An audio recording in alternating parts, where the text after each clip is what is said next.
He is known as the deadliest mercenary, forged through the most brutal training as a child. He has carried out countless dangerous operations, rescuing hostages and eliminating villains, and his family believed he had died there after a plane crash. But now, after all that, he finally returns to his homeland to end up in high school, a place where rich brats bully anyone less fortunate. They surely will try their hand at our MC, but it's gonna be their problem. This story starts in a school, where the entire class is being introduced to this new handsome fella, who has just transferred into this school. The teacher mentions that he's been living overseas for a long time, and asks everyone to be friendly and help him settle in. All the girls in the class can't help but blush at how hot he is. Even the bullies in the room can't resist sneering, while the other students with average looks feel a pang of jealousy at the new guy's good looks. The teacher directs him to an empty seat at the back of the room, and he makes his way over, ready to get settled in his new spot. As the new guy walks to his seat, we spot a redhead guy named Jae-hyung, and we can tell that he is feeling absolutely annoyed. Let's face it, he's just jealous that this new guy is stealing the spotlight with his looks. The big guy seated behind Jae-hyung gives a subtle signal. Jae-hyung quickly catches on to what his friend is trying to say, and decides to take action. He extends his foot out, aiming to trip the new guy as he walks by. But Jae-hyung's plan doesn't go as smoothly as he'd hoped, because this new guy quickly halts, leaving Jae-hyung gritting his teeth in frustration. He had timed his foot extension perfectly, but it still didn't work at all. Meanwhile, the new guy, who goes by the name Jin by the way, just gives Jae-hyung a death glare for his pathetic attempt, though he does not say a word. The scene then flashes back to Jin's past, where we see a blonde guy advising Jin to avoid getting into fights once he returns to Korea. Jin lets out a sigh and responds that he's already aware of this much. The senior perks up to hear this, and curiously asks about how Jin knows. Jin then explains that he wouldn't enter any combat situation without having enough intel about his surroundings. Well, it looks like Jin's response isn't exactly what the senior was expecting to hear, because it sounds way too hardcore. But Jin continues, sharing his wisdom from years of experience. He explains that making a rash decision could cost him his life, and such a mistake would be a rookie move. This makes the senior even more uncomfortable, and our boy goes on to remind his senior that he has survived plenty of battlefields over the past 10 years, because he knows his stuff. Suddenly, Major Kang, the senior, tells Jin to stop and clarifies that he wasn't referring to all this strategic nonsense, but rather, he does not want our boy to engage in fights because he wants to prevent the poor offender from getting beaten up badly. In the present moment, Major's advice lingers in our boy's mind, so he does not say anything to the bully in order to avoid fighting. The teacher then notices Jin standing there idly and asks if everything's okay. Jin simply flashes a pleasant smile, saying he is good, and continues past Jae-hyung, ignoring him. Jae-hyung snickers once again, thinking Jin is just a wimp afraid of getting picked on. Even the guy who tried to trip him earlier smiles, pleased with Jin's reaction. Once Jin reaches his seat, the teacher tells one of the students to help him get ready for the first class. With that, the teacher leaves after wishing Jin a good time studying. The student sitting next to Jin quickly introduces himself as Youngchan Park, and our boy returns the gesture, introducing himself as Ijin Yu. Youngchan then nervously glances over his shoulder to make sure no one's watching, and leans in to whisper to our boy that he saw what Jae-hyung was trying to do. He explains that Jae-hyung Lee is a troublemaker, but there's also another bully to watch out for, which is Hyuk-jin Ju, who's just as bad. Jin takes a closer look at both of the troublemakers, while Youngchan further reveals that the next class is math. Jin thanks his new friend for the heads up, and Youngchan is relieved to see that our boy isn't just another bully. He tells our boy to feel free to ask him anything, and he'll do his best to help out. The math teacher arrives and instructs everyone to open their textbooks. He starts solving math problems on the board. Some students are busy taking notes, while others look utterly bored. Jin takes in the scene, noticing that Youngchan is diligently paying attention, while some students are dozing off or messing around on their smartphones. He also glances out the window and sees a group of students playing in the playground. Jin's mind drifts back to his days as a mercenary. He remembers the heavy rain, feeling utterly exhausted and battered. The chaos of his past life, the constant roar of guns and explosions, seems to have left a permanent mark on his mind. Yet, in the present moment, as he closes his eyes, there's no unpleasant noise. Everything feels unexpectedly peaceful and serene. As dawn approaches, students start heading home. Among them is Dayan, who spots her brother standing nearby. She's momentarily startled and asks if he's been waiting for her. He replies that yes, he was hoping to walk her home. However, he adds that if she has other plans, she's welcome to go on her own. Dayan quickly glances around and insists she has no other plans, but we can tell that she is still really anxious about walking with our boy. Jin then states that if she doesn't have anything pressing, they'll walk home together. Eventually, the girl agrees. Later on the street, the siblings walk side by side, both clearly feeling awkward. Jin tries to break the ice, and asks if she's feeling awkward too. Dayan is startled to hear this, and quickly insists she's not awkward at all, but Jin reassures her that it's okay, as he's feeling pretty awkward himself. Thankfully, this remark finally makes our girl relaxed a bit. Jin then reveals that he was only 9 at the time of the accident, so he doesn't remember much about his remaining family, including his sister. He points out that it must be pretty strange for her too, since she was only 7 and probably doesn't remember much either. Daeon stays silent, because this is in fact true. Just then, she suddenly hears some familiar voices around the corner, and her feet suddenly come to a halt. When Daeon looks at the source of the voice, she spots one of the girls who bullied her in class. She is apparently the friend of that blonde girl who slapped Daeon in the school today. The bully girl immediately notices Daeon and calls her out. Daeon breaks into a sweat, feeling uncertain about how she is going to handle the situation. One of the guys sitting with the bully girl asks who Daeon is. The bully girl reveals that Daeon is the girl Huijin dislikes, and Huijin is the same blonde girl who slapped her earlier. The bully girl also spots her brother walking along with Daeon and starts teasing her, asking if she's out with her boyfriend. She adds some colorful remarks, saying she didn't know bitches could date as well. Our girl quickly gets timid and frantically tries to reassure her that Jin is just her brother. Well, this comes as a surprise to the bully girl, who didn't know Daeon had a brother. After hearing the rude comments, Jin asks Daeon if this girl is a friend of hers. Daeon timidly agrees and admits they know each other from their homeroom. But the cocky girl doesn't let up, calling Daeon a bitch again and asks since when they became friends. Daeon trembles as the bully continues her rant. Jin then gives the girl a cold stare, one that's enough to freeze the hell itself. The guy sitting next to the bully girl doesn't appreciate Jin's sharp glare. He gets annoyed and warns Jin to watch himself if he doesn't want to get his ass yanked. Jin continues to glare, which only annoys the fatty more. The bully girl starts egging him on and provokes him to pick a fight with Jin. Eventually, the fatty's patience wears thin and he strides over to our boy, and Jin quickly shoves Daeon back and gets face to face with this stupid head. The fatty demands to know if Jin is trying to act tough in front of his sister. Jin notices how defenseless the fatty is, standing so close that all his vital points are wide open for attack. What's even more amusing is that the fatty isn't carrying any weapons. All he has is this giant ass of his. Jin can't help but feel that this guy is being rash and leaving himself wide open. But then, Major Kang's words echo in his mind once again, which reminds him to not pick fights with anyone. Jin lets out a sigh, averts his gaze, and decides to walk away quietly. But Fatty isn't letting Jin off the hook so easily. He grabs Jin by the collar and raises his hand, ready to deliver a sharp slap to Jin's face. Before he can make contact, Daeon rushes to intervene. She quickly bows down her head and explains to the bully that Jin has been living overseas for most of his life and isn't used to the way things work in Korea. On the other hand, the bully girl snickers to see her begging, while Daeon continues to tremble with fear.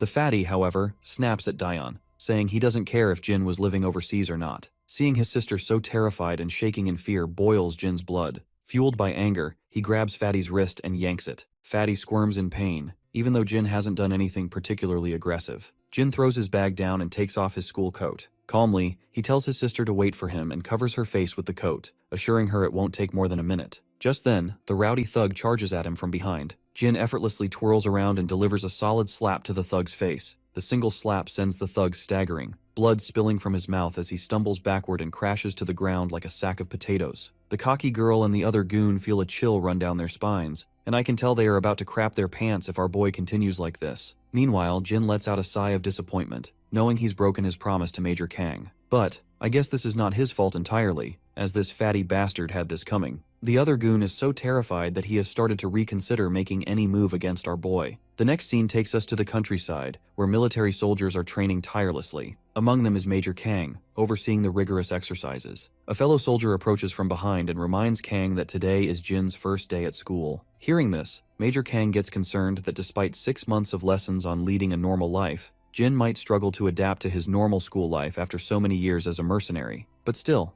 Kang feels a sense of pride, and he's confident that the lessons he imparted to Jin will help him thrive in his new life. Well, it turns out Major Kang's teachings didn't quite do the trick, because Jin is making these bullies look like yesterday's trash. The other bullies watch in shock as the injured fatty lies unconscious, eyes rolled back. The bully girl and her sidekick are shaking with fear as Jin strides toward them. In a flash, Jin lunges and lands a devastating punch right in the gut of the other thug, sending him flying and crashing to the ground. The cocky girl's jaw drops in disbelief. When Jin turns his attention to her, his death glare makes her tremble with fear. Daeon pulls the coat off her face, her hands trembling as she takes in the sight of the two thugs down for the count. Even though it's only been a minute since she was covered, Jin notices his sister watching him and, after giving the cocky girl one last intimidating look, he walks away from her. He turns to Daeon and apologizes for covering her face so abruptly. The apology only makes Daeon feel more awkward, so Jin tries to lighten the mood by suggesting they grab some snacks from her favorite store. Daeon stammers that it's okay and they don't need to, so Jin decides they should just head home.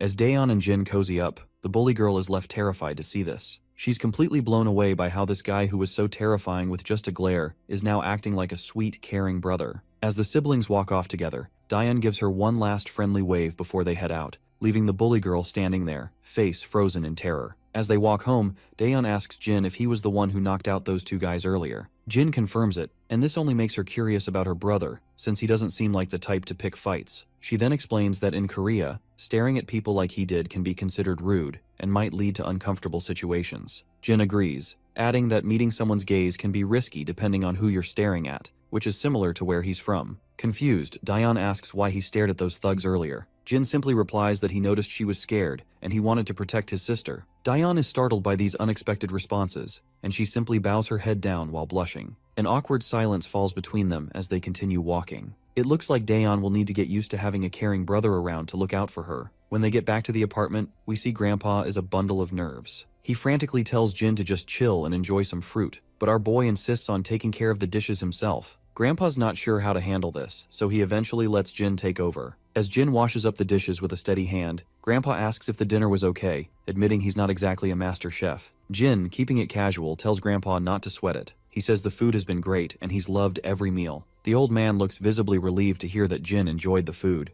You can even see the glimmer of satisfaction on his face. Grandpa then turns to Daeyeon, asking if she liked the food as well. She nods and agrees. Next, Grandpa shifts gears and asks Jin about his first day of school, and he is curious to know if anything interesting happened. Jin hesitates for a moment, looking a bit anxious about answering. Daeyeon also feels a bit uneasy, reflecting on how eventful the day has been. But after a moment of pause, Jin admits that it was a good day. Grandpa's face lights up with genuine pleasure at hearing this, clearly relieved and happy. Once everyone hits the bed for the night, we find our guy still wide awake. His mind flashes back to when his grandpa first saw him, and he can almost feel how grateful his old man was to have him around. Jin's cold heart has slowly started to warm up after living with his grandpa and sister for a while. Then, his thoughts drift to the time he was stuck on that airplane before it crashed. Passengers were in a panic, and the emergency oxygen masks had popped out of the compartments. As everyone scrambled to put on their masks, Jin's parents focused on making sure their son could breathe safely. It was a terrifying day for him. Just as the plane began its downward plunge, Jin jolts awake in the present, leaping out of bed in shock and breathing heavily from this nightmare. His heart is racing, and he finally realizes it was just a dream. He glances at his clock and sees that morning has arrived. As he sits there alone, he hears rattling noises coming from the living room. He stands up and goes out, only to find his sister preparing breakfast for the day. He looks around and asks where Grandpa went. She tells him that Grandpa left for work at dawn. She explains that Grandpa took time off to be home when Jin arrived, but now his paid holidays are over, so he's back to work. She also puts on her uniform, and once she's done, she decides to leave for the day. She tells Jin that breakfast is laid out on the table and reminds him to make sure he eats. With that, she heads out, and Jin glances back at the spread of food left for him. Back at school, we see the same bully girl and the blonde girl, Huijin. It turns out Huijin has discovered that the transfer student from yesterday is Daeyeon's brother. The bully girl anxiously confirms this. Her mind flashes back to their previous encounter with Jin, and she feels devastated remembering how he knocked out two of her friends with just one punch. Huijin tries to ask why the bully girl is so scared, but the bully girl remains frozen in fear, unable to speak. I have grown tired of calling her a bully girl, so let's just give her an appropriate name,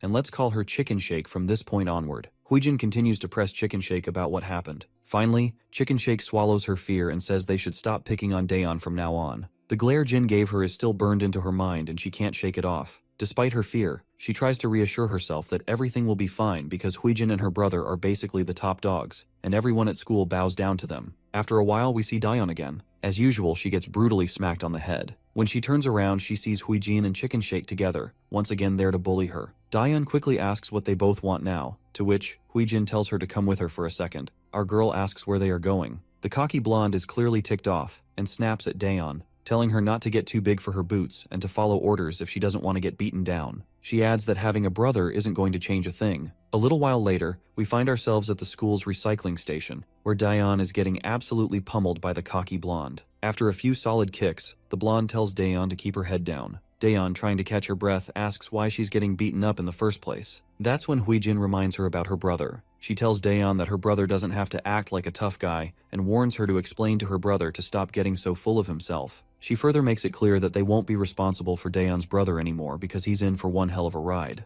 Daeyeon, still clueless, asks if that means they're targeting her brother from now on. Huijin quickly confirms, reminding her that the two bullies our boy took down were friends of her brother. Since Daeon and her brother dared to mess with them, they're not going to get off easy. It's like poking a lion and expecting not to get mauled. Daeon's face goes absolutely pale upon hearing this. She yells at the two thugs, demanding to know what they're planning to do with her brother. But all she gets in response is a solid slap across the face for speaking out of turn. The slap leaves a bruise on her cheek, but the sting of the physical pain is nothing compared to the ache she feels knowing her brother is in serious trouble. Daeon clenches her jaw, steels herself, and bolts out of the recycling station, leaving the two thug women behind. The scene cuts back to third year class 2. The atmosphere is thick with anxiety. Even the two average bullies in the class are unusually quiet. Everyone's on edge because the school's biggest bully is strolling into the classroom with his entourage, and it looks like the drama with Jin is about to kick off big time. But Jin just sits there cool as a cucumber. The two bullies who got knocked down yesterday are also strolling down with their boss. Behind them, the biggest bully of all, the top dog, looms large. Right on cue, Daeon bursts into the room like a tornado. She's panting heavily, her face is bruised, and her uniform is smeared with dirt. Jin abruptly stands up from his seat, and his eyes widening in shock as he takes in the sight of his sister's battered face and filthy uniform. The bully boss starts up with some banter, teasing how Jin's sister is worried sick about her brother. He points out how his own sister, Hui Jin, all she does is whine and nag at him to do things for her. Hui Jin also strolls into the scene and reminds her brother that she will only feel sorry when her brother actually gets his ass handed to him by someone. Meanwhile, Jin is left visibly petrified seeing his sister so bruised up. But before we can see his reaction, the scene cuts back a little to the past, when students were just starting to gather in the classroom early in the morning. We see the terrified face of Youngchan taking hits to the head from two rowdy individuals who are using his face for target practice. Jae-hyung is feeling pretty cocky about his direct headshot and brags to his friend about it. Hyokjin then gets ticked off and demands this nearby student to hand over his eraser. Once the timid student offers his eraser, Hyokjin quickly takes it. He swings his hand with all his might and delivers a precise headshot to Youngchan.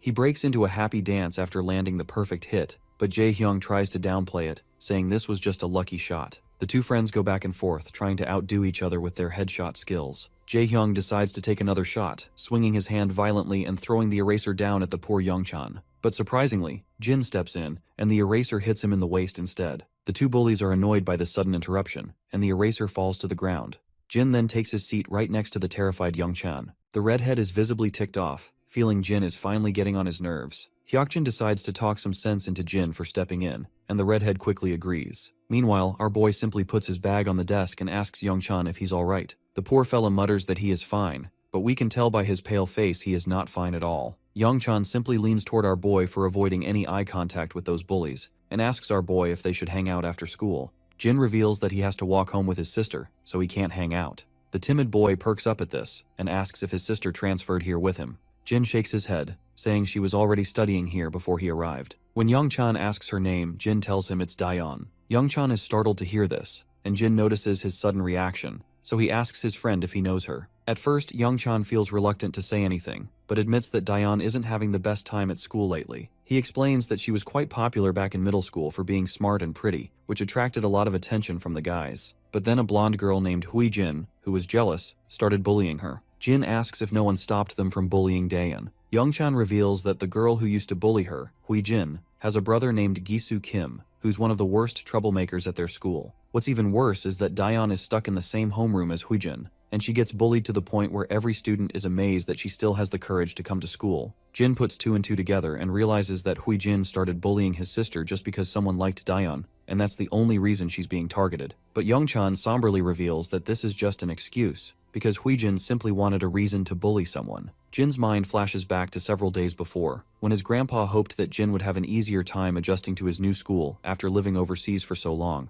The grandpa then turns to his granddaughter and asks if she's doing well in school too. At that time, little Daeon charmingly assures her grandpa that she's doing absolutely fine and never shows a hint of the grievances she faces at school on a daily basis. Her grandpa praises her, noting that Daeon is always a brilliant student, and even her teachers speak highly of her. In the present moment, Jin realizes that his sister was just putting on a brave face and hiding her struggles to keep their grandfather from worrying. Then, one of the rowdy bullies kicks the door open, and the entire gang of school bullies saunters into the classroom. Hyokjin quickly asks these rowdy bunch what they're doing in their class. Gisu Kim, one of the top dogs of the entire school, just says he's there to handle some business. Hyokjin's surprised to see Gisu and is not sure what to do. You see, Hyokjin is a small fry, while he can deal with the other bullies pretty fine, but he doesn't want to get tangled up with Gisu Kim. Meanwhile, Gisu's lackeys inform him about Jin. When Gisu sees Jin, he starts shouting at his lackeys, furious that they got their butts kicked by a scrawny little punk. He dismisses his lackeys and provocatively flicks his finger at Jin, telling him to come over. Jin stands up immediately, while the redhead and Hyokjin look totally confused about what Jin did to tick off Gisu,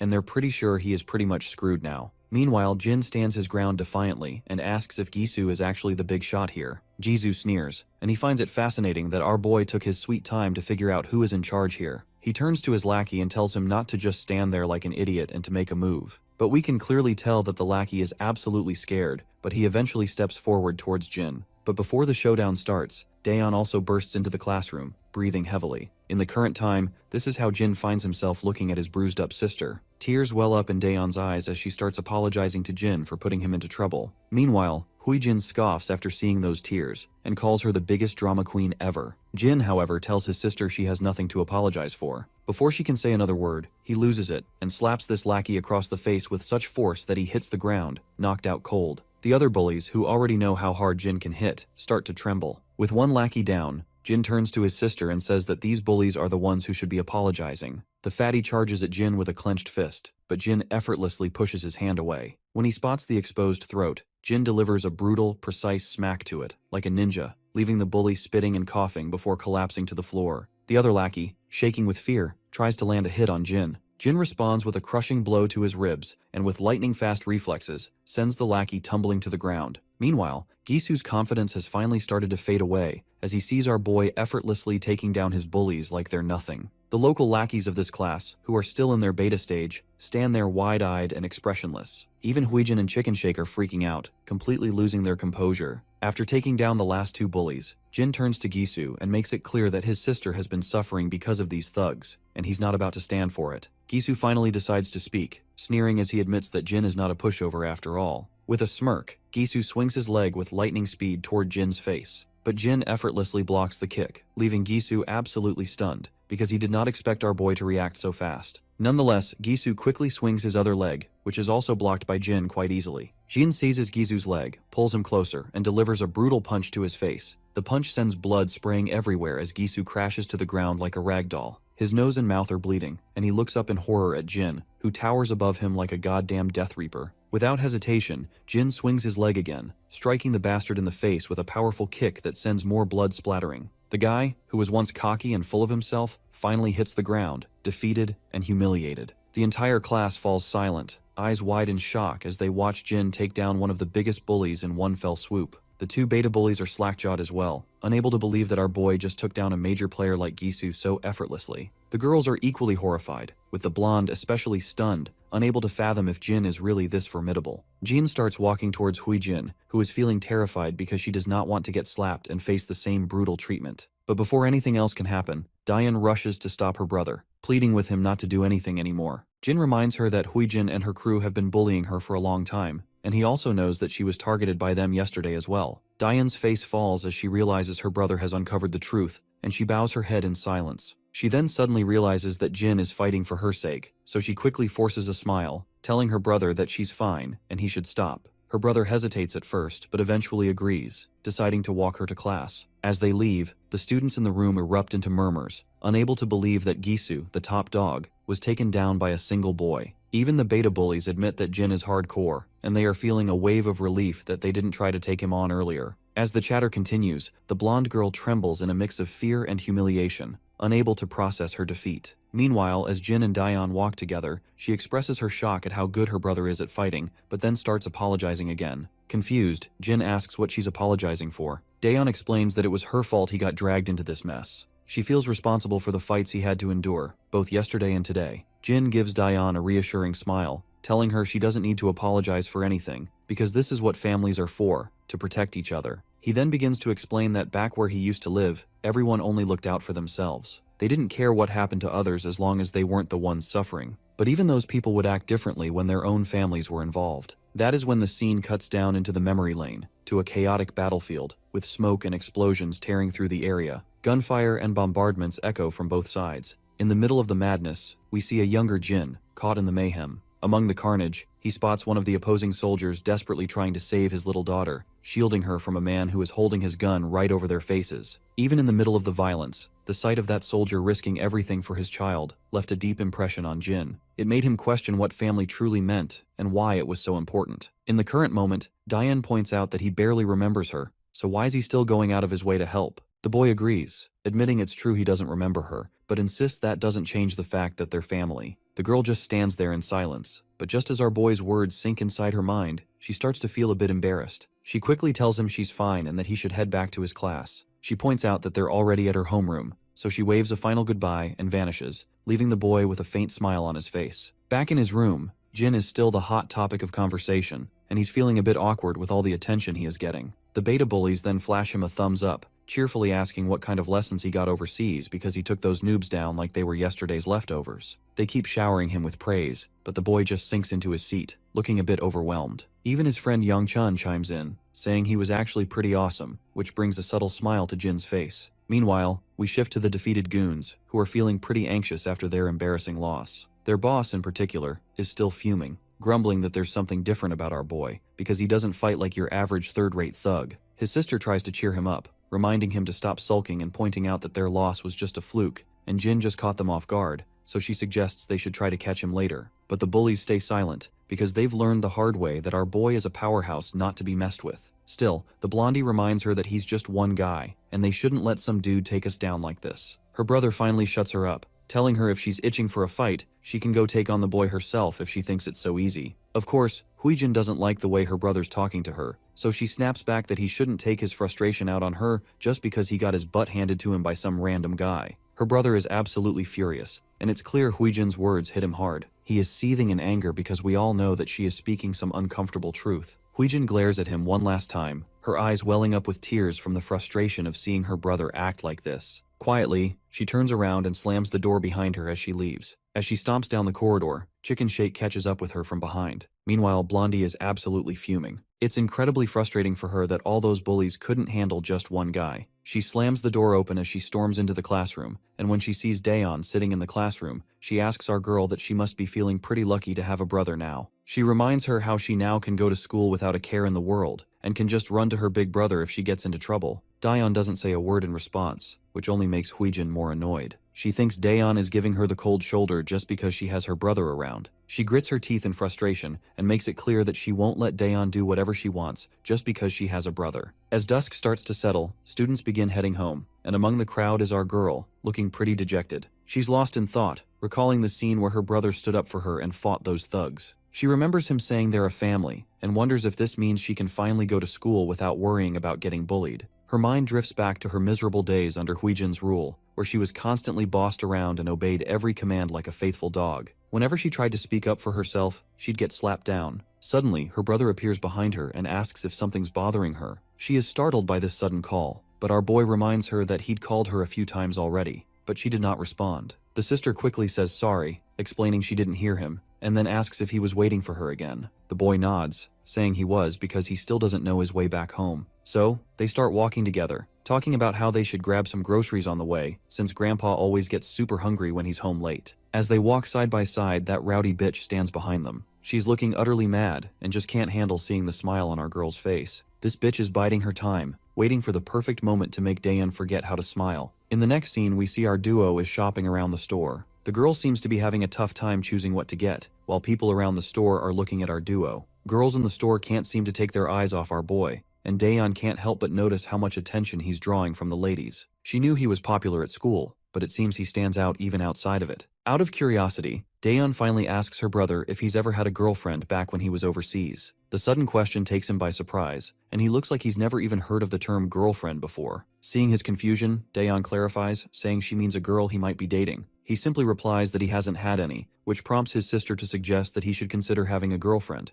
especially since he's always attracting girls like a magnet wherever he goes. The boy stays silent for a moment before saying that he's always been too busy to have time for a girlfriend. Daeon understands where he's coming from, especially since he's been busy adjusting to a new country. That's when the boy turns the question back on her, asking if she's ever had a boyfriend. The question catches her off guard, and she quickly replies that she hasn't had one either. When he asks why not, she just says she's been busy as well. When they finally get home, we see our boy has been gifted a Samsung Galaxy phone by his grandpa. He's a bit disappointed because he wanted an iPhone instead. Grandpa quickly educates his grandson that iPhones have lousy battery life, so it's better to use a Samsung instead. especially since all the kids nowadays have iPhones. It's kind of a funny jab, suggesting that having a Samsung might actually make him stand out. Daeon, on the other hand, is pretty excited because she wanted a Galaxy phone for herself, and she can tell it's the latest model. The boy starts playing around with the phone, while Grandpa reveals that he's already saved Daeon's and his own number in it. Daeon is surprised to find out that Grandpa saved the phone numbers himself since she usually helps with stuff like that.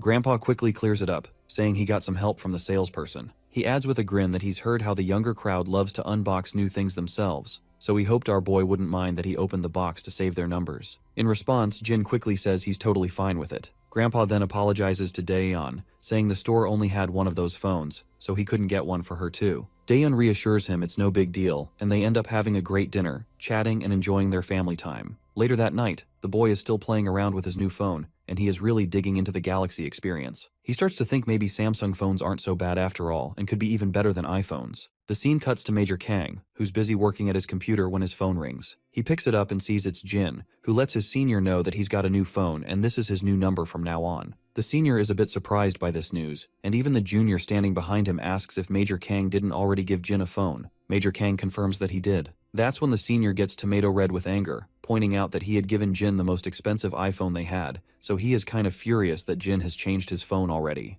The next morning arrives, and Jin comes out of a cozy shower and notices his sister rushing out in her uniform. Before she leaves, Jin asks why she's heading out so early. She tells him she's actually running late and bolts out without wasting any time. She also reminds him that dinner is already set up, so all he has to do is put the dishes in the sink. As she's rushing down the street, she glances at her phone and is relieved to see that she'll make it on time. She had gotten delayed because she wanted to make a delicious soup for Grandpa, and seeing him smile after eating it made it all worth it. She's just happy to do something nice for him. Her moment of happiness is abruptly cut short when she gets a solid kick to her ribs and crashes to the ground. Standing over her are three girls, all decked out in hoodies and masks to hide their identities. The one at the front tells Daeon to watch where she's running and accuses her of nearly breaking her ankle. It's clear these girls are just looking for trouble and making excuses to pick a fight. They demand that Daeon apologize for her so-called blunder. The poor girl quickly nods and says she's really sorry. But the rowdy leader isn't satisfied and slaps Daeon across the face and insists she apologize like a whimpering dog. That's when one of the girls with a ponytail suggests they all head to a karaoke spot to blow off some steam. Another girl quickly agrees, saying that they definitely need to relax and have some fun. The ponytail girl crouches down to meet Daeon at eye level. With a smug grin, she invites our girl to join them in their karaoke session, and she is sure that they are going to have a blast there. The second Daeon hears that voice, she instantly recognizes that this is Huijin Kim, and she is definitely here to make our girl's life miserable. Before she knows it, they're all at a dingy karaoke place. The manager, catching sight of these shady-looking girls, can't help but feel uneasy. A while later, we see the manager again, who is pacing nervously toward the room where those girls had their karaoke session. He mutters to himself about how rowdy kids have gotten these days, and wonders what kind of mess those ladies might have left behind, because in their entire karaoke session, all he heard was loud screaming noises. The manager turns the lever and opens the door, only to find Daeon sprawled on the floor, clearly beaten up. Thankfully, she's conscious, and starts to slowly get up. She fumbles with her things, her hands shaking as she gathers her stuff. The manager is utterly confused to see this unexpected sight and decides to call an ambulance, but Daeon flatly refuses and stumbles out the door. Meanwhile, back in the classroom, the teacher is taking attendance and notices that Daeon is still missing. When the students confirm she's not there, everyone is confused since Daeon wouldn't just skip school without letting anyone know. In the background, Huijin Kim is smirking, clearly pleased with herself. Chicken Shake turns to her friend and asks if she thinks Daeon will be okay. In response, Huijin simply tells her friend not to panic. She reminds her that Daeon missing school has nothing to do with them. Chicken Shake nervously agrees, playing along and affirming that it's indeed true and has nothing to do with them. Finally, the school bell rings, signaling the end of the day. As usual, the boy waits outside for his sister, but he can't seem to spot her in the crowd of students. The crowd begins to thin out, and soon there's hardly anyone around, but his sister is still nowhere in sight. He waits for a bit, then pulls out his phone and tries calling her, wondering if she might have gone home already. Meanwhile, she's already back home, and her phone rings endlessly as her brother keeps calling, but she doesn't bother to answer and lets it ring. Eventually, the boy heads back home. His eyes immediately spot the sneakers she wears sitting over the doorstep. He pulls off his bag from over his shoulder and goes to her door, giving it a gentle knock and asking if she's inside. The girl quickly responds, and the brother feels a wave of relief knowing she's indeed there. Daeon quickly asks if Jin waited outside the school today too. Jin no Diaz and mentions that he even tried calling her, but she didn't answer. The girl apologizes heartily, saying she must have been asleep. Jin picks up on the odd tone in her voice and asks if he can come in for a second. Daeyeon quickly comes up with an excuse, saying she's in bed because she's not feeling well. Worried, Jin asks if it's something serious. She reassures him that it's just a slight fever and that she'll be fine after some rest. Jin tells her to call him if she needs anything and decides to head out, planning to grab some medicine for her. But Jin suddenly stops at the door and notices that her sneakers are stained with blood. It doesn't take him long to realize something serious must have happened, since blood on her shoes isn't something you see every day. Once he pieces it together, he grabs the first aid kit and heads into her room to tend to her injuries. She winces as he applies bandages to her bruised face. It seems Jin still doesn't know the full story. Daeyeon tells him she fell down the stairs while trying to dodge a bicycle. However, Jin points out that her injuries seem quite severe for a simple accident and asks if she doesn't want to see a doctor. She hesitates for a moment before insisting she's totally fine. I guess her hesitation to visit the doctor is understandable, because if she goes to the hospital, they'll discover the bruises aren't from a fall down the stairs. The scene then cuts to Daeyeon's past, where we find ourselves in the principal's office. Daeyeon is telling the principal that she was beaten up by Huijin. However, Huijin flatly denies the accusations. The police are also involved in the case, and Daeyeon insists that Huijin was the one who beat her up. She explains that Huijin was wearing a mask and hat, but she recognized her voice and is certain it was her. Besides, Huijin has a history of bullying her at school. But then Huijin, with a sly smirk, asks how Daeyeon can accuse her when she didn't even see her face. The principal questions Daeyeon if she saw the face of the person who assaulted her. Daeyeon responds once again that the assailant's face was covered, but she's sure it was Huijin. At this point, Huijin's mother bursts with anger. She angrily accuses Daeyeon of calling the police and treating her daughter like a criminal over a ridiculous accusation. The principal tries to calm the furious mother down, but she refuses to listen and makes it clear that she won't calm down. Meanwhile, Huijin's confidence crumbles as she realizes that no one seems to believe her, despite her certainty that Huijin was the culprit. Even the police officers are skeptical. The mother demands that Daeyeon apologize to her daughter immediately for the accusation, but our girl stands her ground and tells the woman that it was indeed her daughter who assaulted her. The arrogant mother is infuriated by this and decides she will take the matter up with Daeyeon's parents. She demands our girl to bring her parents to the school right away. This just breaks Daeyeon's heart. She feels tears streaming down her face involuntarily, while the villain who assaulted her laughs and walks away unpunished. In the present, she feels trapped in the same situation she faced in the past. She believes that raising her voice without solid proof is futile and is determined not to offend her grandfather, who has always been a supportive figure for her. Suddenly, Jin notices her tense expression and puts his hand on her forehead, asking if she's really okay. The girl responds, albeit weakly, that she's fine. Jin points out that while her bones aren't broken, the bruises are pretty severe and will hurt for a few days. She nods, and finds it surprising that he's actually quite good at this patching up stuff, because she can tell the bandages are perfectly placed. She then becomes somber, remembering their grandfather. She's worried he might get upset about all this, especially since he has a weak heart. This news comes as a surprise to Jin, and the girl further reveals that their grandfather takes pills to regulate his heart health. In response, Jin promises her that he'll make sure their grandfather won't catch whiff of this predicament, and tells her to just get some sleep. As he begins to walk away, she calls out to him from behind. With a pleasant smile, she thanks him for all his help,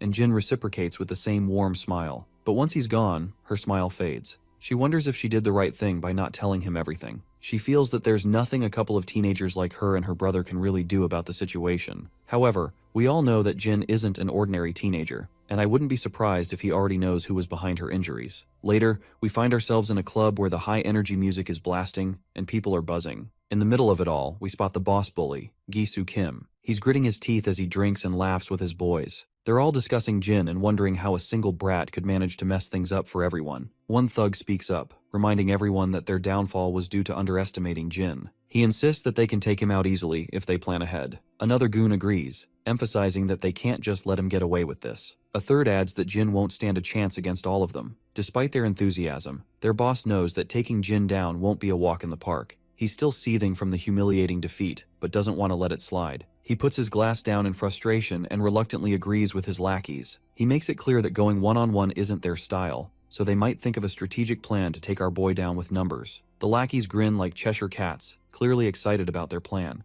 This rowdy bunch may think they've got it all figured out, but they're nothing more than a pack of hyenas destined to get their comeuppance from Jin sooner or later. Just as they're planning their next move, Gi-soo's phone rings. The caller ID shows it's from someone labeled Little Bitch. It turns out to be his little sister, and it seems like even Gi-soo agrees with us that she indeed is a bitch. Anyway, she starts yelling at him, asking why he's just sitting around at the club. Gi-soo tells her to either say what she wants or he's hanging up. The girl insists that he owes her big time. Gi-soo confusingly asks what she's talking about. She then reveals that he roughed up Daeyeon earlier today. She tells him they can't let the siblings get away with it, or they'll lose their authority in the whole school. Her brother, feeling a bit proud of his sister, tells her she did a good job. He reveals that they're also planning to get payback on Jin. Just then, someone walks into the club. As the bullies turn to see who it is, they realize it's Jin. He appears to be there to settle some business. Jisoo gets absolutely furious at the sight of Jin casually walking into his turf, but Jin just walks toward their table with a calm demeanor. Jisoo then feels somewhat relieved that they don't have to hunt Jin down anymore to get their revenge. However, Jin isn't there for a friendly chat either, and without wasting any time, he grabs one of the lackeys by the face and slams him down hard against the edge of the table. Another lackey charges at him, but Jin's hand moves so fast that his single punch shatters all the ribs of the attacker. The bully leader and his lackeys grit their teeth seeing their goons go down. The rest of the crew charges at Jin, but my guy just stays cool as a cucumber.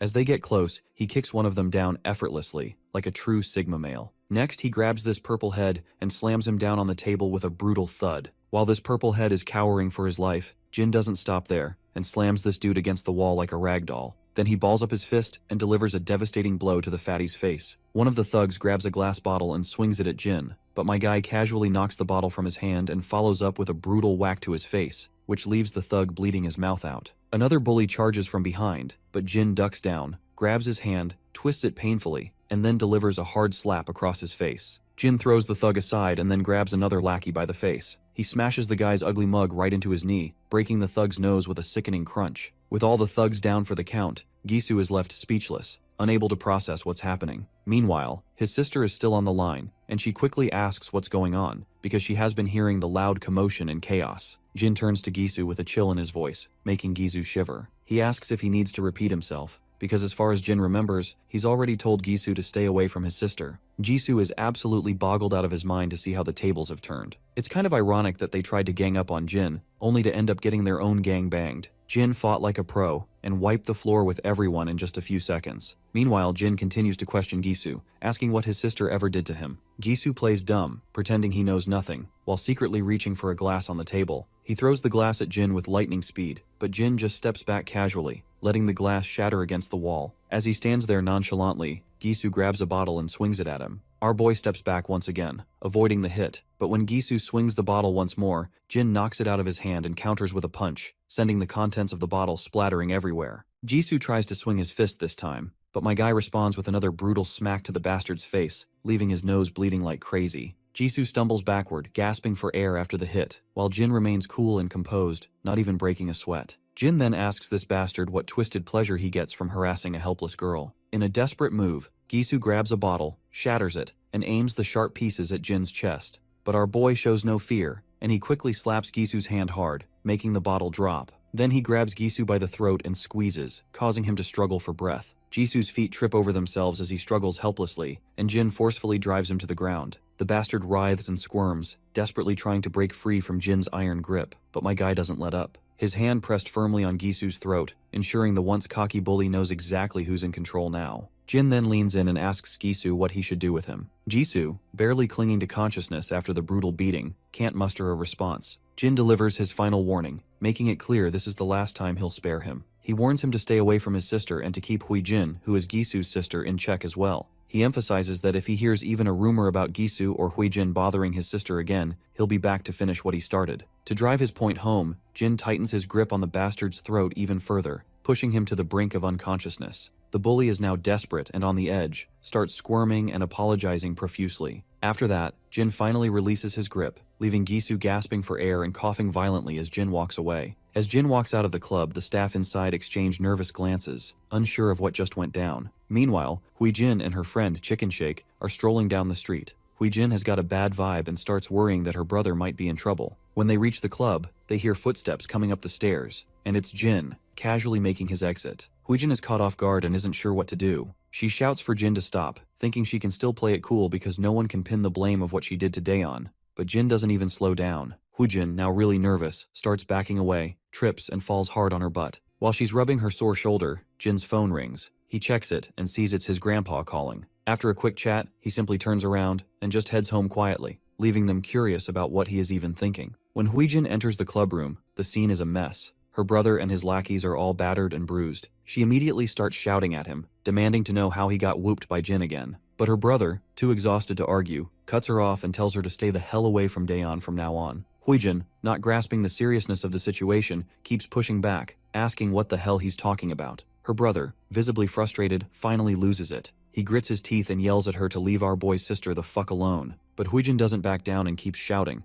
questioning why he's so afraid of that bastard. That's the breaking point, and her brother snaps with his eyes blazing with anger. He makes it crystal clear that if she doesn't steer clear of Daeon, he'll make sure to mess her up himself. Yikes, these siblings have a seriously twisted way of dealing with each other. It's wild how casually they talk about screwing each other over. Huijin is shaken by her brother's outburst, and she begins to tear up. We're back with our boy, who spots the grandfather once again. They sit down on a bench in the park. First off, Grandpa apologizes for pulling our boy away while he was having fun with his friends, but our boy says it's all good. The old man then gets a bit sad, mentioning that Daeon got injured, and our boy was the one who treated his injuries. Our boy confirms it, and the old man explains that her injuries are pretty serious, but she refuses to go to the hospital. He shares how tough it's been raising Daeon on his own. He never really knew how to raise a young girl and was always working hard to put food on the table, and he is just grateful she's come this far on her own. Grandpa reflects on all those years and says that looking back, Daeon has given him so much more than he's ever been able to give her. He lost everything in that accident, and Daeon was the only thing that kept him going after the plane crash took everything away from him.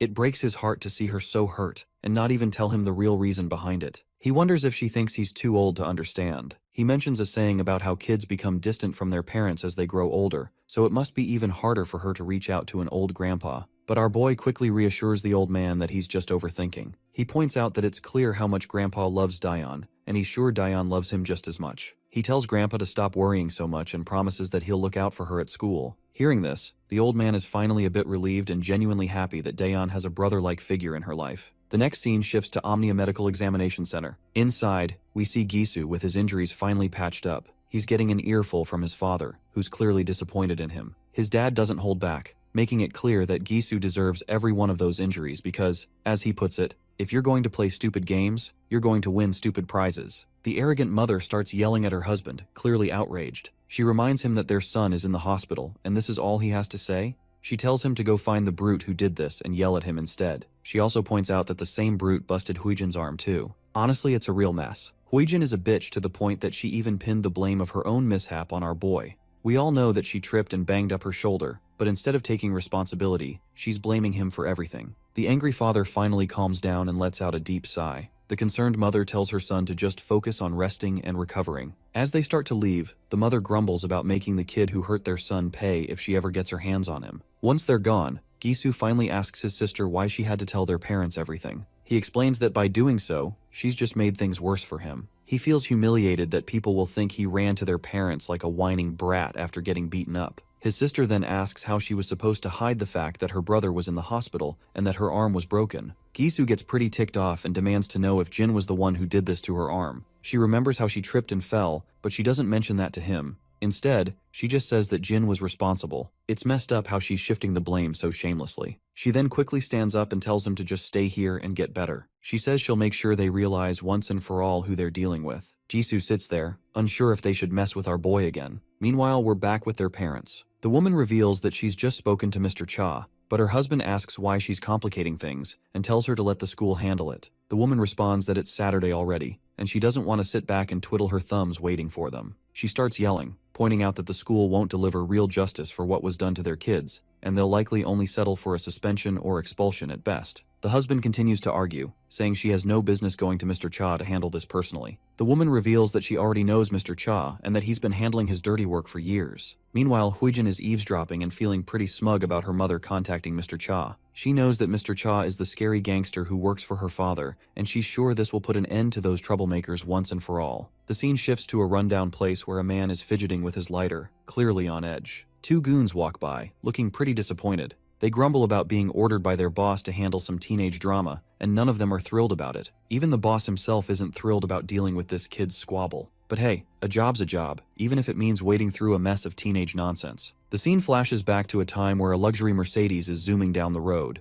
Inside the car, Mr. Cha, the mafia boss, takes a call from the woman. She fills him in on how her daughter's hand got fractured, and her son got beaten up by some teenager. She's insisting that he needs to handle it. Cutting back to the present, Mr. Cha is puffing out smoke from his cigarette, clearly fuming. He's beyond frustrated that he has to deal with this kind of nonsense as well. The scene transitions back to the quarters, where our boy is sitting before his computer, still lost in thought about his encounter with the Gisu. He's wondering if these guys are really going to let it go. Suddenly, the doorbell rings. He hears his grandpa arguing with someone at the door. It turns out that the people at their doorstep want to see Jin. The intimidating man outside claims they just want to talk to Jin for a bit. Grandpa, concerned about the late hour, questions what could be so urgent. Our boy steps out of his room, telling his grandpa that he'll be back soon after he hears what they want. Despite Grandpa's reluctance and even his sister's protests, Jin flashes a pleasant smile. He reassures them that he knows these guys and that it's just a quick chat, nothing to worry about. With that, our boy leaves his concerned grandpa behind. The goons take him to an abandoned construction site, and he wonders who they might be taking him to meet. When they finally arrive, the lackeys report to their boss that they've brought the guy in question. The boss remains silent,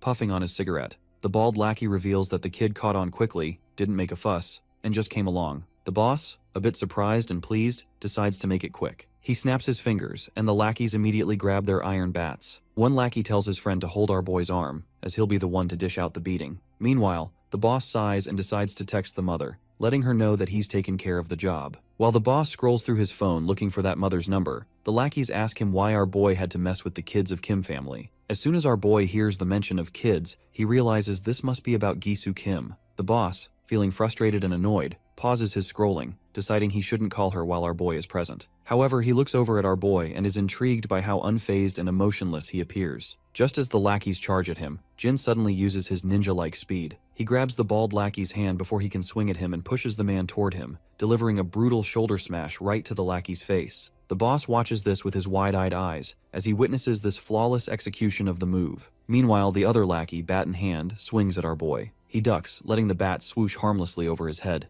But the lackey tries another swing, but our boy charges at the bat as if it's no big deal, leaving the mafia boss utterly bewildered. With lightning speed, our boy locks the baseball bat in his arm and delivers a brutal punch right under the lackey's chin. Not stopping there, he follows up with a devastating blow to the lackey's chest. Then, with a fierce grip, he grabs the lackey by the neck and throws him down onto the bricks below. The boss watches in shock, clearly impressed and flabbergasted by the sheer skill and audacity of our boy's moves. The bald lackey grabs our boy from behind, threatening him with death. But our boy quickly jabs his shoulder into the lackey's ribs, and then delivers a solid shoulder smash to his face, sending him crashing to the ground. Mr. Cha realizes that this kid is no average teenager, because his combat skills are exceptional. He finally decides to step in himself. As he strolls forward, he scratches his head, snickering and commenting that he never thought he'd be fighting teenagers at his age. Meanwhile, our boy can tell that even though this man is a mafia boss, he still is a weak sauce, because my guy can clearly spot all of the weak spots of this man. As the boss swings a powerful fist at him, Jin effortlessly sidesteps it. The boss then starts a barrage of punches, but our boy dodges each one with ease, making it look like a walk in the park. As they continue their back and forth, our boy quickly sidesteps, but another punch comes straight at him. He blocks the hit, though the heavy force makes him skid backward. The mafia boss sneers, impressed that he managed to block that one as well. Meanwhile, Jin checks his wrist where he took the punch and his hand winces from the aching pain. He realizes that the mafia boss predicted his movements and delivered the punch with precision. On the other hand, the mafia boss's curiosity has finally peaked, and he asks Jin who he really is. Jin casually replies that he's just a high school student. The boss isn't buying it. In his mind, he figures this kid must have some serious skill and experience to fight like this. Jin takes his stance. With a grin, the boss says he's up for sparring further, and balls up his fist to deliver a blow to our boy. Our boy quickly deflects an incoming punch and tries to throw one of his own, but the mafia boss sidesteps it effortlessly. The boss then attempts to attack, but our boy grabs his hand and swings a punch towards his gut. The mafia boss reacts again, causing our boy to end up landing a hit right to his face instead. Mr. Cha is absolutely annoyed after taking that hit right over his face and tries to swing another punch at our boy. Once again, our boy deflects the attack and, locking eyes with his opponent, delivers a brutal blow to his face. He follows this up with a series of powerful punches, knocking Mr. Cha to the ground, leaving him feeling utterly humiliated by a teenager. It's surprising to see a mafia boss who relies more on his fists than on guns. Anyway, once Mr. Cha is defeated, he grins, noticing that our boy doesn't seem rattled at all by the fight. He doesn't know where this kid came from, but he's sure that the Kim family definitely messed with the wrong person. The scene transitions to this agency, known as National Assembly Member In-bai Kim. Inside the building, 2 guards are stationed outside an office. Inside the office, we see Mrs. Kim and Mr. Kim. The woman asks her husband why Mr. Cha hasn't responded yet. She is growing impatient with every passing second, tells him to call Mr. Cha. Mr. Kim responds that she should just wait, as Mr. Cha will call back once he is done dealing with our boy. On the other hand, we also see their daughter, who lets out a sigh, and just then, the telephone begins to beep. The impatient lady quickly tells her husband to put the call on speaker so she can hear the news herself. Mr. Kim begins by apologizing to Mr. Cha, saying he's sorry for the ridiculous favor his wife asked him to fulfill. But the women, however, continue to argue loudly, insisting that their kids were attacked, so she doesn't understand how it can be called ridiculous. To everyone's surprise, Mr. Cha says that he's the one who should apologize. Mr. Kim asks for an explanation, and Mr. Cha reveals that it seems their children have meddled with the wrong person, because Cha himself also had been defeated by our boy. This news rattles Mr. Kim to the core. As far as he knows, Mr. Cha is the best enforcer in the business, and it's unfathomable that he lost to a high school kid. Just then, the office door starts rattling as someone tries to force it open. Both Mr. and Mrs. Kim look anxiously at the door. When it finally creaks open, they see soldiers sprawled on the ground, leaving the husband and wife utterly anxious and alarmed. Even their bratty daughter jumps out of her seat when they see Jin strolling into the room. The door behind him slams shut, leaving their unconscious bodyguards on the other side. Mr. Cha, still on the phone, quickly realizes that Jin has made it into their place. He leans back, letting out a defeated sigh. He's still trying to wrap his head around the fact that he got beaten by a single high school kid. He's now anxious about how to deal with this mess. Inside the room, Hui-jin jumps up from her seat as Mrs. Kim starts yelling at Jin, demanding to know if he's the kid who beat up her children. On the other side, the man at the desk demands to know how Jin managed to get into his office. That is when this stupid woman begins to grit her teeth in frustration, because she is pissed that her husband is not overreacting like her. The husband remains calm and composed, and asks again, more insistently, how Jin got past the security. Jin just shrugs and casually replies that he simply passed the guards blocking the entrance. Mr. Kim is even more shocked and confused, not understanding how Jin managed to beat Mr. Cha and all the security guards. What bothers him even more is how Jin even found out that he's living here. That shithead woman starts yelling again, telling Jin to stop giving them attitude. She quickly begins dialing the emergency hotline to report Jin for assaulting her kids and breaking into the office. Meanwhile, Hui-jin feels a sense of pride in her mother's actions. She believes that involving the police is a good move, thinking that even if Jin has impressive fighting skills, the law will take care of him. The arrogant mother tries to intimidate Jin with her threats, claiming she'll call the police or even the district attorney because she thinks Jin has no idea who he's dealing with. Jin, however, remains calm and responds that he has a pretty good idea. He points out that her husband is a second-term assembly member currently running for office. The woman scoffs, asking Jin if he knows so much about their status, then why did he assault her kids? On the other hand, Hui-jin smugly sneers, feeling satisfied that they've cornered Jin, and faintly tells him that it's game over. The authorities pick up the call, and the lady starts yelling into the phone, demanding that the officers reach Kim's office right away. But before she can say anything more, she falls silent when she hears something unexpected. Apparently, Jin plays the full footage of the karaoke room where Hui-jin and her lackeys assaulted her sister. The undeniable evidence leaves Hui-jin speechless, her eyes widening in shock as if they might pop out of their sockets. Mr. Kim stays silent, feeling utterly devastated. The screams of Daeon begging for forgiveness echo through the room, as the trashy ladies continue to beat her to a pulp. Seeing the concrete evidence, Mrs. Kim's jaw drops, and she quickly hangs up the hotline, saying she'll call them back later. On the other hand, Hui-jin starts yelling at Jin, demanding to know how he got those files. Jin remains silent for a moment, and then the scene flashes back to the outside of the Kim's residence. Inside one of the rooms, Jin is seen sneaking around the house. He opens a laptop and copies all of the data onto a pen drive. In the present,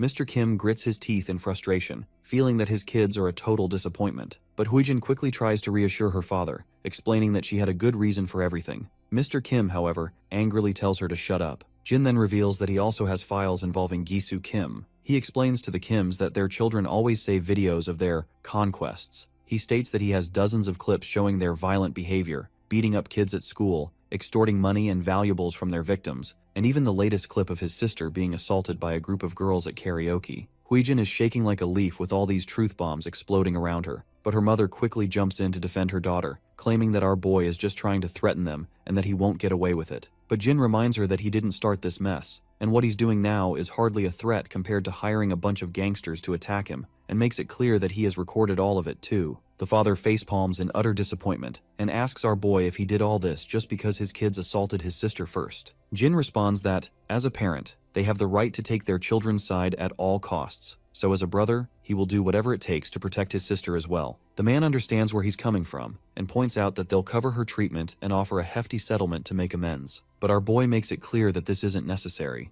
The father is puzzled and asks what he means by that. He then inquires if Jin would like his kids to apologize to his sister. Hearing her father, Hui-jin grits her teeth and thinks to herself that she'd rather bite her tongue and bleed to death than apologize. On the other hand, our boy makes it clear that an apology won't undo the time his sister spent in fear and pain. So he insists that if they really want to compensate him, he wants his sister to never have to see Jisoo or Hui-jin Kim again. This demand rattles Huijin's nerves, but her father quickly agrees, stating that he'll have his kids transfer schools or perhaps even send them abroad to study. Naturally, the mother and daughter let out a piercing scream in protest, but the father quickly shuts them down and turns his attention back to our boy, asking if this would be enough to satisfy him. Our boy states that he wants them gone from the school starting tomorrow. In response, the father says he'll inform the school, and once that's settled, Huijin begins to cry, and her tears flow out involuntarily. Just as our boy starts to leave, the father quickly stops him and reminds him that, since he agreed to the demands, he'd like our boy to delete all of the videos he found. Our boy shoots the old man a death glare, and the father can tell from the intensity of his eyes that this kind of deadly glare doesn't belong to a high schooler. Jin makes it clear that he's not a fool, and then begins to walk away, slamming the office door behind him with a resounding thud. Once outside, he finally heads home. His grandpa rushes to open the door and asks if he's okay, while Daeon is seen crying in the background. Jin is startled to see them so worried about him, but he smiles and reassures them that no one hurt him. As he begins to enter the house, the old man points out that the people they encountered seemed dangerous. Jin replies that they just stopped by to talk, nothing more. The sister then mentions that something about those people didn't feel right, and that she and Grandpa were very worried. Jin quickly tells her not to worry about anything other than getting better. Jin then hints to his sister that, from now on, she'll never have to walk down the stairs again because he's taken care of it. Of course, this doesn't make much sense to her at the moment, but she'll likely figure out what he meant soon enough. The next morning, they head to the school. Once inside, they part ways to go to their respective classes. As Daeon enters her classroom, she tries to avoid making eye contact with Huijin. However, her steps falter when she hears students talking about how Huijin won't be coming to school anymore. The entire class buzzes with curiosity about what happened, and one of the girls explains that Huijin and her brother are both going to study abroad. This news hits Daeon like a thunderbolt out of blue, because her biggest obstacle is finally quitting school.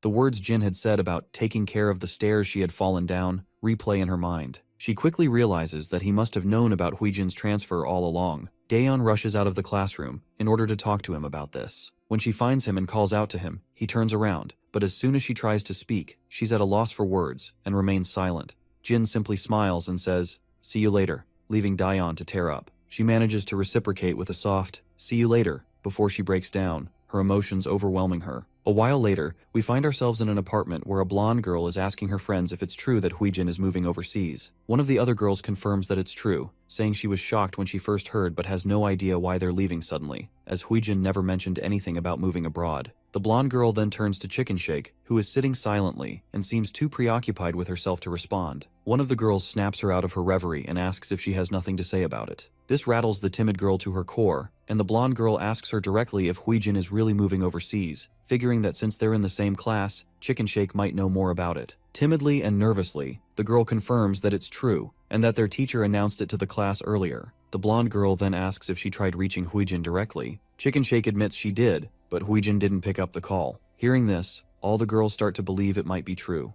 Meanwhile, Chicken Shake nervously checks her phone, biting her nails in anxiety. The last message she got from Huijin was that her mother was going to take care of our boy, and ever since, Chicken Shake has been freaking out, wondering if Huijin's sudden move has anything to do with him. Just then, Huijin herself arrives in the room, looking absolutely furious. The girls are shocked to see her, and Huijin just takes a seat on the sofa, grumbling about how she barely managed to sneak out of the house. The girls ask Huijin if she's really moving overseas. Frustrated, Huijin grabs her head and says it just happened, but she explains she'll be back after one semester. We then flash back into the past, where her dad told her to spend a semester abroad, promising he'd sort everything out by the time she gets back, because he doesn't want those videos going public either. She keeps this part to herself though, and the other girls just laugh and tease her, saying she's going to enjoy her vacation. The blonde sneers, clearly annoyed by their attitude. Another girl asks why the sudden move, and if Gisu is going too. Huijin simply says it's a family matter, and she doesn't need to go into details. The redhead girl then asks about Daeyeon and her brother, curious about how things went and if Gisu managed to beat our boy or not.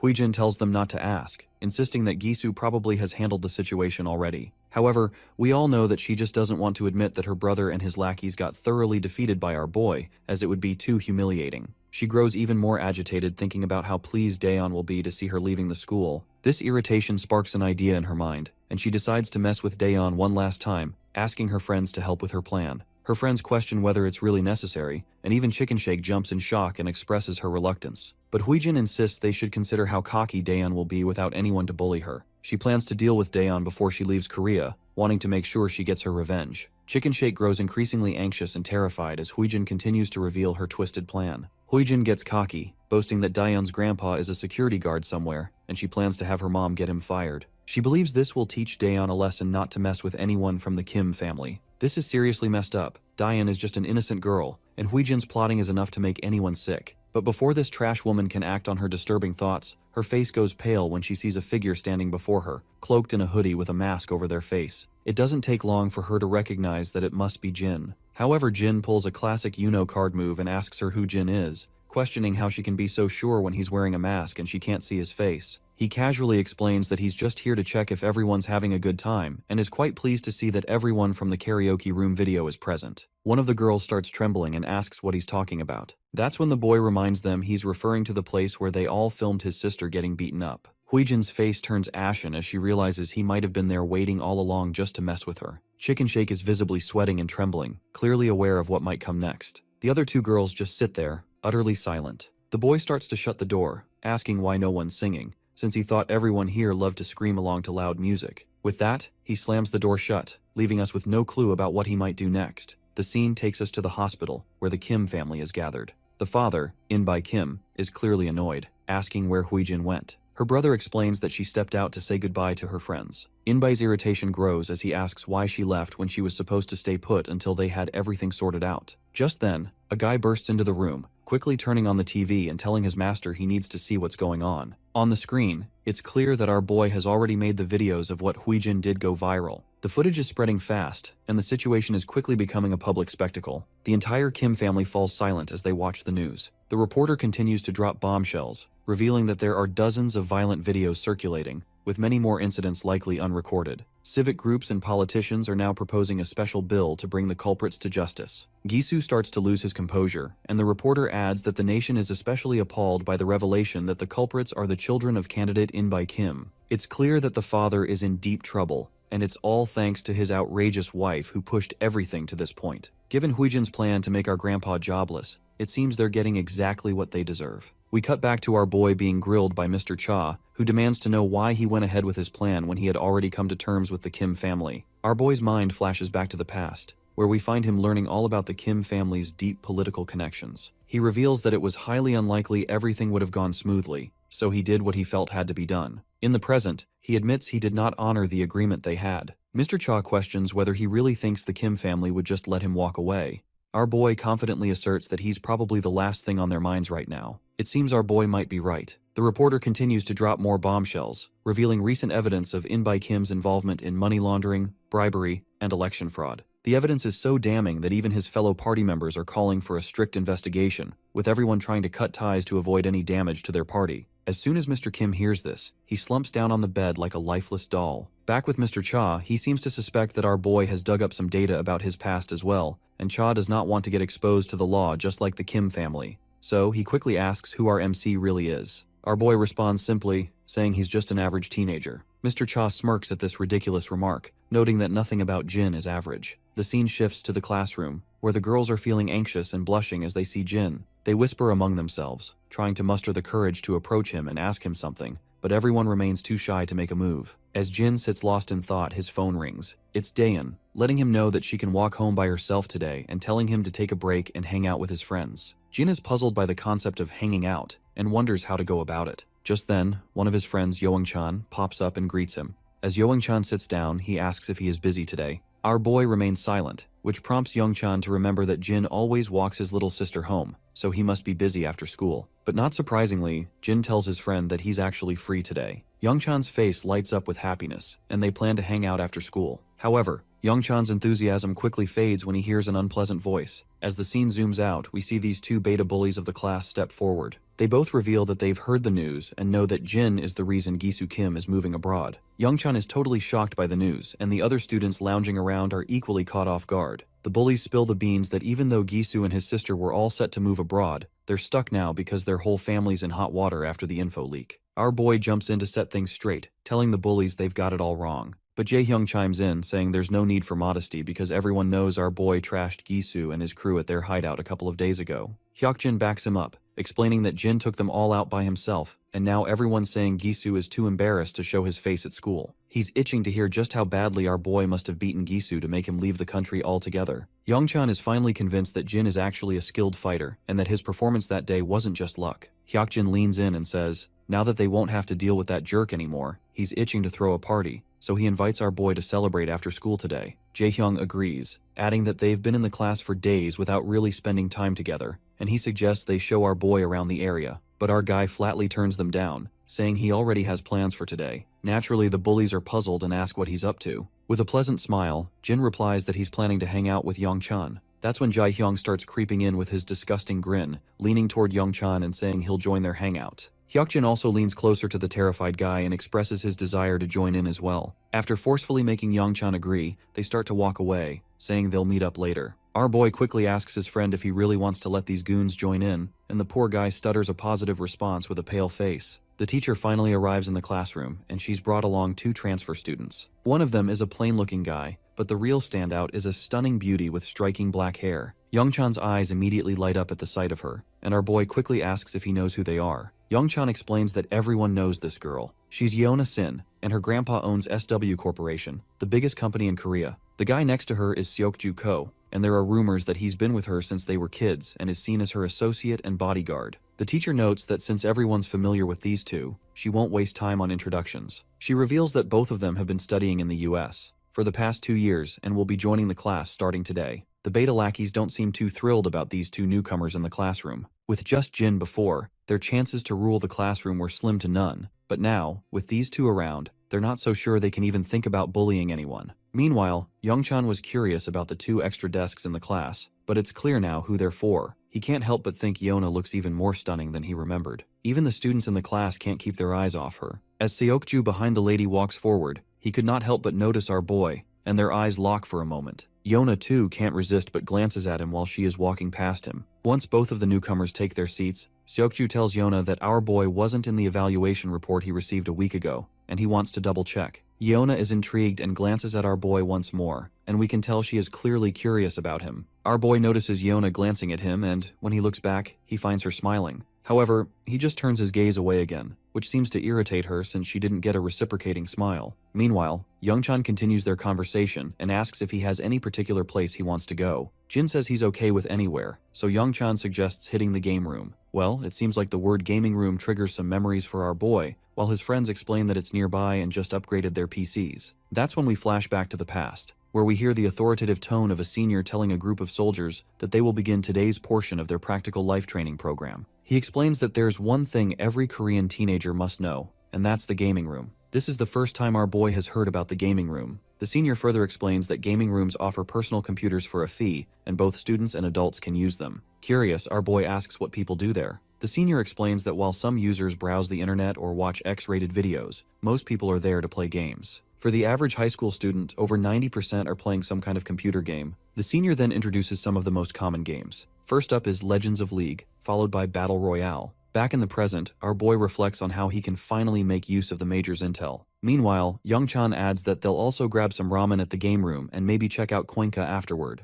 Well, it seems like Koinka is yet another term our boy picked up during his military days while learning about practical life. The senior explains to him that high schoolers frequently visit coin karaoke, also known as Koinka. These establishments basically allow for sing-alongs with just a few coins. Major Kang tells our boy that he should prepare a few songs to sing in case he ends up going to one, and promises to send him a list of popular songs for kids his age to learn. As our guy starts brainstorming ideas and trying to remember some songs, his friend sits nervously nearby, wondering why Jin suddenly looks so serious. Once the bell rings, the students head out for the day, and that's when we see this hottie once again. And as usual, she is with her lackey. Apparently, they're discussing our boy, and discover that he transferred just a few days ago, is 18 years old, and happens to be Daeon Yu's older brother. Yeona is surprised to learn that Daeon has a brother because she thought her only family was her grandpa. Seokju Ko agrees and explains that Daeon has been living with her paternal grandfather since her parents and brother died in a plane crash. Yeona then asks how she still has a brother. Seokju Ko replies that it's hard to believe, but apparently, her deceased brother has suddenly come back to life just before they transferred to school. He suggests they should dig a little deeper into our boy's past. Meanwhile, it's gotten pretty late already, and we find our boy strolling alone. His phone keeps ringing with notifications from his friends, showing they had a blast at the gaming center. We flash back to the gaming club, where we see Hyokjin, our boy, Jaehyung, and Youngchan all hanging out. Everyone is amazed by how Youngchan carried them through the game.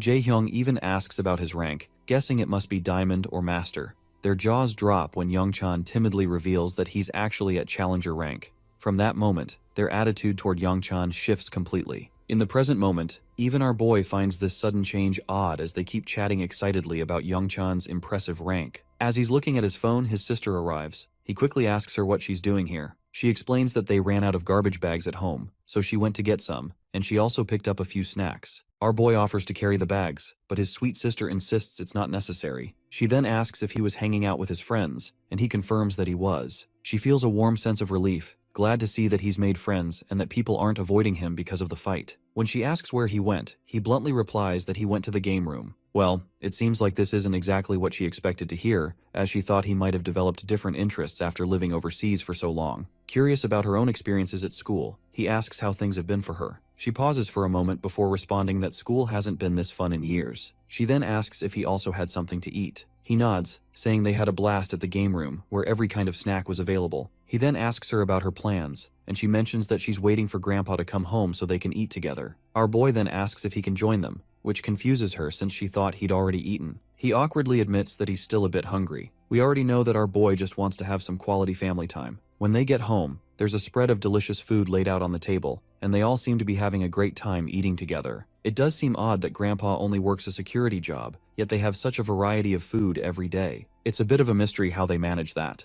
As they're having a good time eating together, our boy's thoughts drift back to his mercenary days. After a moment, he shakes off the nostalgia and is back to smiling. Just then his phone rings. It's Major Kang calling. The Major reminds him that he should just call him bro instead of using his rank. The Major asks how things are going, and our boy says he's doing well. But when the Major probes about his school life, there's an awkward silence on the line in response. Getting a bit anxious, the Major quickly asks if our boy has killed someone. Jin quickly says no, but admits he did run into some trouble that was quickly sorted out. The senior lets out a sigh of relief, and our boy reassures him that everything is fine now, and there's nothing to worry about. Kang is relieved and reminds our boy that they're always there for him. In response, Jin promises he won't forget that. The next day at school, we see the trio in class, but our boy is noticeably missing, and Youngchan seems a bit awkward among the two bullies. Jaehyung starts asking odd questions. Curiously, he asks who they think would win in a fight between Jin and Seokju-ko. Hyokjin points out that while Jin is good, he probably couldn't beat Seokju-ko, who's been training in combat since he was a kid.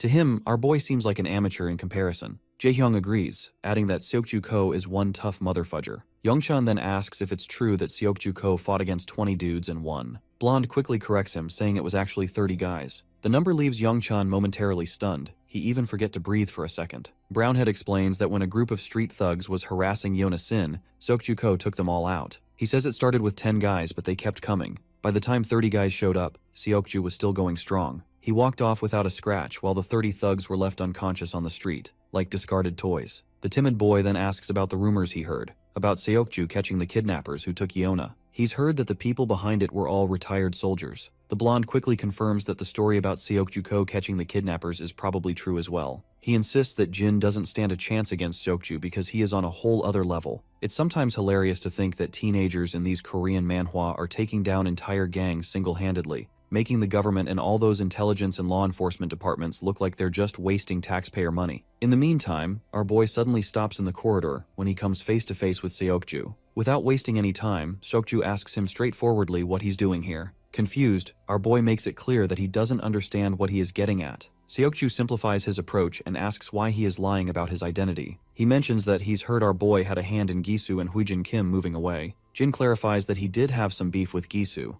but he had nothing to do with their departure. That is when Seokju points out that he checked with the school our boy supposedly attended overseas, and they've never heard of him. Things seem to be heating up, but before we get our boy's response to Seokju, the scene shifts to Daeyeon. She's approached by Yeona, the stunning girl from earlier. After a while, the two ladies are catching up, and Daeyeon mentions she didn't know Yeona was back in Korea. Yeona explains that she just started school the day before and is actually in her brother's homeroom class. Daeyeon perks up in surprise. Yeona then points out that she doesn't remember Daeyeon mentioning having a brother before. Daeyeon explains that everyone thought her brother had died in the crash with her parents 10 years ago, but he survived. They only found out about his survival about 6 months ago. The scene flashes back to the past again. Daeyeon has just returned home and finds her grandfather frozen in place while holding the telephone receiver. Tears are streaming down his face as he reveals the shocking news that Jin is alive. This revelation leaves Daeyeon stunned, and it's how she learns about her brother's survival. Back in the present, Yona asks why no one didn't know about her brother all these years if he was alive but didn't reach out. Daeyeon explains that Jin lost his memory in the crash, and it was only recently that he started to regain some of it, and someone helped them locate and reconnect with him.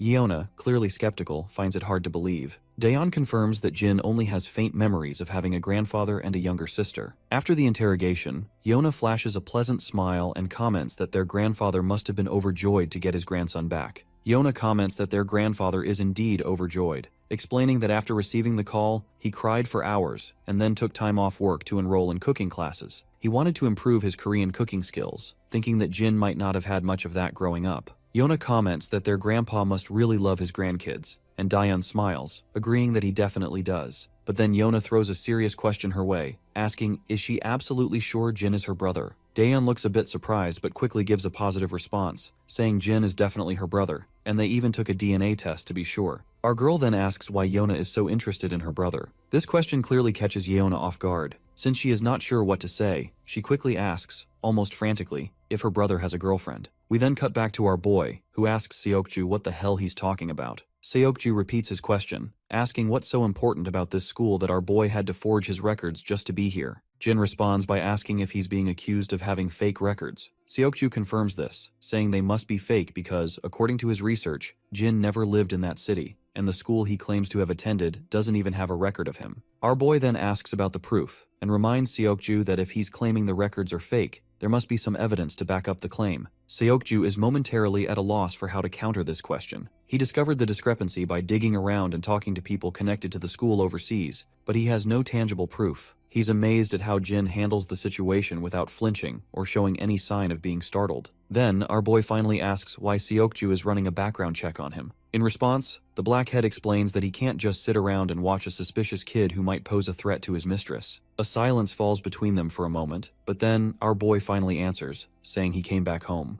Seokju is baffled by this vague response, so our boy clarifies that he was asked what he came here for, and his answer is simply that he returned from overseas for his family. With that, our boy starts to leave. Seokju stares after him with skeptical eyes, thinking that since he already suspects our boy has forged his records, it won't be long before he figures out his true identity. Once the class begins, we see Jaehyung quietly immersed in playing video games, while the blondie scrolls through his phone idly. Our boy Jin notices that both Seokju and Yeona are absent from class. He's intrigued by how quickly these two, having just transferred yesterday, managed to gather so much information about him in less than a day. When the bell rings, the beta bullies approach Youngchan, inviting him to play games and push ranks. They also invite Jin, but he declines, mentioning it's his grandpa's birthday today. The bullies decide to hang out themselves, and Youngchan is on board with that plan. Meanwhile, we're back with the Black Beauty, where Seokju is filling her in on the situation. He's convinced that Jin has definitely forged all his records and even questions the authenticity of the DNA test. Seokju further mentions that his research dug up some pretty rough stuff about his sister, Daeyeon.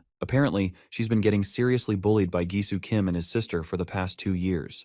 When Yona asks just how bad it was, Seokju says it's enough to make anyone wonder how she endured the bullying all these years. He explains that the videos of her assault weren't exactly publicized, but he is pretty sure that the assault she faced was just as serious. Yona's pretty blown away and can't help but think about how messed up kids these days can be. Seokju adds that Jin's already knocked out Gisu Kim and his crew twice, and saved her sister from the bullying. Yona chuckles to herself, thinking it's kinda sweet that her long-lost brother comes back from the dead and takes out her bullies, while Yona's own siblings only ever seem to want to get rid of her. Yona's curiosity gets the best of her as she starts piecing things together. She points out that if Jin had really come to school with the intent to target her, it doesn't make sense that he'd be so upfront about it. A smart person would have stayed under the radar. Seokju agrees, noting that someone with a real plan would have kept a low profile. Yona's mind starts racing once again, and she asks if Jin might have some kind of ulterior motive related to Daeyeon's family. She brings up the insurance money from the plane crash. Seokju then reveals that the grandpa received it but hasn't used it, making it grow over the years. Furthermore, grandpa returned the share of money which he got for Jin's death, since he was alive. But there's still a substantial amount left, so there is still a possibility that he might be after the money. Yona connects the dots and highlights that if Jin might actually be after the money, then it could mean Daeyeon is in danger from her own brother. The scene shifts back to the grocery store where our duo can be seen shopping,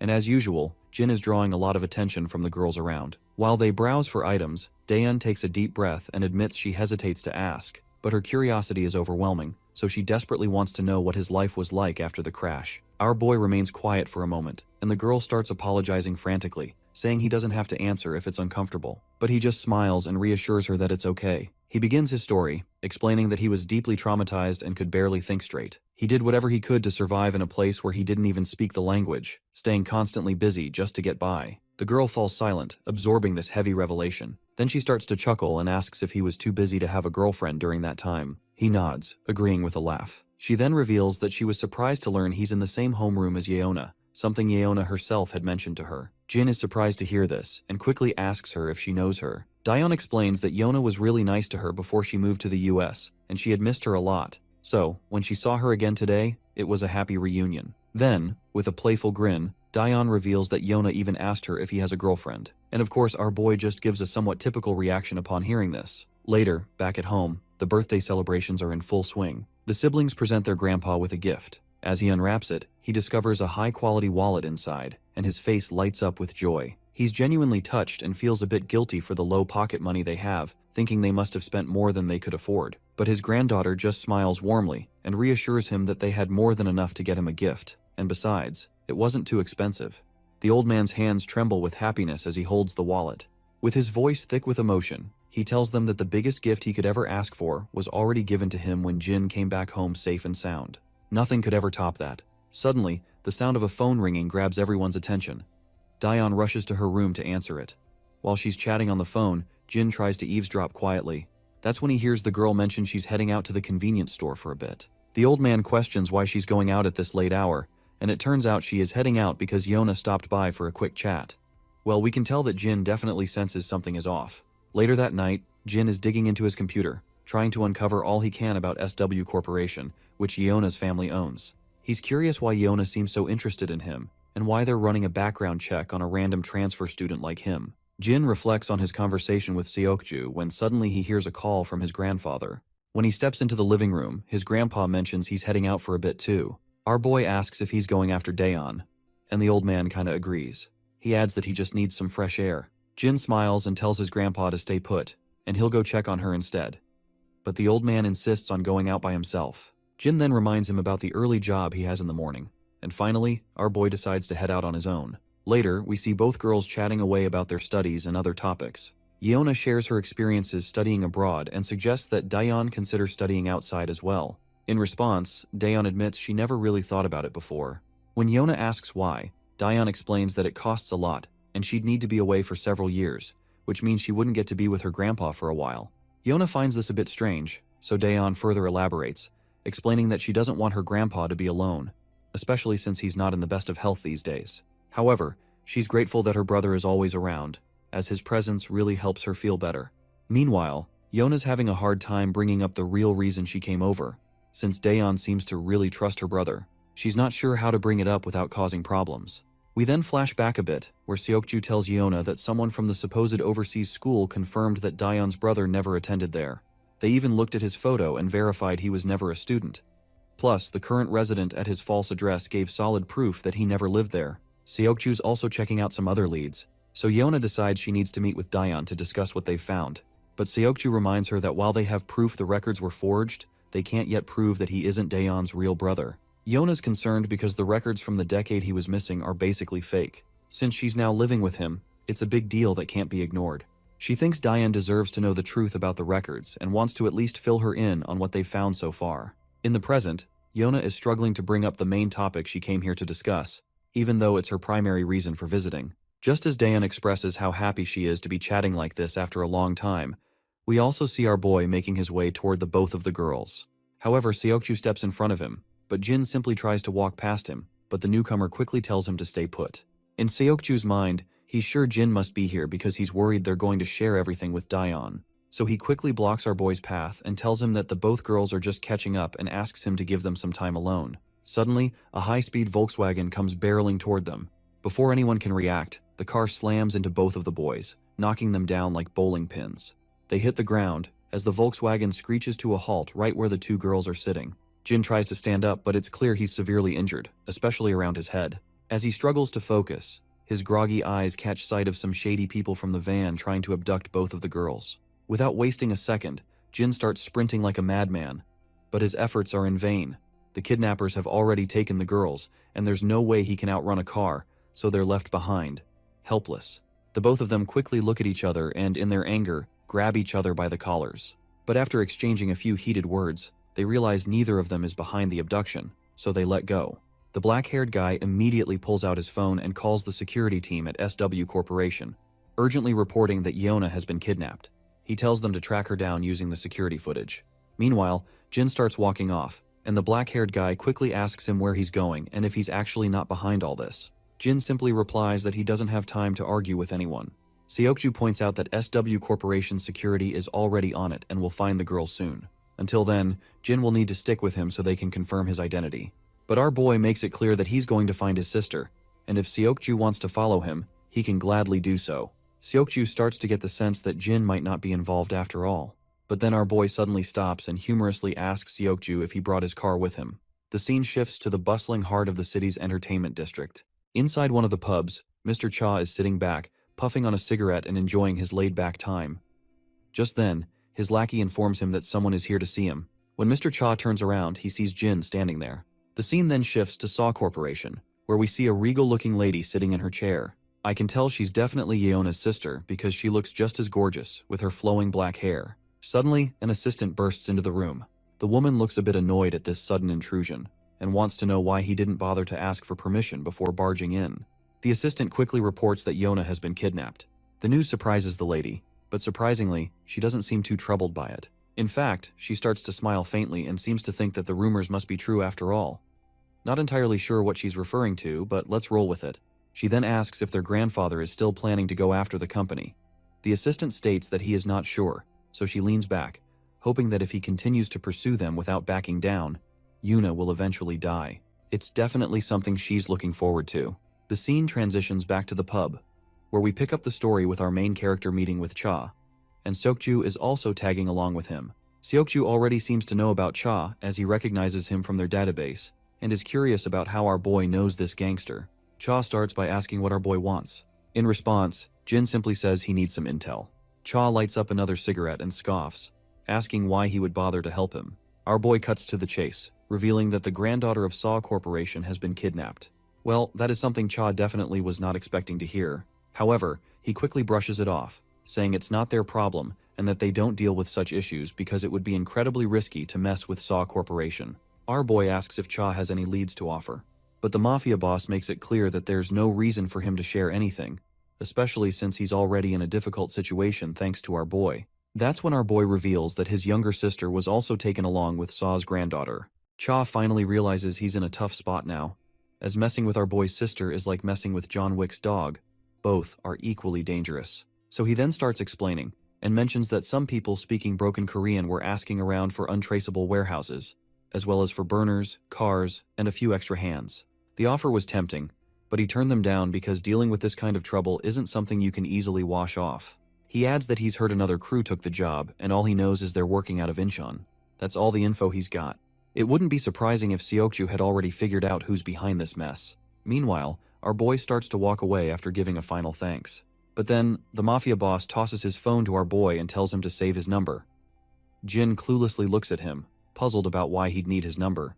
The mafia boss gets a bit agitated and clarifies that he'll need it to contact him once he digs into the warehouse for more info. With that, our boy starts entering his digits. He also asks if the bike outside the door belongs to him.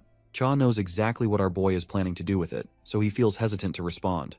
But eventually, my guy takes the heavy bike, and before leaving, he tells Seokju figure his own way out to get there, because he's taking the bike. Seokju questions whether he is going to trust this shady half-baked info, and going to chase those kidnappers based on that.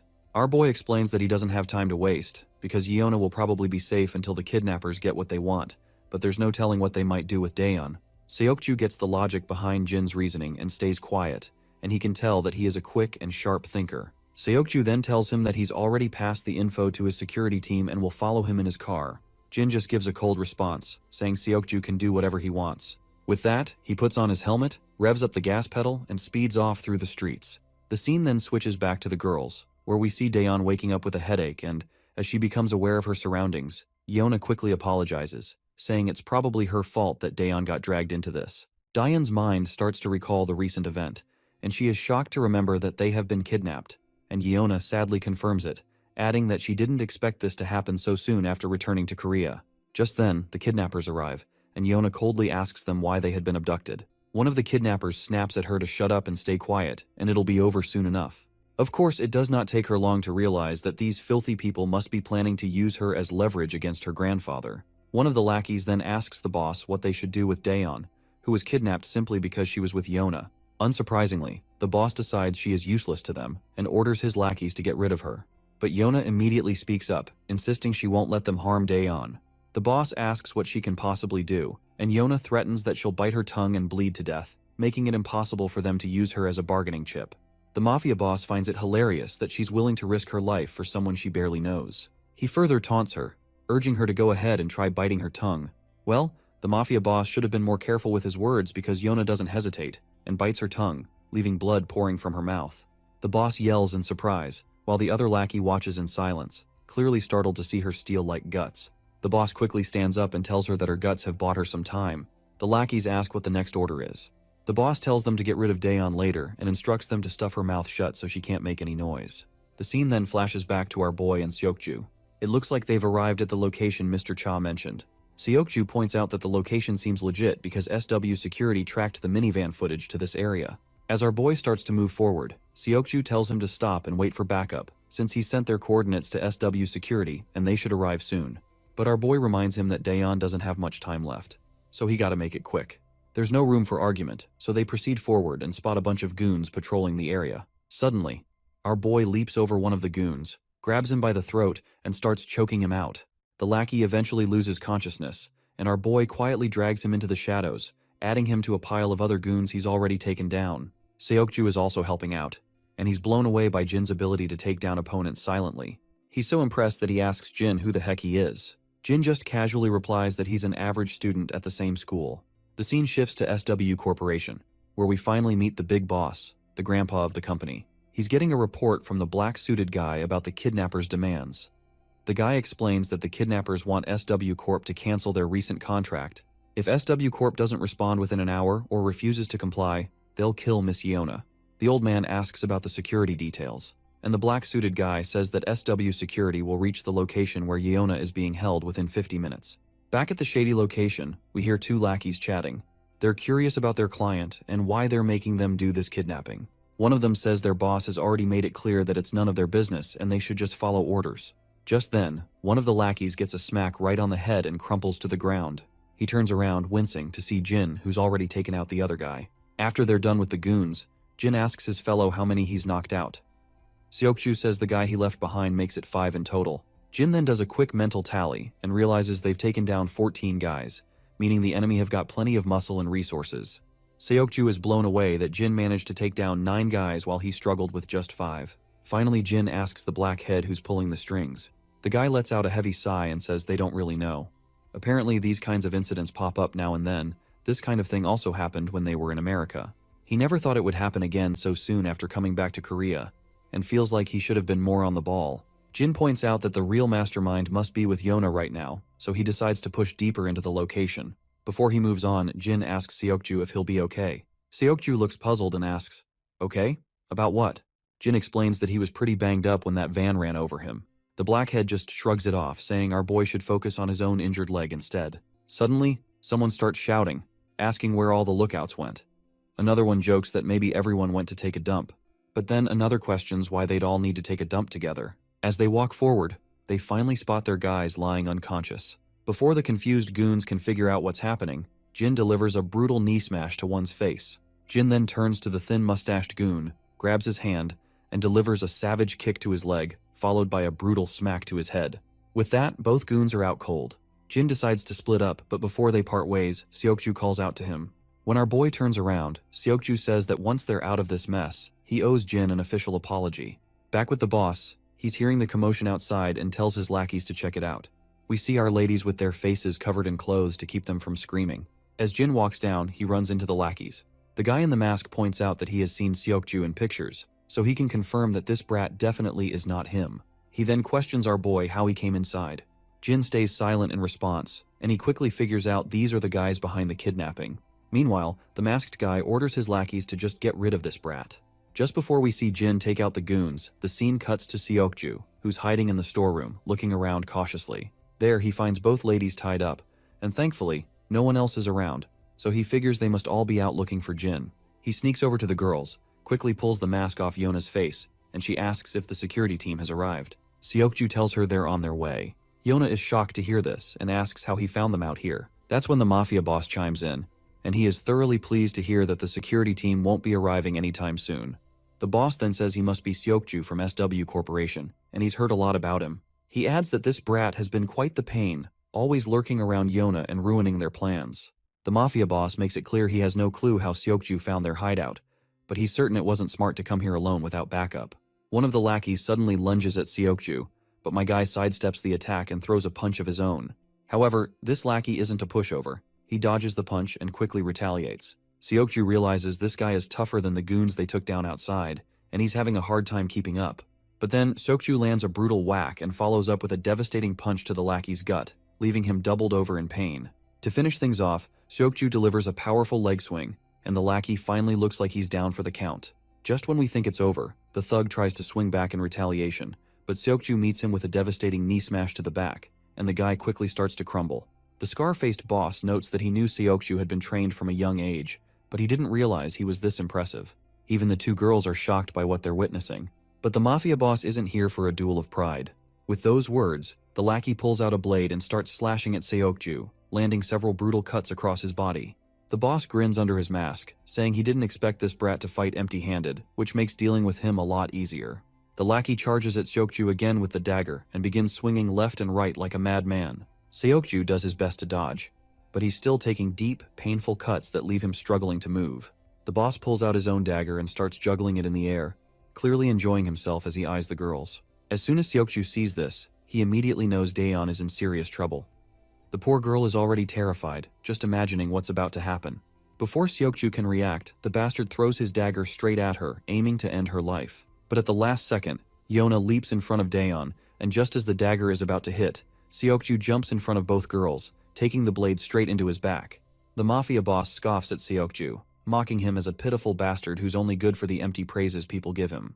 He then orders his lackeys to leave Yona alone and kill the other two. The lackeys quickly agree, and begin to walk forward to carry out the order. Suddenly, everyone hears the door creak open, and all eyes turn to see Jin making a badass entrance after taking down the goons and leaving them sprawled on the ground. Back at the club, Gangster Cha is there with his lackeys. They fill him in with the latest info, reporting that the Goshung cartel is behind the abduction. Cha is stunned by the ridiculous mistake the Goshung cartel made by getting involved with both Jin and SW Corporation. It was bound to backfire, considering how the cartel never digs into their clients before taking a job. One of the lackeys then asks Cha why he helped Jin. He further points out that Jin is the one who put them in a tight spot, and he's the one who exposed all the dirt on the Kim family they'd been keeping under wraps for years. Cha lets out a big sigh, saying he had no choice. He points out that he's just an old man who couldn't possibly take on a kid like Jin, and they can't just take revenge on him, especially since it was the Kim family who messed with him first. The lackeys then remarks that they don't have to help Jin either. Cha falls silent for a moment, then chuckles to himself, and further states that he had no choice but to help him since his sister was kidnapped. Back at the hideout, Jin makes his grand entrance. The lackey leader asks who this guy is, while Yona is stunned to see him. Daeon is also shocked to see her brother, and when she mentions this out loud, the mafia boss overhears and realizes Jin is her brother. The boss bursts into laughter, nearly losing his breath.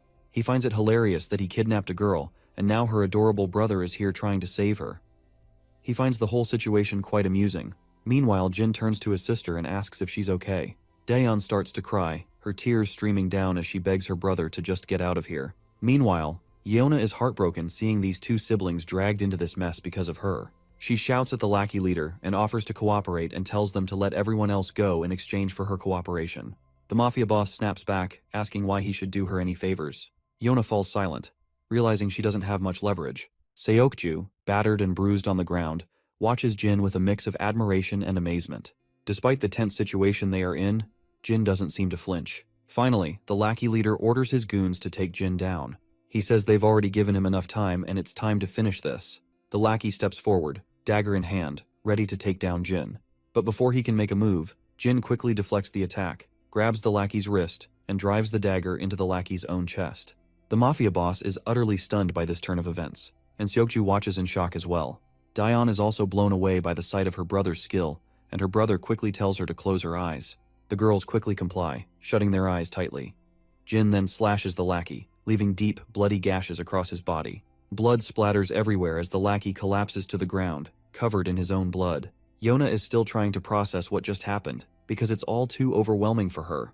Meanwhile, Seokju is left in absolute awe, realizing Jin isn't just swinging his knife around aimlessly. Instead, he has expertly severed the lackey's muscles and ligaments to neutralize him. The mafia boss is also quite amazed to see this, and comments that he doesn't seem like a brother at all, but more like a bodyguard. Jin keeps advancing toward him, and the boss retracts his previous statement quickly. He admits that Jin must be more than just a bodyguard because no ordinary kid could wield a knife like that and maintain such a cold gaze. He then brushes it off, saying it doesn't really matter because he's still planning to kill Jin anyway. He swings his dagger at him, but my guy quickly ducks down with a godspeed, and the boss keeps on swinging his dagger left and right. As the mafia boss lunges at Jin with his dagger, Jin easily blocks the attack with one hand and swings his own dagger at the boss. The boss, quick on his feet, steps back just in time to avoid the brutal hit. The two engage in a deadly dance of blades, each strike more vicious than the last. But this time, Jin's blade finds its mark, slicing through the boss's hand, leaving it temporarily useless. The mafia boss, now in pain and disbelief, demands to know who Jin really is. But my guy remains silent, his expression unreadable as he prepares for the next round. Without hesitation, the mafia boss charges at Jin again. This time, Jin effortlessly grabs his wrist, and with a quick motion, slashes through the boss's other hand. After delivering a few brutal cuts, Jin follows up with a crushing punch to the lackey's face, leaving him staggering backward with a bloodied nose. The mafia boss, now enraged and desperate, grabs a gun and aims it directly at Jin. But before he can pull the trigger, Jin throws his dagger with deadly accuracy. It embeds itself in the boss's shoulder, causing him to wince in pain. Seizing the moment, Jin launches himself at the boss with lightning speed. He delivers a devastating slap under the boss's chin, sending him crashing backward like a sack of potatoes. The mafia leader, now thoroughly beaten, collapses to the ground, his pride and power shattered. The others watch in stunned silence as Jin stands tall like a total badass, his presence alone making Yona and Seokju tremble slightly. Jin steps forward, gently telling his sister to open her eyes. When she does, she sees him standing right there, a reassuring smile on his battered face. Without missing a beat, he tells her he's here to take her home. Yona is momentarily shocked by his injured appearance and places her hand over his wounds, asking if he's okay. Jin, with a warm smile, reassures her that he's fine, despite the injuries. His calm behavior and comforting words make her emotions overflow, and she starts to cry uncontrollably. Jin does his best to comfort her, his own heart aching to see her so upset. Yona is deeply moved by the compassion Jin shows for his sister, observing them with admiration. The next day, we are at SW Seoul Medical Center. Jin sits quietly in the corridor, his handsome face drawing the attention of passing nurses. His phone buzzes with a message from Jae-hyung, who's curious why Jin isn't at school. Jin replies that he's got an errand, and as he checks his messages, he sees his friends excitedly discussing their hangout and teasing him for missing out. Jin smiles as he reads his friends' messages, feeling a warm connection despite missing out. He leans back in his seat, letting his gaze drift around the corridor. His eyes fall on the room across from him, marked with a sign that reads, Psychiatry Department. The scene transitions to later that night. After Jin's intense battle with those Goonies, the police and authorities arrive at the scene. They round up all the criminals present, and doctors begin tending to Jin's sister. Yona approaches Jin and tells him that he should take his sister to the hospital, and promises to take care of the bill. Jin looks puzzled and asks why, given that his sister seems to be unharmed. Yona explains that even though Daeyeon doesn't appear injured at the moment, she may have sustained unseen injuries. The trauma of the situation is significant, and she emphasizes that it's crucial to ensure Daeyeon gets thorough medical attention. She also mentions that she recently discovered Gi-soo and Huijin Kim had been harassing Daeyeon, and while she's relieved they've been penalized, the resolution for the victims is still incomplete. She further explains that speaking with a counselor could be beneficial for Daeyeon after the traumatic experience. This is why we are waiting outside a psychiatrist's office rather than an emergency ward. As Daeyeon exits the room, she approaches Jin and asks if he's been waiting long. Jin reassures her that he just came here a few minutes ago. He then inquires about what the doctor said. In response, she explains that there's nothing serious to worry about. She will need to attend sessions once a week for a while, but overall, she's fine. Jin also shares that his own injuries are minor, just a few light bruises. The girl also let out a sigh of relief, she is relieved that he's okay. Jin's mind drifts back to how she was so emotional after being bullied, a tough reminder of everything she went through. She calls out to him, and he flashes her a smile, asking what's up. She just smiles back and says she forgot for a moment what she was going to ask. But inside her head, we can tell she's hesitant to bring up her question. The scene shifts back to earlier when the doctor was checking on her well-being. In the background, she overhears soldiers talking, completely amazed that a kid took down most of the kidnappers on his own. It just doesn't make sense to them. At that moment, Daeon is just as stunned by what the soldiers are saying. She's curious about how Jin can fight so well and what his life was like before coming back to Korea, but she can't make herself ask her any of these questions. As they walk down the corridor, they run into Yeona. The moment Daeon spots her, she lights up with happiness. Upon seeing each other, Yeona quickly asks her about how the therapy went. Daeon says it went well and mentions she heard Yeona covered the bill for her treatment, so she tells her she really didn't have to do that. Yeona waves it off, saying it's no big deal, and reminds her friend that she's the one who got her into this mess. She then apologizes to her sincerely. Daeon laughs it off, saying she's already apologized plenty. Besides, Yeona herself was a victim too. That's when Jin notices a massive bodyguard standing behind Yeona with a seriously intimidating look on his face. Despite the intense stare he is giving our boy, Jin remains totally unfazed. Yeona then turns to Jin and asks if he's had his checkup. Our boy quickly says yes, and Daeon chimes in, saying she had to drag him there. He only agreed to go after she threatened not to go to the hospital herself if he didn't. Daeon then asks about Seokju, and Yeona confirms he's in the same hospital. Daeon appears really eager to see him, and decides they should stop by before leaving. Even though she is excited about the visit, we can tell Jin's feelings are less clear. Still, they end up visiting Seokju, and Daeon makes sure to thank him for saving her from the blade. Seokju is a bit startled by her sudden gratitude and stutters, saying it's no big deal. She then asks Seokju if he's feeling better, and he replies that he's indeed feeling much better now. Meanwhile, Jin isn't too happy seeing his sister getting cozy with Seokju. He just stands there in silence, clearly uncomfortable. Even Yeona and her bodyguard notice that Jin seems to be troubled. Daeon then hopes Seokju recovers quickly. With that, they decide to leave. Yeona waves them goodbye, and they walk away through the main door. Once they're gone, the bodyguard is deep in thought, remarking how hard it is to believe that someone like this seemingly scrawny kid could take down a bunch of people at once. It's just unbelievable.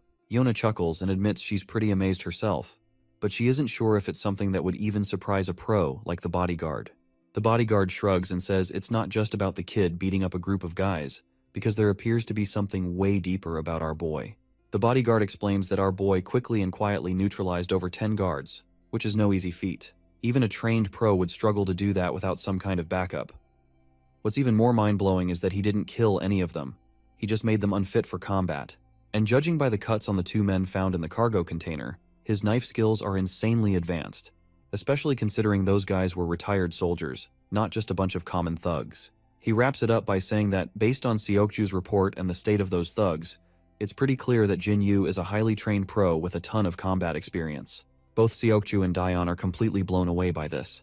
A while later, we catch up with Daeon and Jin. Daeon quickly apologizes, feeling really ashamed that she always seems to need his help. Jin tells her she doesn't need to apologize at all, and that he should be the one thanking her. Daeon is startled to hear this, and Jin continues, saying he understands what it feels like to have a family now. You see, it is for the first time in his life he put someone else's safety above his own without any calculations, something he'd never experienced before coming to this country. So, he's starting to get what family really means. We then see the same woman with short black hair again, and I will say it once again, she's likely Yeona's sister, and she looks utterly distraught that Yeona was rescued safely. The reporter details that there is suspicious rumor going around. He elaborates that while Seokju played a key role in the rescue, the exploits of another student who accompanied him were even more extraordinary. She asks how that's possible, and the reporter responds that even the chairman has taken an interest in this student, and we already know that this student is our boy, of course. The woman is shocked and wonders if these rumors might actually be true. We see Jin once again doing some hardcore pull-ups. As he works out, his mind flashes with images of the people he fought that day. Just as he's lost in the intensity of the exercise, Daeon knocks on the door and mentions that she's brought some fruit. While Daeon munches on the delicious fruit, Jin arrives and quickly asks his sister how she's feeling. She responds that she's already answered that question 1,000 times, and she's fine. Once Jin sits down, he notices something on Daeon's mind, so he asks her what's up. That is when she assures him that she does not hate him just because she saw him fighting and beating those guys brutally. She claims that it doesn't change how she views him. After all, he did all this just to save her, and she won't ask him about his past either. Daeon then gets somber, saying she was never able to tell Grandpa about any of the bad things that happened at school. She just wasn't ready to share it with him. But now, she feels more relaxed, as if she can open up about anything. Suddenly, her phone rings. It's Yona on the call, so she grabs the phone and heads to her room while still on the call. A while later, we see Yona sitting in front of Jin, who quickly tells him to take a seat as well. Jin sits down and asks why she wanted to see him. Yona explains that she wanted to apologize for putting Daeon in such a dangerous situation. Even though she's already apologized before, she wanted to say it to him personally. She explains that Seokju will also come to apologize in person once he's better. She also wants to thank Jin for saving her as well. Jin makes it clear that he only went to rescue Daeon, not Yona. She shrugs, saying that it doesn't change the fact that she was saved thanks to his intervention. Once she's finished, Jin asks if there's anything else she wanted to say. Yona admits that she also wanted to let him know that they will stop investigating his background, so she is hoping that he is not too mad that they tried to dig into his past. She then lets out a sigh and explains that she couldn't ignore the fact that all of his documents were forged.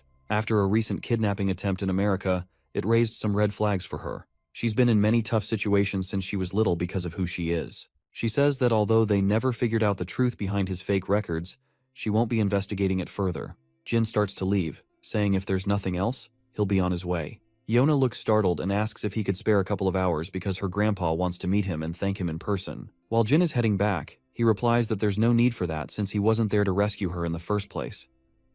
Yona falls silent, and Jin heads home, walking down the dimly lit, gloomy alleys late at night. As he walks, we see a familiar person over that street. As the scene zooms in, we see that this is one of Mr. Cha's lackey, who has been brutally shot in the gut, and it does not take long for our boy to recognize who this man is. The man is barely holding on to his life, but makes sure to start berating Jin, blaming him for putting his gang in danger. He explains that they were already struggling after Jin exposed the Kim family. Then, their boss also helped our boy by tipping off the location of the Goseong cartel, which stirred up trouble between the Goseong cartel and their gang. Mr. Cha's turf is now under attack. His friends and lackeys have already been killed, and the Goseong cartel leader made sure to personally visit Dushik Cha. When Goseong finally faces off with Cha, he throws a verbal jab, asking why he doesn't just give up before making a fool of himself in front of his men. Cha responds with a jab of his own, pointing out that he's already sent most of the crew on a weekend off. Yet Goseong brought his entire platoon of lackeys. Then another guy in a coat chimes in and tells Cha that he really shouldn't have stirred up trouble by messing with the Kim family. And when it was not enough, he tipped off Goseong and his men recently. Our gangster throws another brutal jab, and this time, Goseong himself loses his cool, and he is going absolutely bonkers to what just Cha said. He furiously orders all his lackeys to charge at Cha, and the gang rushes at Cha like a pack of wild dogs, ready for a fight. But our beloved gangster isn't just any weakling. He deftly ducks, letting a punch zoom past over his face, and retaliates with a devastating blow that leaves his attacker reeling. Another lackey tries to swing at him, but ends up taking a brutal hit right under the chin, crashing to the ground in a pool of blood. Goseong grits his teeth in frustration while Cha continues to drop lackeys as if they're mere flies. Suddenly, Cha takes a brutal jab with a stick from behind. He groans in pain but quickly recovers, throwing a punch in return that sends his assailant crashing down for the count. Even though Cha manages to take out a bunch of guys, the sheer number of lackeys is overwhelming. It's clear that despite his skill, he won't be able to take them all down like this. Our beloved gangster takes his stance, knowing he's up against copious amounts of people, and is furious that Goseong brought so many guys when he knew Cha does not have most of the men in the club. He can't help but smirk when he thinks about our boy, and wonders if he has saved his little sister by now. With the speak of the devil, Jin arrives outside the club. The lackeys standing guard tell him to get lost, but Jin isn't about to take orders. He delivers a brutal kick to one of them, sending him crashing to the ground and leaving the other two speechless at Jin's audacity. He then dismounts from his bike, and the two remaining lackeys try to take a swing at him. But Jin effortlessly grabs one's hand and delivers a devastating smash to his face, leaving blood splattering everywhere. The remaining lackey tenses up at the sight and ends up taking a heavy kick to his gut. With both goons taken care of, he moves further into the club, only to find a brutal scene of dead bodies. As he advances, a group of arrogant thugs orders him to leave. But our boy remains unfazed and keeps walking toward them. One of the thugs steps up, yammering some nonsense, but my guy quickly silences him with a single blow, sending him crashing to the ground and leaving the others utterly terrified. Despite their fear, the thugs recklessly charge at him, and our boy begins to deliver blows, taking them down one after another.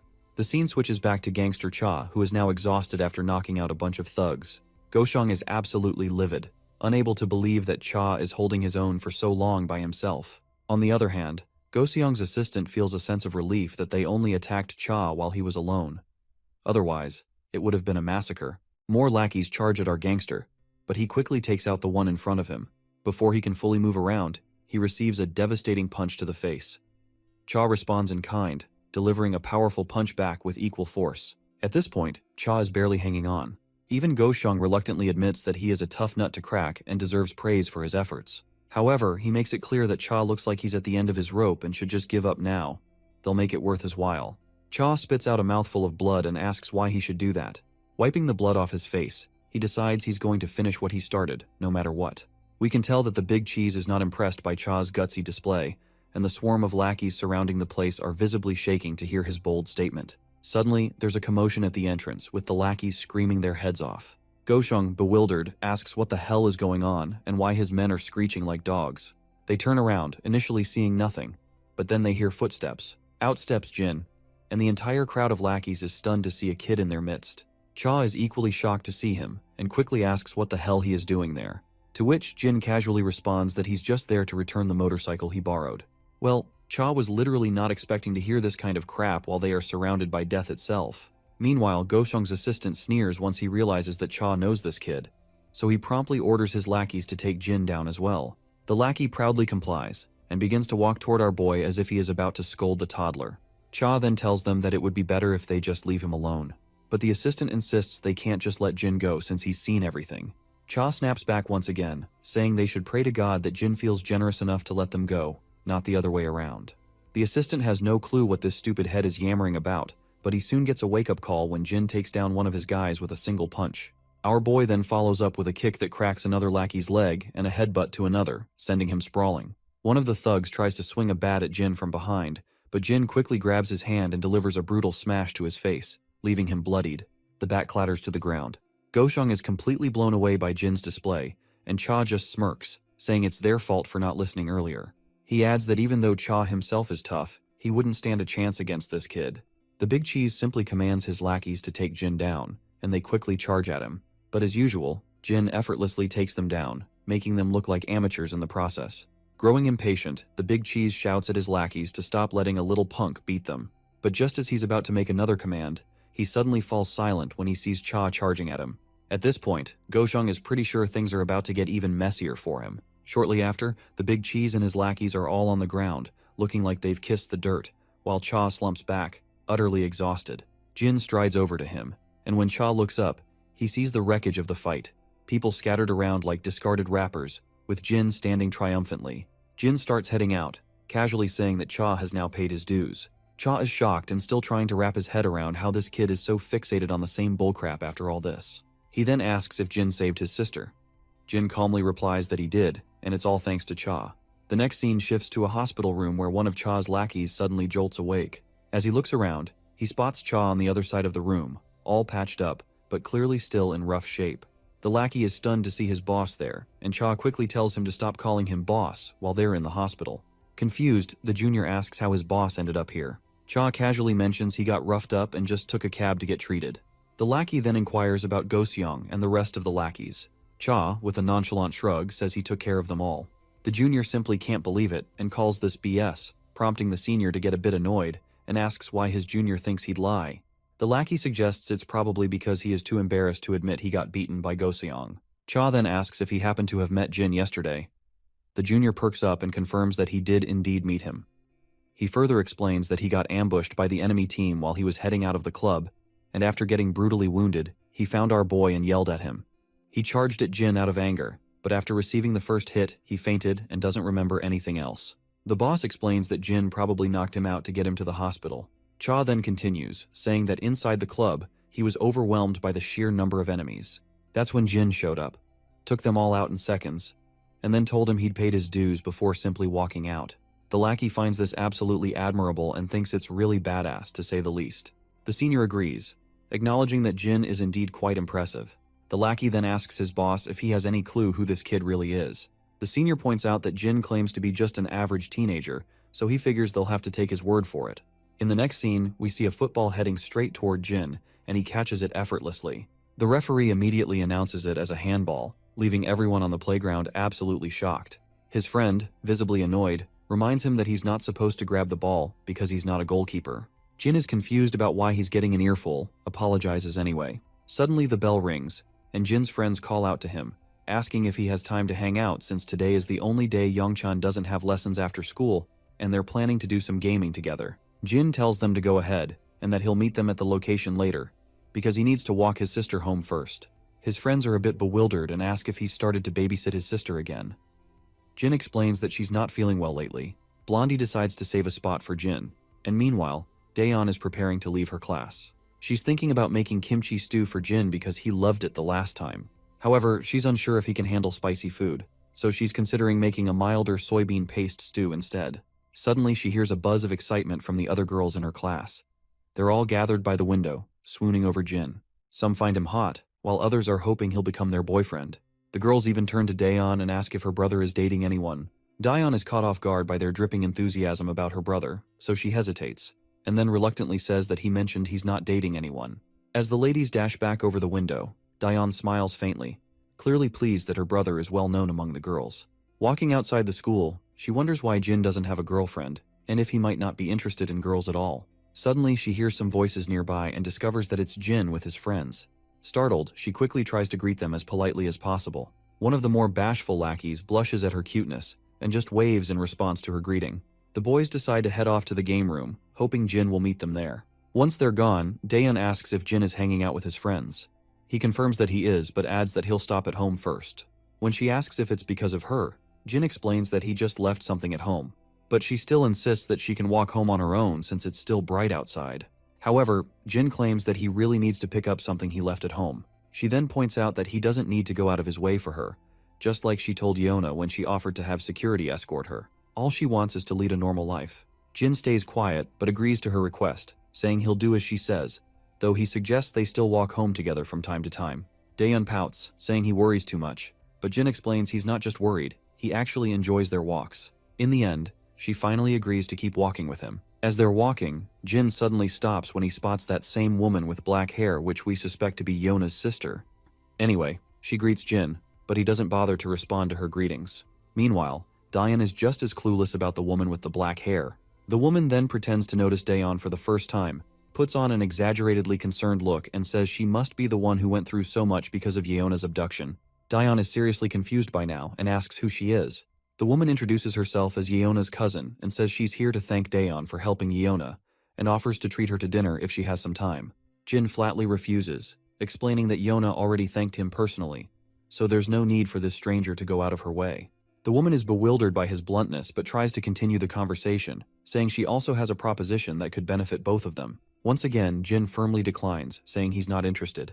He then just starts to walk away, leaving this arrogant woman absolutely fuming. But before he's completely out of sight, Daeon makes sure to bow her head and give her one last polite nod. Meanwhile, the lady is seething with rage, and her guard asks if he should bring him back forcefully, but the lady says no. It seems her ego's been bruised more than we thought, and she's practically boiling over with anger. Next up, we're in the gaming room where everyone's glued to their TV screens. While they're all deeply immersed in their game, Youngchan decides it's time to take a dump. As he's heading down the hall, he accidentally bumps into a cocky punk. This guy immediately starts threatening Youngchan, barking at him to watch where he's going. Youngchan, poor guy, is practically shaking and stumbles out an apology. But Mr. Cocky isn't done. He's about to slap Youngchan across the face. Just in the nick of time, Jaehyung bursts onto the scene and saves his friend from getting slapped. Jaehyung strides over cockily, telling the cocky punk to get over it, because there's no need to make a scene over a little shoulder bump. He quickly spits out the lollipop he was sucking and locks eyes with the punk, and tells him to not take them for a bunch of goddamn scaredy cats. The punk's nerves are clearly rattled by Jaehyung's deadly glare, and my guy continues to stare him down and demands this crazy punk why the hell he is staring. Once the punk is thoroughly intimidated, he finally walks off with whatever pride he has left.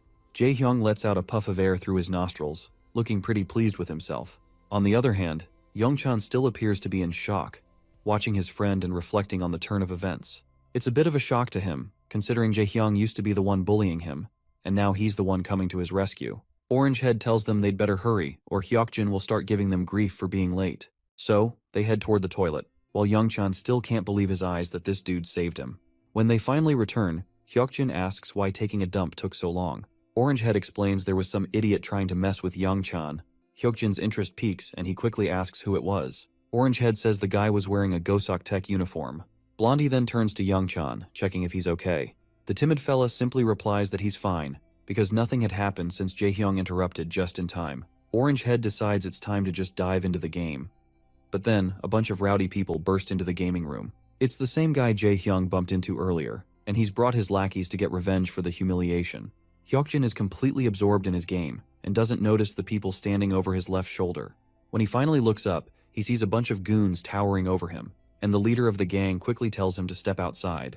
Both Hyokjin and Jaehyung realize that shit is about to get real, and Youngchan is shaking, terrified just thinking about what's coming next. Once they head outside, Youngchan is trembling with fear, feeling utterly terrified because they've gotten into this mess because of him. The cocky guy from before starts bragging about how Orangehead was all talk and no action, claiming it'll be easy to take down him and his other friend.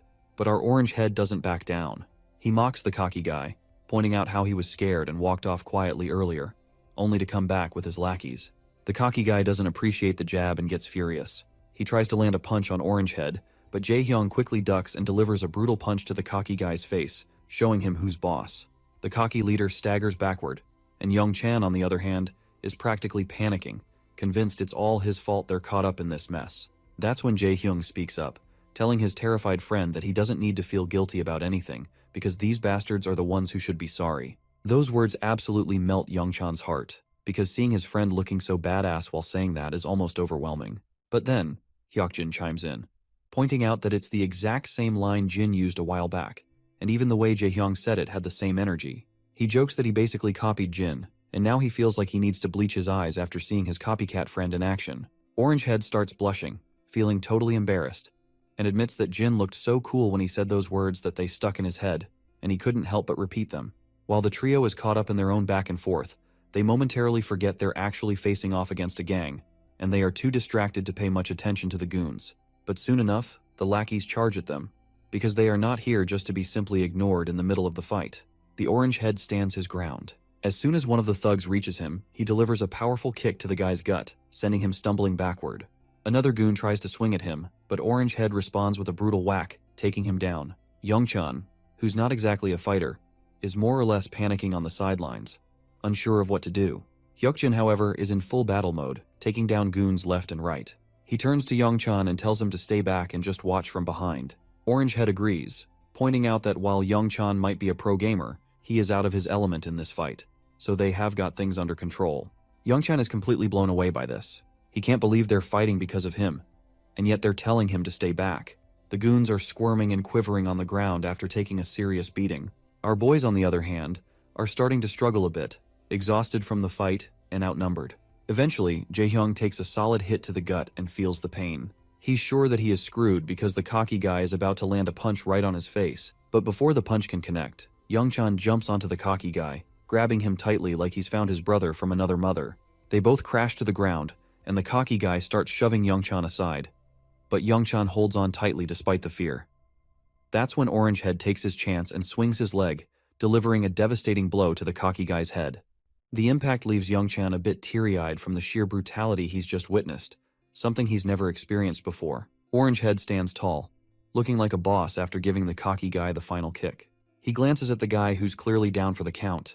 Hyokjin can't help but jab at Orangehead, noting how Youngchan had to step in to save the day. Orangehead quickly gets embarrassed and defensive, saying he was just about to take the guy down himself. They turn to Youngchan, who's on the verge of tears. Orangehead immediately asks if he's okay. The timid fella quickly reassures him that he's fine and apologizes for causing all this trouble. The scene shifts to our boy finally making it to the game room, only to find it empty. He tries calling his friends, but no one picks up. Just then, he hears someone calling his name. He turns around to see his friends, who eagerly tell him he missed all the action.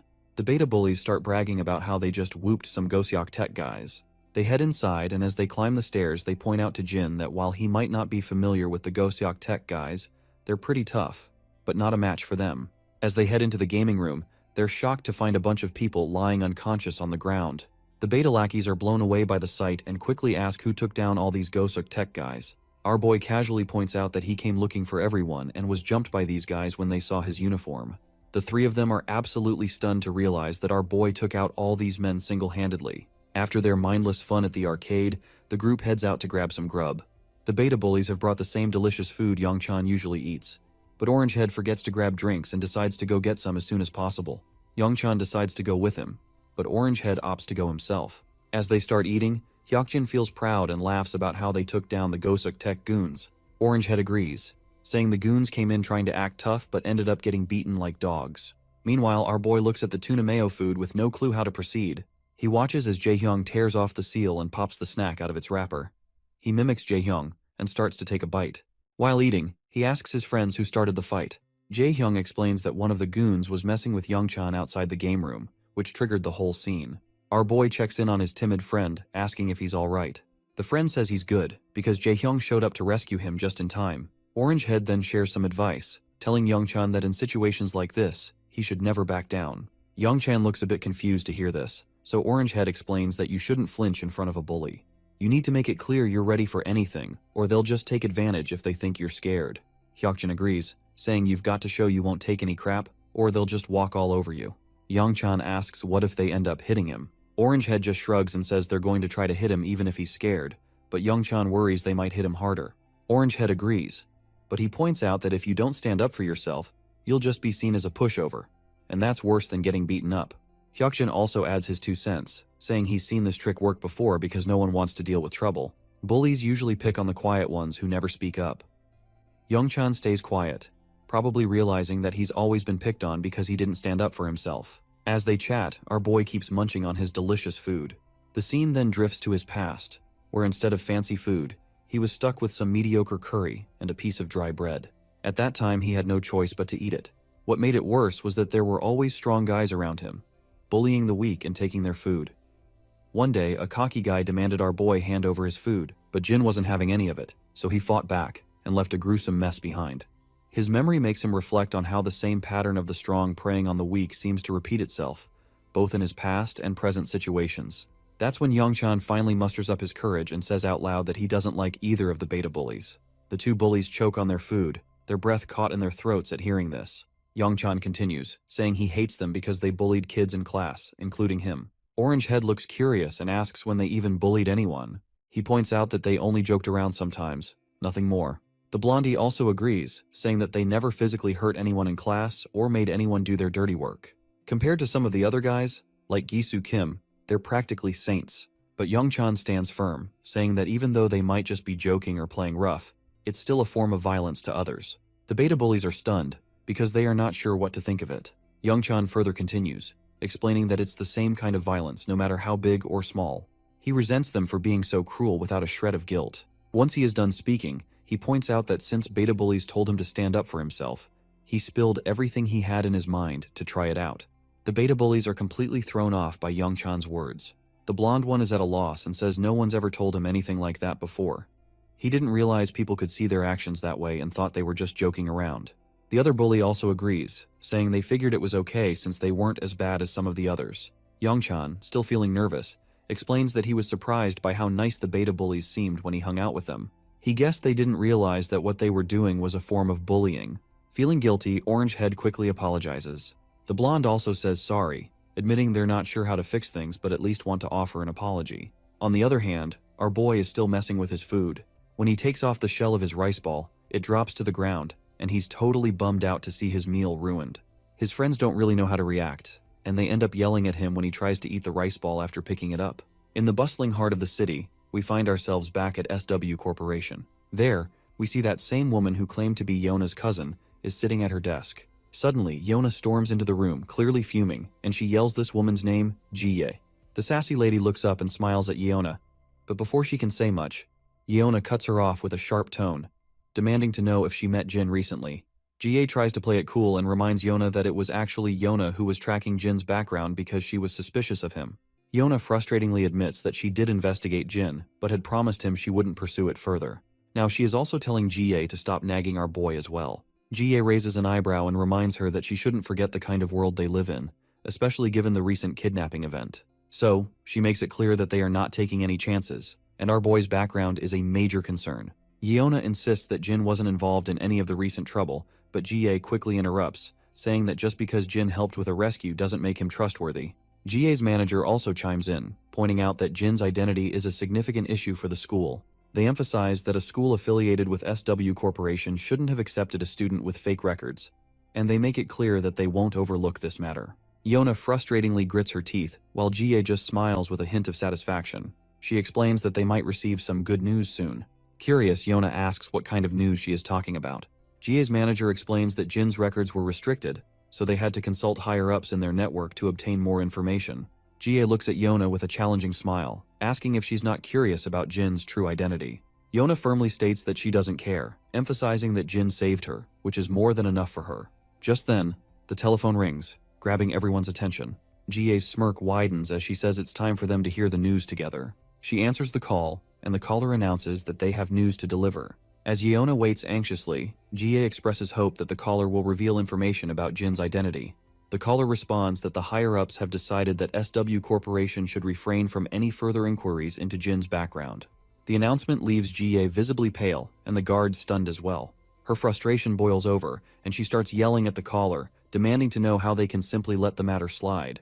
The caller makes it clear that, given the enduring relationship between SW Corporation and the government, they have decided to overlook the matter. The caller explains that Jin is estranged from his family due to an unfortunate plane crash and is essentially a young man who has found his way back home. They emphasize that it would be best to let him live his life without further scrutiny. The next day at school, Yona walks in with her escort, catching everyone's attention, including our boys who are curious to see them back after such a long time. Yona suddenly starts looking at them with a direct gaze, which makes Youngchan feel uneasy. She approaches him and simply asks if Jin isn't in school today. Youngchan, looking around for Jin, explains that he was just here, but Jaehyung explains that he just got called to the office a few minutes ago. As Yona and her escort, Seokju, settle into their seats, her escort reveals that the chairman is at the school right now. Yona is surprised to hear that her grandfather is at the school, and wonders why he didn't inform her of his visit, and if Jin might have gone to meet him in the office. In the office, we finally meet the old man we've been hearing so much about. He's thrilled to finally meet our boy in person, especially since our boy had previously turned down a meeting, so he came by himself to thank him for saving Yona. Our boy responds that there's no need for thanks. He was just trying to rescue his sister, and Yona happened to be there too. The old man acknowledges that he knows, but he still wanted to express his gratitude for saving his granddaughter and apologize for involving his sister. Our boy clears things up again, letting the old man know that he doesn't need to worry about that since Yona has already apologized. The old man stays silent after hearing this, and our boy starts to head into the classroom. That's when Grandpa finally asks if he will become Yona's bodyguard. Not surprisingly, he flatly refuses and makes it clear that this isn't something an average teenager like him can handle. The old man reminds our boy that an average teenager couldn't really handle a unit of kidnappers made up of former Special Forces soldiers either. Jin then points out that Yona already has an internal security team guarding her 24/7. The old man agrees, but says that a security team can't be with her at school. And besides, she wouldn't be able to live normally with a team trailing her all the time. He explains that Seokju was in charge of her security, but the recent incident made him realize he isn't the right person to protect her, so he's thinking of giving the job to our boy. Jin starts to walk away again, saying he can't help. The old man goes quiet for a moment, and then says he wasn't just here to thank him for saving Yona. He also wanted to thank him for what he did 3 years ago. As soon as our boy hears this, he freezes and quickly turns back toward the old man. The old man keeps going with his thanks, saying he's wanted to express his gratitude for a long time, because without our boy's efforts, he wouldn't have had the chance to see his son before he passed away. It's clear that Jin remembers what the old man is talking about, but he stays nonchalant, saying it was just another job. The old man insists it was a dangerous job that no one else would take on. Thanks to our boy's success in the mission, he was able to see his son again, and his son spoke about Jin often.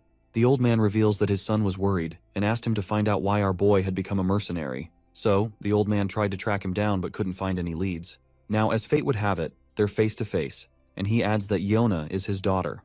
Jin's mind quickly flashes back to the past, recalling the man mentioning that he had a daughter around his age. Still, Jin makes it clear that he can't be Yona's bodyguard.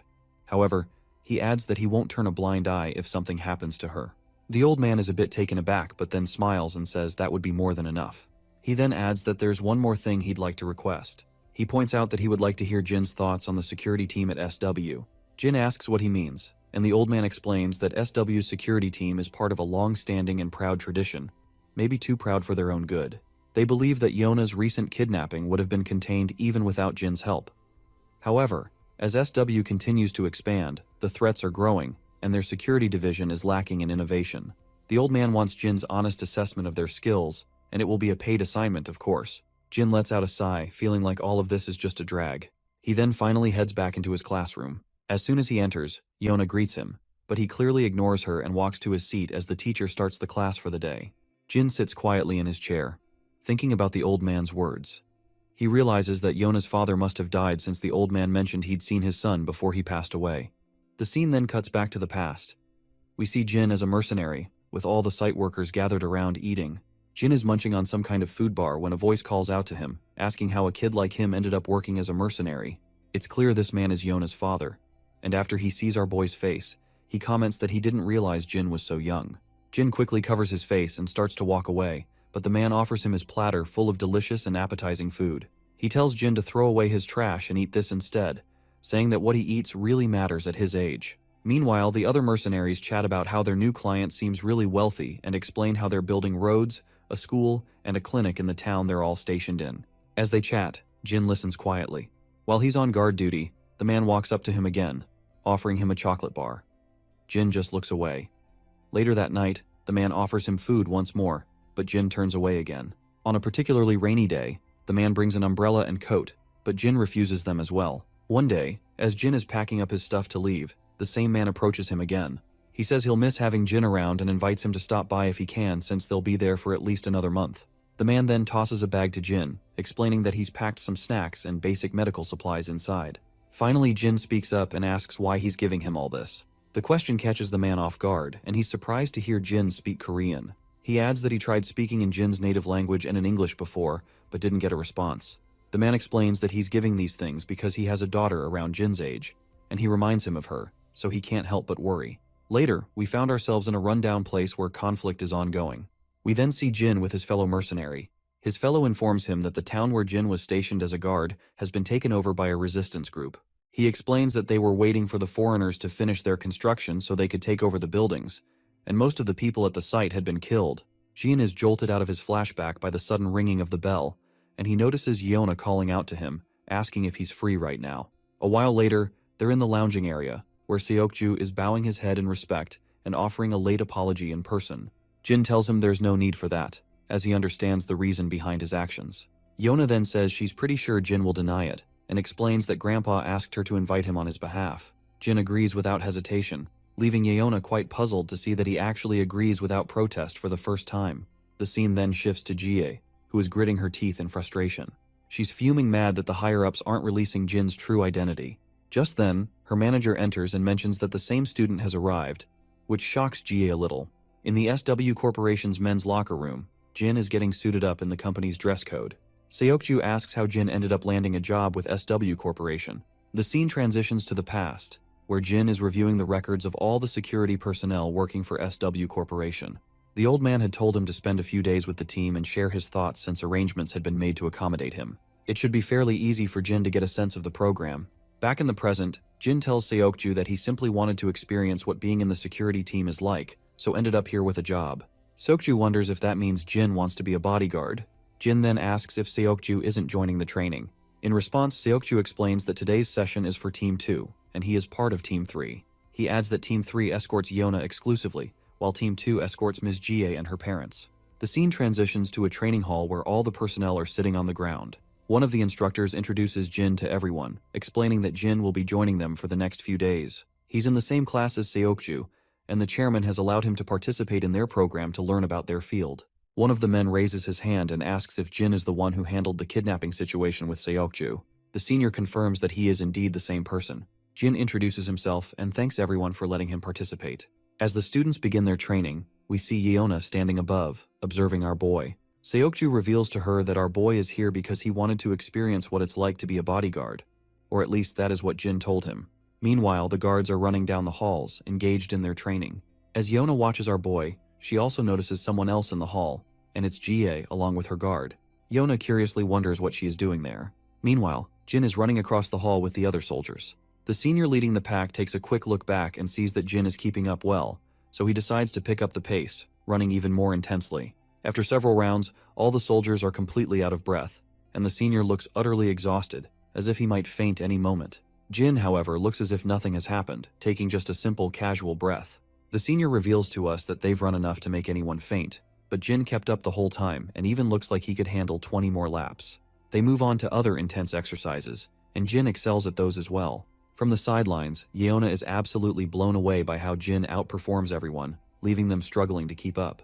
Meanwhile, Jie just sneers, saying it's just basic training, and still Team 2 is falling way behind this kid. As our boy stands there, the senior is wondering where in the hell they found this kid. He's questioning if he's been trained somewhere before because he's just too good. Then the senior notices Jie standing nearby, and his face goes pale as soon as he makes eye contact with her bodyguard. He realizes he's going to catch flack from Jie and her bodyguard later for falling behind compared to a high schooler. Suddenly, one of the juniors raises his hand and points out that he's heard this student played a critical role in Miss Yona's rescue, so he wants to test the kid's skills himself. The senior gets angry and asks if he really wants to spar with a high school kid, yelling at his junior for being out of his mind.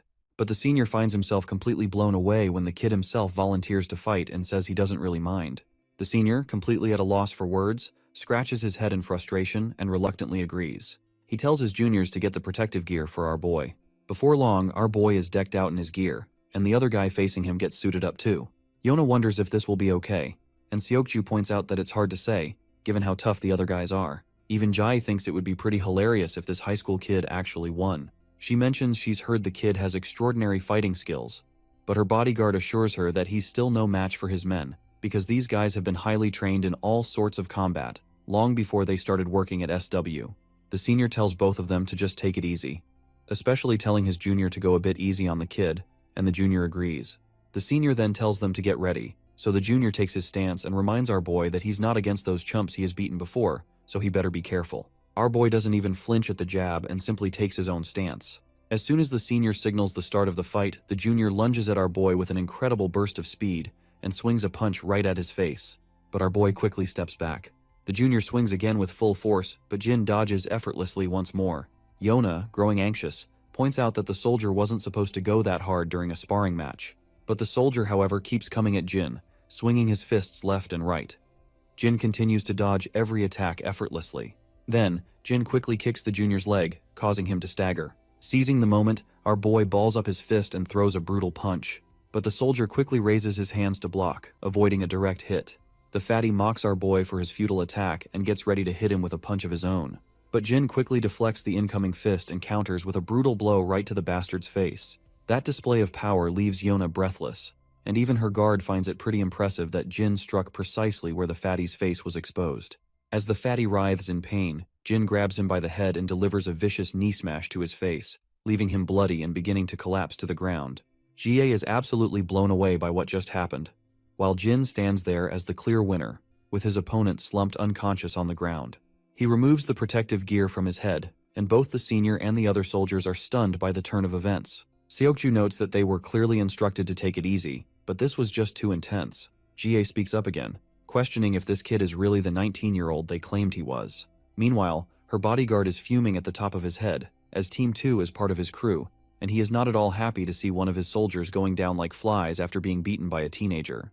The other soldiers drag their incapacitated buddy off the ground, while Jin remains the center of attention. By now, the senior has no doubt about Jin's role in saving Yeona from the kidnappers. Meanwhile, Jie's bodyguard is giving his soldiers death glares. They're all panicking, especially the senior, who's sweating bullets because he's sure he's in big trouble. Then, another soldier, Beomseok Choi, raises his hand and volunteers to spar with Jin too. The senior reminds him that they've already lost to a kid once, and doesn't want to look foolish by losing again. But Beomseok, brimming with confidence, says he's really itching to fight Jin after seeing his impressive skills. The senior points out that they can't all just rush at Jin, but Jin says he's totally fine and not exhausted at all. He even adds that he hasn't moved around enough to be tired. This freaks everyone out a bit because after taking down one of their top soldiers, he's practically saying he hasn't even broken a sweat. Seokju lets out a sigh, clearly not surprised by our boy's antics. Beomseok finally steps into the ring, face to face with Jin. While stretching his muscles, he casually asks our boy where he learned to fight like that. Jin then asks if Beomseok isn't going to wear his headgear, to which the soldier confidently replies that he doesn't need it. He tells Jin to go ahead and use one if he wants to. But Jin was only asking for the guy's sake. He doesn't care about headgear either, so he just tosses it aside, surprising Beomseok and even Yeona. That's when Beomseok starts getting cocky, calling Jin a punk and saying he likes his spirit. Jie then curiously asks her bodyguard what he thinks will happen this time. In response, he admits they made the mistake of underestimating Jin earlier, but he's confident they can take him down now. He takes major pride in his men, who train tirelessly every single day. Not to mention, our boy is about to face the ace of the team this time. Jie cracks a smile, eagerly anticipating how Beomseok will handle Jin. Meanwhile, Yona's bodyguard is starting to think Jin might actually lose this round. In a weapon-free fight like this, it all boils down to physical strength, and Beomseok Choi is a jacked-up dude. There's no telling what kind of rigorous training Jin has had, but nothing can make up for the raw strength Beomseok is rocking. As the fight begins, Beomseok, full of bravado, takes his stance and swings at Jin, but our boy casually sidesteps the punch with ease. Jin tries to land a punch on Beomseok, but this dude isn't here to mess around. He dodges Jin's attack quickly and counters with a punch of his own. Jin also tilts to the side to save him and throws another punch, but Beomseok grabs Jin's fist and smirks. He acknowledges that Jin's punch is stronger than he expected based on his appearance. But Jin isn't interested in mid-fight chit-chat. He throws another punch, but Beomseok blocks it effortlessly. He gives Jin props for his great timing, but smirks and scoffs that no one can break his guard with pesky blows like that. But that's where he's dead wrong. Jin quickly swings his leg and lands a solid kick to Beomseok's thigh. The cocky guy is now totally stunned, and the senior's jaw practically hits the floor to see our boy making a hardcore comeback. Then Jin follows up with another brutal kick to Beomseok's leg. By now, Beomseok is absolutely fuming and throws a punch in a fit of frustration, but Jin calmly takes his stance and lands a nasty whack to Beomseok's chin, followed by a few more blows that leave the cocky guy clenching his teeth in frustration. Beomseok tries to swing at Jin again, but our boy deflects it with some slick ninja-like moves. Then, he delivers a solid slap to Beomseok's throat, making him cough up and spit. With a heavy thud, the once muscular guy drops to his knees. The first shocked face we see is Yeona's, quickly followed by Jie and her bodyguard. Meanwhile, Jin just stands there while the muscular guy coughs violently on the ground. Yeona's bodyguard is blown away by how strategically Jin broke Beomseok's upper guard. By striking his knee and then immediately going for the neck, he effectively narrowed the gap in their physical strength. Further attacks on vital points would have completely neutralized Beomseok's advantages. Jin then asks if anyone else is itching for a throwdown, but it's clear no one's eager to step forward. That's when the senior chimes in, telling Jin he shouldn't go for the neck or knees when sparring. Jin, looking genuinely puzzled, asks if there are rules to sparring and apologizes if he broke any since he wasn't aware. The senior quickly clarifies that there aren't really any specific rules, but it's just something he felt like mentioning. Well, deep down, the senior feels like he is just trying to save his sorry face after getting his butt handed over by a high schooler. After witnessing the entire battle, Jie is absolutely certain that it wasn't just a stroke of luck that Jin was able to rescue Yeona, and she wants her bodyguard's take on the matter. The man, clearly pissed off after seeing his soldiers drop like flies, reluctantly admits that from basic training to serious combat, Jin excels in every aspect. Jie smiles thoroughly at this, and then quickly tells everyone to move on to the next course. Everyone is startled, especially Yeona, who has no clue what Jie even means by that. Jie then walks over to Jin and reminds him that since he's here to experience real security duties, it's finally time to see what it's like to be a real bodyguard. Jin listens intently as she explains that since he's paired with Team 2, he'll be escorting her, and she's looking forward to his service. Yeona, however, can tell from a mile away that this woman is cooking up something shady. The next scene takes us into one of the offices inside SW Corp, where we meet the grandpa, who's with a suited guy. This suited guy is amazed that Jin is in the same class as Yeona. He explains that he learned about Jin's background during their research, but it's still a shock to see that codename Jin is actually this young kid. The suited guy adds that Jin's name only came to light a few years ago, which means he was even younger when he first gained recognition. He just can't wrap his head around how this kid could be the same ruthless individual he's heard about. The scene then shifts back to the locker room, where Jin is finally suited up in a real bodyguard outfit, and he looks seriously badass. Evening has arrived, and we find Diane and her grandpa together. The old man asks her if Jin is still out with friends. In response, she explains that Jin had to take care of something and said he'd be a little late. The grandpa is concerned, saying Jin shouldn't stay out too late. He's sure Jin will be fine, but if he runs into any trouble with hooligans late at night, it could be a problem.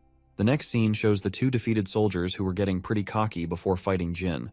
They're now getting an earful from their superior, and everyone is feeling ashamed after getting their butts kicked by Jin. The senior is so livid his veins are practically bulging, and he makes it crystal clear that they're about to face training like they've never seen before. The soldiers' faces fall when they hear this, and the senior lets out a sigh of relief that they didn't get chewed out by their boss today. Meanwhile, Yeona is absolutely blown away when she sees Jin stepping out in his bodyguard uniform, looking like he's about to hit the town for a date. Even Jie is really pleased to see him, and those defeated soldiers can't help but feel a bit jealous of our boy. As we head outside the building, Jin and two other guards are escorting Jie.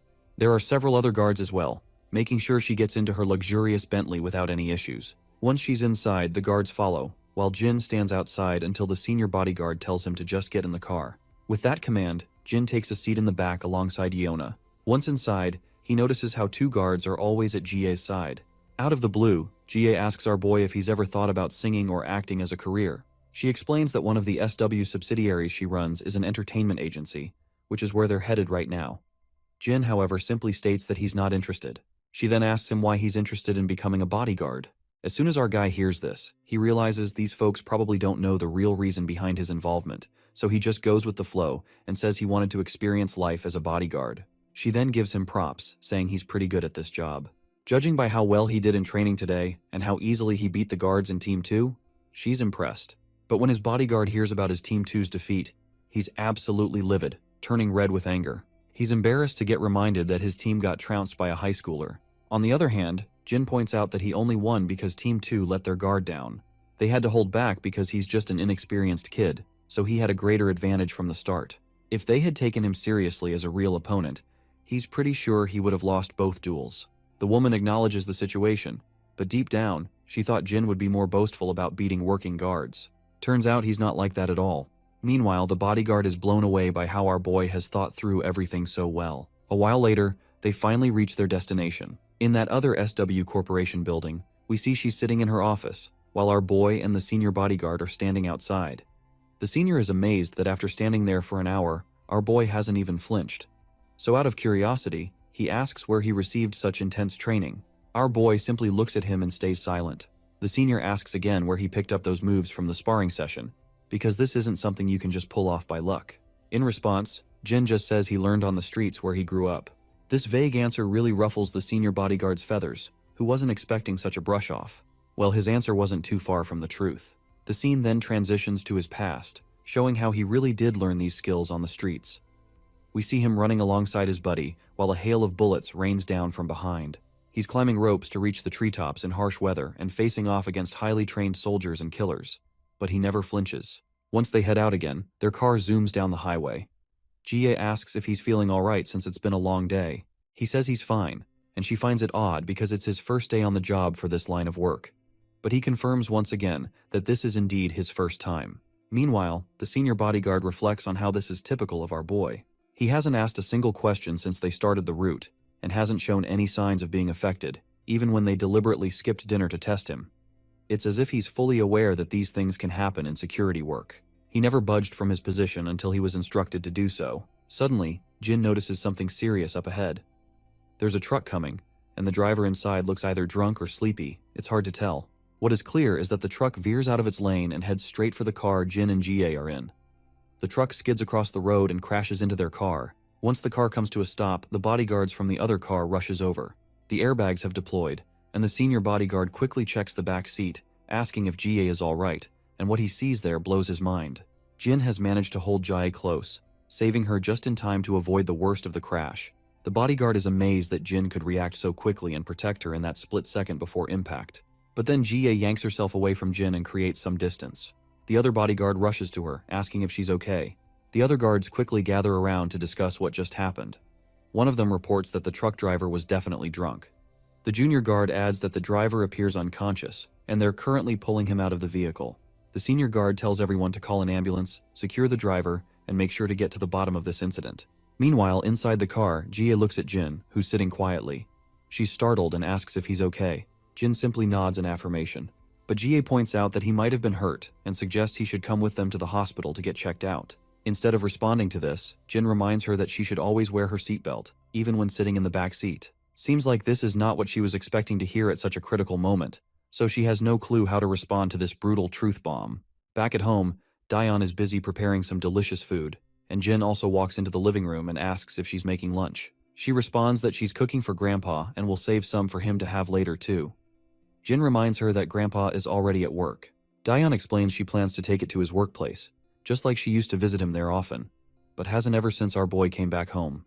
Jin decides to tag along with her and seals the deal with a warm smile. Later, in the bustling city, we find Grandpa happily chatting with his fellow officer. The officer is teasing him, asking if he won the lottery or something, since he looks so cheerful since returning from vacation. Grandpa looks puzzled and asks what he means. The officer points out that he just looks unusually happy lately. Grandpa is confused by the teasing, and his friend further reveals that apartment 703 just gave them some snacks to share. He's told to drop by to grab him after his shift. Grandpa replies that he'll come by after he finishes sorting out the recycling. As the old man starts shoving down the trash into the bins, he reflects that he might have let himself get too excited about Jin's return, to the point where others have started to notice his happiness. Suddenly, Grandpa hears some commotion. He sees a thug slam on the brakes in the middle of the road and get out of his car. Another person behind him tells him to move his car instead of blocking the road. But this cocky guy just gets out of his sports car, holding 2 disposable glasses. With a smug attitude, he uses every name in the book to tell the other guy to shut up, saying he'll be back in a minute after tossing these glasses. The man in the car is visibly scared by the thug's attitude. The thug strides over to Grandpa and drops the 2 disposable glasses into the dustbin, but he's so careless that they just fall to the ground instead of making it into the bin, leaving Grandpa with extra work. The old promptly picks up the scattered trash. Meanwhile, the thug's girlfriend, who's still in the car, tells her boyfriend to throw this bag of trash as well. Reluctantly, he grabs the trash bag and throws it from a distance, not bothering to walk over to the bin. As expected, Grandpa ends up picking up the mess left behind by the inconsiderate duo. The thug zooms out of the place in his car, and just as Grandpa is busy putting the garbage to its rightful place, he hears a familiar voice and turns to find his children arriving to visit him. Although Grandpa is thrilled to see his children, he still asks what they're doing there. They reveal they brought lunch for him, but he insists they shouldn't have gone to the trouble. He can just buy something nearby. Daeon looks around and notices Grandpa is sorting out the recycling. He agrees, saying it's better to take care of it before it piles up and gets out of hand. The charming girl offers to help with the job, but Grandpa quickly tells her she doesn't need to get her clothes dirty. Daeon, however, has already made up her mind and brushes off his concern, saying she'll just wash them later. So they start sorting out the trash, with our hero quietly standing behind, beaming with happiness to be with the family. After a while, we see the girls blushing while looking in a certain direction. It wouldn't be surprising if they're admiring our boy's handsome face. In the background, we catch sight of Mr. Cha and his lackey, who have finally been discharged from the hospital and have been walking out from his apartment. Suddenly, Mr. Cha perks up when his eyes wanders at front and spots our boy sorting out some trash, and he has no clue what the hell he is doing there. Cha's lackey recognizes the old man and realizes he's the grandpa they saw when they went to get the kid. Hearing this, Cha quickly pieces it together and figures out that the girl must be our boy's sister. Seeing our boy smiling so warmly, Cha finds it fascinating that he knows how to smile after all, and he can finally see that he really does look like an average teenager. The lackey suggests they go over and say hello, but Cha decides against it, saying guys like them usually just end up ruining moments like that. Instead, he decides they should grab a bite to eat. We then see the sweet family having their lunch in the park.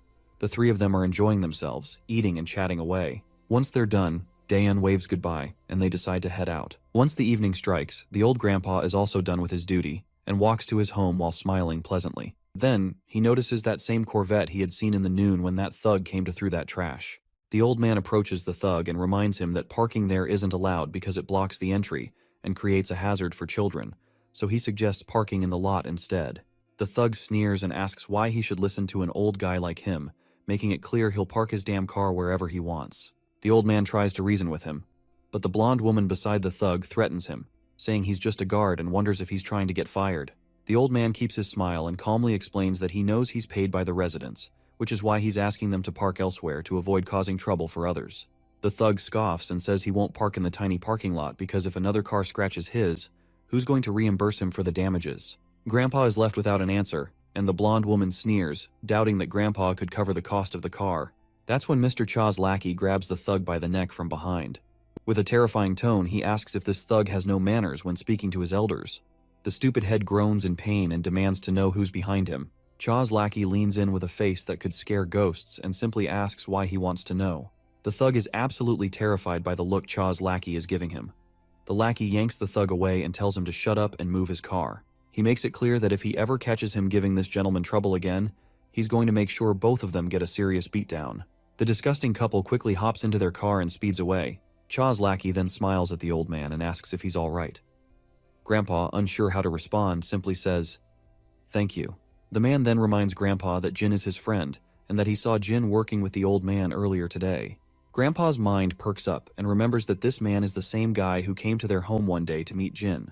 The scene cuts to Mr. Cha's turf, where the lackey meets up with his boss. Cha's in good spirits despite his fractured hand, glad he can still enjoy a drink with his other hand. The lackey mentions that if he hadn't stepped in, Grandpa would have had even more trouble from that little punk. Cha chuckles and gives his friend a nod for his solid work, noting how disrespectful punks can be these days. Suddenly Jin barges in abruptly and he looks quite terrifying at first glance. Cha immediately starts sweating to see our guy this serious, because Jin is the last person he would want to mess with. He asks Jin why he's giving them this insane look. By the way, we've been referring to this man as Cha's lackey for a while now. Since we don't know his name yet, let's give him one and call him Muscle Man. Jin pulls out his phone and shows a selfie of Muscle Man with Grandpa. Grandpa also had told our boy that one of his friends lives in the apartment where he works. Muscle Man starts blushing, feeling pretty pleased as well as embarrassed with himself. Meanwhile, Jin looks absolutely furious and asks Muscle Man if this is some kind of threat. Cha and his lackey are terrified that Jin is taking this the wrong way, and they definitely don't want to get on the bad side of our MC. As our boy's anger boils over, Muscleman starts to stagger and quickly tries to explain that it's just a gesture of goodwill, begging Jin to listen before taking any action. The scene then shifts to SW Corporation, where GA is asking her guard how the kid is doing. The guard remains silent for a moment, but then points out that the kid should be finishing up his training session with Team 3. GA then asks if Jin was taken to the hospital to get checked out and what the doctor said. The bodyguard reports that Jin had a few bruises but nothing serious to worry about. GA reflects on how Jin saved her just in time, and we can tell that she has a soft spot in her heart for him. She tells her bodyguard to check in on Jin just in case, as you never know what symptoms might develop after a car accident. She's concerned that if the media finds out the crash was staged and Jin gets hurt, it could create a real problem. Well, I already had a hunch from the start that the accident was staged because they just wanted to assess Jin's caliber. We then see Jin again, donning his school uniform back. Seokju asks him what's going on, noting that Jin seemed to be holding back compared to his last session. Jin points out that he does not want to get on the bad side of everyone. He then asks Seokju why he's still hanging out with the security team, since he initially thought Seokju had already finished his security training and moved on. Seokju sighs and explains that, contrary to what Jin might have heard, he was never an official guard. He only started because of his family and because he grew up with Yeona. Since he was good at being a bodyguard, he stuck with it. He admits that after seeing how Jin rescued Yeona from kidnappers, he realized he's not as skilled as he thought he was and felt he needed to improve. Seokju mentions that he got all his training from SW but is curious about where Jin learned his moves, because he seems like a trained professional. Jin simply responds that he learned it on the streets where he used to live. Seokju senses that Jin isn't telling the full truth, but decides not to press him further. After they finish preparing in the men's locker room and head out, they find Yeona standing outside, eavesdropping. Jin doesn't bother to engage with her and continues walking, but Yeona quickly speaks up, asking if he's not planning to try more field work today. Jin looks confused, and Yeona blushes as she explains that she thinks it would be a good opportunity to hang out, and it won't take too long. Jin remains silent, and both her guard and Seokju stay quiet as well after hearing her odd wish. Later, a bunch of guards are stationed outside while Yeona and Jin stop by a stall to grab some food. Yeona excitedly explains that she missed cup noodles and triangle kimbaps so much while she was in the US. As Jin looks at his triangle kimbaps, he has a flashback to an unpleasant memory where his food fell out of the wrapper and hit the ground. Seokju looks a bit bewildered by the rundown spot they've chosen for eating. Yeona notices and asks Jin if he's not going to eat anything. Our boy then replies that he doesn't think he should eat with her since he's supposed to be guarding her. Yeona is startled by this, and Seokju quickly explains that Team 3 is responsible for escorting Yeona right now, and their job is to blend in as her companions while guarding her from close by.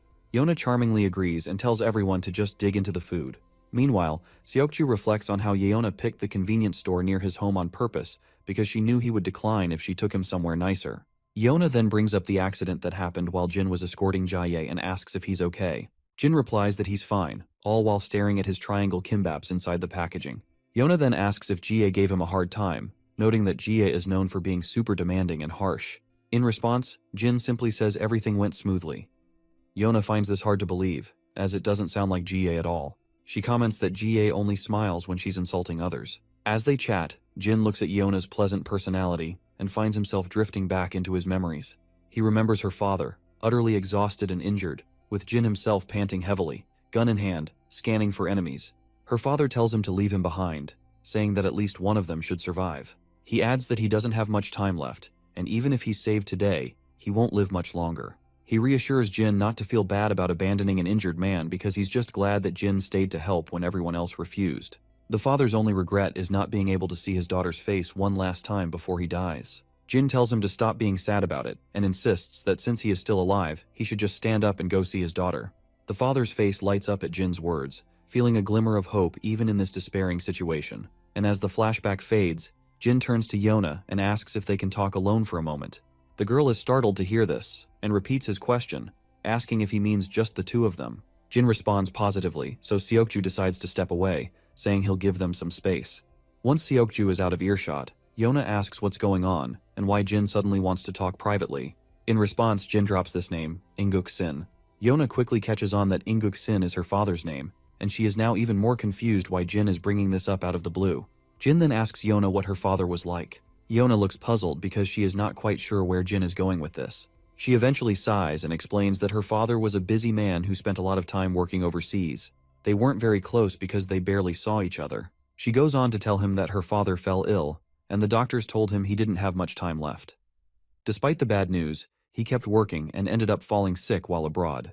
She still doesn't understand why someone would choose to spend their last days working instead of being with loved ones. She was on her way to see him because he couldn't manage the flight back home, but he passed away before she arrived. She further continues, explaining that her father worked himself to death without ever having one last moment with his daughter. And if she's being honest, she admits that she still resents him for that. She is still not sure why Jin is asking about her father, but she claims that she would not have opened up if our boy had not saved her from the kidnappers back then. Once again, Jin's mind flashes back to a construction site. There, her father is talking to him again. He says he's doing all this because he wants to help, and as a parent himself, he felt compelled to do something for these children because it was the only way he could face his daughter. He admits he hadn't been a good father, and if he had known sooner, he would have spent more time with her. To him, family is more important than anything else in the world. Back in the present, Jin reveals to Yona that she was the reason her father worked until the very end. This news shocks the girl, and she asks him what on earth he's talking about.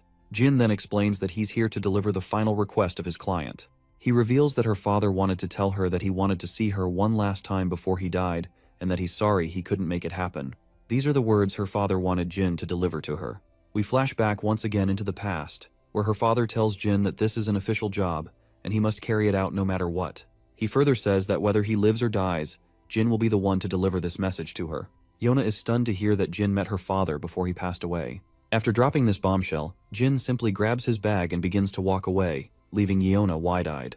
Tears start to well up in her eyes as she wonders if her father really did say those words. It seems like Jin is also going through his own development arc and has finally begun to understand something he didn't realize back then. He's starting to see the meaning behind the request he is signed to fulfill. You see, whenever Yona's father tried to offer anything to Jin, it wasn't about making himself feel better, but rather, it was simply because he wanted to protect Jin. The father simply made that request to get Jin away from the battlefield, because he was trying to do what he could to help him. The next scene takes us to Jin's apartment. The doorbell rings, and Jin quickly opens the door, only to find his senior, Major Kang, standing there. Later, they sit down in the living room at the dining table, and Jin's grandpa is thrilled to finally meet Major Kang in person after only talking on the phone before. Major Kang apologizes for not coming sooner to say hello. He explains that he returned to Korea with Jin, but wanted to give him some time to reconnect with his family first. Grandpa finds it surprising that Major was here in Korea all along, and states that he was eager to thank him in person. He remarks on how shocked he was to learn about all the things Major Kang had done for Jin. Earlier, the old man had thought Kang was just an embassy employee, not the very person who brought Jin home. Major Kang happily explains that they wouldn't have survived without Jin's help either. Well, it's actually true, and Kang reflects on how Jin essentially brought them back from hell, and he couldn't be more grateful about it. On the other hand, Grandpa nods in respect and says that Jin might never have made it back home if it weren't for Major Kang. He admits it's a bit late, but he thanks Kang again for everything he's done. Major Kang starts to sweat and looks a bit anxious, quickly waving off the thanks and saying there's no need for it. Nevertheless, Grandpa is curious and asks how a military officer ended up meeting Jin. Major Kang feels confused initially, as he is not sure what to say, but soon collects himself and explains that Jin was their guide when they were deployed overseas. He got them out of a tough spot, and Kang says they definitely wouldn't have made it out alive without Jin's help. Grandpa then invites Major Kang to stay for lunch, noting that it's almost noon. Major Kang happily agrees, and as he munches on some fruit, he turns to the little girl and asks if she's Jin's sister. The girl gets a bit frantic but quickly confirms with a yes, and Kang gives her a warm smile and tells her that being Jin's younger sister makes her like a younger sister to him as well. So he jokingly adds that now she's got two stylish bros to hang out with. How cool is that?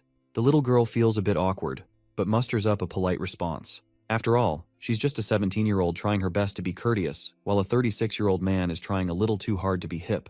As noon arrives, the table is loaded with food, all thanks to Grandpa's high-paying job as a security guard. Major Kang dives into the food with enthusiasm, eating so fast that Grandpa feels bewildered and tells him there's no need to rush. Major Kang apologizes and explains that he's just too excited because he can't remember the last time he had a nice home-cooked meal like this. Grandpa then asks if Kang's mother is no longer with him. Kang replies that she's alive but not very good at cooking. He and his father prefer to eat out instead, which spares them the awkwardness of pretending to enjoy her food. Kang gets a bit emotional and adds that the mess hall was the best part of being in the military, and he knows that sounds a bit tragic. Both Grandpa and the girl give an awkward smile, while Jin quietly continues eating his food, being the good guy he is. In the next scene, Jin and Major Kang are hanging out outside. Kang expresses his happiness at seeing Jin and mentions that the other boys also fondly remember him. Jin's mind flashes back to all the pleasant memories of his fellow juniors being kind to him, and a genuine smile spreads across his face. He then asks his senior what brings him here all of a sudden. Kang explains that he was out on business and thought he'd stop by to see his junior since he had a few days off after finishing his assignment. He's really glad to see that Grandpa and Jin's little sister seem so nice. Jin smiles back to hear this, and Major Kang beams back at him with the same energy. As the senior stands up to leave, Jin asks if he's heading out already. Kang nods, saying it's already a bit late. Major Kang further states that he would love nothing more than to sit and catch up, but he has to go meet his fiancée. This news takes Jin by surprise, and he asks if his senior has gotten engaged already. Kang confirms this, and Jin is left staring, unsure how to respond. Seeing Jin's flat reaction, Kang gets a bit agitated and annoyingly asks if Jin is jealous of his senior finally finding someone. Jin quickly denies it, while Kang explains that it's a bit of an old-fashioned arrangement since their parents set them up. He admits he's kind of glad about it, especially since he's always too busy with assignments to date much. As Kang waves goodbye, he tells Jin to take care of himself. Just as he's about to leave, Kang suddenly stops and calls out to Jin. Our boy quickly responds to the senior's call, and Kang cryptically asks if he has found the answers he was looking for. To understand what Kang is referring to, the scene flashes back to a time when Jin asked his senior about what family is all about. At that moment, Kang found the question really hard to answer and remained silent. Back in the present, Jin confirms that he still doesn't fully understand what family is all about, but he's starting to get a sense of it. Kang is pleased to hear this and gives Jin a heartfelt goodbye. We then return to the SW Corp, where GA apologizes to her visitor for calling him at the last minute, explaining that she didn't have enough time to see him elsewhere. Well, to everyone's surprise, the visitor appears to be Major Kang himself, and he quickly reassures her that there's no problem at all. In fact, he's the one who called her out of the blue and is just glad she could spare some time for him. As she takes her seat, she comments that she's heard Major Kang has been dispatched overseas a lot lately, so it must be quite busy for him. The man scratches his head and modestly says he's sure he's not as busy as she is, as he's just scrambling around trying to be useful. She tells him not to be so modest, knowing well how tight his schedule is. Kang grins sheepishly in response, while she thinks to herself that she never imagined she'd end up with a military man, and they wouldn't have even met if their parents hadn't arranged it. She then wonders how many times they've seen each other, and Kang responds that it's exactly 14 times. She then points out that this much time is just far too little given the fact that they had been engaged for over a year. She then remembers another think, and she states that she has a favor to ask. The man quickly perks up and tells her to just say the words. That is when she slides across the profile of our boy, and when he looks at the document, she points out that it's about this boy in the picture, and she wants him to look into his records. Of course, Kang doesn't need to look into anything since he already knows everything about Jin, but he remains silent about it. She then mentions that this boy is Yona's class fellow, and that they've discovered Jin's records are fake. She's been trying to investigate it herself, but the authorities won't let her, so she thought it might be better to leave it in Kang's hands. Kang, however, apologizes and makes it clear that he won't beat around the bush, and he can't help her with this. GA's eyes widen in surprise, and she remains silent for a moment. Then, she turns her head away, a bit annoyed, and tells him that if he doesn't want to tell her anything, he doesn't need to get all dramatic about it. The poor guy trembles with anxiety and nervousness, as he surely doesn't want to upset her. A few days later, Jin receives a phone call informing him that Major Kang and his men, who were on a mission, have now gone missing. The scene flashes to Major Kang and his soldiers, carefully treading their way with guns pointed. But then, we also see the enemy soldiers in the woods somewhere. One of the enemy soldiers reports that Kang and his team have been driven into the target zone. The boss flashes a big grin to hear this pleasant news, and he is looking forward to hunting them down. Back with Jin, he asks the caller if Major Kang is in danger. The caller confirms that Kang is indeed in danger. And by the way, the one who called our boy is Yeona's grandfather and SW Corporation's director. According to their sources, Major Kang and his men were ambushed by armed forces during their mission. They're being chased by the enemy and are forced to engage in combat. Meanwhile, the military is preparing to extricate Major Kang and his troops. The director further explains that he's sharing this information because he knows Jin has a close relationship with Major Kang. Jin quickly catches on and realizes that if the director felt the need to inform him, it likely means the chances of Kang's survival aren't very promising. The old man sadly agrees, saying he called Jin to prepare him for the worst. Jin remains silent, and the caller advises him not to jump to any rash conclusions and to leave the matter in the hands of the military. He reminds Jin to keep in mind that he has a family to think about now. At the end, our boy agrees and ends the call. As he stands there, his mind flashes back to memories with Major Kang. In the infirmary, Kang, with a big grin, reminds his fellow soldiers that he had already told them that Jin was Korean, and indeed, he is. The other injured soldiers happily chime in, and they all find it really hard to believe, and they wonder if Jin has actually gotten his memories back. Once Jin was sitting alone, Major Kang approached him and told him to take his time and not force himself to remember anything. He then asked Jin if Ijin Yu was his real name, which Jin confirmed right away. In another memory, Jin and his colleagues are in the game room, struggling to win a single game. The atmosphere is lighthearted and filled with despair as they continue to lose one game after another. In one particularly vivid memory, Major Kang comes rushing in with excitement and hastily reveals to Jin that they have found his family. He explains that they discovered Jin has a grandfather and a younger sister. Our boy remains quiet and seemingly unshocked, but his other friends are overjoyed. They smile and congratulate him warmly, and they are happy for him that he will be now able to lead a normal life once again. In the present moment, Jin feels a pang of sadness from the news about Major Kang. He's lost in his thoughts when Daeon calls him for dinner, and Grandpa reminds him to hurry before the food gets cold. Jin finally exits his room and stands silently. The others are puzzled to see his unusual behavior, and ask if he's not going to take his seat. Jin snaps out of his contemplation and eagerly sits down next to his sister. As they settle in, Grandpa shares that the other guards are envious that his grandkids come to eat with him. Daeon finds it odd that anyone would be jealous about that and assumes all kids visit their grandparents. But sadly, the old man shares that's not the case, and none of the other grandkids visit as often as she does. Daeon is pleasantly surprised and excitedly declares that she'll visit again soon with lunchboxes. Meanwhile, Jin isn't quite in sync with the current mood. He suddenly calls out to Grandpa, who asks what's on his mind. Jin asks how Grandpa feels about helping someone who once helped him. The old man thinks for a moment and replies that there's no simple answer. It depends on the nature of the help he received and how he can offer assistance in return. What is clear is that the person who helped you had a lot more to lose and didn't expect anything in return while helping. He further explains that the true value of a kind deed is not measurable, and eventually Jin will find that there will come a time when he needs to repay someone for their kindness. All in all, if you can't help someone entirely, you should at least try his best to return the favor. Grandpa starts feeling a bit embarrassed after his heartfelt words, and apologizes if he rambled too much, because he's not the best at putting perspectives into words. Jin simply responds that he understands everything very well, and is genuinely glad to have met someone like Grandpa. The old man looks unsure from where all this flattery is coming from, but he thanks his grandson, and states that hearing Jin's words means a lot to him. Suddenly Daeon notices her brother looking at her, and Jin also tells her that he's also glad to have a sister like her. Daeon goes silent for a moment, then blushes deeply, because she is not the type to handle this much flattery all at once. Later, once Jin gets into the room, he talks to his senior, and lets him know that he is going to help Major Kang, and he appeals to his senior to please make any arrangements if he can.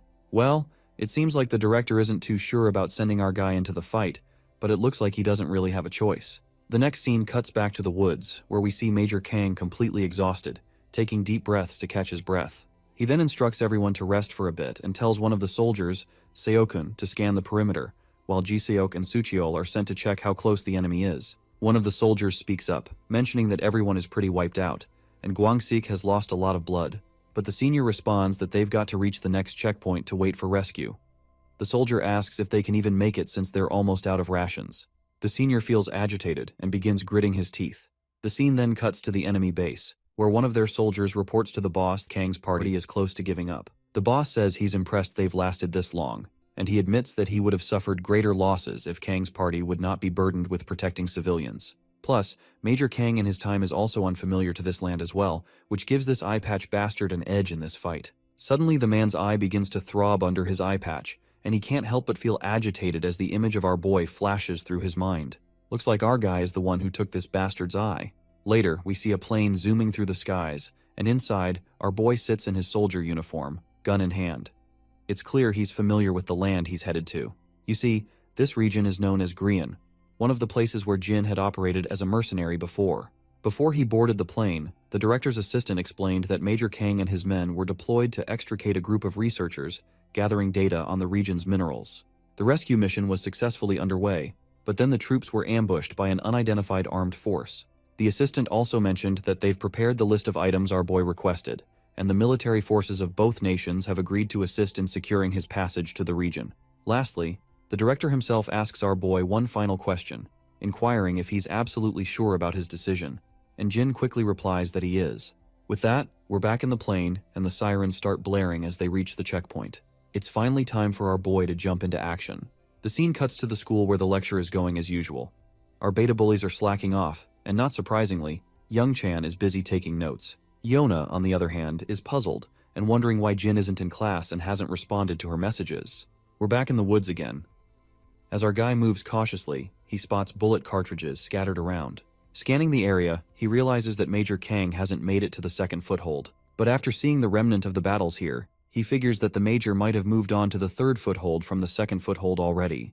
Meanwhile, in the dense woods, soldiers are exchanging heavy fire. Major Kang is reloading his magazine while the enemy keeps up a relentless barrage. One of the enemy soldiers is even armed with an RPG. Seeing this, Kang is momentarily shocked, but he does not waste any time and quickly takes aim at the soldier with the RPG and fires, hitting him right in the head.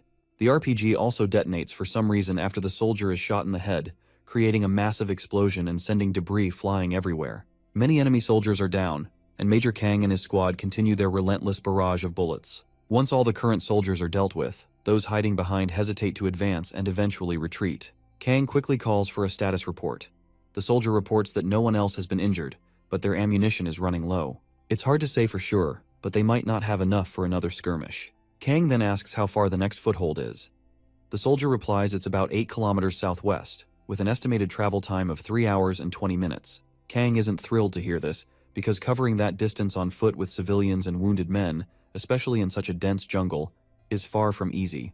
The soldier also notes that the enemy seems to be using a pattern of ambush and retreat instead of launching a full-on attack.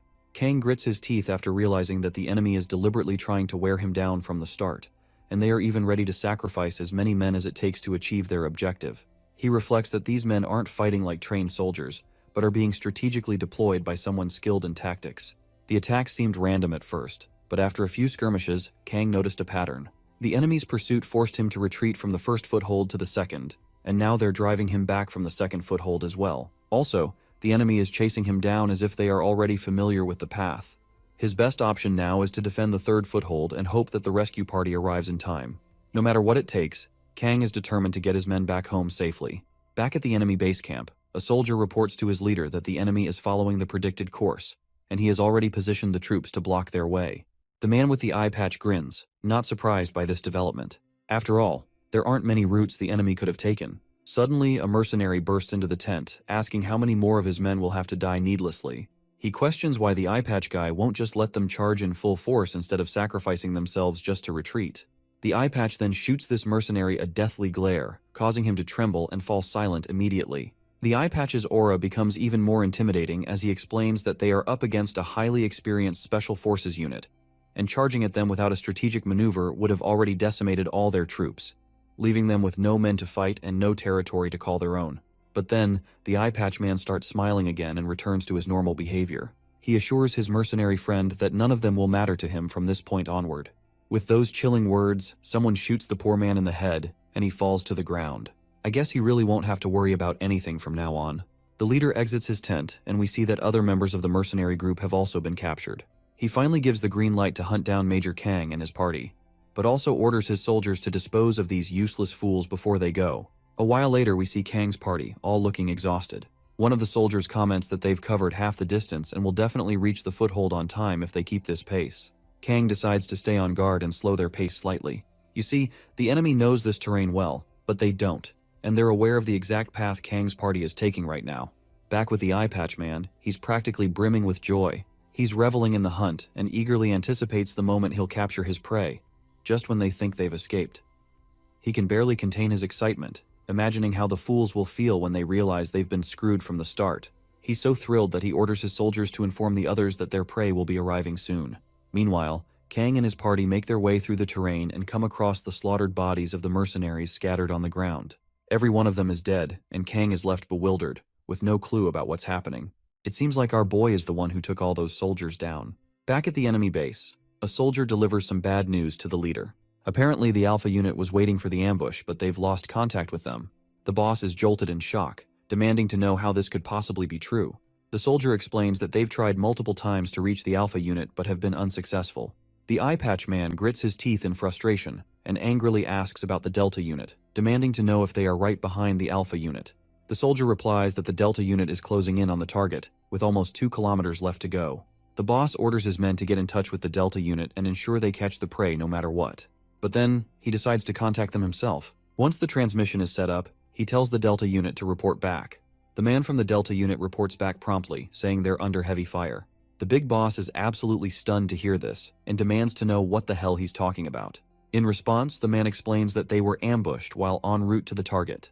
The big boss then asks who they're fighting, and the reporter responds that they have no clue about their enemy, but before he can say anything more, there's a loud bang, and the transmission abruptly ends. The big cheese is left gritting his teeth in utter frustration, absolutely annoyed by the fact that they're the ones being hunted. Meanwhile, we see our boy, and it's clear he is the one causing havoc among the enemy ranks. The soldiers from the enemy team are unleashing a barrage of bullets, but Jin is dodging them with such finesse that it's almost unbelievable. Jin knows it will take Major Kang about 30 minutes to reach the third foothold, so he plans to keep the enemy soldiers engaged until then, ensuring his friend and the rest of the team can escape safely. He then slides across the ground, swiftly aiming his gun at the enemy. He locks onto his target and takes the shot, dropping one of them instantly.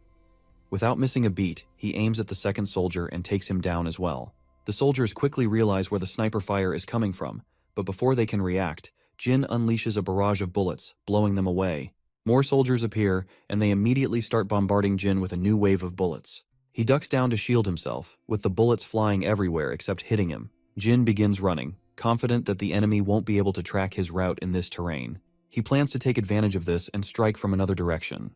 Meanwhile, Kang and his soldiers hear the heavy firing from a distance. The soldier reports that the gunfire is coming from the route they just passed. Kang is baffled because the mercenaries were already dead before he arrived, and now there's intense fire coming from the direction they came from. He shares his confusion with his friend, saying he can't make sense of it yet, but they'll wait at their current position until the rescue party arrives. As they wait, the senior begins to hear loud bangs once again, and enemy soldiers are dropping dead left and right, all thanks to our boy. The enemy retaliates with gunfire, but my guy quickly ducks behind some rocks. He reveals to us that the enemy has figured out he's the only one attacking them, and he's been outnumbered from the start.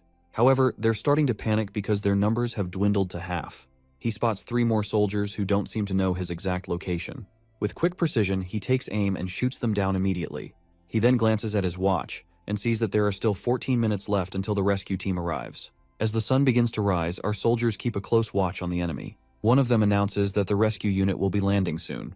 The civilians let out a sigh of relief at this news, but Kang quickly reminds his relieved soldiers to stay alert until they're safely out of this mess, especially given his bad feeling about how the gunfire suddenly stopped. Suddenly, their transmitter crackles to life. From the other side, they hear a man reporting that this is Jin, and he is only 3 minutes away. The soldier notes that the name sounds familiar, and it doesn't take Major Kang long to connect the dots and realize who was behind all that gunfire which abruptly stopped. When he looks ahead, he sees our boy walking toward them with his hands raised in the air. Major Kang peers through his sniper rifle scope and confirms that it's indeed Jin. The other soldiers can also confirm it's Jin, but they have no idea what he's doing here. Major Kang is still in utter disbelief, and he surely does not want to believe his eyes. Right on cue, the rescue helicopters arrive on the scene. Kang rushes over to Jin, grabbing him by his shirt, and sternly demands to know what the hell is doing here and why he came. Jin remains calm and simply says he knows this region better than anyone.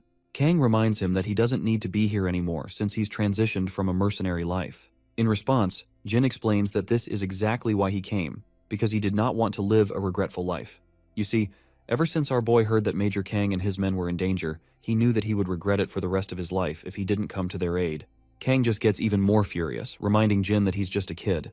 Despite his anger, he pulls Jin into a tight hug, tears streaming down his face once his emotions overflow his mind. Finally, the chopper lands, and the rescue team quickly spreads out to tend to the survivors and offer aid. Meanwhile, back with the eye patch guy, His lackey reports that the Alpha unit has been wiped out and 17 out of 20 Delta troops are dead. Although he's not completely certain, he's confident that Alpha was annihilated instantly and Delta was ambushed while on the move. The eye patch guy grits his teeth in utter frustration after hearing the report. I guess his anger is understandable, because everything was going according to his plan, and his prey was moving just as he expected, and there were no reinforcements nearby. All he had to do was wait for the moment to strike. But somehow, someone managed to destroy Alpha and nearly wipe out Delta as well. The only combat he's seen like this was from someone who messed up his eye. And as he remembers Jin, his eyes begin to throb once more, and it finally clicks into his mind that our boy must be behind all of this mess. His lackey quickly notices the eye patch guy's unusual behavior, and the eye patch points out that this is exactly the kind of combat that 001 was known for. The lackey reminds him that 01 was terminated years ago, but the boss tells him to check again. He orders his lackey to analyze the current situation, considering the possibility that 001 might still be alive. The scene then cuts to the SW Cooperation Training Area, where guards are diligently doing their daily routine exercise. Among them are Seokju and Jin, with Yona watching from the sidelines. The training involves some running and rope climbing. Seokju seems unable to take his eyes off Jin, likely because he struggles to keep up with him. After the rope climbing, the next exercise is desk jumping. Seokju and Jin stand shoulder to shoulder, ready for the challenge. As they start running at an incredible speed, Jin effortlessly outpaces his fellow, leaping over desks with such ease as if he was born for it. The spectators on the sidelines, including Yona, watch in awe, marveling at how Jin seems to excel at everything he does. Once they finish the course, the group takes a moment to catch their breath. Seokju is panting heavily from exhaustion, but when he glances at Jin, he's shocked to see that Jin hasn't even broken a sweat. In the men's locker room, Seokju continues to observe Jin, and he is fascinated by his prowess. That's when he notices a spot of blood on Jin's arm and points it out. Jin also takes notice of the bloodstain but quickly brushes it off, saying it's nothing, and simply puts on his school coat. Seokju, however, is blown away, realizing that only a deep wound would bleed like that.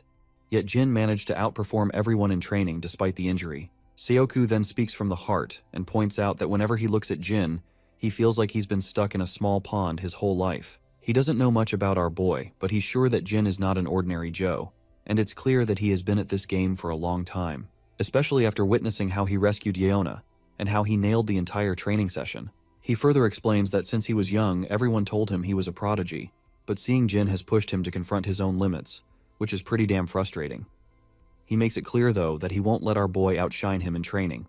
Jin then asks him if that's why he was keeping such a close eye on him. Seokju feels a bit awkward after being called out, but Jin points out that it's pretty hard not to notice when Seokju has been trying to outdo him in every training session. Still, our boy admits he gets it and understands that Seokju can't help but compare themselves since they're the same age. Seokju stays silent after hearing this, which just confirms that he's definitely comparing himself to Jin. Anyway, our boy then asks Seokju if it's true that he's more than just Yona's bodyguard, and that he's been trained as her aide since he was young. Seokju points out that he's not sure who told this to our boy, but it's kind of true. His grandfather is the chief secretary to the chairman of SW Corp, and his dad works alongside him as an aide. It was decided early on that Seokju would join SW Corp one day, and since he and Yona grew up together, he was trained as her aide to assist her when the time came for her to take on a role at SW Corp. That's when our boy admits that he has no idea how to be an aide and wouldn't even know where to start. With that in mind, he states that they each have their own roles to play. Just as our boy is walking away, Seokju quickly catches up and says he's not going to let Jin beat him in training or sparring. Jin looks at his friend and just smiles. After all, a bit of healthy competition and rivalry never hurt anyone. Once they get out of the men's locker room, Yona is waiting outside as usual. She gives both of them props for a well-done training session and then turns to our boy, asking if he's been busy lately since they haven't seen him at school for a while. Jin simply says he had something to take care of. Yona stays silent for a moment, and then suddenly his phone rings, and the caller ID says, "It's Major Kang." Our boy answers the phone, and Major tells him that the doctors just reported that Gwangsik's operation went smoothly, and there's nothing to worry about. Jin is quite pleased to hear this, and Major further goes on to say that if they hadn't gotten back in time, Gwangsik might not have made it. So, he's alive thanks to our boy. Kang thanks him twice, saying that if Jin hadn't been there to save them, the whole unit would have been in danger, and the other guys in the group are just as grateful. The other guys in the background start showering our boy with gratitude. But then Major Kang gets serious and tells him that he doesn't want to see him out in the field again. He kinda admits that it's a funny thing to say after Jin just saved everyone's asses, but it doesn't sit right with him, and points out that Jin has a family now and a new life ahead of him. But our boy gently reminds the Major that it was because of him that he found that family in the first place, so he's pretty sure he made the right call by stepping onto the battlefield. Major Kang can't help but crack a smile, and he thanks Jin once again for making the right decision. Jin then hangs up after saying goodbye, and when we look ahead, we see Yona standing there with a clueless look on her face. She seems a bit startled, probably because she's never seen him smile like that before. Yona then frantically asks Jin if he needs to hurry back home, to which he replies that he doesn't, because his friends are waiting for him at the game room. Intrigued, Yona quickly says she wants to go there too, but it seems Seokju isn't sure if they should head over. Eventually, they make their way to the game room. When our boy steps inside, he's momentarily startled by the scene in front of him, and Seokju and Yona look just as confused. The game room is a complete mess. Peripherals are scattered on the ground, and one of the staff members is busy trying to clean up the aftermath of what looks like a fight. Seokju asks the manager what happened, and the annoyed manager explains that a group of kids in uniforms, like theirs, were gaming quietly until a bunch of kids from another school came in and started a full-blown brawl. It ended up in a huge mess, and now they're trying to clean up the chaos.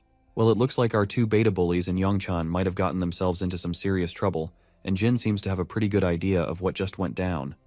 We finally catch up with Youngchan, who's running at full throttle. Even though he's out of breath, he dashes down the streets and quickly slips into one of the dark alleys. While hiding in the corner, he's absolutely terrified as the thugs who were chasing him continue their search. To understand how Youngchan ended up in this mess, let's rewind a bit. We see the entire gang of thugs surrounding the beta bullies. The bullies are trying their best to fight back, but they're hopelessly outnumbered.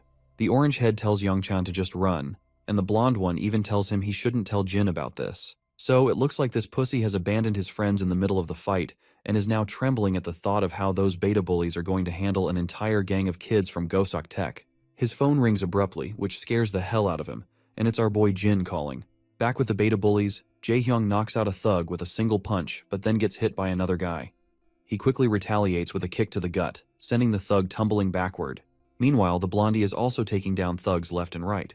After taking down a lot of these guys, the duo looks completely exhausted. However, the number of thugs they're facing is overwhelming. One thug stands behind his lackeys and mocks our duo, saying their effort wasn't half bad, and that he finally sees some truth to the reports of his boys getting beaten. Apparently this man is infamous Inchin-gu, and he is the top dog of Gosok Tech, and even our beta bullies had never thought in their imaginations that they would have to go against the infamous Inchin-gu and his goons one day. Jaehyung throws a jab of his own, telling Inchin-gu to stop yapping and face them. Inchan is clearly annoyed to hear this, and responds with a furious glare, while Orange Head continues to taunt him, asking if he's afraid of embarrassing himself in front of his boys. Inchan takes the bait and charges at them like a raging bull. As soon as he swings his fist with incredible speed, Orange Head sidesteps it effortlessly. He then balls up his own fist and delivers a devastating blow, but Inchan quickly blocks it. Orange Head then swings again, which only frustrates Inchan further. Inchan-gu swings back at Jaehyung, but he delivers a crushing whack to the thug's face. It looks like Jaehyung is too exhausted to land a solid hit anymore. Just then, he finds himself in shock as Inchin-gu grabs his leg mid-air, grinning ear to ear while taunting him that he's as good as dead now. With that, Inchan-gu delivers a brutal punch that leaves Jaehyung's face a bloody mess. But this bastard doesn't stop there. He follows up with a knee smash that sends Jaehyung sliding across the ground. Meanwhile, the blondie is also in trouble. He gets a skull-crushing blow from a thug behind him while he's distracted and worried about his friend. Once he's down, the thugs begin pounding on him relentlessly. Inchan-gu also continues to beat the hell out of Jaehyung, his shoes now covered in blood and grime. But he shows no mercy, crushing Orange Head's skull with vicious intent. Suddenly, another lackey arrives from behind and informs Inchan that Taisu wants these guys brought to him. The other lackey then asks what they should do about the one who got away. Inchan instructs him to tell everyone to gather at the club and start chasing that third guy. It seems like they're talking about Youngchan, and it looks like this scaredy cat has finally run into our boy. He fills everyone in on what happened, how the Gosok Tech guys came in and jumped them, and how they seemed pretty pissed off about what went down a few days ago. He further explains that they were caught off guard, but Jaehyung and Hyukjin quickly managed to fight back until Inchin-gu showed up. Jin has no clue who Inchin-gu is, so the scaredy cat explains that Taisuki rules Gosok Tech, and Inchin-gu is his right-hand man. They're notorious enough to have been recruited by the gangsters even before they graduated. He explains that there were 20 of them waiting to ambush them, and Jaehyung and Hyukjin told him to run away. 2 of them faced off against all 20 and made him promise not to tell anyone. The scaredy cat admits it's all his fault because Jaehyung helped him when the Gosok guys tried to mess with him. Jin finally asks where he last saw Jaehyung and Hyukjin. The scaredy cat quickly explains that he left them in an alley by the subway station, which is also the usual route to the game room. Jin begins to walk forward quietly without saying a word. Youngchan tries to ask where he's going to look for them, and this scaredy cat still looks afraid, convinced that even Jin couldn't handle 20 guys on his own.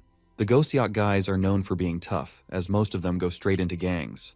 But then the scaredy cat's mind flashes back to all the pleasant times he spent with his friends. With those happy moments in mind, he steals his resolve, shakes off his worries, and confidently joins Jin in the cause. They both begin to walk away, while Yona is left unsure of what to do. Seokju, on the other hand, stands quietly. But then, the bodyguard asks him if he's not joining his friends. Seokju is startled to hear this, and the bodyguard repeats his question once more, asking if he's not going with them since they are his classmates. The bodyguard then flashes a grin and tells Seokju to snap out of it. He reminds Seokju that even though he might hang around suits like the guard himself, he's still a high school kid, just like those two. Seokju thinks for a moment, and then a smirk spreads across his face as he finally makes up his mind. He turns to Yeona and lets her know that he'll be back in a few minutes, and that it won't take him long. The girl is caught off guard by his unexpected behavior, and as he walks away, she thinks to herself that she has never seen a look like that on his face before. Suddenly, Yeona announces that she's tagging along too, but her guard quickly cuts her off, saying she can't get mixed up in any trouble, and he's sure those two will be able to handle it quite easily. Yeona is clearly annoyed by her guard's party-pooping attitude, and she quickly turns her gaze away to express her frustration, leaving the poor guard sweating profusely. Meanwhile, Youngchan is still worried because he knows Jin is a hardcore fighter, but he's not sure if he can handle 20 guys. His worries seem unwarranted when he sees Seokju joining them in their cause. Jin glances over his right shoulder, and Seokju simply states that he's joining as well since they are his classmates too. This makes Jin smile, and the trio struts down the path with full confidence. Once the trio finally arrives at the scene, they find nothing but broken sticks and blood splattered everywhere. Youngchan is freaking out, convinced they were just there. He wonders if maybe they managed to escape, but Seokju quickly spots 2 smartphones and picks them up, and explains that it's more likely the thugs took them away. Youngchan confirms that these phones belong to the beta bullies, and Seokju points out that the broken phones on the ground were left intentionally, and Jin is also pretty sure he knows whose blood is on the ground. Suddenly, some of the thugs stroll into the street. They spot our trio and quickly recognize that they are wearing a Sainon High uniform. They also see Youngchan, who had run away earlier. The thugs begin to approach them, calling Youngchan every name in the book and saying they've been chasing him everywhere just to find this little bastard. While Youngchan is completely rattled, Seokju feels relieved that they don't have to chase around for answers, since they can just ask these thugs where their friends were taken. Jin strides confidently toward one of the thugs, but that bastard doesn't like our boy's attitude, and tries to punch him, but Jin quickly deflects the punch and lands a solid hit to the thug's face. Another thug swings his fist, but Jin delivers a brutal whack to that one as well. He then grabs the thug by the head and smacks him with a knee to the face. Meanwhile, Seokju is not holding back either, and he is also taking down thugs with precision and skill. Before long, all the goons are down for the count, smeared in their own blood. Youngchan's face has now moved from scared to shocked as he watches Jin and Seokju take down the thugs in no time. One of the goons groans in pain, and Jin quickly approaches him, demanding to know where their friends were taken. The thug remains silent, looking both pissed and cocky even after his face is smashed up. He flashes Jin the middle finger, telling him to scram. To return the gesture, my guy slams the thug down to the ground with incredible speed, leaving him unconscious with his eyes rolled back. Youngchan looks absolutely anxious, unable to believe how Jin just bashed the thug's face into the concrete. Blackhead decides it's time for him to handle the questioning, figuring Jin is not the best person for interrogation. We finally arrive at the club where all the goons have been gathered, and it's packed with these guys. In the center of the chaos, we see the beta bullies being tossed around like trash. Youngchan tries to look up once he hears smashing sounds, and he is absolutely blown out of his mind when he sees this dude with tattoos swinging the bat like a madman, leaving the blood splattering everywhere. The guy going off with his bat is Taisugi, the big cheese of this joint. While he is busy pounding someone on the ground, his lackeys arrive saying they have brought both of the thugs back. The man finally stops after hearing this, and tosses his baseball bat and signals his lackey for a cigarette. The poor guy scrambles to get it for him while Taisu plops back down in his seat, and he is looking clearly pissed. He's angry because he had to deal with a lot of crap from his boss over the rumors that our beta bullies had beaten down 10 of his men. The scene flashes back to a tense meeting between Taisugi and his boss. Taisu is being grilled about the rumors that 10 of their guys got taken down by just 2 high schoolers. The boss is practically fuming and points out that most of their crew is made up of Goseok Tech grads, tough recruits who aren't supposed to be getting beaten by some random high schoolers. He's straight up threatening Taisu, saying if this is how he handles things, his position might be on the chopping block. In the present, Taisu is still fuming about the mess he's had to deal with because of these two beta bullies. He glares at them, asking if they're the ones who gave his guys such a hard time. The lackey nods, but then Taisu asks where the third one is. Incheon anxiously adds that one of them managed to escape, but he's sure they'll catch him soon enough. The boss is floored by this, clearly not expecting to hear that they haven't got all their targets yet. His reaction shows just how out of sync this situation is with what he had in mind.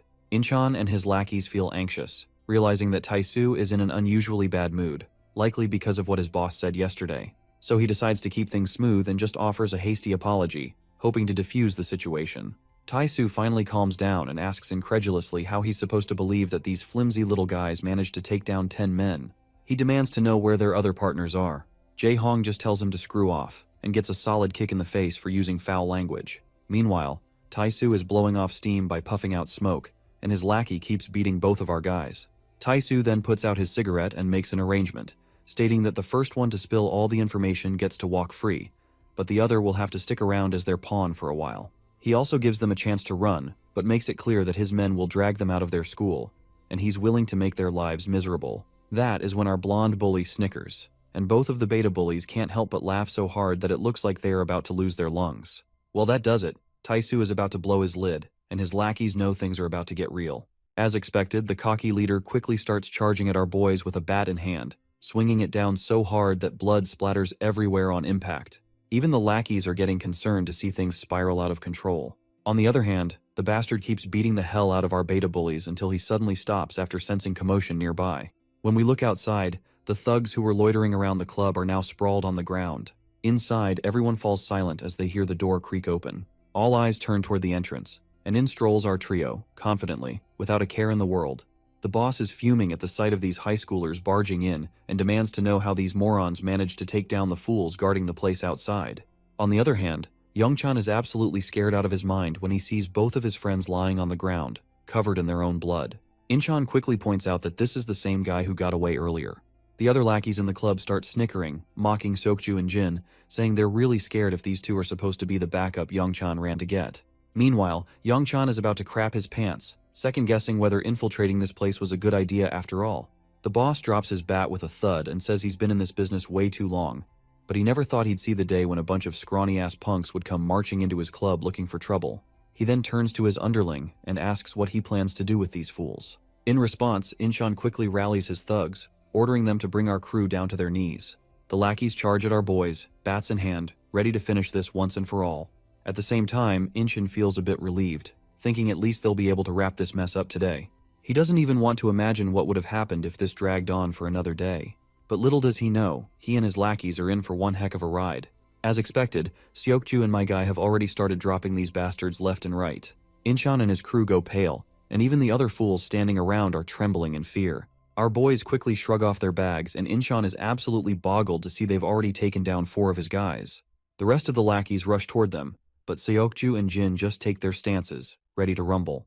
They start smashing down these thugs like they're nothing more than trash in their way. My guy leaps into the air like a ninja and delivers a devastating blow right to one thug's face. Seokju isn't holding back either, taking down the filthy thugs with single punches, sending them flying. Youngchan can do nothing but watch in amazement as his friends absolutely wreck the place. They're both taking down these thugs like it's nobody's business. When the cocky leader sees his lackeys getting a thorough beating, his cigarette drops from his wide-open mouth in shock. The beatdown continues, and eventually all the thugs are down for the count. The big boss is in complete disbelief, wondering if this is even possible. He looks at our guys, and it's clear they've barely broken a sweat. Yet, they've just taken down 30 of his goons single-handedly. Our boy then starts to walk, and Incheon standing besides begins trembling. As Jin quietly walks past him, it seems like he's going to let this one dude slide, or at least that's what I thought, until Seokju steps in and delivers a brutal punch, knocking Incheon down for good. The boss, now in a panic, grabs his bat and takes a firm stance, but Jin just keeps walking toward him. Once they're finally face to face, the boss quickly swings his bat, but Jin responds with a smack of his own. Jin then slaps the boss across the throat, grabs his head, and in his usual style, smashes the bastard's face into his knee, causing blood to gush from his nose. But this cocky guy isn't ready to go down just yet. He knows if his boss finds out about this, he's getting kicked out of the clan for good. So he decides to play dirty and pulls out a dagger, swinging it at Jin. But Jin just grabs his hand and snaps it, leaving the guy whimpering in pain. To seal the deal, Jin slams the guy into the ground, finally putting the cocky boss down for the count, this time for good. Suddenly the beta bullies start to wake up. Youngchan quickly runs over, asking his friends if they are okay, but Blondie just points if they actually look good, given how their faces were smashed with that baseball bat. Orangehead looks up and notices our boy. Once he catches Jin's attention, Jae-hong flashes a thumbs up and says that in the game of life, he's truly at the challenger rank, even though he's still just a bronze rank in the game. It's a good jab, though Seokju has no clue what the heck he's talking about in this situation. In the next scene, we see both Taesu and his underling Incheon getting pummeled by the assistant of their boss, who's absolutely fuming. He reminds them that he told them to clean up their mess, but instead, they just made things worse. The two poor guys keep their heads down, and Taesu tries to slide out of it with a simple apology. Taesu takes a brutal smack to the face from the assistant, who continues to pummel him like a crazy bastard. He then reminds Taesu that there's no room for apologies, because they're supposed to be expanding the business while the Goshong and Seongsu boys are out of action, but instead, they're dealing with this mess Taesu dragged into their family. By the way, Goshong and Seongsu are the same guys whom our boy had defeated when they had attacked Mr. Cha's turf. The lackey watches in horror as his boss gets pummeled like a sack of potatoes. Just then, the big cheese arrives and tells his assistant to stop. Standing before Taesu, he reminds him that he made the mistake of thinking he actually had potential. Taesu clenches his teeth while lying on the ground. Meanwhile, the boss pulls out a cigarette while asking his assistant if he sent some men over. The assistant confirms that he has, and they've just set out, so it won't be long before they're back with those suckers who plummeted their men. The man makes it clear that they can't just sit around, especially not when these fools are already part of the family, and he can't stand someone messing with his family. So he tells his lackey to ensure that none of those bastards leave here in one piece. The assistant quickly assures his boss that he'll take care of it. Back on Cha's turf, we see Muscleman bursting into the club. He reports to Cha that he's figured out why the Hwang Kim boys have been stirring up trouble. Cha asks for more details, and Muscleman anxiously reveals that it seems one of their new members got into some trouble with that kid. Looks like Cha already knows who that kid is, and wonders to himself why they had to pick on that guy. By the way, I just figured out that this Muscleman's name is Yongsu, so we will be calling him that. Yongsu then reveals that the kid decimated them, and now the rest of the family is out for blood. They don't want word getting out that their men got beat by some high school kid. Cha lets out a puff of smoke and tells Yongsu to round up some men because things are about to get real. It wouldn't be surprising if he wants to step in and aid our boy. Yongsu quickly states that he's already on it, and with a big smile adds that some of the boys have dropped by to say hello. He mentions that since Cha has already dealt with the Kim family and Goshong, all the former lackeys are back in the game. Cha starts to stand up, chuckling to himself. He points out that these damn fools are back and just looking for an excuse to have fun and get drunk. He opens the door to find all the lackeys lined up, all glad to have their boss back. Cha stands tall, appreciating the crew and saying he's also glad to see everyone back. He acknowledges it's been a while since they had a blast together, but he suggests they tackle one quick job before catching up over some drinks. Later on the streets, Yona and Seokju find themselves suddenly surrounded by a group of thugs. The leader of the thugs smirks, clearly pleased that they didn't have to search far to find them. He mockingly apologizes for crashing their date, but warns that he's taking both of them with him. But before the thugs can make their move, a fleet of cars screeches to a halt around them. Out step a group of guards clad in sharp suits, quickly surrounding each and every thug. It's clear SW Corp has sent in reinforcements, and Yona's personal bodyguard looks absolutely furious at the sight of these lowlifes, and without a second thought, he grabs one of the thugs by the head. We all know that these thugs are as good as dead. Even Yona can't help but feel a bit sorry for these fools, and they have no idea what they've just walked into. Later, we see a bunch of Cha's lackeys with bats, demolishing everyone around in the area. We also see Cha strolling into the familiar club, the same place where our boy and Seoku had taken down those 30 men. The leader of this gang is clearly in shock to see Dushik Cha there. Even the two lackeys standing behind him are absolutely blown away and terrified, realizing they're facing the boss of the Dushik gang, who is the toughest gangster in this part of town. The boss struggles to believe it and asks Cha why he's here, reminding him that they never touched any of Cha's men, so there must be some kind of misunderstanding. Cha calmly reminds him that he should have just let the kids sort it out among themselves, because he finds it a bit childish for an adult to get involved in such matters. Of course, the boss of this area is shocked to hear this and asks what the hell that even means. But then, it quickly clicks in this mind, and he asks if Cha is here because of our boy. Cha smirks and replies that since the boss of this turf has gotten involved with that kid, it makes sense for him to step in as well. Later, we find Daeon enjoying some delicious noodles and drinking down all the savory soup. She feels really refreshed and happy. Jin watches her with a big smile, glad to see his sister so happy. Daeun feels a bit awkward after showing too much excitement and quickly responds that she hadn't had cup noodles in ages, so she was just a bit excited. But Jin reminds her that he hadn't said anything about it. Just then, his phone rings, and it's Mr. Cha calling. Jin picks up, and Cha immediately asks what he's up to. Jin explains that he's having some ramen outside a convenience store. Cha then highlights that ramen isn't exactly a grown-up meal and offers to treat him to dinner sometime, suggesting they go for some real nice barbecue. Jin replies that he doesn't think that's necessary. Cha teases him, asking if he's hesitant to have dinner with a gangster like him. Jin responds that he prefers ramen at a convenience store, especially since he doesn't like being treated to anything too expensive. I guess Cha has no room for any argument anymore, so he gives up and decides it's ramen then. Once he ends the call, we see that all of the Goseok tech has been dominated by Cha alone. The next day, as the school bell rings, the beta bullies quickly stand up from their seats and turn to Young-chan, eager to play some games. By the way, did you notice how the beta bullies always wear casual clothes, while the rest of the kids in the class follow a specific dress code? Is this a Korean thing, or did the writer just want them to stand out?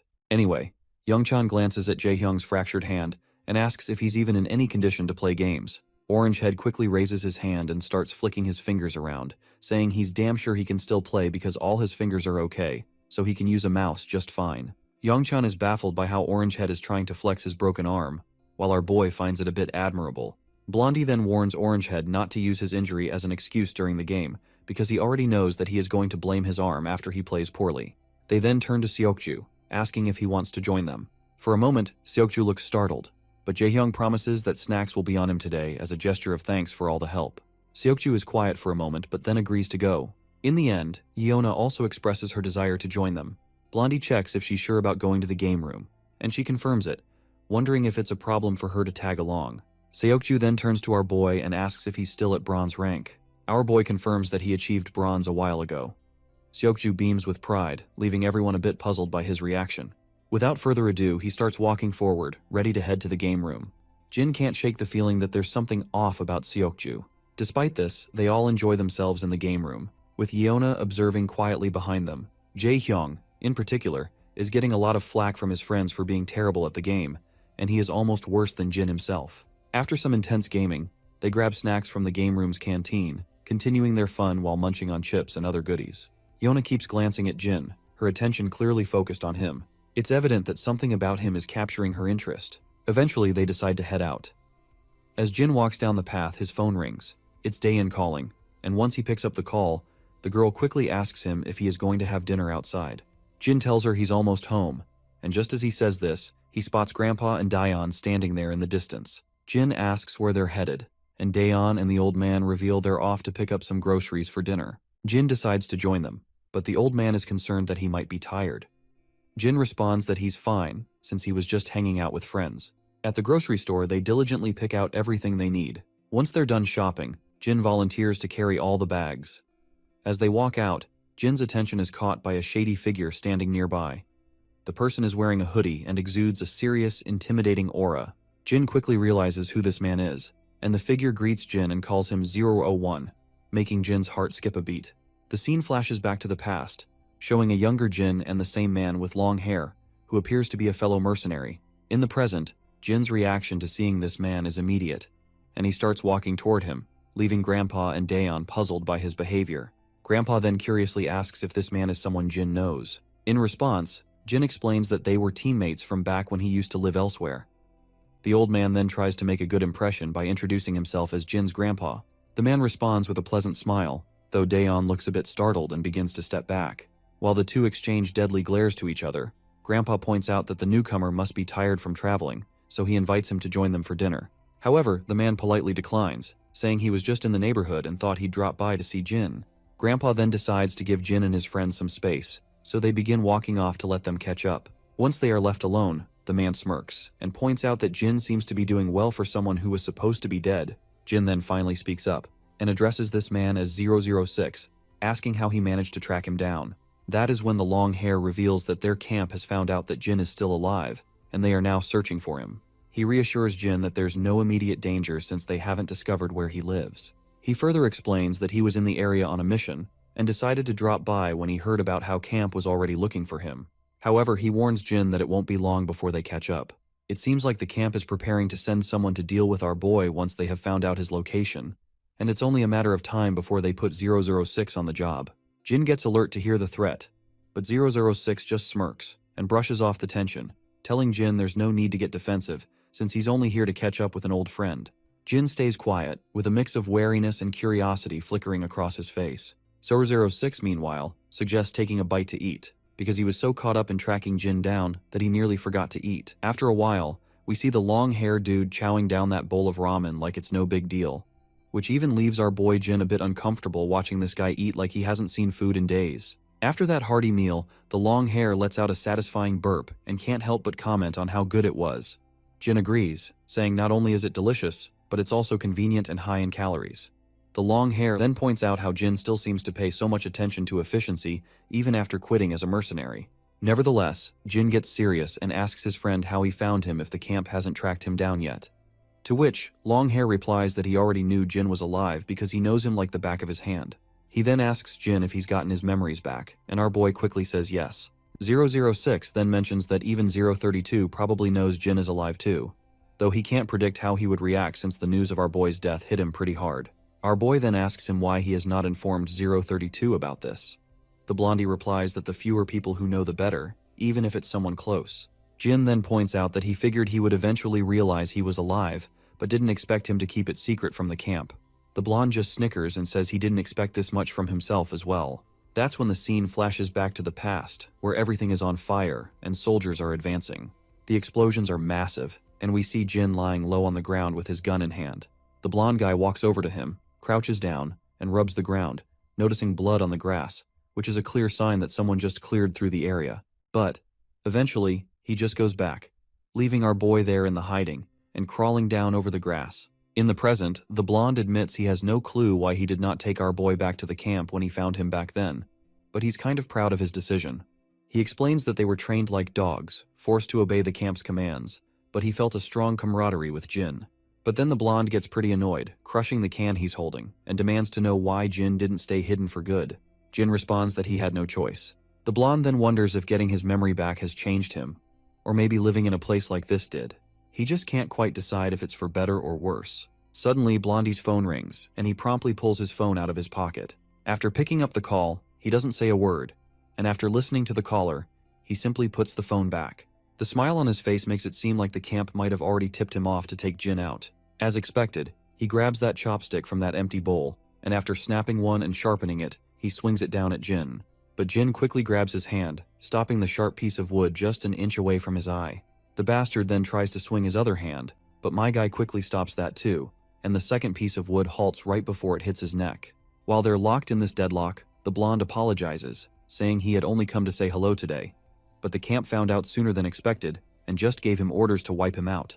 Jin kind of agrees, saying it can't be helped since orders are orders. Suddenly, a girl walks out of the grocery store, and when she looks over, she spots these two guys who are, surprisingly, tidying up the place. She can't help but blush, noticing how handsome they both look. After they put the trash into the baskets, the blonde comments that this is probably not the best place to carry out the task on such short notice. The blonde then starts walking away, and before leaving, he points out that he likes this version of Jin better, saying he's sure it's an improvement. He quietly walks off, and the scene cuts to the SW Corporation. Inside the training hall, we see Seokju engaged in some hardcore exercise. Suddenly his phone rings, and when he checks, he sees it's Jin calling. Seokju quickly picks up and asks what's going on since it's rare for Jin to call him.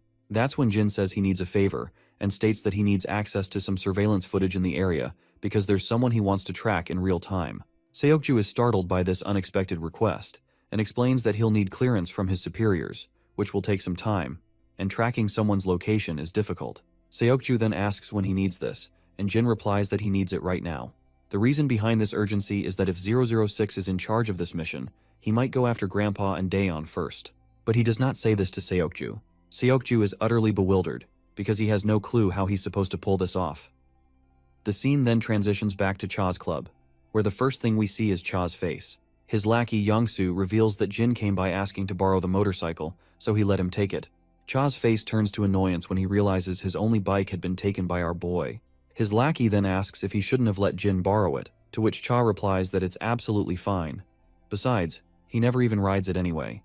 Youngsu then anxiously admits that he was scared shitless when Jin showed up so late at night, and after encountering Jin so many times, All the kids in school uniforms make him jittery these days. We then see Jin zooming down the road on the heavy bike. That is when Seokju reports back, saying he's just sent the location to Jin and that the target hasn't moved for a while, so it should be accurate. Seokju looks absolutely exhausted after scrambling to prepare all the info on such short notice, and he could not help but point out that he is noticing something sketchy about the guy Jin mentioned. He seemed too aware of the surveillance cameras and kept changing directions, which can only mean one thing: he's trying to cover his tracks. He then further asks Jin who this man is and why they're tracking him down. Jin replies that it's something personal. Well, Seokju isn't surprised by this response, because he had already figured as much. Once he hangs up, he thinks to himself that Jin is definitely up to something and needs to be on the move quickly to save time, as Jin asked for the halfway point of the man's route. Seokju also reveals that he tried to gather more info on this newcomer, but couldn't find anything more about the foreigner on his own. Once Jin reaches the location, he stops and looks around, thinking that 006 must have arrived just recently, because if he had more time, he would have already attacked his family. And just as he thinks about this, the images of Daeun and his grandfather flash through his mind, and he's determined not to drag this out since he has people he needs to protect. Meanwhile, we finally see 006 preparing his guns and loading his magazine. Suddenly, his phone rings with an unknown caller. He picks up, and the caller reveals that they've just found out 001 is alive and in Korea. Before the caller can say more, 006 quickly cuts him off, saying he has been with Jin since their early training years and knows everything about him. He further explains that he just finished a job in the region and came to check if the news about Jin's survival was true. He makes it clear that he can't sit back knowing a traitor is alive and doing well. The caller then tells him he'll have to do whatever it takes to take Jin out, pointing out that there's no one better for the job than him. It turns out the caller is the same eye patch guy we've seen before. He warned 006 to be extremely careful, as Jin was called 001 for a reason. Blondie then mentions that a long time has passed since their early days, and the eye patch guy agrees, saying Jin is bound to be rusty after hiding in the shadows for so long. With that, he ends the call, saying he'll wait for good news. As soon as the call ends, Blondie glances at his phone screen, and his eyes widen as he notices Jin approaching him from behind. He scrambles to pick up his gun, but before he can do anything, Jin grabs him by the waist and slams him to the ground, leaving the gun out of reach. Both quickly get back on their feet. 006 feels clearly annoyed, and mutters that he made sure no one was following him, and wonders if it was those damn cameras that gave him away. As they face off, Blondie admits he knew Jin would come looking for him, but wants to know why he didn't waste any time, considering it hasn't been that long since they last said their goodbyes. Jin remains silent, and 06 assumes that the new version of 01 doesn't talk much either. Both then quickly dash at each other, exchanging blows with such speed that it's barely possible to see them landing. Jin finally deflects an incoming punch and throws one of his own, but Blondie sidesteps it effortlessly. However, Jin follows up with a powerful shoulder smash that sends Blondie staggering backward. Just as Jin attempts to kick him, Blondie grabs Jin's leg and slashes it down with a dagger, which is a pretty scummy move, not gonna lie. Blondie grins ear to ear, commenting that Jin's skills have actually improved even more since their last training. As Jin tends to his injured leg, Blondie lunges at him again. Jin quickly steps back, narrowly avoiding the dagger as it zooms past his throat. They engage in an intense dance of hack and slash, with Blondie doing his best to tag Jin with the blade. Eventually, Jin manages to take the dagger right into his shoulder. But before Blondie can attack again, Jin ducks down, grabs Blondie's hand, and gives it a satisfying twist, sending the dagger flying into the air. Blondie then kicks Jin in the chest, causing him to stumble. He then quickly reaches for the gun, and once he has it in hand, he tries to take aim. However, he soon gets stabbed by his own blade, which jabs into his shoulder. Blondie continues to fire a barrage of bullets, even as Jin dodges and runs around. The pistol eventually runs dry, and Blondie grits his teeth in frustration. He quickly throws the empty gun away, grabs his suitcase, and starts running. Jin is wide-eyed to see this bastard running, because if this man escapes, his family will be in danger, so he pushes through despite his injured leg and chases after him. As he dashes out of the shelter, he sees Blondie trying to flee on Jin's own bike. Jin feels hopeless when he sees his enemy getting away on his Hayabusa. His mind then flashes to the image of his beloved sister and grandpa, who are smeared in blood. However, it looks like his worries are just unwarranted, because just as Blondie seems to be getting away, someone slams the bike with their car, sending Blondie rolling over the car's roof and crashing onto the asphalt road. The car quickly comes to a stop, and Seokju steps out, asking if he should have not intervened. Jin, however, replies that he did a fantastic job. Seokju gets back into his car, and as he drives away, he can't shake the feeling that something big is going on. We then flash back to the moment Seokju crashed into the bike. Once he steps out of the car, he checks on Jin, asking if he's alright. Jin assures him he's fine, despite the injuries to his shoulder and neck. Seokju, however, is concerned, noting that Jin definitely doesn't look okay. Seokju then looks at Blondie, who's sprawled out on the ground, bloodied and seemingly down for the count. Poor Seokju begins to worry that he might have hit him too hard. Jin then tells his friend to just go away. Seokju is initially bewildered by this request, but the serious look in Jin's eyes convinces him to comply. As he drives away, he can't shake the feeling that the man Jin is chasing seems like a typical tourist in SW Corp's database, but he doubts that's the whole story. He then suddenly remembers the wrecked car and starts to worry about how he's going to explain the damage. We return to the shelter, where 006 is tied to a chair, bloodied and looking disheveled. Jin stands over him, calm and collected, and tells him that he can look up now, because he knows he is awake. 006 starts to laugh, saying he never expected our boy to be working with a partner and should have known when he tracked him down so quickly. He admits he made a mistake in assuming he would never work with someone else. Our boy stays silent, and 006 then asks what he wants to know. Jin responds by asking who else received the order to execute him. In response, 006 says he can't be sure, but he probably is the only one because he was the closest to the region, and the timing was right. 006 further explains that the camp can't accept the reality of Jin being alive.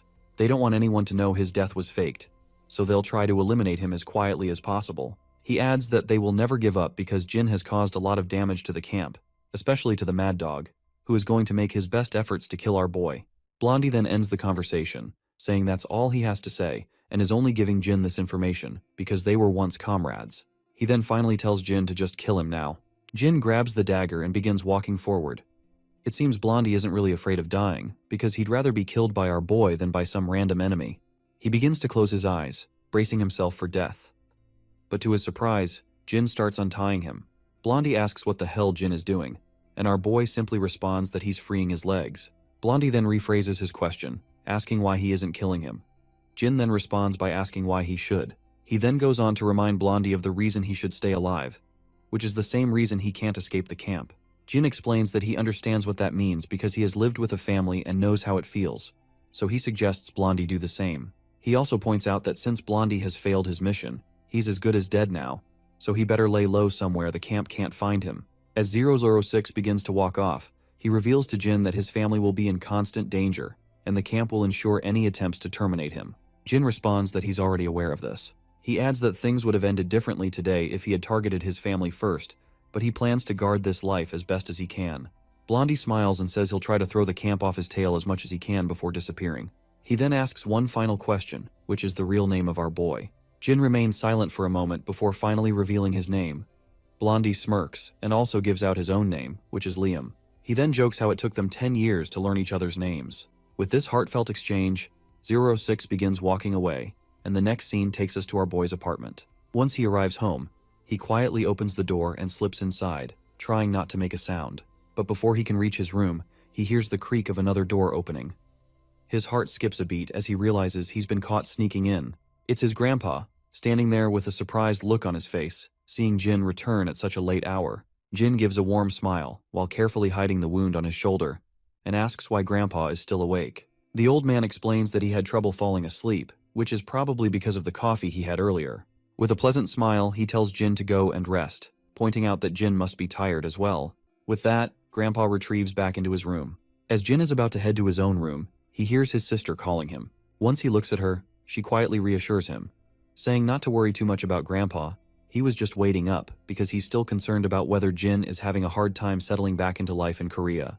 She then reminds him that she had left dinner on the table for him, knowing how much he enjoys home-cooked meals. After that little chat, she heads back to her room quietly. Jin moves over to the delicious spread laid out on the table and smiles broadly at the sight. The scene then shifts to Seokju, and when his phone rings, he picks it up and sees a message from Jin. The message is a thank you note for slamming 006 with his car and for providing the pinpoint location. Seeing this, Seokju can't help but feel a bit embarrassed by the compliment from his friend. The next day at school, Yona and Seokju are walking side by side as usual when Seokju spots Jin standing outside the classroom. They call out to him, and he promptly looks up. Both of them ask why he's standing there, to which Jin replies that he needs to talk to Seokju about something. Yona is startled by this and starts wondering what it could be about. Once they get inside the lounge room, Seokju inquires about the incident from the previous night. Jin, seemingly prepared to explain, states that he thought it was time to tell what happened. Seokju braces himself, and Jin finally reveals that the man he hit with the car last night was someone he used to work with and who had come to see him. A silence follows, with Seokju expecting more details. When he asks if that's all, Jin simply says that's pretty much it because it's better if he doesn't know anymore. Seokju feels a bit bummed out, not expecting Jin to keep things so low-key. Jin, however, is convinced Seokju must have looked into the guy he tracked down last night. He tells his friend that it's best not to dig any deeper into the man's past, and that he's sharing this because of his help. Seokju feels proud after being acknowledged by our boy, and tells him that he doesn't want to dig any further either, especially since this guy is tied to Jin's past. After their little chat, the both boys head back to class. Yona then curiously asks Seokju what they talked about. When Seokju doesn't answer right away, she tries to guilt trip him, asking if he can't even share that much. Seokju caught off guard and quickly improvises and says he was just asking Jin how to level up in a game. Yona lights up, thinking this means Jin is really into video games. But then she remembers Youngchan is way more into gaming, and Hyokjin and Jaehyung are also much better players. She wonders why Jin would ask Seokju for advice when those guys are pros, or maybe Jin just wanted to chat with someone on his own level. Well, this little banter really hits the poor guy right in the gut, while our boy seems to be busy minding his own business. Once school ends, we see Yona outside. She's making notes about their groceries and wondering if she should buy some fruit since it's been a while since Grandpa had any. Suddenly, someone calls her name. When she looks up, she notices a boy standing in front of her who doesn't look like anyone from their school. Once he has her attention, he asks if she goes to Sinan High School. Yona quickly confirms that she does, and the boy then says he was kind of wondering if he could get her number. Not surprisingly, this startles Yona, who has no clue how to react. She starts to panic, while the boy reassures her not to be scared or feel pressured, saying he just wanted to get to know her. Eventually, Yona turns him down as politely as she can, and it seems like the boy takes it in stride, though he does look a bit disappointed. A big guy from behind comes up and mocks the boy for getting rejected so quickly. That's when the boy shows his true colors, getting all cocky and sternly reminding her that all he asked for was her phone number. Before he can harass Yona any further, he gets a brutal slap across the face. The one who delivered that stinging slap is none other than Jaehyung, who is accompanied by two other friends. The boy turns around, demanding to know who slapped him, but he just gets another slap from Jaehyung for acting so tough. After feeling the sting of the slaps, this lowlife realizes that dealing with these guys is a terrible idea. Meanwhile, Hyokjin is giving the other goon chills with just his glares, and the two bullies decide to leave, trying to salvage whatever dignity they have left. Orangehead lets out a sigh of disappointment seeing these bullies, then happily turns to Daeon, asking if she's alright. The girl says yes and starts bowing her head frantically, but Jaehyung feels embarrassed, and quickly tells her that there's no need to say thank you. At the other block of this street, we see people freaking out as they spot a group of thugs strolling down the streets. And surprise, surprise, it's Taesu Gi, along with his underling Incheon and the rest of his lackeys. They're casually strolling down the area, and wouldn't you know it, the same guy who tried to harass Daeon is with them, clearly bringing in Taesu as backup to get revenge on our beta bullies. By the way, this harasser's name is Taeshong, and he apparently is the brother of Taesu Gi. Meanwhile, Taesu is feeling absolutely annoyed, grumbling about how every wannabe tough guy in town seems to think they can mess with them these days. That is when his lackey reminds him that word of their defeat by the bunch of high schoolers is getting around, and they might need to do some damage control. So, they decide to start spreading their terror by taking out the thugs who dared to mess with Taesong. A creepy smile spreads across Taesu's face as he agrees with his lackey, saying they're going to show these guys what Goseok Tech is really made of. Suddenly, his little brother points his finger at Daeon and states, "That is the girl who got me smacked by a bunch of guys." Well, it looks like these punks are in for one hell of a ride again because our boy is strolling down the street with his sister. The harasser quickly points out that the guy walking beside her isn't the one who slapped him earlier. Taesu, on the other hand, feels like he's seen this person before. When he takes a closer look at our boy, he's absolutely devastated to recognize who it is. His lackeys also start trembling as they remember that this is the same guy who beat them up after infiltrating their turf. While Taesu is trembling in fear, his little brother asks, "What's the matter?" Taesu asks if the girl next to that guy over there is the one he was trying to hit on. His little brother nods, only to receive a devastating slap across the face. Taesu angrily asks his brother if he's trying to get them all killed. The poor kid is in absolute tears, clueless about why his brother is coming down so hard on him, but he ends up getting even more of a beating. Later, we find ourselves back at the apartment, and Daeon is really amazed at how good Jin is at peeling fruits. The brother smiles and asks if she thinks so. She nods, saying she could never get them this smooth and round, no matter how hard she tries. Suddenly the phone rings, and the sound echoes through the living room. The voice seems to be coming from Jin's room, so he heads over and finds his phone on the table. When he checks it, he notices it's an unknown caller, but he answers anyway. and it turns out to be 06 on the line. 006 reveals that he has left a trail for the camp to follow, as far away from Jin as possible, and that's where he'll be for the next few days. Once he's out of the country, he plans to leave more traces in other countries to throw them off, which should be quite helpful in confusing them. Jin agrees and adds that he'll set up a separate trail as well. Blondie then strikes a banter, pointing out how Jin was supposed to be a dead man and now they are trading places, so he doubt that they will ever be able to cross paths. So he wishes him best future before ending the call, and our boy wishes him as well, and with that sweet note their call ends. The next day at school, Jin hears about his sister getting harassed after school yesterday, but his friends quickly reassure him that Jaehyung handled it, with Orangehead confirming that he knocked the guy in the head a couple of times and sent him on his way. Suddenly, Seokju pops into the scene and quickly asks what the harasser looked like. Yongchan explains that he was in a Gosok Tech uniform. As soon as they hear this, Seokju perks up, and Jin points out that it's the same school they had trouble with a while back. My guy then gets absolutely furious, realizing that someone harassing his sister from Gosok seems way too coincidental. Seokju agrees, saying they can't just overlook this. Meanwhile, the beta bullies, who are usually eager to pick fights, are feeling unusually anxious about the situation. Even they think that jumping to conclusions might be premature. Right on cue, Yeona jumps into the scene and breaks up the tension. She asks what they're talking about and reminds them that every guy just wants to hit on Daeyeon because she's always been popular with guys since she's undeniably pretty. Her brother does not understand any of this, while Yongchan agrees, saying Daeyeon has already been asked out a bunch of times before. It seems like Jin is still having a hard time stomaching the fact, but Yongchan adds that she's indeed popular. You see, no one was able to approach her when Gisu Kim and his sister started picking on her, and she looked unhappy for a while. Jaehyung also confirms that his sister is indeed pretty, and even Blondie chimes in, saying he knows a bunch of guys who had a crush on her. Jin still has no clue how to react to this, and looks more thoughtful. Meanwhile, the beta bullies are left wondering if this is such a hard concept for Jin to understand. But then Seokju speaks up again, saying they should still get to the bottom of this. Jin responds positively, and Seokju decides they can go right after school since there's no training. Meanwhile, the others standing around are utterly clueless about what these two are up to, and Yona even asks if they were paying any attention to what they had just said. The scene then cuts to Goshok's turf, where Taisu is sitting in a chair, looking pretty annoyed. His lackey is filling him in on how everyone is treating them like trash. Recently, Seongseok High even gave them a beating, and all the nearby schools are treating them badly these days. Taisu reflects on how just a few days ago, he was yelled at by his seniors, and everything seems to have fallen apart since he messed with our boy. His lackey quickly gathers all the boys and tells his boss that they need to do some damage control before things get out of hand. The boss stays quiet, letting his cigarette fall and squashing it under his foot. He decides to go along with the plan, and his lackeys crack smiles, seeing their boss in better spirits. That's when Jin bursts into the room with Seokju. The boss's face turns terrified at the sight of these familiar faces, and even the lackeys who were smiling a moment ago now look scared. Everyone steps aside as Jin heads straight for the boss. He suddenly stops and asks Taisu why he harassed his little sister. Taisu's mind flashes back to when he saw the siblings walking down together, and quickly explains that he had no clue she was Jin's sister. Of course, Taisu's response only boils Jin's blood, and even Seokju starts exuding a deadly aura. The boss quickly begins to scream, saying that the encounter with his sister was purely coincidental. He further explains that his little brother just tried to talk to her because he saw her on the street and didn't know she was Jin's sister until now. Our boy is intrigued to hear this, and the man further explains that his brother didn't mean anything by it. Now that they know who she is, he'll make sure his brother doesn't go near her again.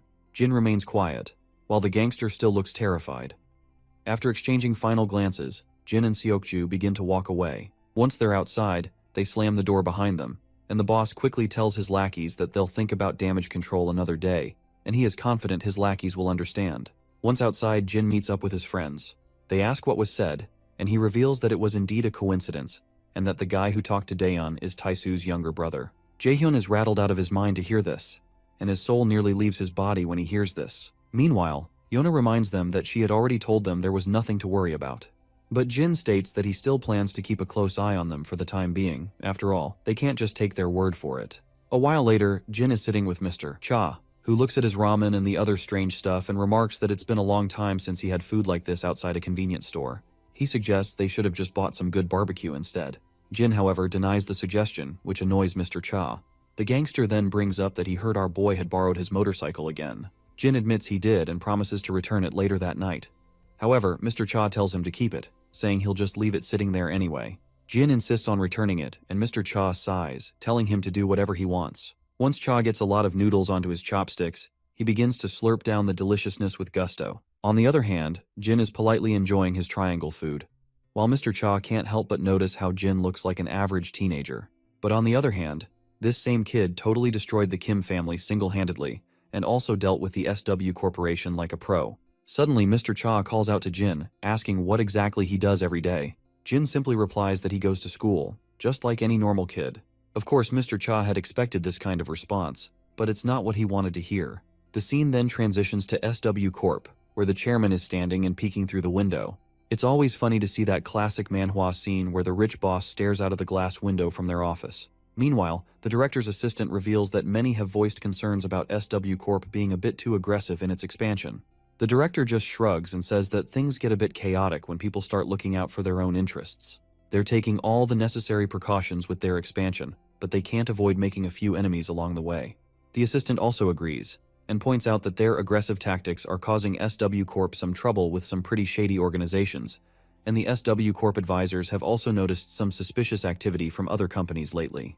In the next scene, Jin's sitting with the director, who offers Jin to have tea. But our boy politely declines, saying he's good. The director then asks how working with the security team has been for him. Jin says it's been fine. The director moves on to ask how he's liking the school, and Jin responds that it's nice. Finally, the director asks if there's anything they can do to help him with anything, and Jin says no in response. Our boy then asks if that's all the director wanted to talk about, and, if so, he's heading out because training is about to start. The old man happily tells him he can go, so Jin gets up from his seat, bows his head respectfully, and the director returns the gesture, leaving his assistant a bit bewildered because he finds it weird that the director is paying respects to a kid. Nevertheless, Jin starts to walk out. Later, we see all the guards diligently training in the hall. Amid their exercises, we catch up with Jie and her bodyguard after a long time. Her guard notes that Jin doesn't stand out like he used to. Jie gets curious and asks more about Jin. The bodyguard responds that while Jin doesn't stand out as much as he used to, he's definitely quicker and more athletic than their men. He's certain that Jin is quite experienced because his skill level can only be achieved through rigorous training in combat, so there's no doubt that he's received a lot of professional training. After hearing this, Jie's interest in Jin is piqued. She explains that although he's young, he's quietly endured harsh training, and the men have all warmed up to him as well. The scene then flashes back to the past, where we see Major Kang meeting with Jie once again. As they're chatting, she advises him to try not to overwork himself and get hurt, and Kang responds that he won't. Then he asks her if she's still looking into that student she asked about. At first, she has no idea what he's talking about, but then a bell rings in her mind. She pretends to be uninterested, and asks if he means that kid named Jin. But in her thoughts, she is blown away to see how Kang still remembers Jin's name from that day, and she also can't shake off how he looks so anxious after asking about Jin. Eventually, Jie smiles and says she's no longer interested in Jin, which visibly brightens Major Kang's mood. Jie notices this shift in his mood, and she can definitely see there's more to the story. In the present moment, when she looks at our boy, she wonders if Jin might actually know her fiancé. After a while, we see her car zooming down the road, and Jin is also sitting beside her. She casually brings up the idea of Jin joining their talent agency, and suggests that he could benefit from their top-notch training programs in acting or singing. Jin, however, promptly declines, saying he's simply not interested. Jie can't help but be intrigued by his immediate and firm response. She wonders if he could at least pretend to consider it, finding his lack of hesitation a bit puzzling. She then finally asks him if he happens to know Major Kang, and then further reveals that he's her fiancé. Of course, this news surprises Jin, and his mind flashes back to the past when Kang mentioned he had to meet his fiancé. Jin has absolutely no doubts that she definitely knows Major Kang. When she looks at him, she finds herself bewildered, as Jin just sits there, looking clearly untroubled by this unexpected bombshell. Well, my guy just looks way too untroubled to the point that he looks weird, because this is definitely not his style. Even she senses something different about him, and she can't quite put her finger on it. A while later, once they reach their destination, Jie heads into the corporate building. On the other hand, Jin and his senior get inside the staff-only room to freshen themselves up. Meanwhile, Jin's mind is still stuck on the fact that Jie is Major Kang's fiancé. He can't quite believe it. While the guards wait outside the ladies' restroom, we see Jie inside, doing some makeover to her face. We then noticed someone else also entering the restroom, and not gonna lie, this woman who just entered looks kinda shady at first glance. The woman then also begins using one of the sinks, located over Jie's right shoulder. Just as Jie is standing quietly there, that shady woman quickly puts a chloroform rag right over Jie's face. After Jie finally slumps down after losing her consciousness, we see that the guards outside have also been taken down. The woman with black hair then quickly instructs her lackeys to hurry and transport the goods. Suddenly, the senior bodyguard gets a shocking report. Mr. Sin has vanished, and Jinsu and Kyungwoo, who were supposed to be escorting him, have been found unconscious on the ground. Wasting no time, the senior orders his soldiers to seal all exits and secure the surveillance footage immediately. Our guy bursts out of the restroom the moment he hears the news and races through the corridor, thinking that the intruders have disarmed security and secured their target, so it's only a matter of time before they make their getaway via car. After rushing down the stairs, he finally reaches the parking lot. He spots a man getting into a car and quickly moves to block its path, only to realize it's just some clueless guy inside. Meanwhile, the real criminals are speeding off in their getaway car from the other side. Jin takes off after them, sprinting at full speed. Without hesitation, he jumps in front of their car, but those bastards don't even slow down, and they try to run him over instead. As those bastards make their getaway, our boy quickly radios in that he's spotted the suspect's vehicle, which is a black minivan. Jin does not waste any time and leaps over those parked cars and tries to grab the minivan. Meanwhile, the other guards swarm the exit and they're ready with puncturing tools to stop the van. But it's too late, because the driver floors the gas pedal, running over the guards and everything in front of the car, and they zoom out without a hitch, while our boy is still hanging onto that van. The minivan swerves wildly, and Jin is struggling to hold on as the vehicle juggles around. Just as he's fighting to keep his grip, his mind flashes back to a conversation with Major Kang. In the memory, Jin is sitting with Kang, who's explaining what family means. Kang says that while family is different for everyone, it's something truly precious. Jin's still not quite getting it, so Kang gives him an example. His dedication to serving his country might be so strong because it's also where his family lives. Innocently, Jin asks if someone would give their lives for their family as well. Kang is caught off guard and doesn't know how to respond at first. Then he smiles and says that if it came to that, he'd gladly do it. Back in the present, as Jin clings to the minivan, he grits his teeth and tightens his grip. He slams the minivan so hard that the glass begins to shatter.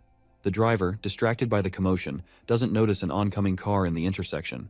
The two vehicles collide, and Jin is violently flung off, crashing down about 10 meters away. Right at that moment, the minivan guy takes its chance, slams the gas pedal, and speeds away. Jin then also starts running after the car. Inside, a woman with black hair glances back at him, giving him a mischievous twinkle with her eye. As Jin runs after the van, he starts to fall further behind until the vehicle disappears from view. Once he is exhausted, he comes to a halt.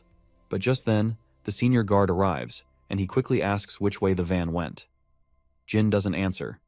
Instead, he hops into the car, which annoys the senior, who sternly tells him to get out. But Jin tells him to just hit the gas pedal and gives him the precise direction of where the van went. Reluctantly, the senior guard hits the gas. He then also reports to his subordinates that the kidnappers took a side road to the right and instructs them to coordinate with the police and dispatch their units. He then also reminds Jin that he should just drop off on the way home since he's just a kid and not part of the security team. He adds that his involvement in this mess wasn't his responsibility. But Jin counters, saying he's currently in practical training and chose to be here tonight, so he's the only one responsible for his presence. He also reports that he saw one male and one female in the vehicle, both of whom were Asian, but he didn't notice any other accomplices with them. As the senior guard looks at Jin, ready to berate him further, he notices Jin's injured face and hands. Concerned, he quickly asks if Jin is all right. Jin replies that he is fine.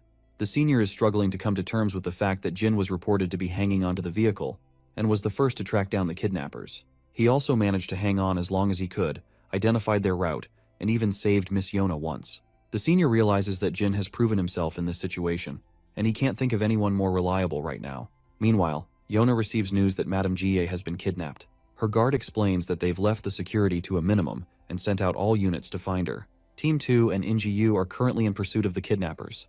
Yona perks up at the mention of Jin, and the bodyguard further explains that Jin had been on duty with them when the incident happened. A while later, Jin and his senior guard make their way to a rundown factory, because this is the last place kidnappers have been spotted. Right on cue, they also spot the same minivan, and the kidnappers are carrying Miss Jai in the wheelchair with them. Senior knows that they don't have time to wait for reinforcements, so he tells Jin to stay put. As he steps out of the car, he's shocked to see a group of scruffy individuals emerging from the minivan, each armed with a sharp knife. Jin also gets out of the car and insists that they can't wait for others to arrive. The senior then reminds him that this isn't like training since it's real combat. Jin responds quickly, saying he doesn't mind. This response triggers a flashback for the senior, who recalls the shock he felt when the team leader of Team 3 revealed that our boy is a professional fighter. The gorilla even confirms it once again, saying that based on everything he's seen, this is at least his conclusion. Back in the present, As our boy strides forward confidently, the bodyguard finally decides to head down further. He tells Jin that he'll take care of things inside the shelter, so he better not let those filthy swine beat him. Just then, one of the goons tries to stab the senior, but our guy quickly sneaks up on the bastard from behind and delivers a devastating blow to his face, causing the dagger to drop from his hand. But before he can catch a break, another sucker swings his dagger at our boy. But once again, my guy throws this sucker down this sucker backwards, and Jin himself quickly grabs that fallen dagger from the ground and stands back to face off these stupid heads. The thug who lost his dagger scrambles back to his feet, only for his boss to start berating him, because he is not thrilled to see his grown men getting beaten down by a punky punk like this. He then berates Jin, questioning if they even let kids carry knives in their security detail. The other goons start to walk off, telling their buddy to handle Jin while they go after the senior. But it looks like they've seriously underestimated him. Their jaws drop when my guy grabs another thug and snaps his hand with a satisfying crunch. One guy tries to stab Jin, but he quickly flips the script, grabbing the thug and slicing his belly open before driving the dagger into his shoulder. As the thug drops to the ground, the others start to feel a little scared.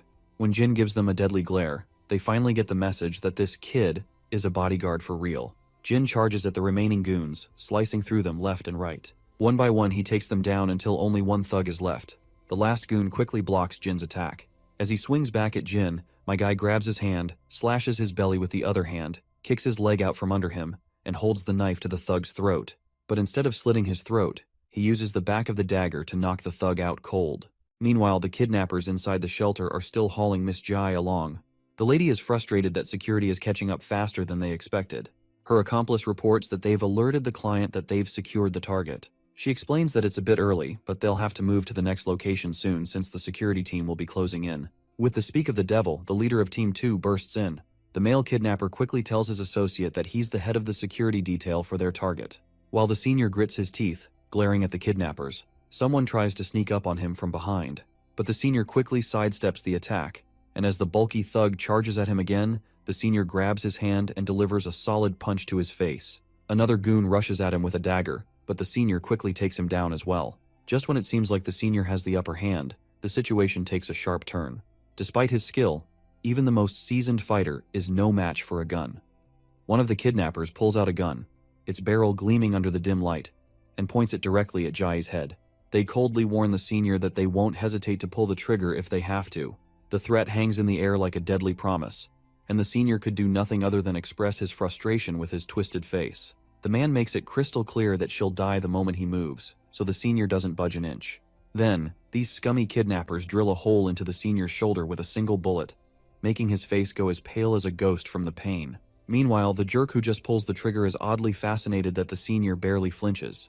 The woman beside him tells him to just finish the job, insisting they don't have time to waste. So, the man decides to pull the trigger again, while the senior takes one last look at Jie, preparing for his final moments. Just as the monster is about to pull the trigger, the senior asks Jie for forgiveness. But before he can die in this dramatic scene, two daggers come flying out of nowhere, piercing the man right in the hand. On the other hand, the woman in black is dodging left and right, while Jin rushes toward Jie, grabs her wheelchair, and starts dashing down with full throttle. The goon is completely bewildered by this, and the other senior's face also goes pale. Meanwhile, the goon starts shooting bullets again as Jin tries to get as far away as possible. At that moment, the senior takes the trigger-happy soldier down with him, and they both crash to the ground. Jin glances at his senior, who quickly tells him not to look back and just run. Without wasting any time, Jin speeds up with the wheelchair and keeps moving forward. A while later, Jie begins to groggily open her eyes. But before she can react, someone covers her mouth from behind. Thankfully, it's just Jin. He tells her to stay quiet, and once she nods in agreement, he moves his hand away. The woman then asks where she is here since she was just in the bathroom. Jin points out that she'll feel dizzy for a while because of the sedative. That's when her mind flashes back, and she remembers she'd been kidnapped. Jin confirms it, saying that he and the team leader arrived first and that security is on its way with the police. Jin looks around to make sure no one is nearby, and he is kinda relieved that she's awake, which will make it easier to move her. But he knows they won't have long before someone finds them in this dead-end corner, and the worst part is that the enemy is armed. Meanwhile, Jie wonders if her kidnapping has something to do with the new acquisitions in the SW Corporation expansion, though she had nothing to do with those deals.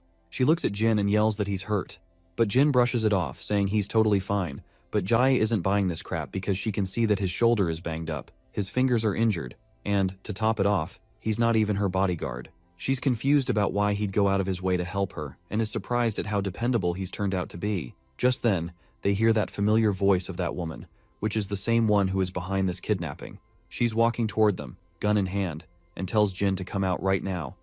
She threatens that if this drags on too long, they won't hesitate to kill the hostage. She further insists they better wrap this up peacefully and save the hostage before things get worse. Jie feels terrified to hear this threat, and quickly stands up from the wheelchair, thinking she can't let this boy get dragged into this any further. Despite his skills, he's just a teenager, and she feels she needs to step up and protect him. Before she can do anything reckless, Jin signals her to stop and cryptically gestures something with his fingers, which just goes way over my head. But it seems like Jie can understand what he is trying to say, so she stands there in silence, and Jin eventually steps out from his hiding spot and raises his hand quietly. The kidnapper woman is sure Jie must be behind that container. She reflects on how she couldn't believe it when she saw our boy hanging from the van even though he is just a kid. She then mocks him, saying he's probably seen too many action movies because in reality, even a hero can get killed. I guess she's right, because no matter how brave you are, you're no match for a gun barrel pointed straight at you. But Jin remains calm even with the gun trained on him. Jie eventually comes out, yelling for her to wait. As soon as the kidnapper woman looks in Jie's direction, Jin takes his chance. He throws the blade over at her hand, injuring it badly. Before she can catch her breath, another dagger zips past her, and right at that time, Jin jumps over her, and they both fall off to the ground, and her gun also slips from her hands. She quickly grabs one of the daggers tucked near her thigh and tries to swing it at Jin, but he backs away just in time, and they both put some distance between each other. The woman then launches herself at Jin, and their deadly dance of hack and slash begins. After a fierce exchange, she takes a brutal hit to her gut and goes tumbling backward, her gun falling to the ground. She quickly spots her gun, grabs it, and aims it at Jin with a smirk, thinking she finally has the upper hand. But Jin moves fast and grabs the gun, twists it out of her grip, and now the gun is pointed right back at her. The woman is sweating and utterly confused about how this just happened. Meanwhile, Jie is blown away by Jin's moves, while our boy just stands there, cool as a cucumber. The woman smirks again, saying he must have watched a lot of movies. She then pokes fun at him, pointing out that while he might be able to fight, she questions whether he really has the guts to fire a gun. She admits that bodyguards might practice target shooting, but shooting a living person is a whole different ballgame. But well, she's dead wrong about that, and Jin doesn't hesitate for a second before putting a bullet right into her thigh, causing blood to spatter out. The woman is absolutely stunned, unable to believe he didn't think twice before pulling the trigger. What baffles her even more is that his eyes remain dead still after firing the gun, as if he's grown used to it. She has yet to figure out how could a boy from such a peaceful country know how to fight like this. But when she looks at him closely, she recognizes those eyes and feels a chill run down her spine as she realizes that he's code 001. Before she can say anything further, Jin slaps her across the face with the gun, knocking her out cold and letting her fall to the ground. Jie is completely blown away by how effortlessly Jin takes her down, as if it's no big deal. Meanwhile, back with the senior, he seems to have finished dealing with his adversary as well, though he looks severely injured, with blood dripping from his shoulder. Sadly, the senior finds himself surrounded by a bunch of goons. The bastard from before gets back on his feet, puts his hat back on, and retrieves his gun from the ground. A bulky guy swings a punch at the senior, but the senior quickly deflects it and lands a punch of his own. Suddenly, the bastard aims his gun at the senior and admits that he underestimated the head of security for the SW Association. He acknowledges that they wouldn't have been able to kidnap her if they hadn't waited until the end of his shift. On the other hand, it looks like the senior is on the brink of giving up. He fought here solely to buy Jie and Jin time to escape, but he can't be sure if they got away since that woman went after Jin. For some reason though, the senior has a gut feeling that Jin will handle it, and he feels surprisingly confident about that. He's so confident that even the dude standing over there can't help but notice the smile spreading across the senior's face.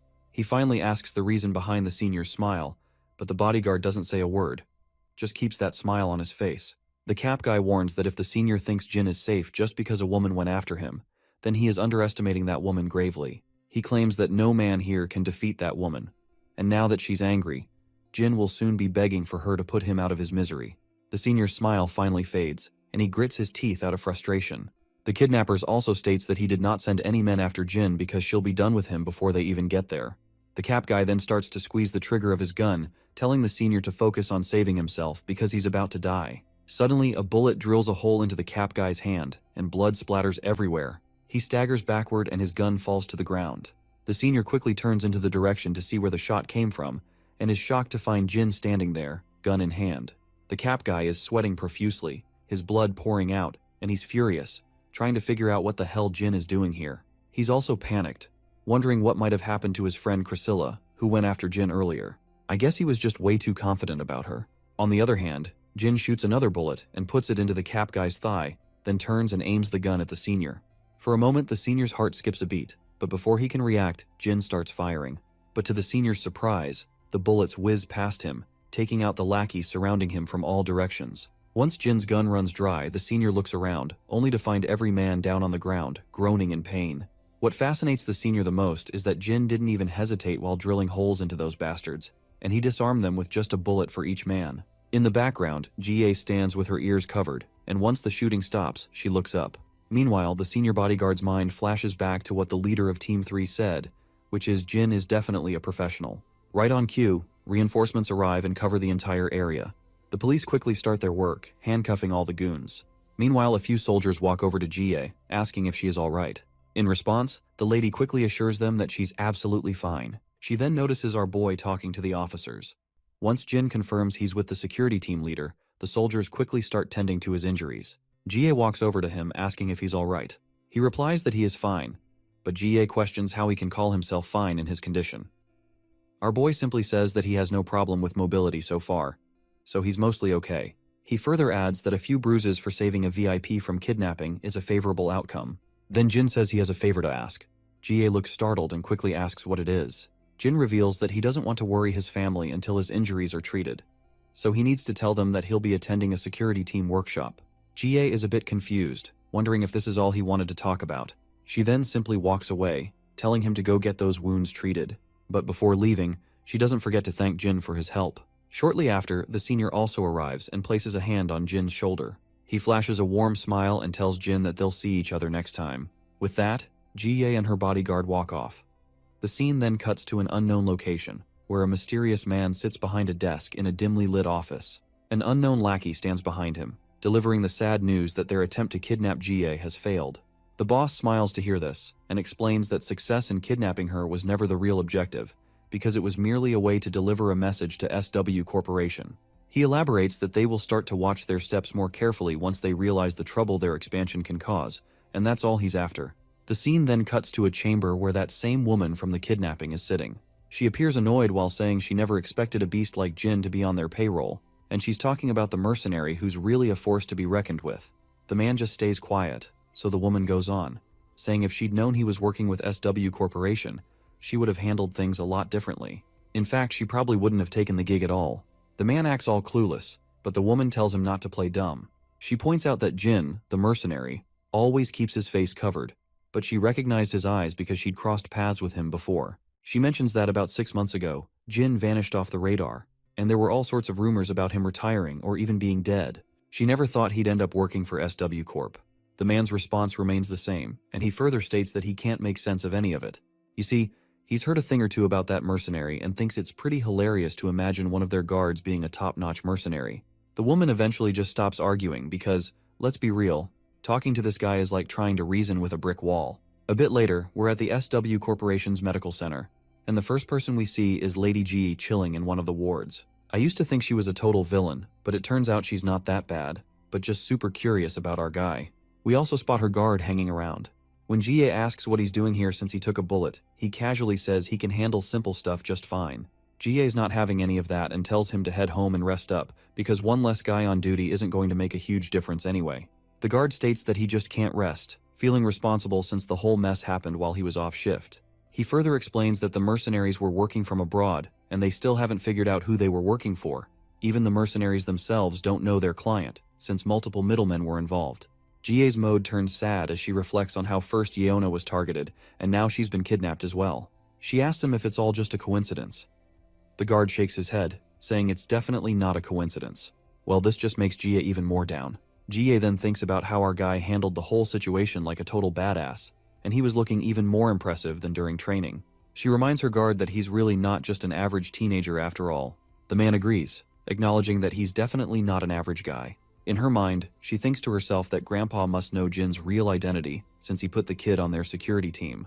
She then recalls that Jin had multiple fractured ribs and detached fingernails from fighting off the kidnappers, not to mention a deep cut on his shoulder from a missed bullet. The guard then points out that Jin had been clinging to their vehicle during the attack and must have gotten those injuries when he fell off. Jie's face goes pale as she realizes that Jin managed to fight off all those thugs even with all those injuries, and even took on 5 men with knives while she was unconscious. Well, that just adds another layer to the situation, and her face looks even more shocked than before. The guard agrees that it doesn't make much sense, but it's surprisingly true that Jin was able to pull all that off. Jie quickly stands up from her bed, rushing toward the door and heading straight to the ward where Jin is admitted. As soon as she bursts into the room, she finds him getting suited up again in SW uniform. When Jin looks around, he spots Jie and her guard. The lady doesn't waste any time and immediately asks him what the heck he's doing getting dressed. Jin explains that he's going home since he hasn't been there for 2 days. Jie reminds him that he has serious injuries and can't leave until they're done treating him. Jin explains that he'd rather rest and heal at home. Jie starts shouting, telling him not to be ridiculous, and asking who gave him permission to do something so rash. In response, our boy simply says it was the doctor who told him. Despite all of Jie's protests, Jin simply packs his bag, and the lady further asks him how he plans to explain this to his family. Jin in response points out that the bruises on his face can easily be explained by saying he got hurt during training. Jie is annoyed to see how this guy has an answer for everything. She then tells her guard that she needs a moment alone with Jin. Once the guard steps out, she tells Jin that she wants him to come work for her after he graduates. Our boy looks at her, and Jie states that there's nothing in it for him if he stays with Yeona because, as she puts it, she's just a child.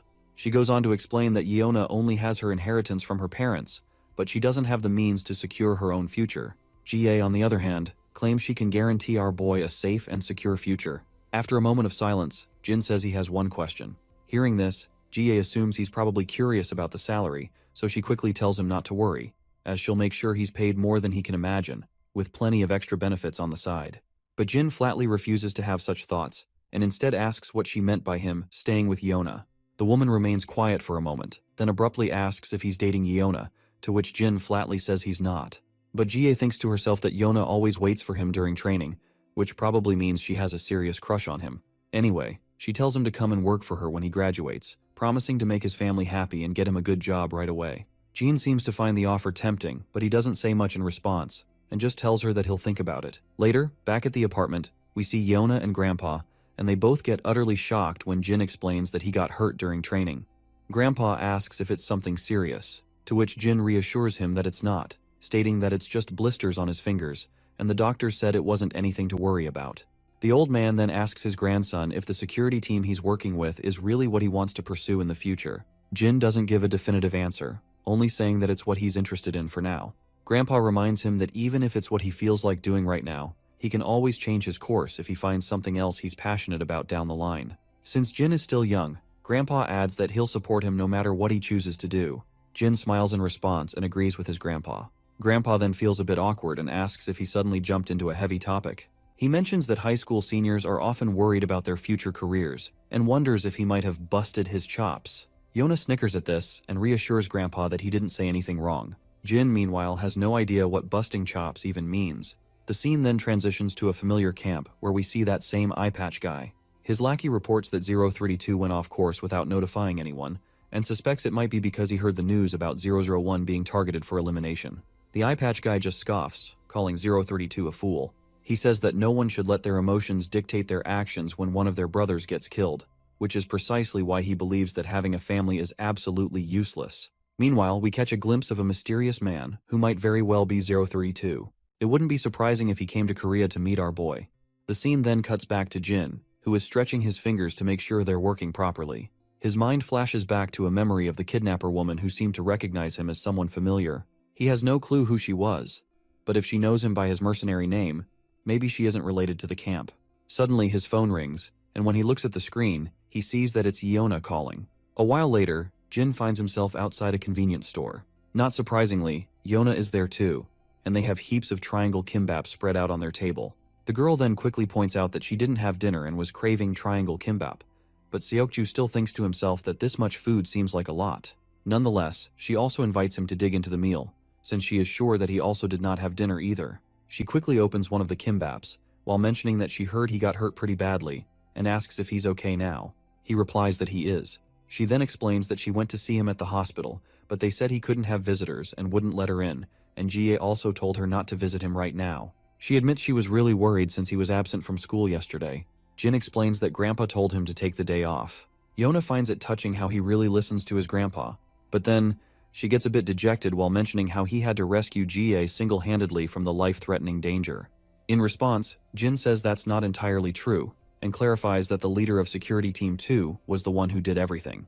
Team 2's leader tracked them down, acted as a liaison with the police and SW security team, and even created a diversion when he was shot so that Jin could escape. The leader stayed behind until the very end to ensure Jin could get to safety. Without his support, our boy admits he wouldn't have been able to do anything for Jie. Yona looks a bit awkward hearing the truth, probably because she wasn't expecting our boy to explain everything thoroughly. Seokju agrees that if what Jin says is true, then the team leader was indeed the one who carried out the rescue. Jin quickly agrees with his friend, but Seokju points out that the team leader wouldn't have been able to pull this rescue mission alone as well, and the report clearly shows how much Jin contributed to rescuing Jie. Our boy then highlights that they're essentially a team, and the goal is to ensure the VIP's safety, not to figure out who made the greatest contribution. Seokju nods, saying that's absolutely right. Yona feels a bit out of place, probably because this isn't the kind of talk she's used to. Just then, Jin's phone rings, and when he checks it, Yona asks what's up and if something's wrong. Jin sheepishly admits that they need him at the game room, because Jaehyun just texted him that they need an extra person and that he should hurry over. But Yona reminds him that he's still injured and questions how he's going to play with his hand like that. Jin clarifies that it doesn't really matter because he's pretty awful anyway. Yona is once again a bit unsettled by his bluntness. The scene then transitions to Daeyeon walking down the footpath, thinking about getting something to eat for Jin. Her thoughts drift back to a past memory where a bunch of girls surrounded Yona, asking why Jin hadn't been in school for the past few days. Yona explained that he was away on a trip and had injured his hands a bit. The girls were startled and asked if it was anything serious. Yona reassured them that it wasn't. The girls quickly become cheerful, saying they're glad it's nothing serious, and that it wasn't his face that got injured because they can't let a face like his get scarred. Yona quietly agrees while thinking about how it seems like Jin has become more and more popular lately. Suddenly, Daeyeon hears some voices nearby. When she looks in the direction of the commotion, she sees a group of thugs. She begins to panic when she realizes there's no one around to ask for help. But when she takes a closer look, she recognizes one of the thugs as the same guy who tried to ask her for her number earlier. Her mind flashes back to that encounter, and she remembers that he didn't seem like a mean person, so he might listen to her. So, she musters up the courage, approaches the group, and nervously stutters out an excuse to grab their attention. At first, the harasser responds sharply and cockily, asking who the hell it is. However, his face goes pale with anxiety when he realizes it's the same girl he tried to harass. He then frantically starts explaining to her that this isn't what it looks like, and claims that this dude had a run-in with them first while they were just passing by, and this dude just started demanding for some food. Daeyeon apologizes on this dude's behalf and asks if they can let him go. The harasser clearly isn't thrilled about doing what she's demanding, but eventually they start to walk away. She then turns to the hoodie guy, asking if he's alright. The hoodie guy is startled at first, but then quickly asks if she could buy him some food. Shortly after, they're sitting outside, and it's clear the man has devoured a lot of triangle kimbap like a hungry hound, and he still can be seen chomping down over the last remaining he has left. After that, he gulps down a bottle of water, and once his belly is full, he feels as if he is swimming over the clouds. Daeyeon watches him with curiosity, while the guy quickly apologizes, explaining that he didn't mean to bother her, but he was just so hungry that he couldn't resist asking for some food. Daeyeon reassures him it's no big deal, and the guy explains that he lost his wallet as soon as he got into the country, so he hasn't eaten for a few days. She then reminds him that he should have asked the embassy for help, and the boy feels kind of an idiot for simply not doing that.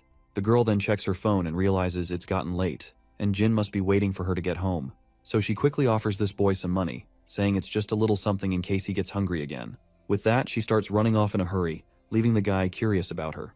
We can clearly see this dude is 032 we've been hearing about, and by the way, he looks quite feminine, so don't be surprised if he turns out to be a girl later in the story.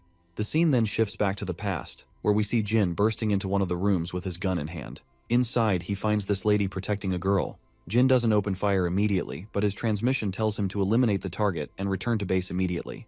The girl in the ponytail's arms trembles in fear, and that is when Jin hears someone calling, and he finds himself jolting awake from this unpleasant dream. He quickly sits down over his bed, and he can literally feel his pulse pound. He then starts hearing the clattering of dishes from the living room. He heads outside and finds Yeona and Grandpa there. The old man looks at him and asks why he's up when he should still be resting. Jin replies that it's time for him to get back to school. Grandpa insists that resting and getting better is more important right now than worrying about his studies. Yona then also gestures to him quietly from behind to just do as the grandpa is saying. And without a doubt, Jin agrees with his old man with a pleasant smile. Before heading out, the old man mentions that he'll be home late tonight because his colleague, Mr. Lee, isn't feeling well, so he's covering his shift. Jin then asks Daeyeon why she's leaving so early. She replies that she got up early and plans to study a bit before school starts. As usual, she reminds him that breakfast is on the table, so he better eat up. Jin gives her a quick smile, and she quietly heads out, leaving behind a delicious spread of food for him. Later, we find ourselves outside, and as Jin strolls down the street, his phone rings with a notification, and it's Jaehyung texting, urging him to make his comeback to the team as soon as possible. Just then, Yona also joins the chat and tells Jaehyung to count her in as well. But Jaehyung brutally turns her down, saying she should start practicing with bots first. Just as Jin smiles at the lively banter between his friends, we see 032 walking down the other side of the road. Our boy's smile fades when he spots him, and he is sure that something about the figure seems familiar. He quickly dashes toward the guy, but 032 slips into a back alley. Jin picks up his pace and dives into the alley after him. Once inside, he can't spot the guy in his sight. He follows the path further and ends up at a construction site. After climbing up one of the buildings, he scans the area and soon spots his old friend, who's now holding a gun and aiming right at him. Femboy doesn't hesitate and opens fire, sending a barrage of bullets toward him. But our boy quickly dives behind a nearby wall for cover, while his previous injuries are still hurting. Femboy starts walking toward our boy, and he can't help but remark about how long it's been since they last met. Earlier, he admits that he was a bit startled to see someone trailing him, but he's even more surprised when he found out that it was our boy. That is when it finally hits Jin that this dude is 032. The hoodie guy keeps walking forward and points out that he already knows 006's habits, so it's no surprise to him that our boy is still alive. He finds it fascinating that he did not have to look around to find our boy. Jin then asks if the camp sent him to eliminate him, but this question just goes above the femboy's head, and he has no idea what Jin is talking about. Jin, on the other hand, already knows that the camp would never send anyone to finish the job which 006 failed to complete. But the femboy just tells our boy to shut the hell up since he's not their leader anymore. Despite this, Jin keeps pressing for more info, asking if the camp didn't send him. Then he must have run out from the camp without anyone's permission. Femboy simply responds that none of this should matter to a traitor like him. He claims that he doesn't want to hold any resentment towards our boy, but his circumstances are forcing him to do so. But he does mention that 006 was his only family, the only person who looked out for him in that hellish camp. While 032 is rambling on with his sentimental talk, Jin quickly throws a metal projectile at him, hitting the gun in 032's hands. Distracted, 032 loses focus, allowing Jin to jump over him, and they both crash to the ground. 032 quickly tries to break free and aims the gun right at Jin's face, but Jin reacts fast, kicking 032's hand and sending the gun flying. Not missing a beat, 032 pulls a dagger out and tries to slash Jin with it. Their back and forth is so quick that it's hard to follow, but eventually Jin grabs 032's hand, balls up his fist, and lands a punch on his face. But 032 blocks the punch with hands and retaliates with a kick, hitting Jin right where he's already injured. Our boy asks if 032 has reported everything to the camp, but 032 dodges the question, asking since when Jin became so talkative. He reminds Jin that he's no longer their leader, so he doesn't have to answer him. Right now, Jin is just a target. After those words, he pushes Jin back and swings his dagger at him. When they both take a step back, it's clear that Jin has been cut across his belly. Meanwhile, back at school, the teacher is giving the lecture as usual, but Daeyeon is lost in thought, hoping Jin isn't skipping breakfast. She worries that he needs to eat well to recover quickly. Back in the fight, Jin and his old friend continue their squabble. As the dagger comes at Jin again, he quickly grabs 032's arm and delivers a brutal punch right to his face. The hoodie guy slides backward after swinging his blade, and he is absolutely huffing and puffing. Jin's side hurts from the cut as he asks 032 one more time if he's reporting everything to the camp. Once again, the femboy dodges the direct questions and wonders why Jin is suddenly talking so much. He then makes it clear that he won't tell anything to a traitor who killed his friend 006. Afterwards, he swings his blade again, but Jin quickly jumps over him, landing a brutal punch to his face. Jin follows up with a series of powerful swings, eventually landing a devastating blow to 032's belly, sending him staggering backward. On the other hand, 032 notices the gun over his left shoulder. Before he can grab it, Jin dashes down, but 032 manages to pick up the gun and aims it straight at Jin. Jin reacts quickly, grabbing the gun by the barrel and redirecting the bullets to ricochet harmlessly into the ceiling. Once the firing stops, Jin pins the femboy to a pillar and the guy starts groaning in pain. Jin then asks him if he's here out of loyalty to the camp or to avenge 006. The femboy doesn't respond and instead slams his knee into Jin's belly, then points his gun at him again. He begins firing another barrage of bullets, but Jin quickly ducks behind the pillar, trying to shield himself from the onslaught. The femboy grits his teeth and keeps shooting, determined to take our boy down. Jin looks back and sees 032 moving away. As soon as he tries to follow this bastard, he is left struggling behind due to his wounds, with one last cut bleeding intensely. In desperation, he calls his friend Seokju, and when the blackhead answers, his face goes pale upon hearing Jin's request for surveillance data of the area. Seokju quickly starts moving, and Yona notices him heading out of the classroom. Once outside, he asks Jin why he's getting involved in something so messy again. Nevertheless, he tells Jin he'll call him back in a few minutes and advises him to just send him the physical description and location he wants to track. Once the call ends, we find ourselves outside, where the femboy is strolling down his path, and he's absolutely annoyed, thinking that if our boy hadn't been busy asking all those questions, he could have killed him multiple times. He also notices that Jin has gotten way stronger ever since the camp days. He then recalls how our boy was asking him if he is here to take revenge for 006's death, or if he has been sent by the camp. He has no clue why he was asking him those questions, or why Jin just did not kill him right away. While 032 is walking, the same harasser and his goons spot him again. A creepy smile spreads across the harasser's face as he decides to pick on him once more. 032 spots the goons too, and he's definitely not thrilled to waste time with these idiots, and he simply ignores them and keeps walking forward. Suddenly, a few more thugs block 032's path, towering over him as if they're about to devour him alive. But in the blink of an eye, all of these thugs are piled up on the ground like discarded toys. As 032 walks on, he notices Daeon standing nearby. When their eyes meet, the girl quickly recognizes him as the same guy from before. The man starts rummaging through his pockets, pulls out a note, and hands it to her, thanking her for her earlier help. He says it's all he has right now, but promises to pay back the rest soon. Daeon then tells him he doesn't have to do this and worries that he might not have anything left for himself. She bows her head and assures him it will be all right. Later they stop by a restaurant. Daeon comments that he shouldn't have returned the money until he had more saved up. The guy simply replies that not everyone should wait until they have extra to repay someone for their help. She then asks him how old he is, and he replies that he's 17. Yona finds it fascinating that they're the same age, and 032 is also surprised to hear this. With that in mind, Yona quickly decides to become buddies since they're the same age, and 032 agrees to the idea. It's hilarious to see that she's trying to make friends even though she doesn't even know his name yet. She then asks if he's from overseas, and he confirms that he is, saying he's traveling right now. When she asks if he's traveling with friends, he says he's on his own.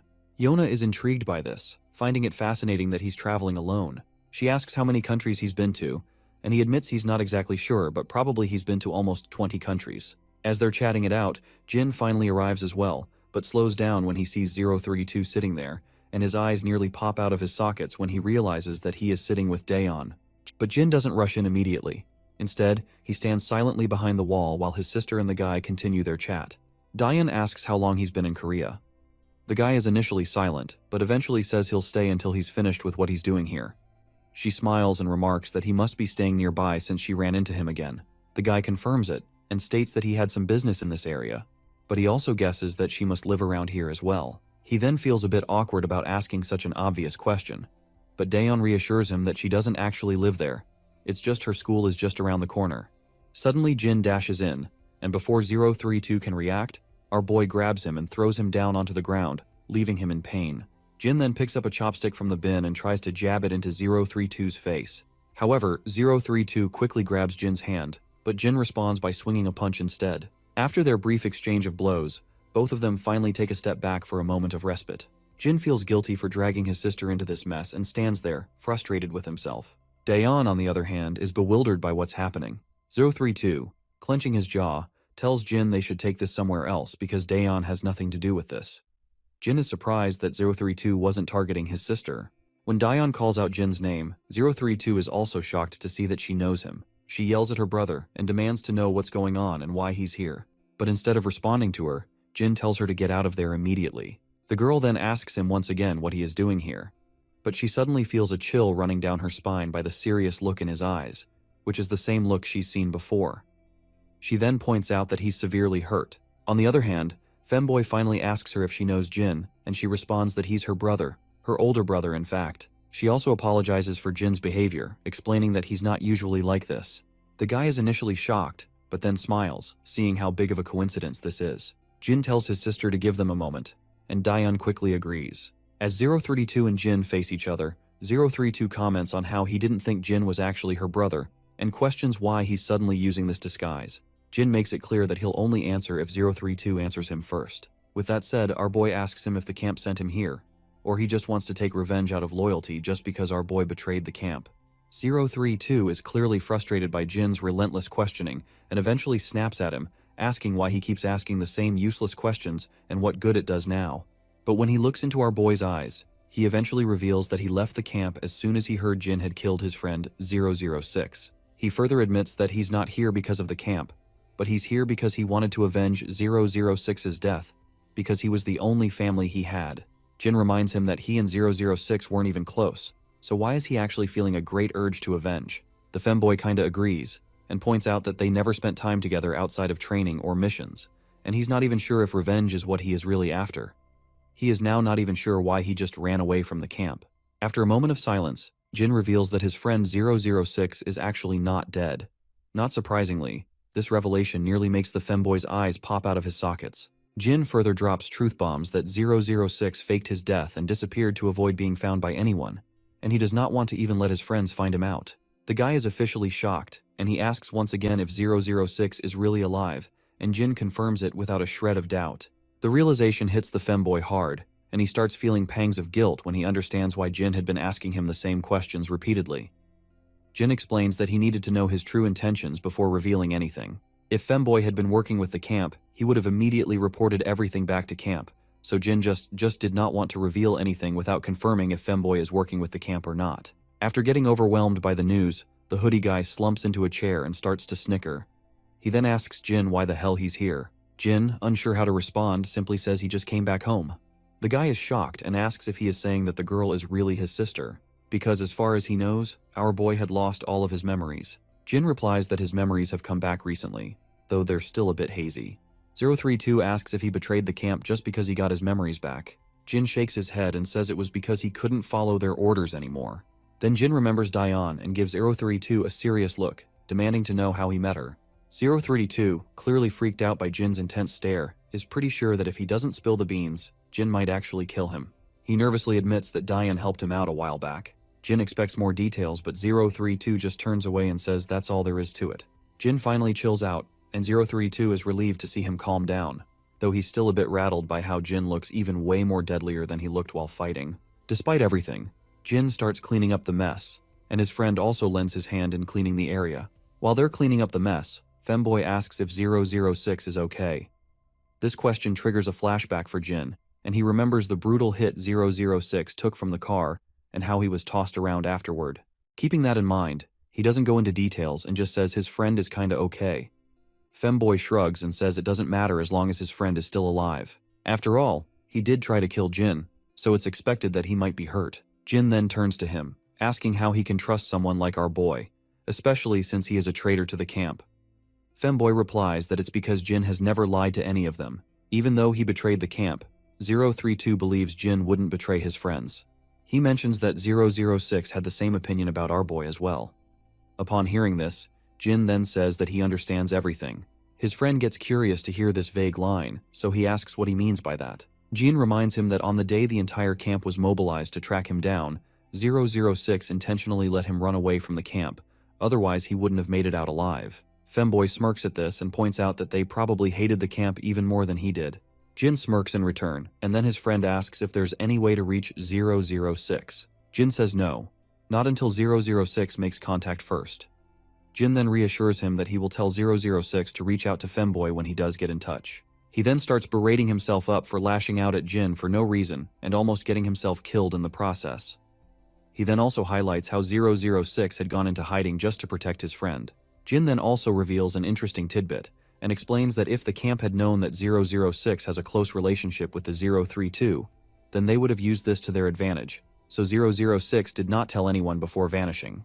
Femboy gets sad to think about how his friend is sacrificing himself to keep his friends safe. That is when the hoodie guy also reveals some interesting news, which is that the camp is making sure that no one finds out that our boy is still alive. Jin asks if they are actually covering this up, and his friend confirms it, saying it's true. He adds that only a few high-ranking officials know that Jin is still alive, which is why the camp can't conduct a full-scale search for him. Hoodie Guy notes how strange it is that Jin, being the top soldier, is being kept hidden like this. Jin then asks him how he found out that 006 had been supposedly killed by Jin's hands if this information was kept secret. His friend in response explains it's because of Dog, the guy with the eye patch. After that, 032 decides to head out, saying he needs to make a few stops on his way back to the camp to scatter some trails and make sure they don't track Jin. But as he's about to leave, he notices Daeon peeking out from behind a pillar. Jin smiles when he sees his sister, which leaves the femboy completely stunned, because this is the first time he has ever seen Jin smile like that before. His friend then asks if Daeon is actually his sister, and Jin nods with confidence. But his pleasant expression fades as he gets angry when 032 asks if he can say a final goodbye to her.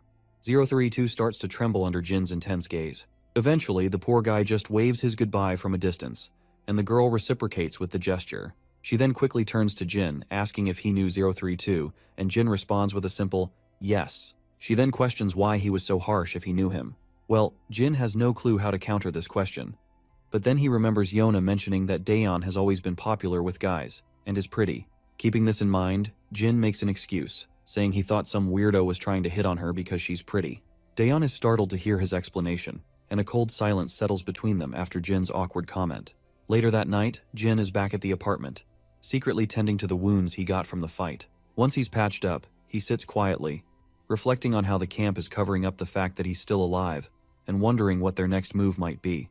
We are back with our femboy once again, and he is still preoccupied with thoughts of Daeon, trying to figure out if she really is Jin's sister. Suddenly, he notices something in his apartment and quickly pulls out his gun, aiming at the front.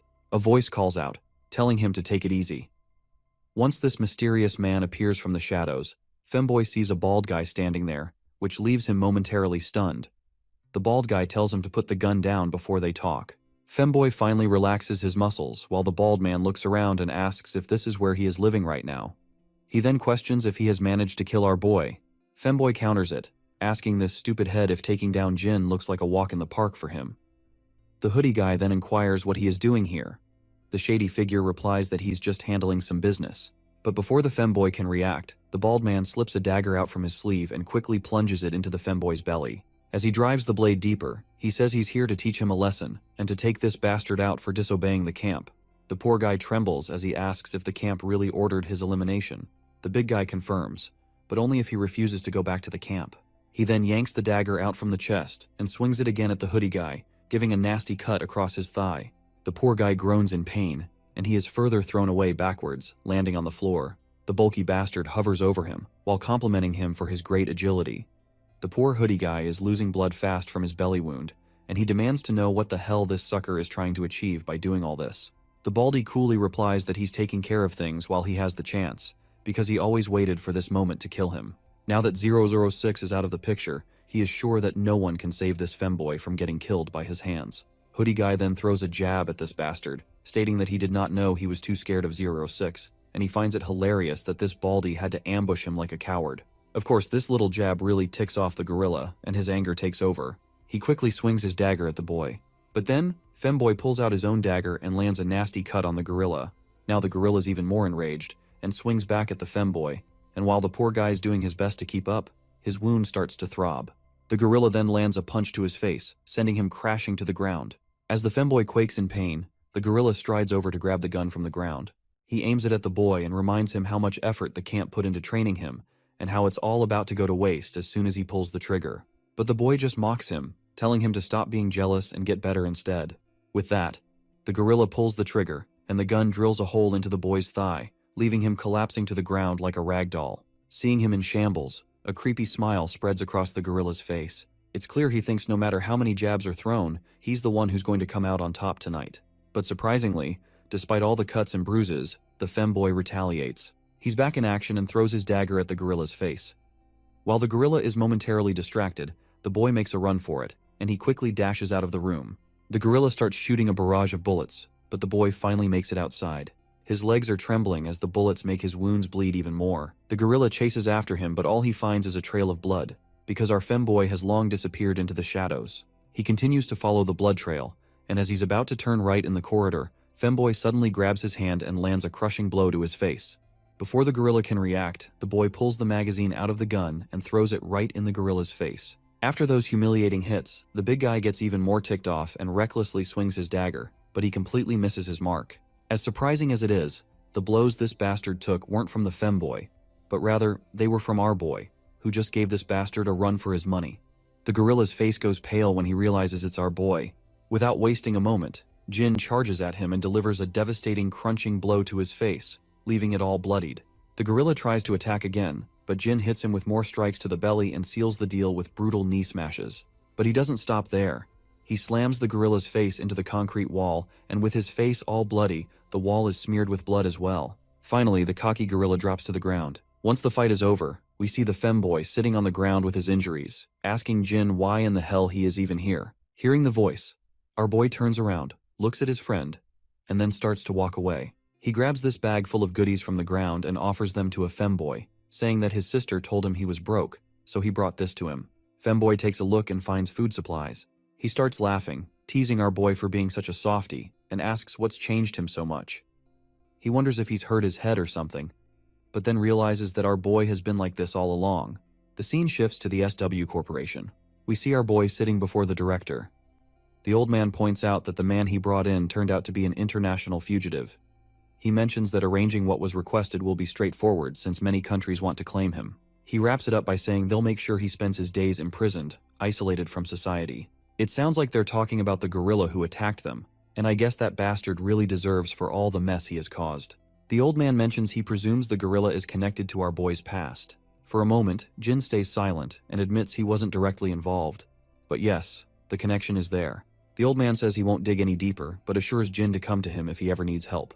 Jin simply nods, stands up, and leaves without saying much more.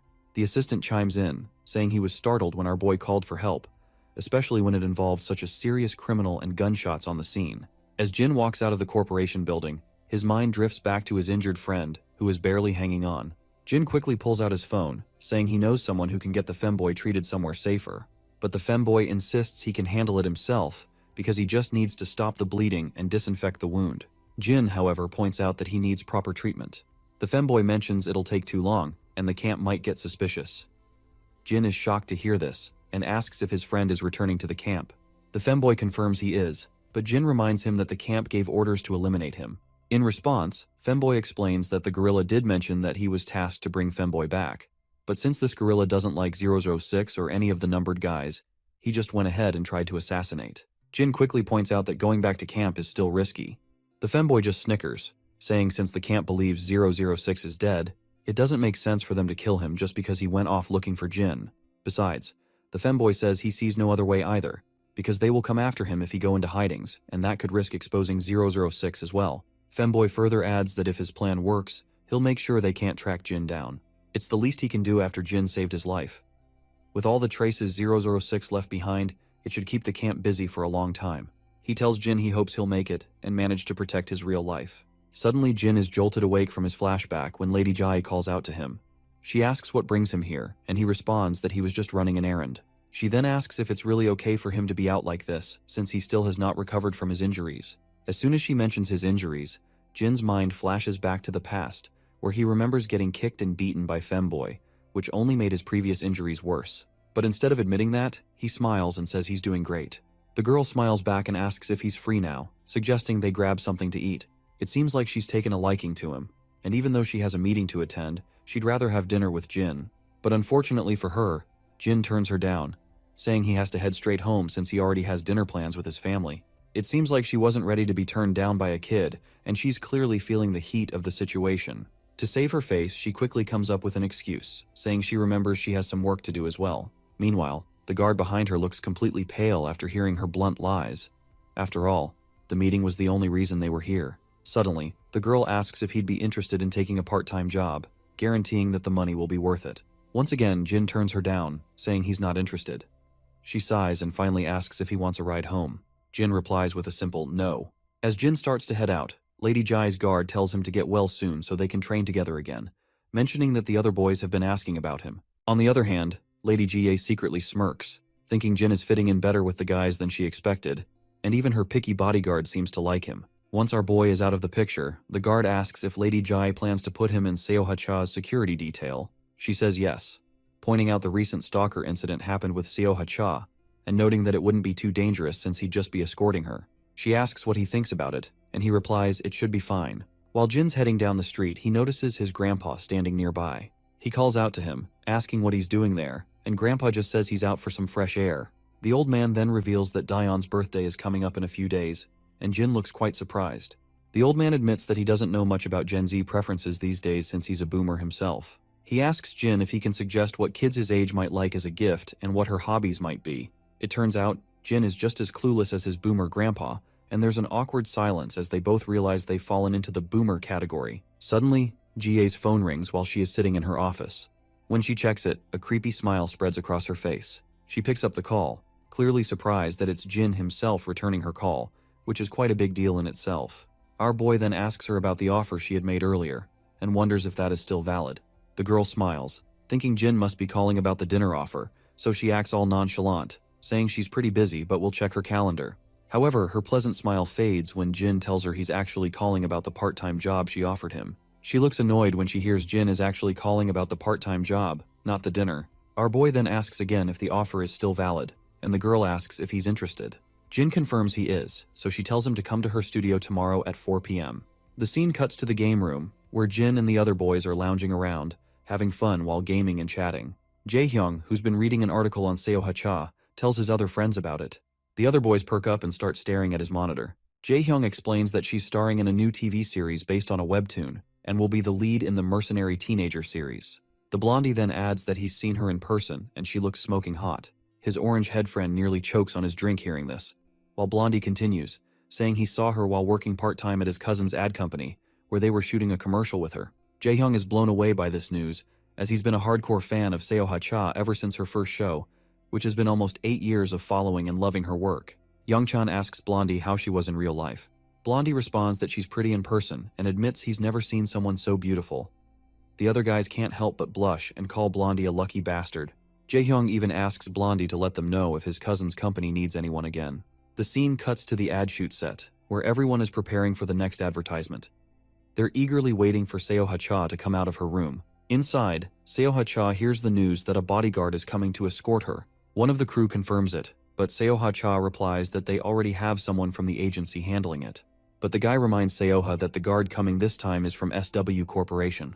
He mentions that he had already told the corporation that there is nothing to worry about, but they were still worried because of the stalking by some stalkers. He assures her it's just one guy who will be tagging along with her, so it won't be much of a hassle. The gorilla-like guard standing nearby then confirms that the new guy is just a trainee. Of course, this doesn't sit well with the actress. She wonders why they would send a trainee for something like this. As everything gets ready for the shoot, everyone's attention is suddenly caught by the crisp sound of shoes thudding on the floor. When they turn around, they're blown away by the elegance this man exudes. Even though we don't get the chance to see this elegant man, I can confidently state that it's our boy crashing the party here. Back in Seoha-cha's dressing room, the gorilla-like guard mentions that SW sent the trainee to get some experience, and he assures her that he will keep an eye on him to make sure he stays out of her way. Seoha's assistant thanks the guard for his help and apologizes for the extra trouble, saying this whole situation is way above his paycheck. The guard reassures them, saying there's nothing to worry about. He adds it's SW's fault for sending a rookie, and he personally finds it rather humiliating to work with someone below his level. Suddenly, there's a knock on the door.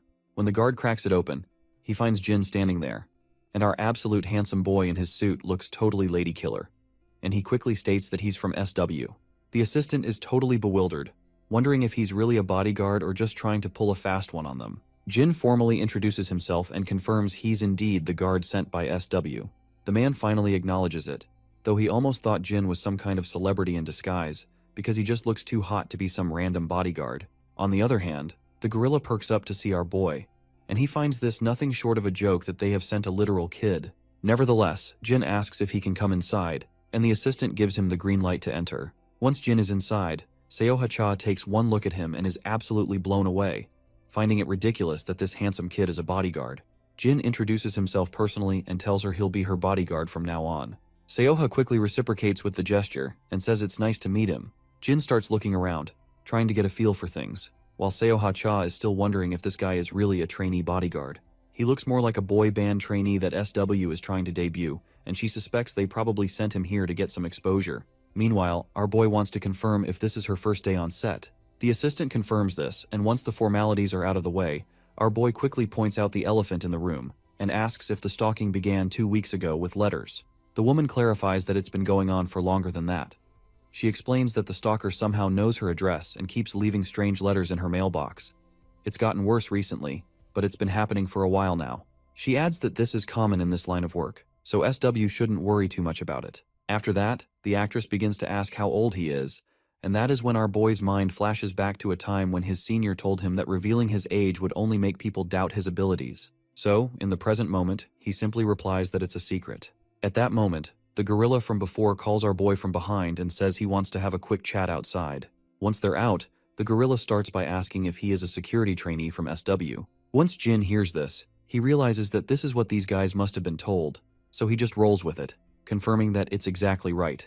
The gorilla tells Jin to simply stand aside and watch how it's done. He's confident that he already has things under control.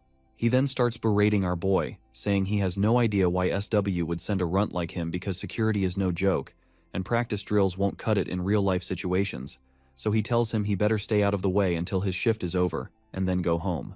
Jin finally speaks up, asking if the gorilla is Cheol Young Kim from the Security Brothers agency. The man grabs Jin by the neck, telling him not to dodge the question. He warns Jin that if he thinks they're messing around, he'd better listen up if he wants to get out of here in one piece. With that, he flings Jin against the wall and walks off, clearly annoyed. Just then, the actress steps out of the room, asking if Jin's okay. He says he's fine, and she apologizes for this goofball gorilla, saying he's from her agency and can be a bit rough around the edges. She even mentions that she told them she didn't need a bodyguard. Jin doesn't say anything, and the actress enthusiastically starts to ask if he's still in school. Jin responds that it's confidential. Suddenly, her assistant calls out, telling her it's time to head to the set. Before heading out, the lady reassures Jin to just take it easy, saying that nothing's going to happen. With that, she leaves him standing there as she walks out of the scene. The next scene cuts to Jie, who's wondering if he made it to the studio okay. The guard asks if she's talking about Jin, and she confirms. The guard then explains that he received word that Jin has actually made into the studio without any hitch. Jie then asks if sending him there was a good decision since he hasn't fully recovered. The guard says it's all right, pointing out that threats and stalkers are pretty common for celebrities. With Seo Ha-cha's level of fame, she's had her fair share of them. Her agency recently assigned a personal bodyguard for her, so Jin won't be too busy. Jie agrees, explaining that this is precisely why she sent him there, to let him take it easy while he recovers. And who knows, he might even complain about how boring it is. The guard then smiles at Jie and says he doesn't think Jin is the type to let himself get bored. Jie finds this good news and uses the term cakewalk to emphasize how easy this job is going to be for Jin. The guard reluctantly agrees, saying she's precisely right. Jie, on the other hand, feels proud of herself for using Gen Z slang, which makes the guard awkward as he watches her bask in her own sense of accomplishment. As people are gathering in for the shoot, we also see the gorilla making another appearance. Despite the hottest actress sitting right before them, everyone's attention seems to be fixed on Jin, as they can't take their eyes off him. The big man then asks Jin why he left his post for so long, saying they're not here on a field trip. Jin replies that he was scanning the perimeter. The cocky guy starts fuming, questioning what kind of perimeter Jin is talking about, and what a kid like him could possibly know about this stuff. Suddenly, the director wraps up the shooting. As everyone is taking a moment of respite, Seo Ha-cha's assistant offers her some water. Just as she's about to take a sip, her attention is grabbed by Jin, who announces loudly that he needs everyone to remain inside. The entire staff is all ears after hearing this request, and Jin continues, saying that the police will be arriving soon, and everyone in the studio must cooperate with the investigation. The actress is now thoroughly confused and asks what's actually going on. Jin then shows her an envelope with a tiny camera inside. She asks Jin what this is, and he explains that it's a spy camera he found in the waiting room. The news hits like a thunderbolt out of the blue, shocking both the gorilla and the actress's assistant, as well as the actress herself. Even the people standing all around start murmuring, wondering how a spy camera ended up hidden in her waiting room. The actress begins to tremble, and Jin continues, saying he checked the surveillance footage but didn't find any security cameras at the entrance of the waiting room.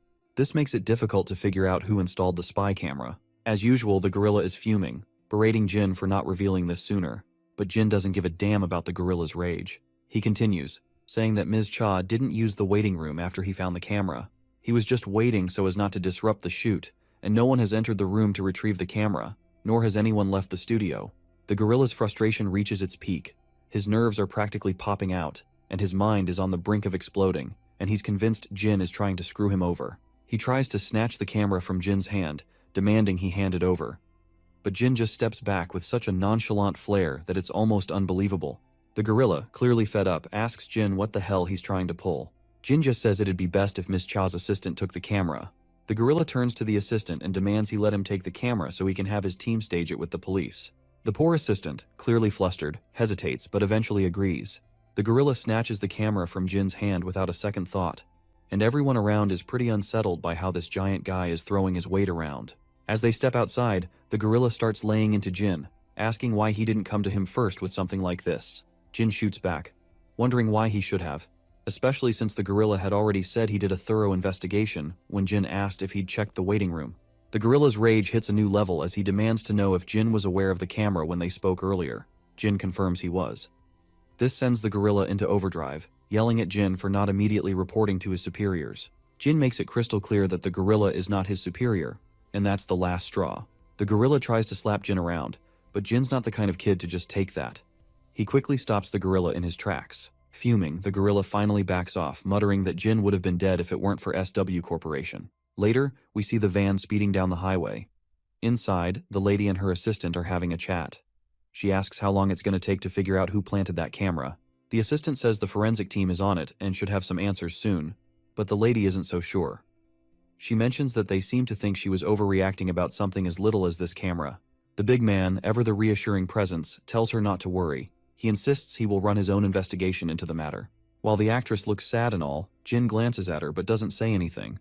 When they arrive at her home, she gets out of the car and Jin follows, but the assistant tells him to stay in the car as he'll drop Jin off at the nearest station.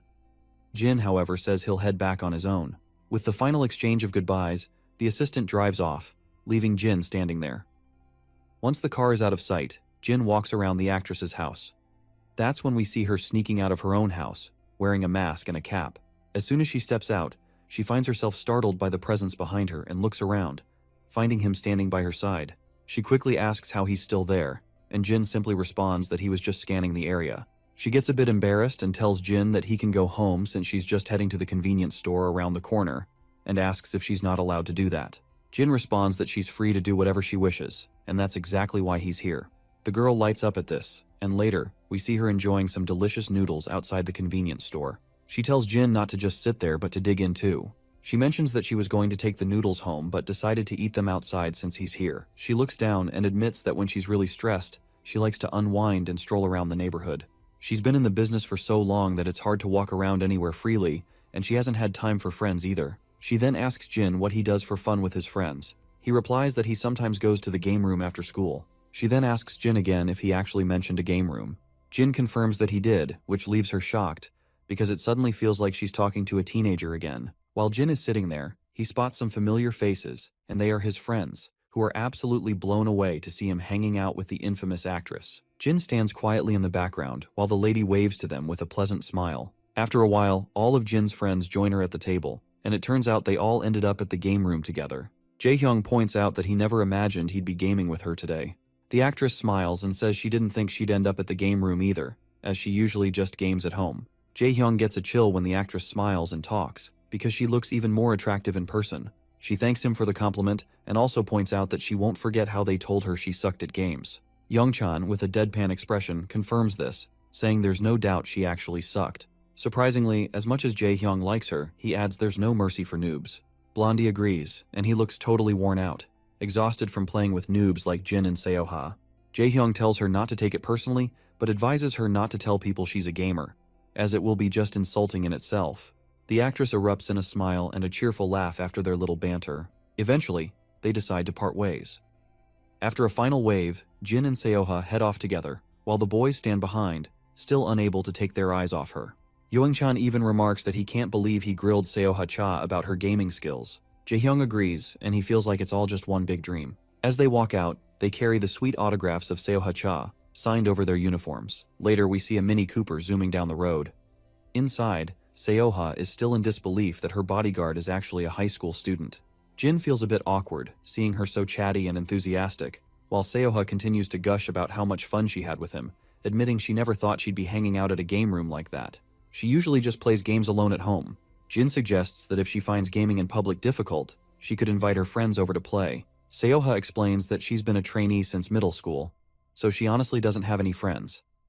Once she debuted, she was too busy with work to make any real connections. She sometimes hangs out with people she meets through work, but she wouldn't really call them friends. Seoha then asks him about his life, because she is curious why he's working as a bodyguard while still in school. Jin explains that he's doing it to buy his little sister a birthday present. Seoha is startled and touched by his reason, finding him to be a really sweet brother. She comments that he must be pretty close to his sister, but she can't really relate, to be honest, since she is the only child of her parents. She then offers to drop him off, but Jin states that it's unnecessary and that he'll get home himself after he's escorted her. By the way, throughout their conversation, Jin has kept a formal tone, addressing her as Miss Cha, but she tells him to just call her Seoha. When they finally reach their destination, Jin gets out of the car. As he turns around, he spots another figure approaching. This man looks furious, and Seoha quickly reassures Jin that it's okay since she knows him. The man cryptically hints to her that the particular person she knows would like to see her, who is sitting in the car right now, but Seoha stays silent. As the man moves toward them, Seoha also walks forward as well, but Jin quickly steps in front of this new guy. The dude in glasses, however, immediately tells our boy to simply step aside. Seoha then tells Jin he can go home and that she'll be home after this. But Jin insists on waiting, and Seoha is momentarily silent as she looks at his calm face. Eventually, she smiles and tells him to go home and get some rest. As she walks away, she looks a bit sad, thinking to herself that she can't drag him into this. Once Seoha is inside the car, the man starts berating her, asking why she didn't pick up his calls. He scolds her for not calling back even if she was busy. Seoha responds bluntly, questioning why she should even take his calls. The guy in the shadows seems baffled by her response and then smirks, warning her not to push him too far or she might regret it. He reminds her that he has his limits as well, and tries to justify his behavior by saying that the dates he went with other girls were all for business and should not be held against him. Seoha tells him she doesn't care about who he meets, since they broke up a month ago, which means he needs to stop contacting her and showing up like this. She firmly says she would prefer if he didn't call or drop by anymore. She starts to open the car door, but this jerk lunges at her, grabbing her hand and saying he's going to teach her a lesson about her place. He makes it clear that just because she's got a little fame doesn't mean she's some hotshot starlet now. Then he goes on about ruining a little actress like her and threatens to expose who her parents are. He then questions if she's really getting a reality check in the state she's in, but before he can say any more crap, my guy smashes his luxury car window. Glass shatters everywhere as our boy grabs the rich dude by the collar, yanks him out of his comfy seat, and throws him onto the asphalt, leaving him getting scraped up pretty badly. The girl is completely stunned by the scene, and our guy quickly tells her she can get out now. Once she's out of the car, he checks if she's okay. She says she's fine, but she seems more worried about the rich guy he just threw out. Meanwhile, the rich man is shouting at the top of his lungs, demanding to know who the hell he is. With a cool demeanor, Jin just says he's her bodyguard. The rich man is absolutely losing it, struggling to come to terms with the fact that he was tossed aside by some lowly bodyguard. He suddenly looks at his own bodyguard, who's groaning in pain on the ground. As his bodyguard tries to get up and apologize, the rich man tears into him with every insult imaginable. He then turns back to Seoha, reminding her that this isn't over yet. With that little threat made, he and his bodyguard scramble to their car and speed off. Seoha, still in shock, asks our guy what on earth he did that for and if he even knows who that man was. It turns out he has no clue who the rich guy was. She then asks him what he was thinking, and he just says he was doing his job. He tells her it's time to go, and he will head out once he has safely escorted her to her home. Seeing his calm demeanor, starts to smile again and thanks him for his help before agreeing to go with him. The next day we're back at the ad agency, and once again this gorilla of a guard is glaring at our guy. He's fuming, saying he's heard about the little fiasco from yesterday. Jin stays silent as the guard rants, asking if he even knows who he's just messed with. With his usual cool swagger, Jin responds that he does not care whoever it was, as he was just doing his job. The guard has absolutely no idea how to deal with this lunatic, and he is struggling to find a way to argue with this puny punk. He then jabs his finger at our guy, and explains that the man he attacked last night is the third son of the head of KP Group, and he's the head of marketing of Seoha Cha's agency. You see, KP Group recently became a major investor in Seoha Cha's agency, so not only did he screw over Seoha, but now her entire agency is at risk because of him, so he demands to know if he can see the consequences of his actions. He then further tells Jin to forget about whatever fantasy he has about being a big shot and advises him to quit before he ruins someone else's life. The gorilla and his two lackeys walk off. Later, we see the same bespectacled guy standing outside, while the rich dude who got taken down last night by Jin is sitting inside. It looks like the head of the agency is telling Seoha to apologize to Mr. Kai for speaking out of turn. Seoha is visibly irritated by this, and reminds the fat man that she has a shoot today and has been dragged in early for this nonsense. Besides, she insists she's not the one who should be apologizing. The agency director nearly chokes on his breath at her bold stance in front of Mr. Kai. The fat man looks pale and asks Seoha what's gotten into her. She remains silent while the director apologizes to Mr. Kai, saying he's terribly sorry, and that Seoha has been under a lot of stress with the stalker situation. Mr. Kai then pretends to understand her predicament, saying she is going through a lot of stress, so he can forgive her. He then throws the contract papers onto the table, explaining that the contract was another reason he came here, since he heard she hasn't signed it yet. Seoha's frustration is off the charts, and the director reminds her that she had plenty of time to think it over, and he is sure that she will cooperate with the agency, since she has been with them since her trainee days. He also notes that he adjusted the conditions in her favor as well. Seoha quickly realizes that they're trying to corner her again and will team up to force her into signing. Mr. Kai then recalls the bodyguard from yesterday and tells the director to get rid of him as well, saying he can't stand the idea of such a violent person being around Seoha all the time. The greedy fatty quickly agrees to send that other guard back, who is our boy by the way. But as expected, Seoha tries to protest, but the fatty shuts her down and states that it's not just about what happened with Mr. Kai last night. He's also heard from the head of security that our boy is a problematic person. It seems like that bastard gorilla-like guard has reported about our boy as well. Anyway, Yoena quickly tries to defend Jin, stating that he did nothing wrong and what happened last night wasn't his fault. But suddenly her words catch in her throat as she realizes she's accidentally mentioned Jin's name. As soon as this rich bastard hears his name out of her mouth, he asks her if she's gotten that close to him, and if that's why she was being so rude last night. Seoha is clearly fed up with his constant suspicion and the way he's always digging into her personal life. She tries to explain that he's got it all wrong, saying Jin is just a bodyguard, and she's tired of this arrogant guy hounding her long after their breakup. The jerk smirks again and hints about getting rid of our boy who is working as a bodyguard for her currently. This twisted question catches the poor girl off guard. On the other hand, he goes on to say that someone who's so violent shouldn't be protecting people at all. Seoha quickly catches on to what this man is trying to imply, and she finds revolting how he is trying to take his revenge on an innocent boy. Her mind quickly flashes back to Jin's image, who's as harmless as they come, and asks if he really needs to take things this far. She wonders if he's just upset about the contract renewal and is taking it out on an innocent bystander. The jerk just sneers and says he's not upset about that since he knows she'll sign the contract. He's just worried about our boy endangering others. Seoha can clearly see that he's lying, so she tells him that he can feel happy as she is about to fire our boy off. But then the rich guy says he's not letting Jin off the hook just by firing him from his job. Seoha starts trembling as she worries about what worse things this man might do to him. Despite her fears, the rich guy tells her to just sign the damn contract so they can go out and celebrate. He then also orders his lackey to bring Jin in. Seoha knows that this guy just wants revenge for the humiliation Jin caused him last night, and when this rich guy flashes his smirk, he only gets on her nerves more, and all she can think about is getting the hell out of there as fast as possible. When Jin finally walks into the room, he just stands there while the cocky guy sneers at him, saying he's just a kid, and he now finally understands why he was so violent. The agency director then informs Jin that he won't be on Seoha's security detail anymore, and he'll be sending word to SW Corp as well, so he should just leave. After that, the cocky guy smirks and says Jin's life is about to get a lot harder. But Jin doesn't even bother with the threats and just stays silent. He looks at the lady and can tell she's not too thrilled to be here, so Jin calls out to her, reminding her they should get going before she's late for her next engagement. She quickly turns to look at him, and he asks if they should head out.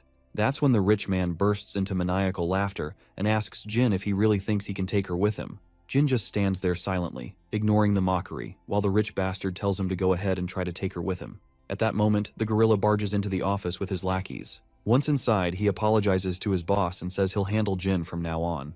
The woman looks completely shocked to see them, and the big guy just tells Jin not to make a scene and to step outside. But our boy just stands there, and Seoha quickly yells at him to go home, saying she doesn't need him as her bodyguard anymore and that he's fired.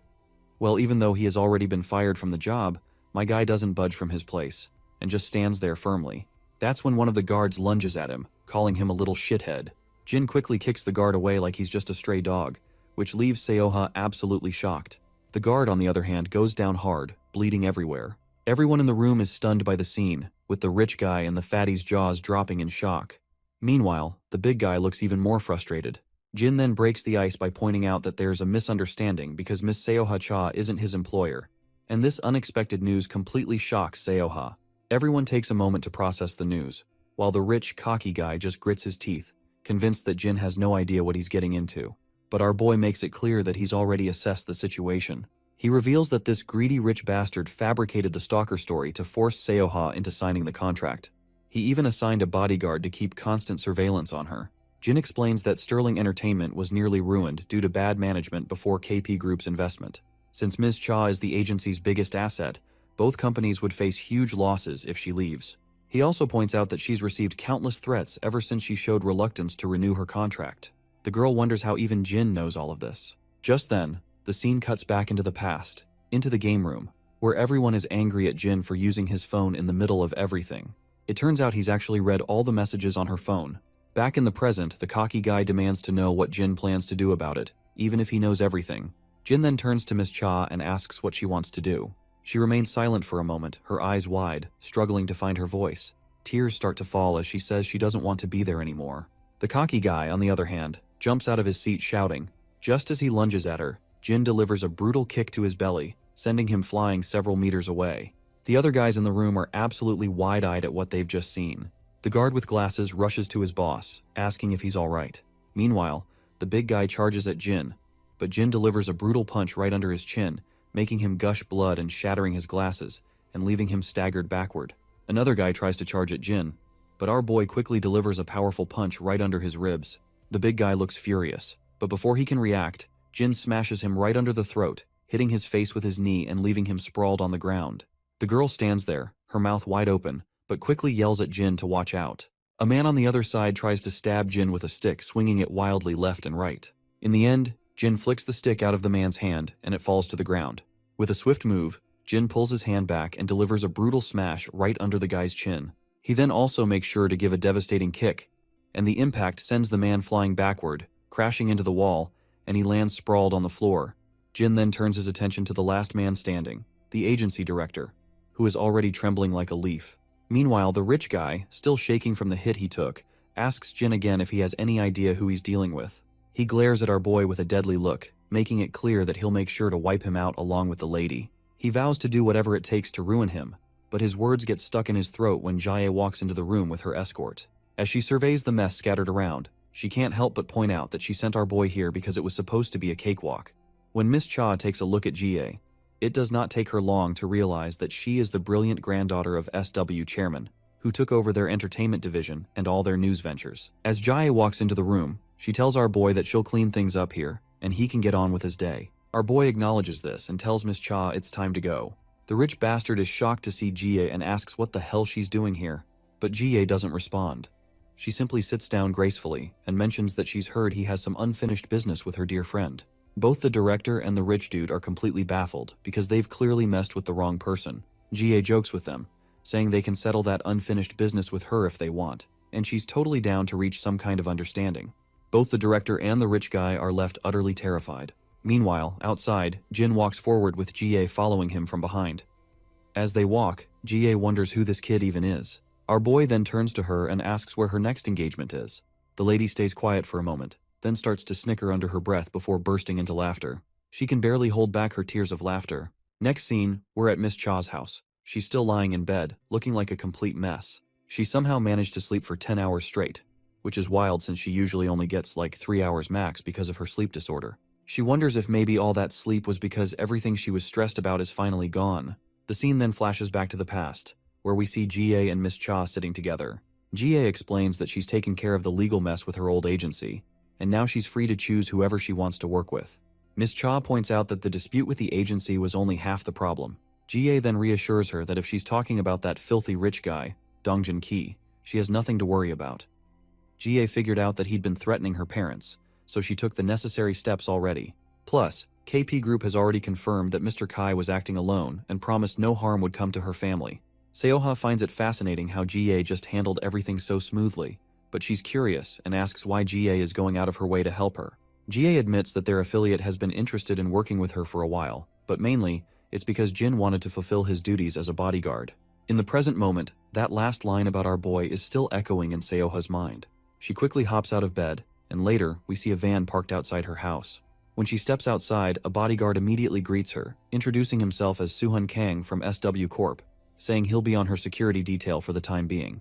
She's both shocked and surprised to see a new man coming instead of Jin, so she asks this guy why our boy did not come. And sadly for her, the man explains that Jin has quit. Hearing this, she feels a wave of sadness, but she quickly puts on an awkward smile and greets her new bodyguard, and the guard could not help but to blush a bit. Later, we find ourselves back at the agency, where Seoha is recording a podcast with another lady. Although she's smiling and answering all the host's questions, inside, her mind is stuck on why Jin suddenly quit, and she's pretty sad that he didn't even tell her before leaving.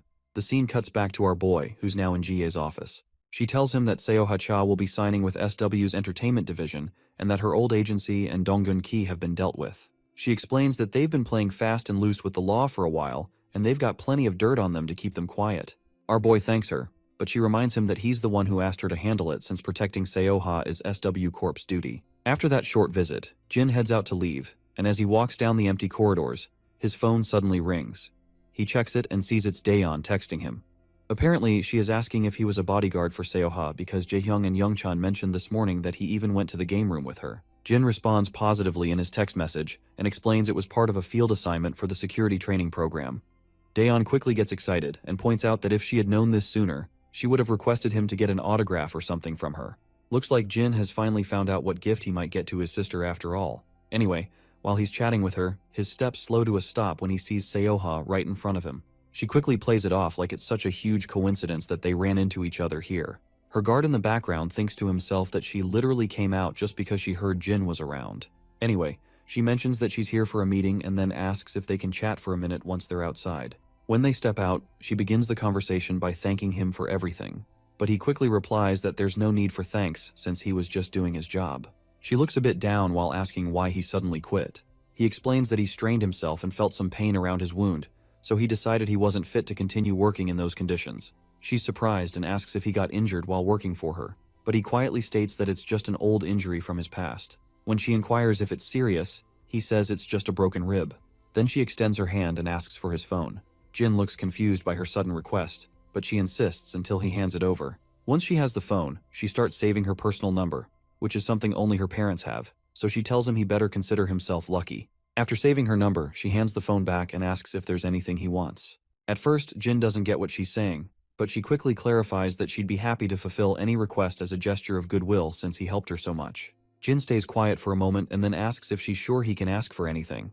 She confidently assures him that he can.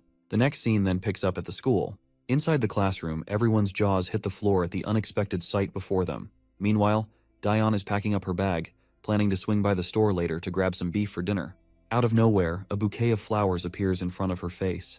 When she looks up, she sees Seoha standing there with a bunch of beautiful blooms, looking just as stunning as the flowers. Daeon is totally stunned, having no idea why Seoha is there.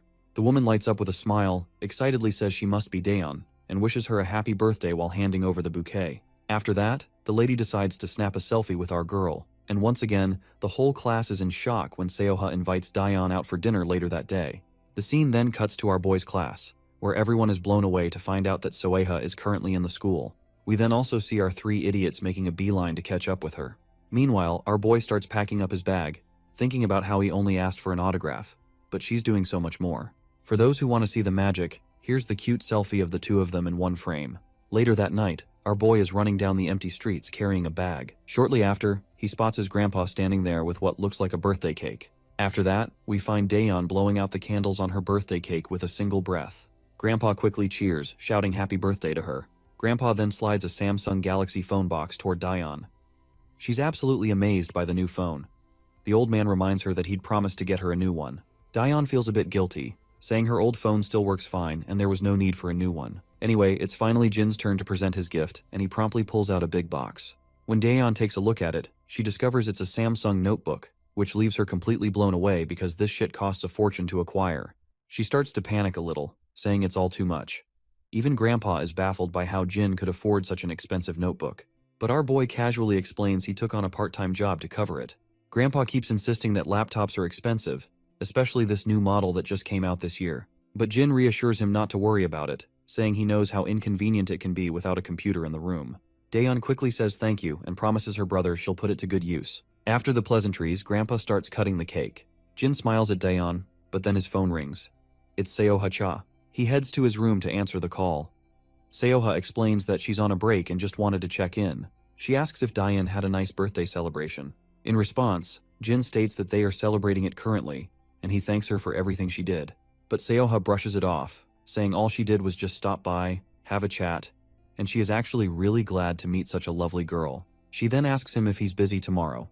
Jin replies that he plans on going to security training since it's been a while, but she reminds him he's injured and questions if he'll be okay. He assures her he'll keep it light so he doesn't aggravate his wounds.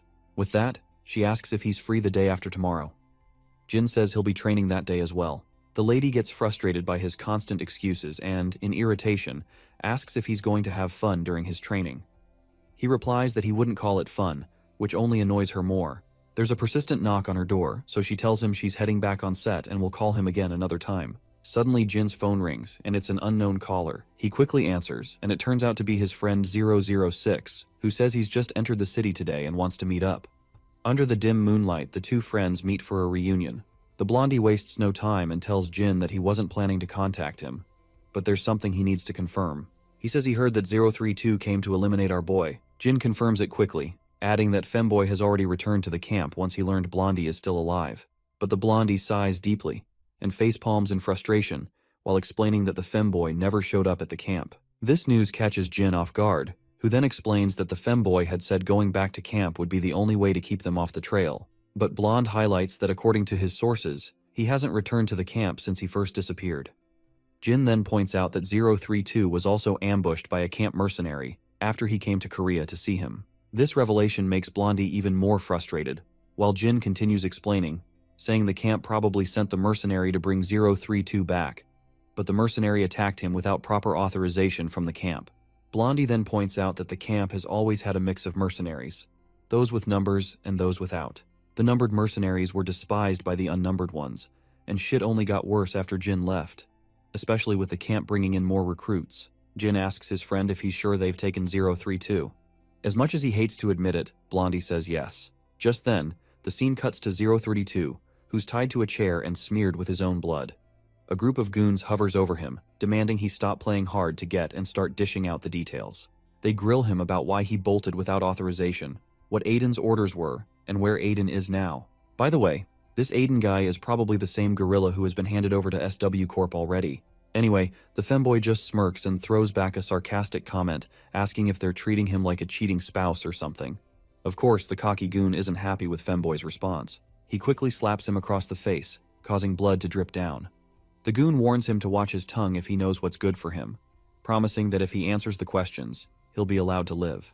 But 032, despite taking copious amounts of beating, makes it clear he'll stay tight-lipped. He further throws a jab at them, asking if they really think he's afraid of dying.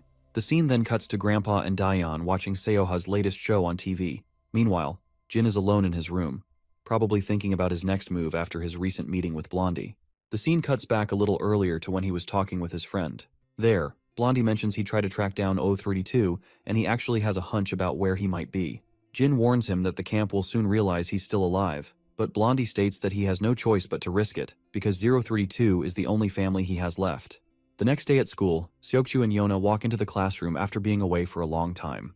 Jae-hyung and the others are delighted to see their friends again after the extended break they took.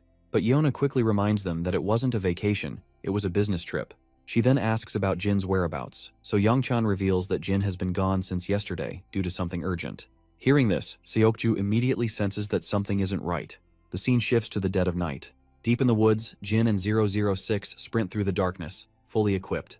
They are heading toward the hideout where the mercenaries from the camp are supposedly keeping 032. As they run, 032 curiously questions Jin why he's tagging along.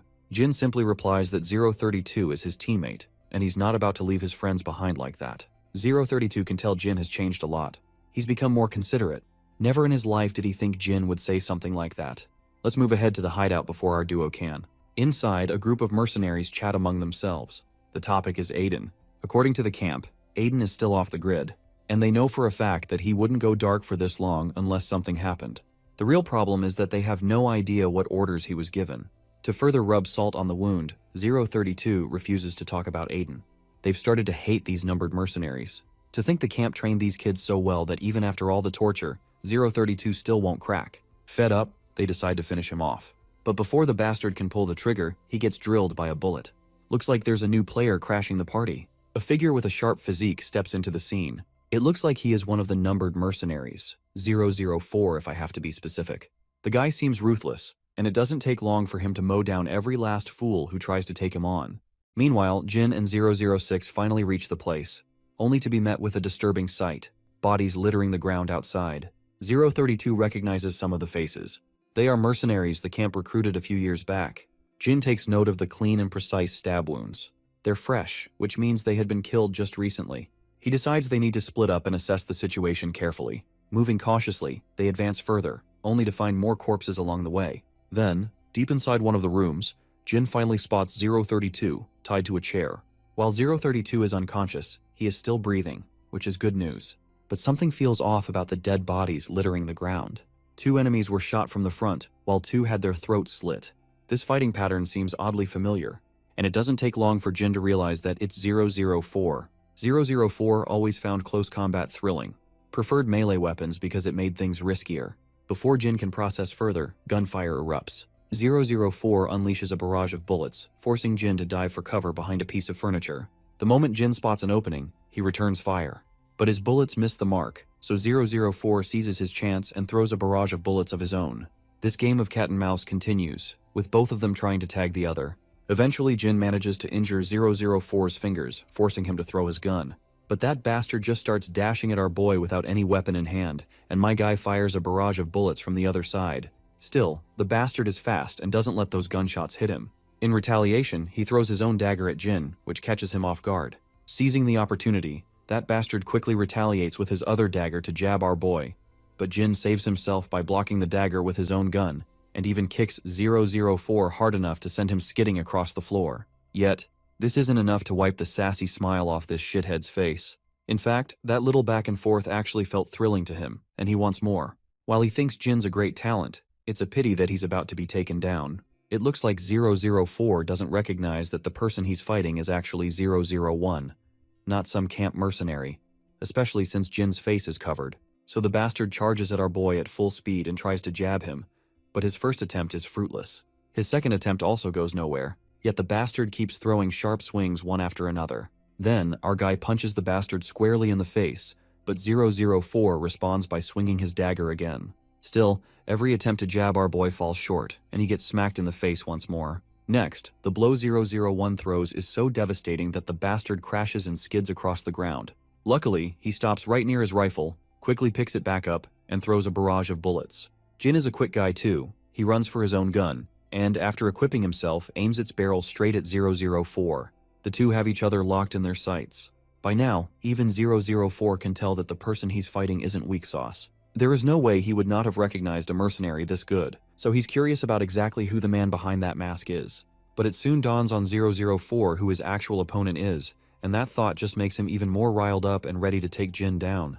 Though all that excitement goes over his head, causing him to take a direct bullet in his right arm. And the one who fired that shot is actually 006 over the window. Seeing that there are 2 people, 004 has no choice but to fall back. He breaks through the window and jumps out of the building in order to escape. Before Jin can catch up to him, the bastard is already speeding away in his Jeep Wrangler. The only thing they can do right now is figure out what the hell 004 was doing here. Given how he killed everyone here, it's clear that he wasn't with the mercenaries. But Jin is currently more worried about 032, because his condition doesn't look good at all. Without further ado, they put 032 in the car they came in. Though 006 isn't sure where to take him for treatment since taking him to a hospital is a no-go. That's when Jin suggests he knows a place where they can take him. But 006 reminds him that 032 is in very bad shape, so he won't be able to survive the boat journey without dying. They'll have to get him treated in this country before they can leave. Well, Jin is on board and ready to go wherever he wants. But 006 won't let Jin come with him. He's already grateful to Jin for coming here, but he doesn't want to risk dragging Jin into the mess, especially since Jin's life has finally started to get back on track. So 006 decides to part ways here. After a moment's pause, Jin finally shakes hands, and they go their separate ways. The scene then cuts to injured 004, who's done patching his wounds. His mind is fixated on the recent fight he had. He's pretty darn sure that it was Jin, especially since those eyes are exactly the ones he remembers. And this thought excites him like no end. It's dead of night, around 2 a.m., and Jin quietly enters the apartment to avoid disturbing anyone. But it looks like his sister is already awake, and she mentions that Grandpa had been up all night waiting for Jin. though he finally went to bed. She happily explains how Grandpa was worried sick about him, feeling very alone and hollow after not seeing him for so long. Anyhow, she's hoping that her brother took care of the matters he needed to. Before heading back to her room, she points out the sandwich she left for him. So after having that sandwich, Jin retires back to his bedroom. But before he can catch any Z's, his phone rings. It's Seoha-cha calling him. She apologizes for calling so late, but she needs to ask something. She wants to meet him tomorrow, as there is something she wants to talk about. Only if he's free. She doesn't mind joining him at his training place, as it won't take long. Eventually, Jin agrees to meet her. The next day, he goes to meet her. He gets into her Mini Cooper, and once he does, she curiously asks if he skipped his training today, since it's time for his session. She even thinks he might have lied about training at all. But he quickly tries to ease her doubts by explaining that he's just taking a few days off for some personal matters. Hearing that, she relaxes a bit, glad she isn't actually bothering him by inviting him along. She then offers him a can of carbonated drink. The reason she didn't meet him in the morning was that she was worried people might recognize her during the day. She suddenly asked him to meet because she wants some advice, and maybe a little help. It's actually about her brother. You see, she has a younger brother who's in high school as well, a bit younger than Jin. She thought he might understand him better since both Jin and her brother are teenagers. Well, it looks like she totally picked the wrong example of a typical teenager. Anyhow, she continues that her parents told her he keeps coming home with new bruises every day. When they ask, he simply says he was playing around with some friends. But if they probe further, he just goes to his room or even leaves the house. At first, she didn't think much of it since he's at that age, but she's grown worried. There might be something more serious going on. Jin asks if she's ever tried asking him directly. Miss Cha explains that whenever she tries, he won't come out of his room and doesn't answer her calls either. She reveals that she was pretty close to her brother before she started working, but after she moved out and got busy, she couldn't really be there for him. Their relationship was fine, but he started avoiding her about a year ago, so she wants Jin to try to find out the real reason behind his behavior. She doesn't really have anyone else to ask for help, besides Jin, especially since it might just spark weird rumors if she talks to someone else, which could make things worse for her. The next day, the scene shifts to MH High School, where students have begun pouring in. Inside the school, we see Jin walking down the corridor, prepared like a man on a mission. He's got a picture of Miss Cha's brother, Jinwoo Cha, who's a second-year student in this very school. Finally, he finds the man in question. But Jin is soon distracted by a group of girls insisting he take off his mask for just a second. While our boy isn't sure what to do, the girls eagerly wait for him to pull the mask down. He bails out by excusing himself, saying he has a cold. Yet the girls just keep staring at him, because even his voice has that effect on them. We then shift back to Jinwoo Cha, who, as soon as he enters class, faces some typical bullies. One loudmouth starts berating Jinwoo for coming in late. There's also a girl in the group who looks as unattractive as possible, and another bully with tattoos all over his arms. As usual, Jinwoo starts to feel sick just at the sight of these bastards. The gray-haired bastard once again calls out Jinwoo, and the poor guy quickly starts apologizing for arriving late. He says he wasn't feeling well, which is why he was late. But these excuses aren't going to cut it with this shithead, who's even angrier than ever. He finds it laughable that Jinwoo allegedly fell ill just because he punched him. Meanwhile, the other students do nothing but watch these assholes bully an innocent kid. Then the tattooed guy speaks. He rises from his seat and orders Jinwoo to hold his backpack up to his chest. When Jinwoo tries to argue, the bastard only gets angrier, throwing daggers with his glare like a baboon. Eventually, Jinwoo gives in and holds the bag as commanded. As he does, that tattooed bastard tries to execute a move he just watched on YouTube and kicks the bag hard. The impact is brutal, causing poor Jinwoo to crash to the ground. The bastard, on the other hand, is very dissatisfied with his move because it wasn't executed as cleanly as he wanted. He threatens Jinwoo, telling him to act like a good punching bag or else there'll be consequences. He orders him to pick up the backpack again. Jinwoo is devastated. He just can't take it anymore. Then the bully girl in the group starts feeling hungry, and the silver-haired guy, Sunghan, is hungry too. Hearing this, the tattooed guy decides to grab some food before starting their practice. So he sits back down and orders Jinwoo to bring them some food. The poor guy, with no option, just complies like a loyal dog. And that bitch even reminds him not to forget her milk coffee. As the poor guy rushes out of the classroom to get the goods, Jin stands outside. Seeing this boy in misery, a sad expression of Miss Cha flashes through his eyes. At that very moment, his phone suddenly rings. It's his sister texting him a thank you note for the gift he gave her. She's very grateful for it. That warm brother and sister relationship he shares only makes him want to help Miss Cha with her brother, so he finally decides to step in and help Jinwoo out. As Jinwoo picks up the ordered food, he reflects on how much he's grown to hate the school. Suddenly his phone rings. It's his sister, Seoha. She actually wants to meet him on Saturday, and is looking forward to having dinner with him. Remembering his sister, his mind flashes back to the times when he was in junior school. Back then, the entire class always expressed their disapproval over his sister's performance. That's why his attitude changed, and he started believing she was just a bad actor. So he always berated her to do better because everyone at school kept talking shit about how bad she performs. It was only so much humiliation he could endure. Now, as he reflects, he feels pathetic for how he treated his sister. Meanwhile, our boy keeps a close eye on him from a distance. His phone rings once more, and again, it's his sister, who's come to learn that he skipped school. He quickly replies, but his excuses aren't cutting it. She was worried that something even worse might have happened to him. Suddenly, Jinwoo notices Jin standing right outside the convenience store, and he has no clue who this guy is. Although Jinwoo can't see his face clearly, he can tell that the guy is very handsome. As Jinwoo walks, distracted, he trips and falls, causing more embarrassment. But to his surprise, Jin helps him pick up his stuff from the ground. As he hands it back, Jinwoo offers him one of the snacks, and Jin gladly takes it. As he eats with his mask down, Jinwoo's eyes widen in shock after seeing how handsome this dude is. Well, my guy is just so handsome that even the boys are starting to feel something for him. Anyway, they sit together and start catching up. When asked, Jin shares that he's a third-year student. In this case, Jinwoo assumes Jin is his sunbai, but Jin immediately corrects him, saying he's not his sunbai since they don't go to the same school. Well, this bewilders Jinwoo because, as far as he can see, Jin is clearly wearing his school uniform. Jin finally clears up the confusion by revealing that he's just visiting the school briefly. But we all know the truth. He only wore this uniform so he could infiltrate the school. Suddenly, Jinwoo gets a text from those bastards, and it terrifies him. He quickly picks up his stuff and leaves after exchanging goodbyes. Later, he dumps all the stuff in front of those bullies, who, while eating, look annoyed that he took so long. Insult after insult, Jinwoo can only endure so much. It's weighing him down, and he's not sure how long he can keep up with this shit.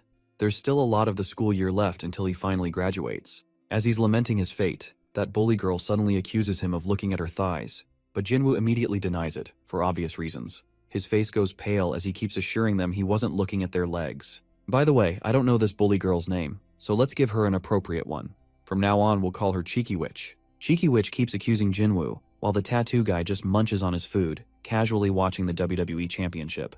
Then, out of nowhere, he suddenly stands up. Without any prior warning, the bastard lands a hard hit on Jinwoo's leg. He follows up with a perfectly executed next attack, grabbing Jinwoo and choking the life out of him.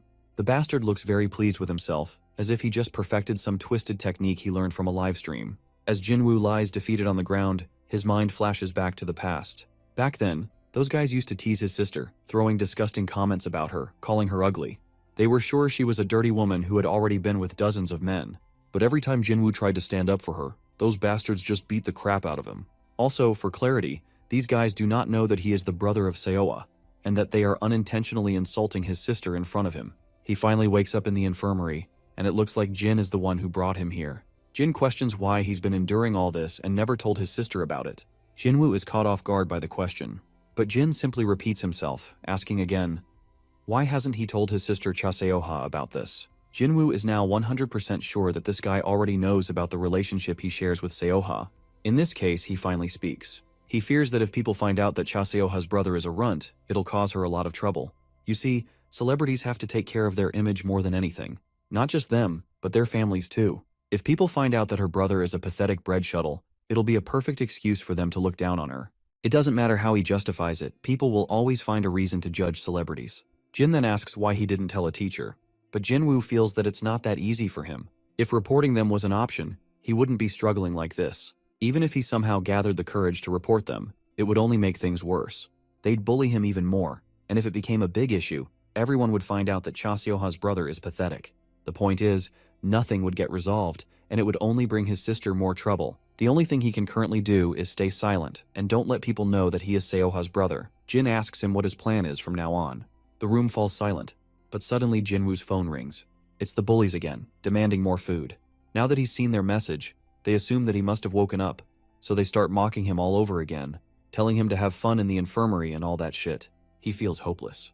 The only thought in his mind is to graduate as soon as possible. Later, Jin leaves the infirmary, and it turns out he had been recording everything. He already sent it to Seoha. She's devastated to learn what her brother has been going through. At first, she thought he was just going through puberty, distancing himself because he didn't like her.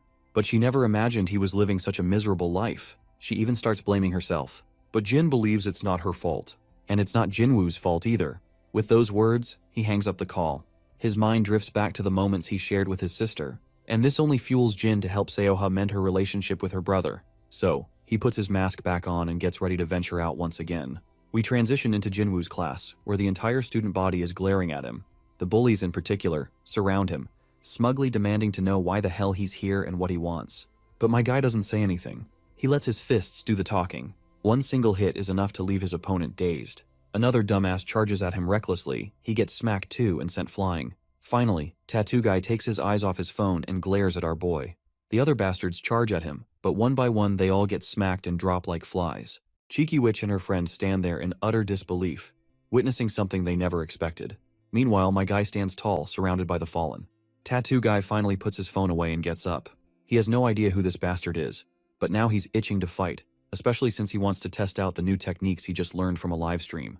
The big guy takes his stance and initiates the fight with a punch, but my guy just ducks, dodging effortlessly. Frustrated and bewildered, Tattoo Guy clenches his fists and throws another punch. This time my guy blocks it. Then, he follows up with a brutal elbow smash of his own. Tattoo Guy's face is a bloody mess, but he refuses to back down. He charges again, only to get wrecked by a gut-wrenching punch straight to the stomach. To finish him off for good, my guy locks his arms around the bastard's body and throws him down with precise execution. The idiots standing around go pale, completely stunned. They have no clue what the hell just happened. Even the bastard on the ground is left gritting his teeth in rage. But soon enough, more guys crash into the classroom, looking pissed. They're especially annoyed that their guy, Youngsik, just got his ass whooped. The gang leader steps forward, questioning Youngsik about who this punk is. Of course, Youngsik has no clue. He just stammers that this bastard showed up out of nowhere and started wrecking shit. The gang leader then addresses our boy directly, wondering who the hell is this guy, and why is he here? But my guy doesn't respond. That silence pisses off the gang leader even more. He thinks that this piece of trash is ignoring him. Now he's itching to rip off that mask my guy is rocking. The dumbasses charge all at once, but my guy moves fast. One eats a brutal elbow to the face. Another gets his cheeks clapped, literally. Youngsik somehow manages to stand up again. He screams at his goons to gang up on our boy. Of course, they all rush in, thinking they're about to overwhelm him. But we all know who's really about to get wrecked here. Meanwhile, Jinwoo walks down the corridor, sulking.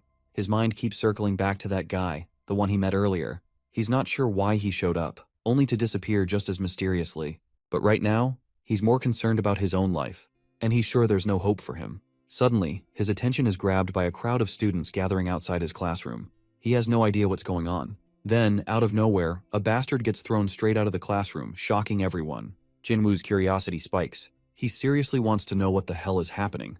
When he steps inside, he sees absolute carnage. The guy he met earlier is in there, wreaking havoc on all those bullies. By now, even Youngsik is beyond curious, wondering who the hell is this guy. He's never seen anyone in this school with that kind of aura. The shithead starts cowering when my guy begins walking toward him. He demands Jin again to reveal his identity and why he is doing this. But Jin just finds the question ridiculous. Coming from a guy who bullies others for no reason, he has no right to ask why Jin is doing this. Jin stares into Youngsik's soul and makes it clear that if he ever hears about him bullying anyone again, he'll come back. And next time, it won't end like this. Youngsik starts to think that maybe this sucker is friends with someone they messed with. But he's too dumb to take the hint. Instead, he keeps running his mouth, throwing jabs at our boy. He keeps yapping until my guy has had enough. He grabs the bastard by the face and slams him into the ground. And he doesn't stop. Again and again, he smashes his face down. The students watching are horrified. Finally, my guy warns him to don't ever threaten anyone again. Then, without another word, he leaves. The whole room is left in stunned silence. Jinwoo also stands there in complete disbelief. Never in his wildest imagination did he think someone like that guy even existed. Youngsik acted tough, but even he was nothing against this guy. Suddenly, Youngsik notices Jinwoo standing nearby, and just like that, Jinwoo panics. Youngsik, on the other hand, glares at him and starts cursing. He seems totally pissed, and from the looks of it, he's more than ready to beat the crap out of him. But before poor Jinwoo faces anything, my guy storms back into the classroom, grabs the bastard by the head without warning, and throws him over the desks, leaving him utterly bruised and battered. To drive the point home even further, Jin grabs one of the bastard's fingers and snaps it without hesitation. The others just stand there, their faces pale, while my guy asks this shithead if the previous warning wasn't enough. He demands that this bastard answer. Does he still want to mess around? Youngsik finally manages to choke out a response in his struggling voice, promising that he won't mess with anyone again, and this time, he means it. But my guy isn't worried about that. If this bastard pulls anything funny again, he fully intends to come back and beat the crap out of him. With that, my guy heads out of the classroom again. As he leaves, he assures Jinwoo that this was just payback for the food. Later, Jinwoo calls Seowa and explains the entire situation. He also reassures her that there was a small problem, but it's been taken care of. Meanwhile, Cheeky Witch is hanging out with her friends, talking about how everyone who got injured was sent to the hospital, and Youngsik got it the worst out of all of them. They still have no idea who that sucker was.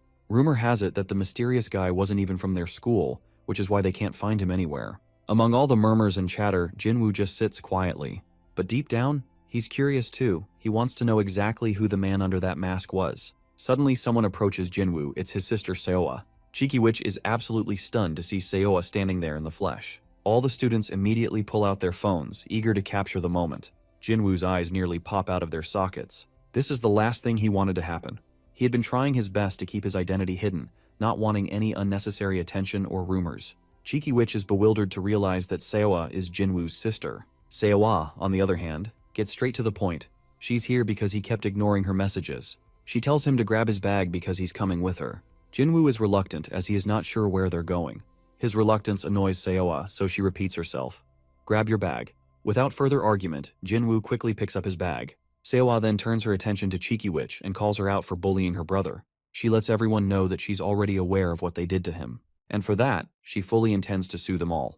She wants to expose all these bullies to the law and show everyone just how pathetic Cheeky Witch and her friends really are. With that, she walks out of the classroom, dragging her brother along with her. Jinwoo quickly catches up to his sister and nervously asks what she plans to do now.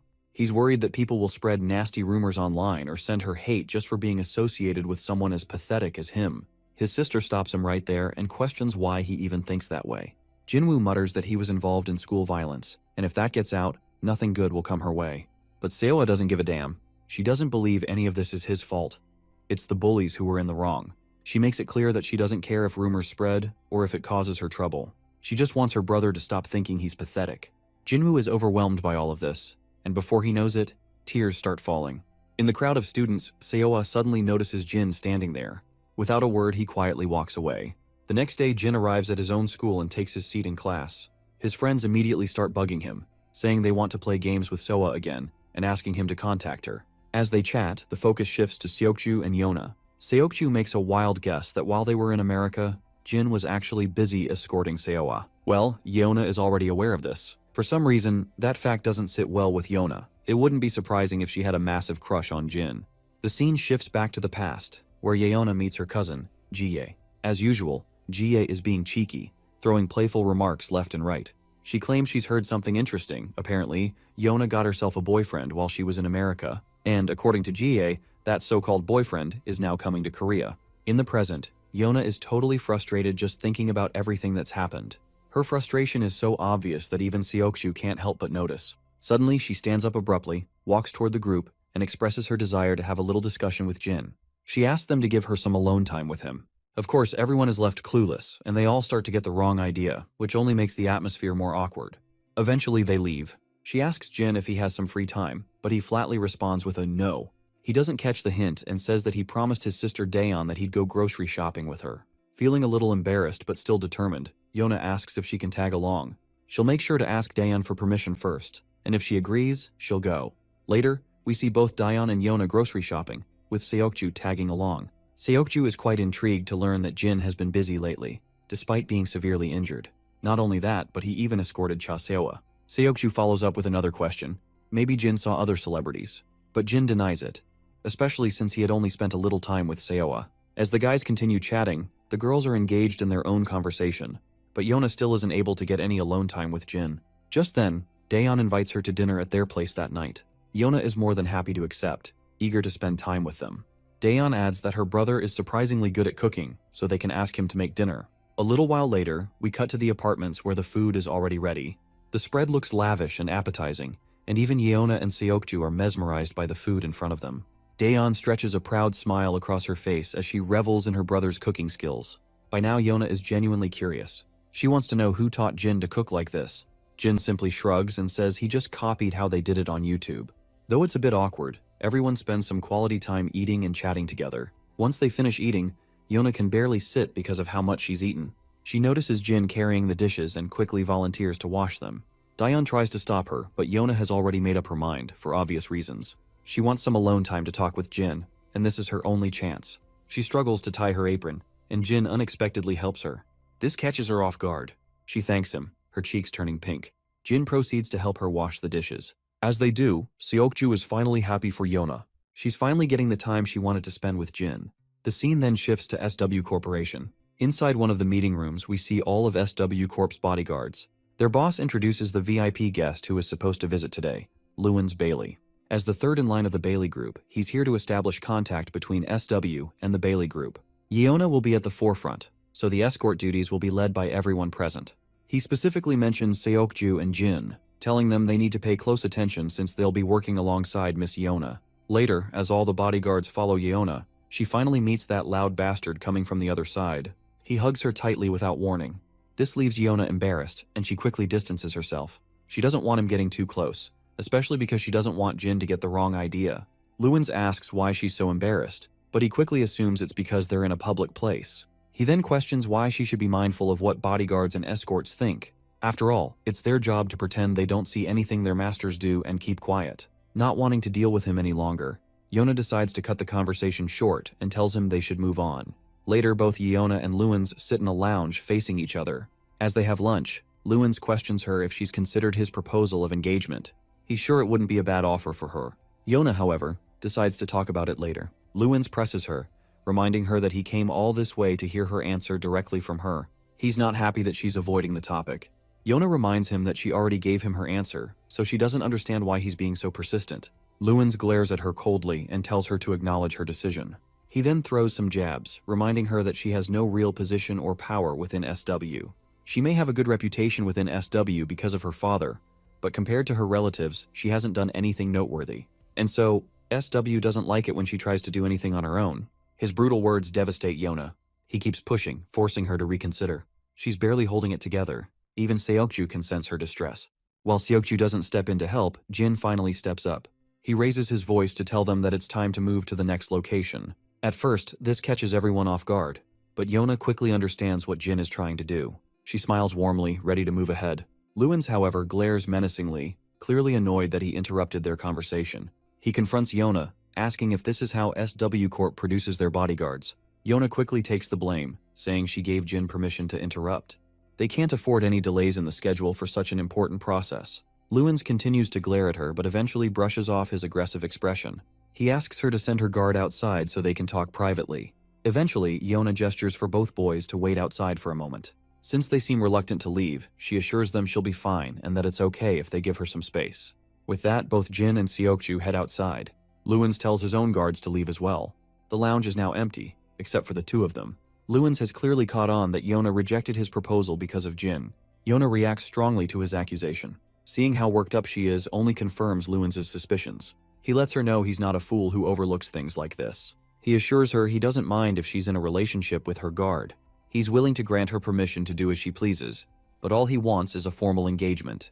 That's it. He understands she's still a student, and in the corporate world, people often marry for political reasons. He doesn't want to take away her teenage life. She can date anyone she wants. With that, he decides to leave. He's tired from jet lag, so he reschedules their meeting for tomorrow. He tells her to think it over and give her reply before he leaves for America. As Lewins leaves the room, he glares at Jin and pats him on the shoulder, smugly threatening him to mind his business. Later we see Jie and Yeona together. Jie seems to be grilling the poor girl for blowing it up with Lewins. She reminds Yeona that Lewins is an important figure working alongside them on this project, so she's not sure how they're supposed to manage if Yeona can't even handle things properly with someone that important. She also reminds Yeona that she dislikes her. While they don't have a reason to get along, Jie makes it clear that her dislike is personal. The reason is that Jie worked hard to reach her position in SW Corp. She had to compete with her father, who wanted as much control over SW as possible. She also had to shake off attacks from her brother and other relatives. She has been struggling ever since she was Yeona's age, but she finally climbed to where she wanted to be. Yeona, on the other hand, had it easy. She simply inherited everything from her father without lifting a finger. Their grandfather took special care of her since she was alone early on, protecting her from other family members. Their grandfather personally watched over everything, making sure his granddaughters grew into strong, respected executives who could withstand attacks from competitors. Yeona is expected to use what she inherited to gain tremendous influence and even establish her own business within SW. But if she fails, the employees under her will suffer, and Jie wants her to take responsibility. We then cut to Lewins, who questions his guard about our boy. The guard explains that his name is Yu E-jin, 19 years old, in the same class as Yona, and currently training as an SW bodyguard. Of course, this doesn't sit well with Lewins. For a moment, he even thinks his bodyguard's facts might be incorrect. But the guard confirms it without hesitation, stating that he couldn't conduct a more detailed investigation due to lack of time. But the information is valid. Lewins is really on edge here. He can't stomach the fact that she kept him around at a meetup with him. The scene transitions to SW Corp, and in one of the VIP lounges, we see Yona and Lewins, along with other big shots. Not just them, guards are also present in the meeting room, and our boy is standing among the crowd.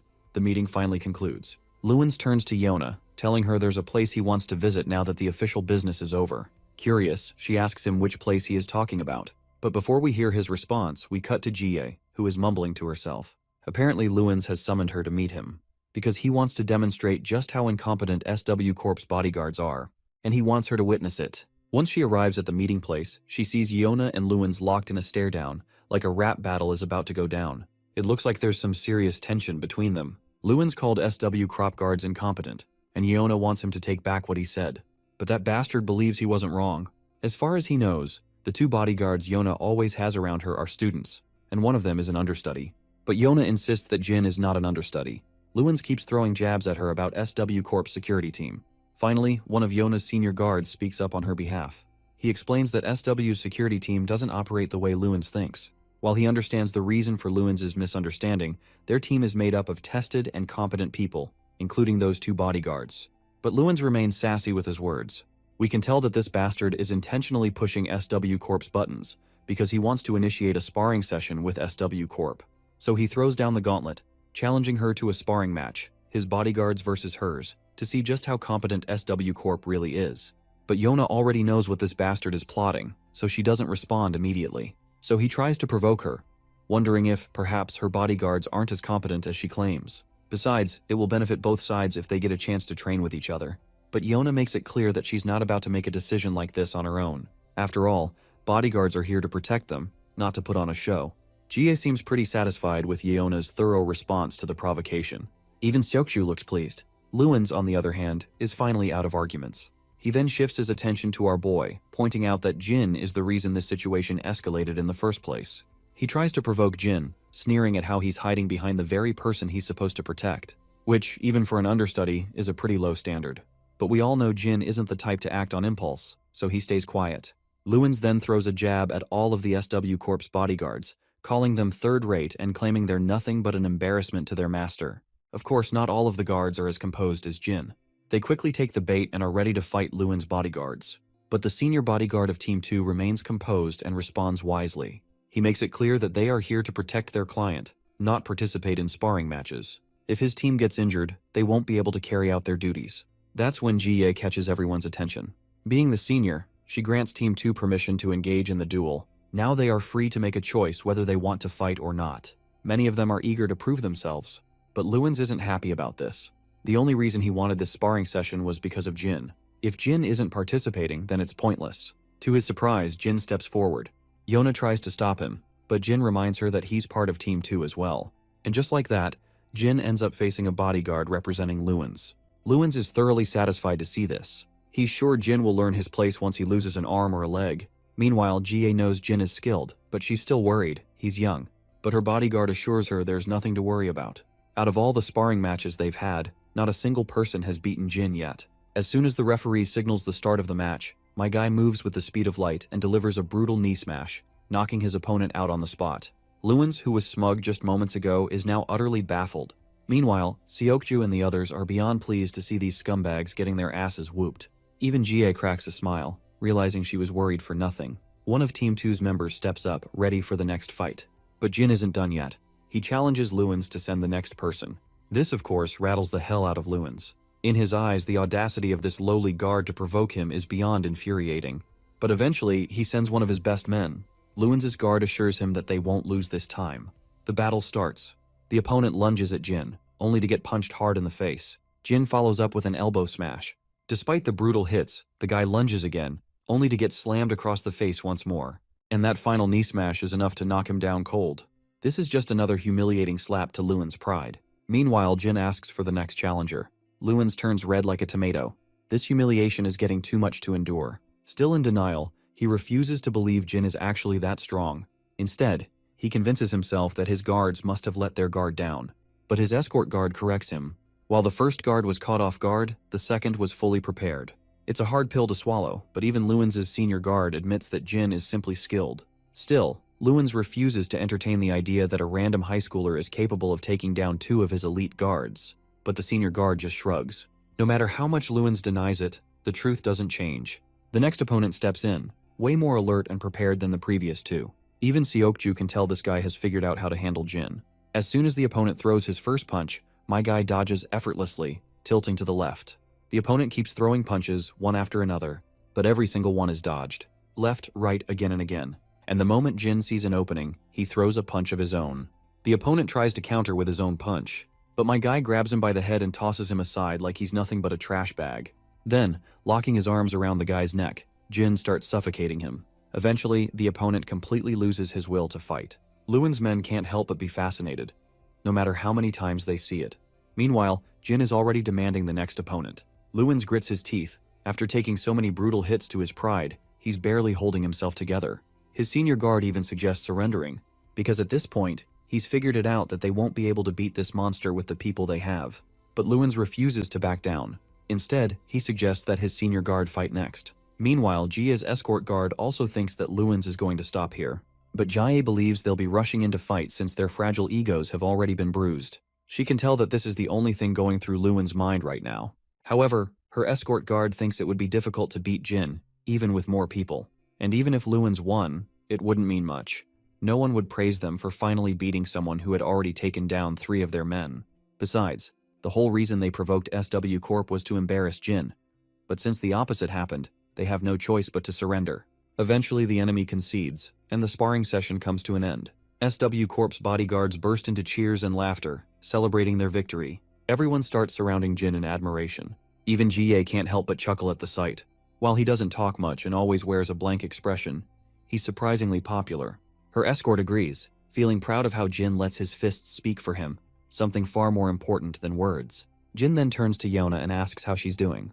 This makes her smile, suddenly feeling much better. Jin is also glad to hear that. Once again, he's surrounded by the other guards who want to celebrate with him. Meanwhile, Luins and his goons can't help but feel the sting of defeat. Later, Yona meets her grandfather, whose name escapes me, so we'll just call him the director of SW Corp. The director seems to have caught wind of the sparring session. His left-hand man reveals that, from what he's heard, Luins' group was the one who provoked SW Corp. SW Corp didn't want to engage in the spar, but those guys insisted. So instead of Team 3, Team 2 decided to take them on. The director then asks about the results, and Yona gladly reveals that Jin beat them all by himself. That gets a smile out of the old man. Later, we see Luins trying to recruit our boy into his group. He's ready to hire Jin officially, not just as a trainee or intern. He promises to treat him much better than SW Corp does. But my guy refuses without a shred of hesitation. Luins assures him again that he'll be treated well. He doesn't know how much SW Corp is paying him, but he's willing to double it, triple it if necessary. But Jin refuses again. Luins tries to guilt-trip him, reminding him that opportunities like this don't come often. But since Jin is rejecting him so adamantly, Luins decides not to press further. On a different note, he warns Jin to stay away from Yona. She's not someone a guy like him should be hanging around with. Jin, however, sees it differently. He's simply doing his job as a bodyguard. Luins is willing to pay him if that's all it is, just so he can stay away from Yona. But Jin isn't in the mood to talk. If Luins has nothing else to say, he's leaving. And so, my guy just walks away, leaving that shithead gritting his teeth, frustrated that Jin won't listen even to the end. Luins then shifts the blame onto his incompetent bodyguards for leading him into this humiliation.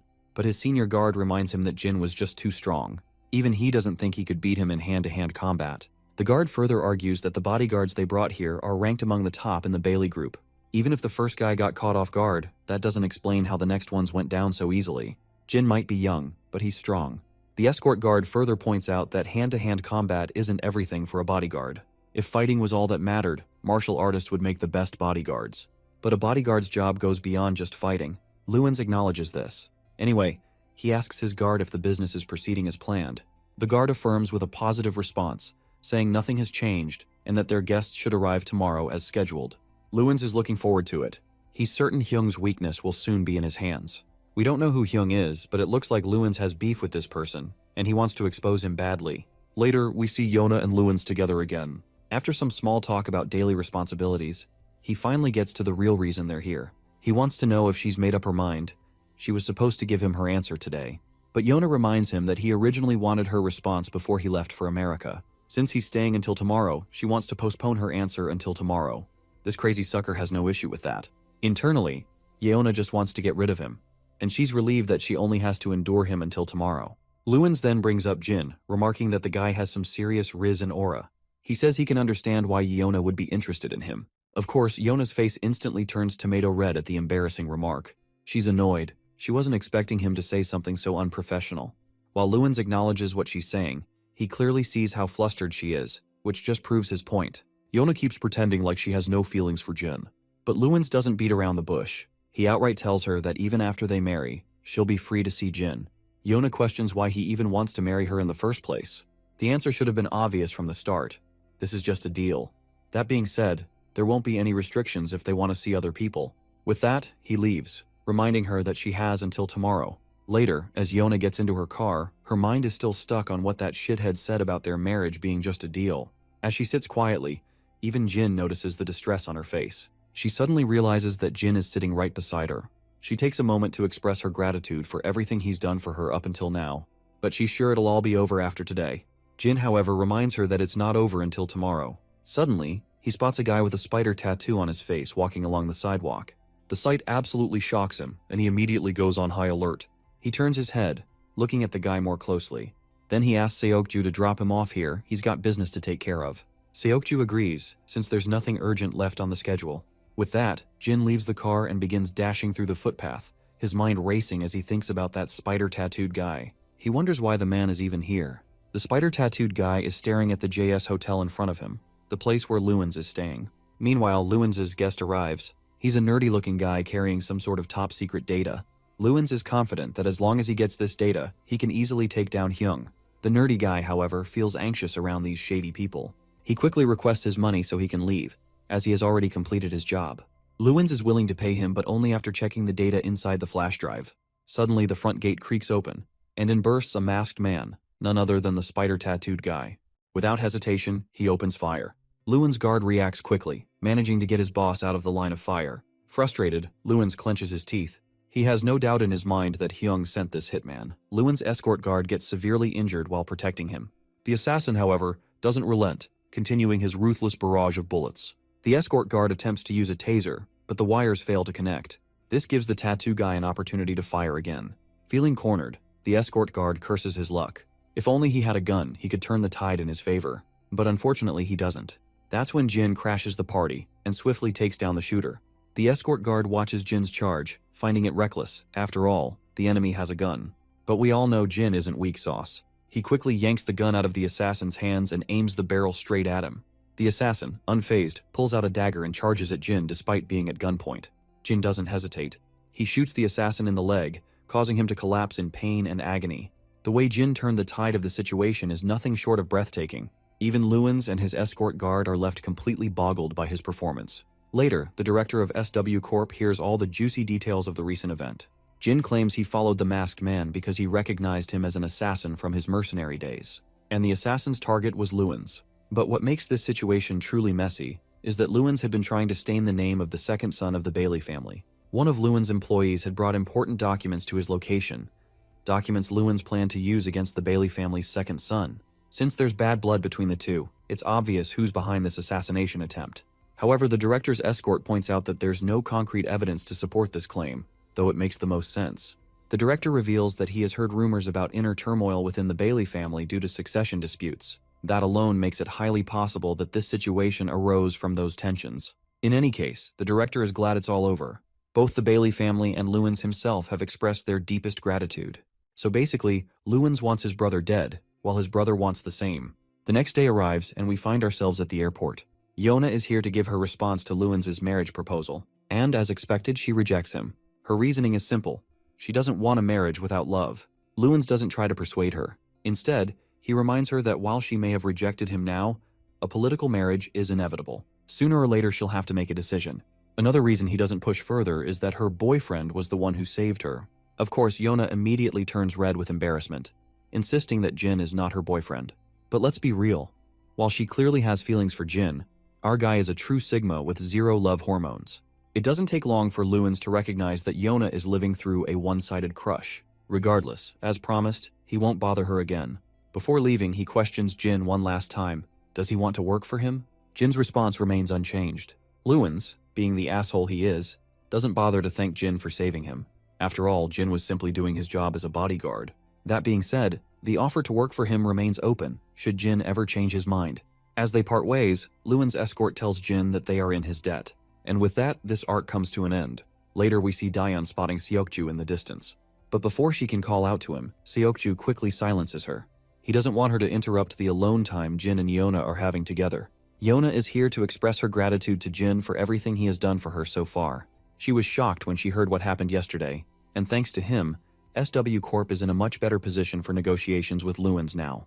But Jin just shrugs it off, saying he was just doing his job. It wasn't just him. Everyone in the Team 3 worked hard. Yona doesn't deny that, and she's happy about it. While she seems in a fine mood, one thing keeps haunting her over and over. She recalls how Lewin said she would eventually have to agree to a marriage deal in the future. She then asks Jin about his aspirations for the future. But as expected, our boy doesn't think too much about these things, so he doesn't have anything particular in mind. She then asks him how he wishes to live in the future. This question makes Jin remember his mercenary days, where every day was a brutal battle for survival, far away from his family. So he responds simply, he just wants to be with his family. What matters to him is the present, so he doesn't want to think too much about the future. This response gives Yeona something to think about. Later we see Jie and Yeona pays her a visit. Jie is still working hard despite the late hour, so she tells Yeona to get to the point of what she wants to say. And so, Yeona finally admits that she doesn't want to take on the responsibilities of the company. She has no plans to lead it. As Jie mentioned before, Yeona believes she doesn't have the ability to govern the company, nor does she think she ever will. And if she's being honest, she has no interest in it either. That's why if she ever inherits the company from her father or grandfather, she wants Jie to take care of it. She can't erase herself from the family position, especially since it was given to her by her father, but she still wants Jie to lead the company in her place. Jie finds this ridiculous because what Yeona is asking isn't that simple. But Yeona admits she's just a naive teenager. She doesn't know if things will turn out the way she wants. She even admits she doesn't fully understand what she's saying, but she just wanted to express what was on her mind.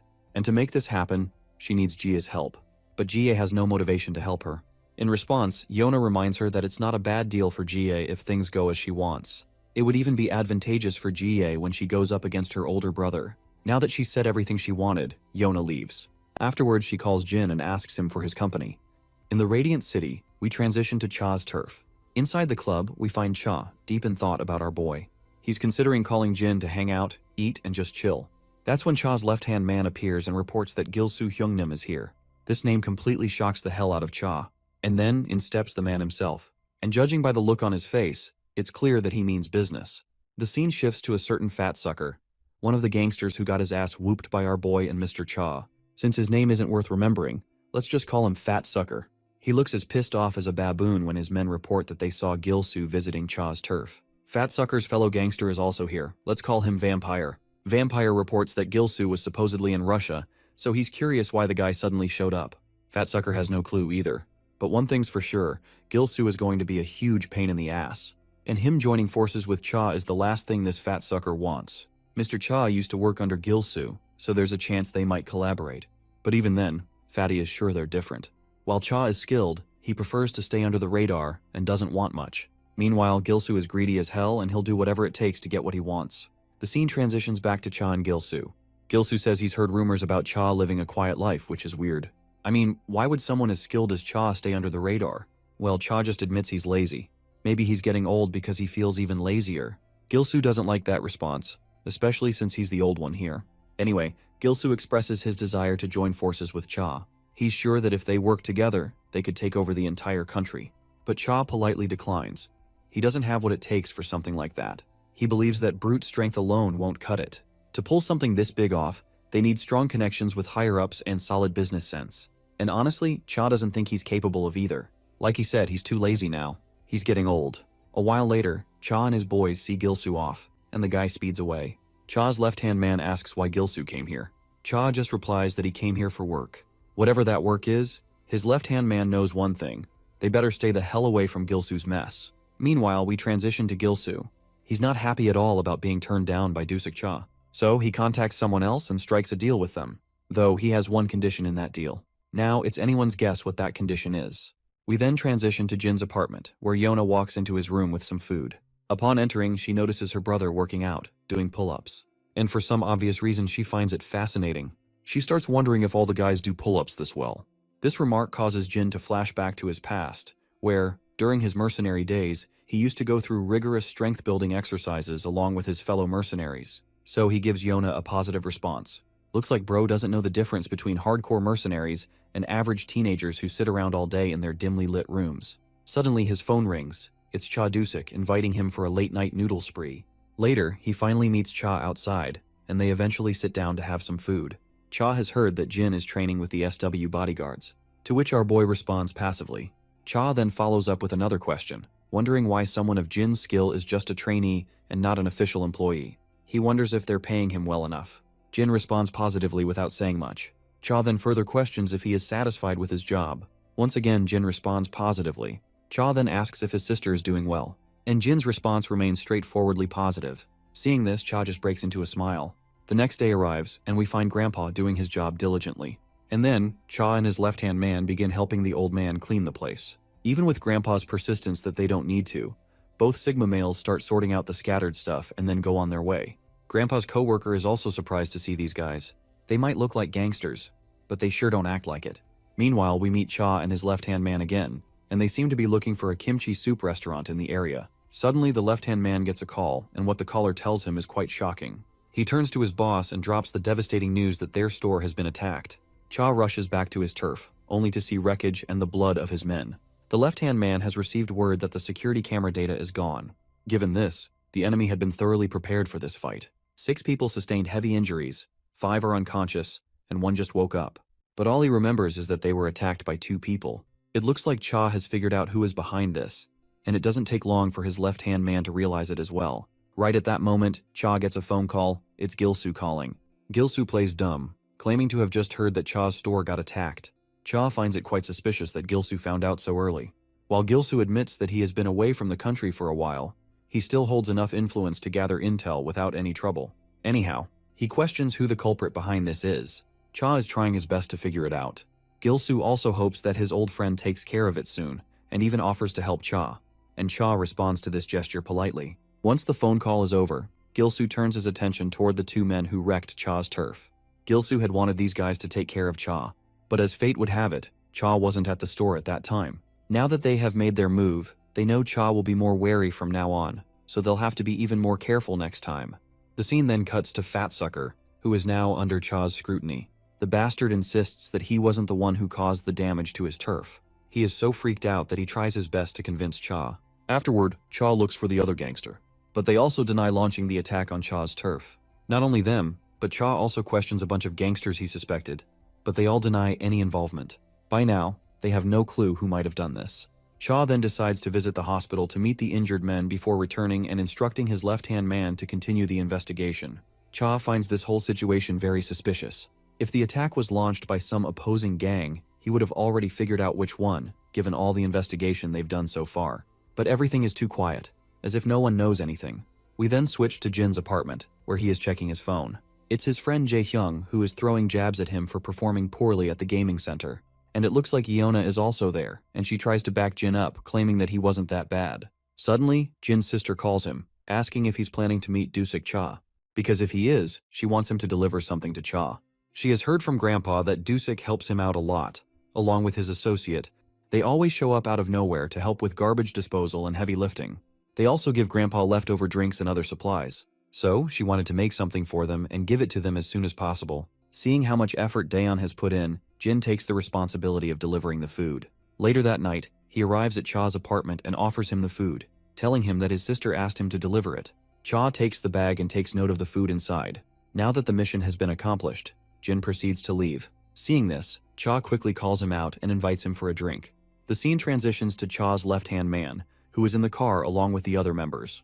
They are still trying to figure out who did this, and this time, they are suspecting Gilsu as well. While they did send some men to spy on Gilsu, they still can't figure out where he is located. And if they want to do it without Gilsu finding out, it's going to be a much harder investigation. The moment their car reaches the intersection, another vehicle slams into them with brutal force. It's clear this crash is deliberate. Cha's left-hand man, Hyung-suk, is badly wounded. Dazed and struggling to process what just happened, he barely registers the hands that grab him before he is violently thrown out of the car. Back at Cha's apartment, he looks down at the food in front of him, noting just how much has been prepared. He can't even remember the last time he received something like this. Given how appetizing it looks, he assumes Jin's mother must be an excellent cook. However, Jin clarifies that it was actually his younger sister who made it. The revelation stuns Cha. To think that a little girl prepared all this food on her own, it just doesn't sit right with him. He can't help but wonder why she would take on such a responsibility when it should clearly be the job of her parents. Jin then reveals that he and his sister have not seen their parents since they were children. Because of this, his sister had to cook for herself for years, and over time, she grew to enjoy it. Now it all makes sense to Cha. Still, he can't help but feel a pang of sympathy for the siblings. After a brief moment of awkward silence, Cha shakes off the tension by offering Jin a drink. However, when he opens his refrigerator, it's completely stocked with alcohol. Not exactly appropriate for a 19-year-old. Jin decides to take his leave, but before he can step out, Cha's phone rings. The moment he hears the news, his expression darkens with devastation. Hyung-suk has gone missing. Jin immediately notices the drastic shift in Cha's demeanor, but Cha doesn't voice his concerns. Instead, he apologizes to Jin, explaining that an emergency just came up. Later that night, Cha arrives at his turf, where his men report that 2 more of their stores were attacked the previous night.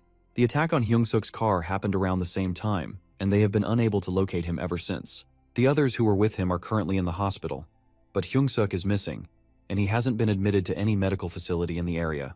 Cha quickly orders his men to prioritize finding Hyung-suk over figuring out who orchestrated the attack. His phone rings again, and this time, it's Gil-soo on the other end. As before, Gil-soo pretends to have just heard about the incident, feigning sympathy over Cha's misfortune. But Cha is done playing games. He directly demands to know why this shithead is attacking them so suddenly. Gil-soo sounds amused, seemingly surprised that Cha has finally put the pieces together. Cha had suspected him from the start. There's no way opposing gangs would remain completely silent while his group was being targeted so systematically. Now that his suspicions are confirmed, he wants Gil-soo to cut the act. Cha knows exactly why Gil-soo is doing this. This is all happening simply because Cha refused to shake hands with him back then. Gil-soo doesn't deny it. Instead, he reminds Cha of the time he exposed the dirty secrets of politicians he had worked for in the past. To Gil-soo, this was one of the most foolish things Cha could have done. By going against powerful figures, Cha painted a target on his back. Now those same people want him dead, and they will keep coming until they succeed. If they don't make an example out of him, others will start barking at their masters. Gil-soo then lets Cha hear Hyung-suk's agonized screams in the background. The bastards are electrocuting him, torturing him mercilessly. They captured him because he planted spies to follow Gil-soo, and they want to remind him of his place by making him suffer. Gil-soo further reveals that the higher-ups are pleased.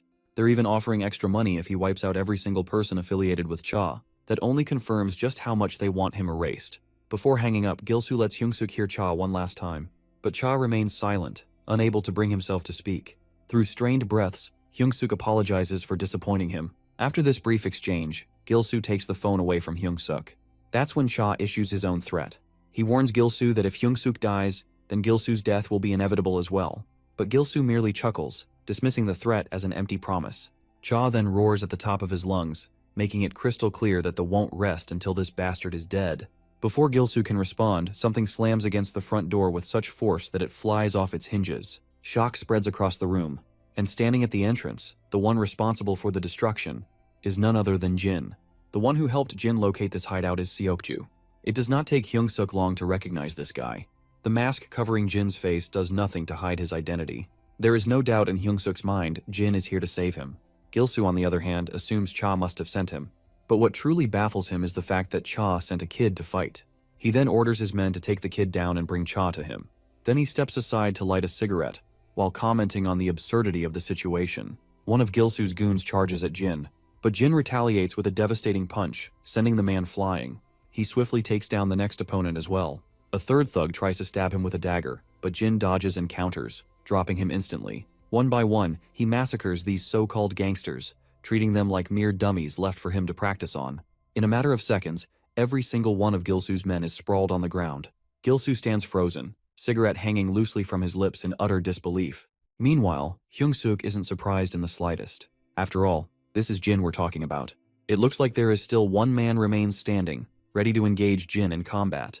He throws the first punch, but Jin blocks it with precision and counters with a brutal kick to the man's leg, followed by another aimed at his face. However, the opponent manages to guard himself at the last moment and retaliates with an attack on Jin's legs. Jin swiftly delivers a solid strike to the bastard's head, forcing him to stagger back.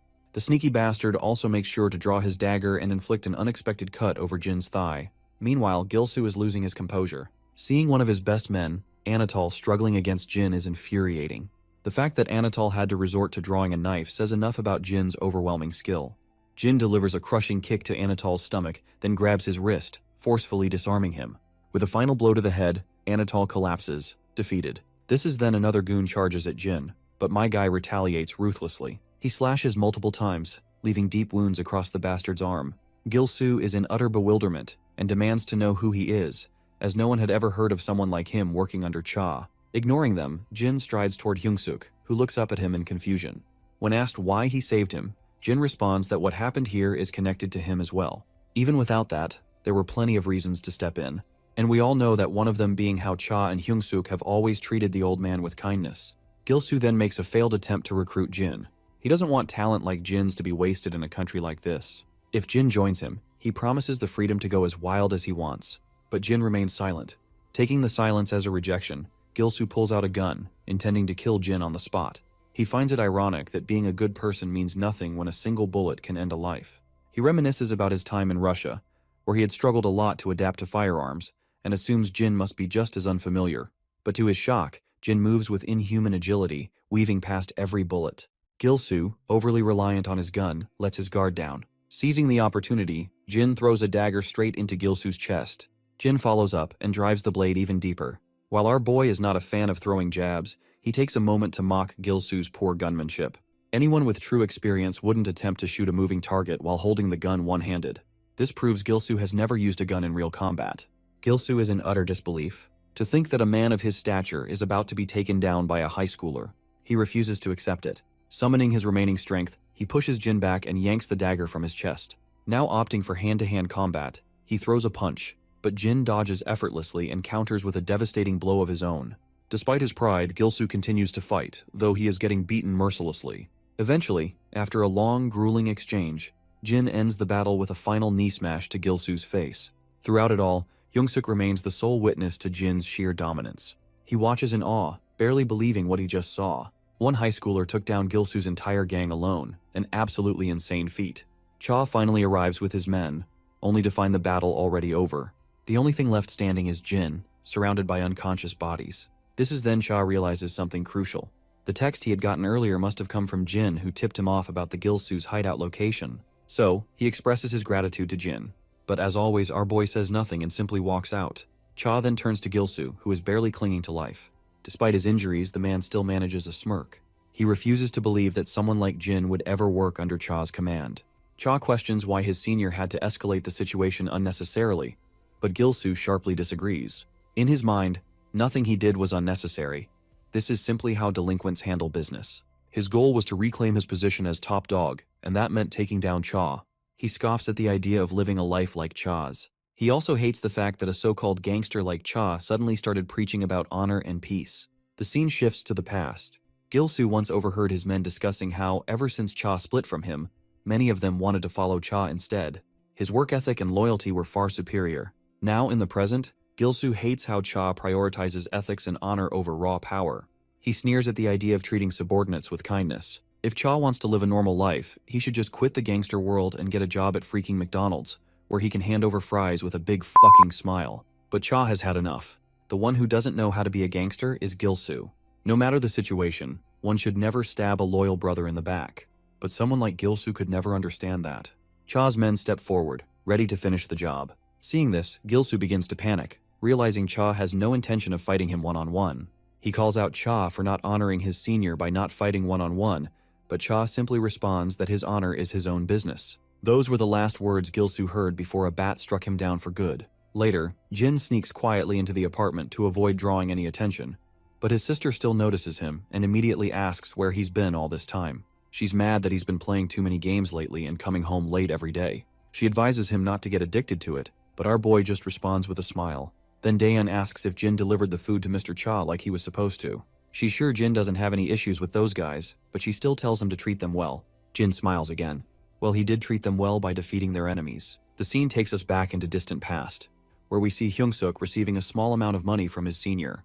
This money could help pay for his grandmother's surgery, but Hyung-suk doesn't feel like he deserves it. Cha believes that everyone should prioritize their parents over everything else, so after a lot of discussion, Hyung-suk finally takes the money. Sadly, Hyung-suk's grandmother passes away, but thanks to that money, she passes peacefully. Later, Hyung-suk finds out that Cha has been living at a sauna because apparently he's broke and can't afford rent anymore.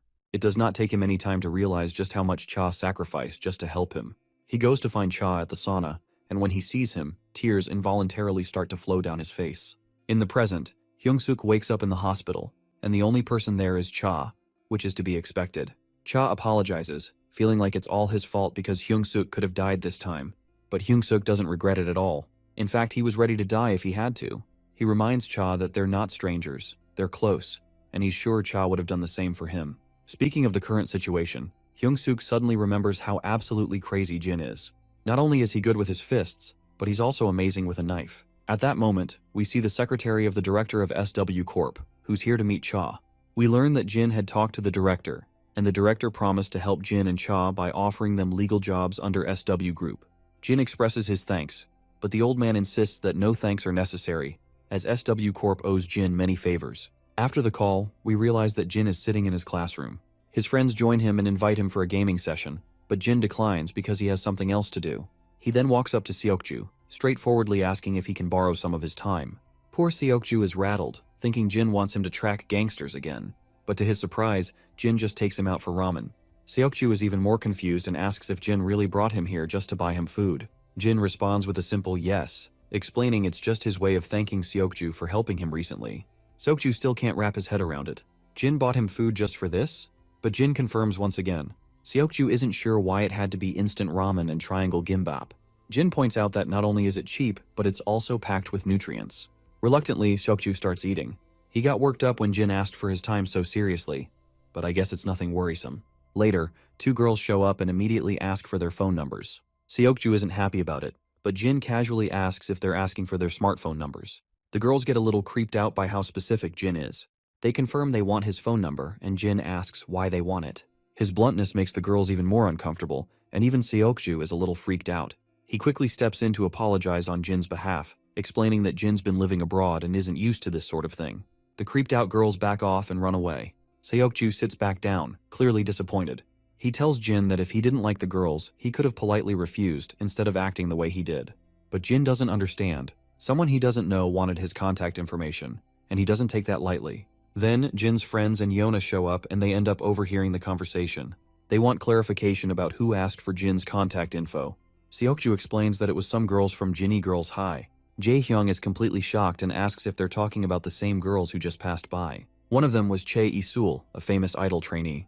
He's freaking out that she asked for Jin's contact info. They then inquire with Seokju if he gave her the number. Seokju says no. Yona then turns to Jin, wondering if Jin gave her his number, but Jin says he didn't. His friends are angry with him, but Yona seems relieved. The three disappointed boys leave, and Yona stays with Jin and Seokju. She asks if he's free after school tomorrow. Jin tells her he's planning to talk to the teacher and take time off for training with Team 2. Seokju quickly clarifies that there are no training sessions in the afternoon, meaning Jin is free. In this case, Jin agrees to give her some of his time. Later, Daeun joins Jae-hyung and the others, and they talk about the girls from Jinny Girls High. Daeun is equally confused when she learns that both Seokju and Jin refuse to give them their phone numbers. Cut to the girls from Jinny Girls High. Chae Isul, still clearly disappointed after being rejected, is embarrassed in front of her friends. Her friends suggest that maybe Jin was flustered because it was his first time in that situation. But Chae Isul takes it personally and isn't willing to accept how easily she was turned down. The next day, Jae-hyung and his friends walk together. Jae-hyung feels jealous of Jin's looks and wishes he could be as popular with girls. Their wish comes true when Chae Isul calls them out. The three boys are confused and look around to see if she's calling someone else. When they realize she's talking to them, they cautiously asks if she is indeed addressing them. Chae Isul admits she is. The boys can't believe it, but they gather themselves and politely ask why she's talking to them. She invites them to join her and her friends for coin karaoke. The boys are shocked and double-check if they heard right. Chae Isul smiles and confirms that she has two friends with her. The boys start losing it because this is their chance to hang out with girls.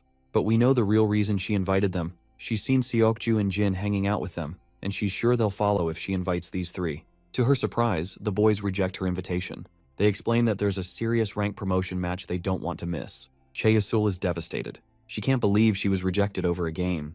The scene transitions to SW Corp, where the director thanks Jin for his help. Jin's actions allowed SW Corp to make favorable contracts with businesses that Lewins runs, which boosted their profits. The director wants to reward Jin for this, but Jin insists there's no need. He just did his job as SW's bodyguard. The director has heard this response before, but he insists that the company has made too much profit to not give proper compensation. Jin reminds him that he's only a trainee on the bodyguard team, and the team did most of the work. He just resolved the situation in the end. If anyone deserves a reward, it's the whole team. The director reveals he's already planned a special bonus for the team, but he still wants to give Jin something personal. Jin has saved Yona and GA as well, and even though Jin downplays his actions, the director can't ignore it anymore. But Jin still denies the offer. The director understands but reminds Jin that this money could greatly benefit his family. It's not an illegal payout, just fair compensation. The director gives Jin time to think about it and make a final decision. Later, Jin leaves. The director recalls how Jin sent a large sum of money to a town, likely the one where he lived during his mercenary days. Jin kept it a secret, but he donated nearly a few billion won for the area's reconstruction. With that amount, he must have given most of what he earned as a mercenary. Though the secretary doesn't understand why Jin would use the money he risked his life for in that way, the director reminds him that Jin isn't the type to do anything for financial gain. As Jin walks down the corridor, he runs into Jae, who's also learned that he just met with the director. She has a strong guess as to why Jin was called, so she advises him to take the opportunity, since the company made serious profits all thanks to him. But Jin reveals that he refused. Of course, his blunt response leaves Jae in shock. She questions why he would refuse something like that. She tries to argue with him, but then remembers that it's pointless. She simply tells him not to miss out on the opportunity, and that she's even willing to talk to the director again. She's utterly disappointed. How could he let such an opportunity slip? While she considers him skillful and mature, it seems like he's still a kid after all. Later we see Jin and Seokju in the training grounds, doing their usual drills. Just as they're wrapping up, their senior calls them over, saying they're heading out for dinner tonight. But no alcohol would be allowed since Seokju and Jin are still minors. Later, they all arrive at the restaurant, where Jin feels a little out of place. Jin becomes the highlight of the dinner, since it's all because of him that they've gotten huge bonuses. Everyone's throwing a party to celebrate. While they're having dinner, we see Jae outside the restaurant. She can't help but comment on how someone like Jin, who barely talks, is so popular with the guys. Later, Jin returns to his apartment, where his sister greets him and asks if he had dinner. Jin replies positively, revealing that he ate with his coworkers. He notices that their grandfather hasn't come back from work yet. Daeon explains that Grandpa had something important to do and would be late. The doorbell rings, and Daeon quickly runs to answer it, thinking it must be Grandpa. They're startled to find him bent over in pain. It looks like he hurt his back while helping a resident carry something and twisted it. The grandchildren support their elderly grandfather and get him to bed. They also make sure to place an electric heating pad over his back. Jin decides to stay with Grandpa while Daeon go take rest. Grandpa apologizes for causing them unnecessary worry. Seeing his grandfather in such pain, Jin remembers the director's words about how the money could greatly benefit his family. He starts to see how it could help them. He asks Grandpa if it's getting difficult to keep working. Grandpa doesn't beat around the bush and admits that it's hard. Jin then asks if Grandpa wants to quit the job. Grandpa says it's not bad enough for him to quit. After all, what job isn't difficult? He's just happy he can still work at his age. Grandpa is curious about why Jin is asking. He wonders if Jin is worried that if Grandpa quits, they'll have money problems. He assures Jin not to worry about money. Grandpa has worked hard and saved enough to send Jin and Daeon to college and to give Daeon money when she gets married. He also plans to take care of Jin until he moves out on his own. Besides, there's also the insurance money from his parents' death. Grandpa plans to use that after Jin and Daeon move out. Grandpa wants to raise them with the money he earned himself, so Jin doesn't need to worry about anything. A few days later, Jin meets with the director again. And once again, Jin refuses to take the money. Seeing how stubborn Jin is, the director lets out a tired sigh. He points out that his gratitude could mean great financial help for Jin's family, so there's no need to refuse it like that. The director knows how hard their grandfather is working to make ends meet, but Jin reveals that it's his grandfather's wish to take care of his grandchildren on his own. Jin wants to respect his grandfather's wishes. The director reluctantly admits that Jin has a great-grandfather. Hearing this, Jin smiles and agrees. It's the first time the director has seen Jin smile like this, and it leaves him a little bewildered. As Jin walks down the hallway, he comes across a couple who stare at him. The guy is curious about why Jin just came out of the president's room. His female companion assures him she'll find out. Later, Jie gets some shocking news. Her older brother Youngho is here. Her escort reveals that he suddenly changed his plans and came here out of the blue. He's currently talking with the president. Jie is visibly upset to hear this. She begins to remember the deal Yona had offered her, where Yona wanted her to take care of her part of the business, as it would be more advantageous for Jie when she faces her older brother. Meanwhile, Youngho is meeting with the director. The director is surprised to see him since he was supposed to leave for Japan. But Youngho reveals that everything was resolved well, so he didn't feel the need to go. He figured he'd stop by since he had some time in business here. He asks the director how the new businesses are going, mentioning he's heard there were quite a few disturbances. The director reminds him that every business has its ups and downs, especially new ones, so it's expected things won't always go smoothly. Youngho then mentions the crazy story about how Yeona and Jie had been kidnapped at one point. He questions if the bodyguards have started slacking off, and if things keep going this way, he's not sure how the business will survive. The director's secretary quickly apologizes to Youngho, as he knows the comment was aimed at him. The director, however, points out that the issue has already been resolved, so there's no need to dwell on it. Afterwards, Youngho leaves the director's office. His assistant reports that the person who had walked out of the director's office is a recent trainee studying under the bodyguards. But this doesn't sit well with Youngho. How could someone like that be talking to the president alone? The assistant explains that Jin is in the same class as Yeona and Seokju, and that the company owes him a favor for helping rescue Yeona when she was kidnapped. Despite this, Youngho is annoyed that the director put Jin in the same position as SW's bodyguards. In his eyes, Jin is nothing more than a high schooler. But his assistant points out that Jin is quite skilled. They even say he had a big part in rescuing Jie recently. Not to mention, he saved Luins from the Bailey group during an assassination attempt, and thanks to that, SW was able to make a huge profit from negotiations with the Bailey group. Youngho finally admits that the guy seems skilled. His assistant then drops another interesting tidbit. Yeona seems to have a crush on him. This catches Youngho off guard, and he's clearly not thrilled to hear this. We then cut to the training ground, where the bodyguards have just finished their session. Jin and Seokju are also there ready to head out. Yeona rushes in to join them because she wants to tag along to the PC cafe. She decides to wait while they change into their uniforms. But Youngho calls her out. His voice sends a chill down Yeona's spine. He greets her, and Yeona looks absolutely anxious. Youngho also sneaks a glance at Jin while Seokju greets his senior respectfully. He then throws a cold glare at Seokju and interrogates him about how he could let Yeona get kidnapped when he was right next to her. Seokju had been the best candidate for his age, so SW Corp put him next to Yeona. But Youngho says the mistake is totally unacceptable. All Seokju can do is offer a heartfelt apology. Yeona tries to calm her brother down, but Youngho refuses to let this slide. He even argues that it's Yeona's leniency that caused the situation. This is when the team leader steps up and takes responsibility, claiming that it wasn't Seokju's fault, but his as the team leader. He sincerely apologizes. Yeona also insists her brother stop. To distract him, she invites him to have dinner with her, since it's been a while since they last met. Her big brother is more than happy to agree, and so they head off. As they leave, Seokju fills in Jin that Youngho is Yeona's cousin and Jie's older brother. He's actually in charge of SW's subsidiary overseas, so he lives there. Seokju adds that Youngho is the person Yeona fears the most. Later, we see a spread of fancy food laid out before Yeona. Youngho notices she hasn't touched any of it. To dodge this, she simply says her stomach is hurting. He then suggests she visit a doctor in this case. She needs to take care of herself properly. He then brings up the topic of Luins. While he came for business purposes, part of his motivation was to get engaged to her. Yeona is surprised her brother knows about it. Then Youngho drops a brutal truth bomb. He was the one who actually suggested the engagement. This leaves Yeona absolutely boggled. She's devastated that he made such a huge decision for her life without even asking her opinion. Youngho reveals that he had already feared this might happen, but he never expected that Luins would even fail to impress a woman. Yeona is surprised to hear this, as it becomes clear that Luins never mentioned that she was the one who had rejected him flatly. This makes her believe that he hid the truth intentionally. Regardless, Youngho suggests that she should go abroad for her studies instead. While she is living there, she can look for good suitors, and he has already prepared everything. She just needs to resign herself within a month. Once again, Yeona feels utterly hopeless, realizing that Youngho has made his decision on his own. Mustering her courage, she flat out refuses to study abroad.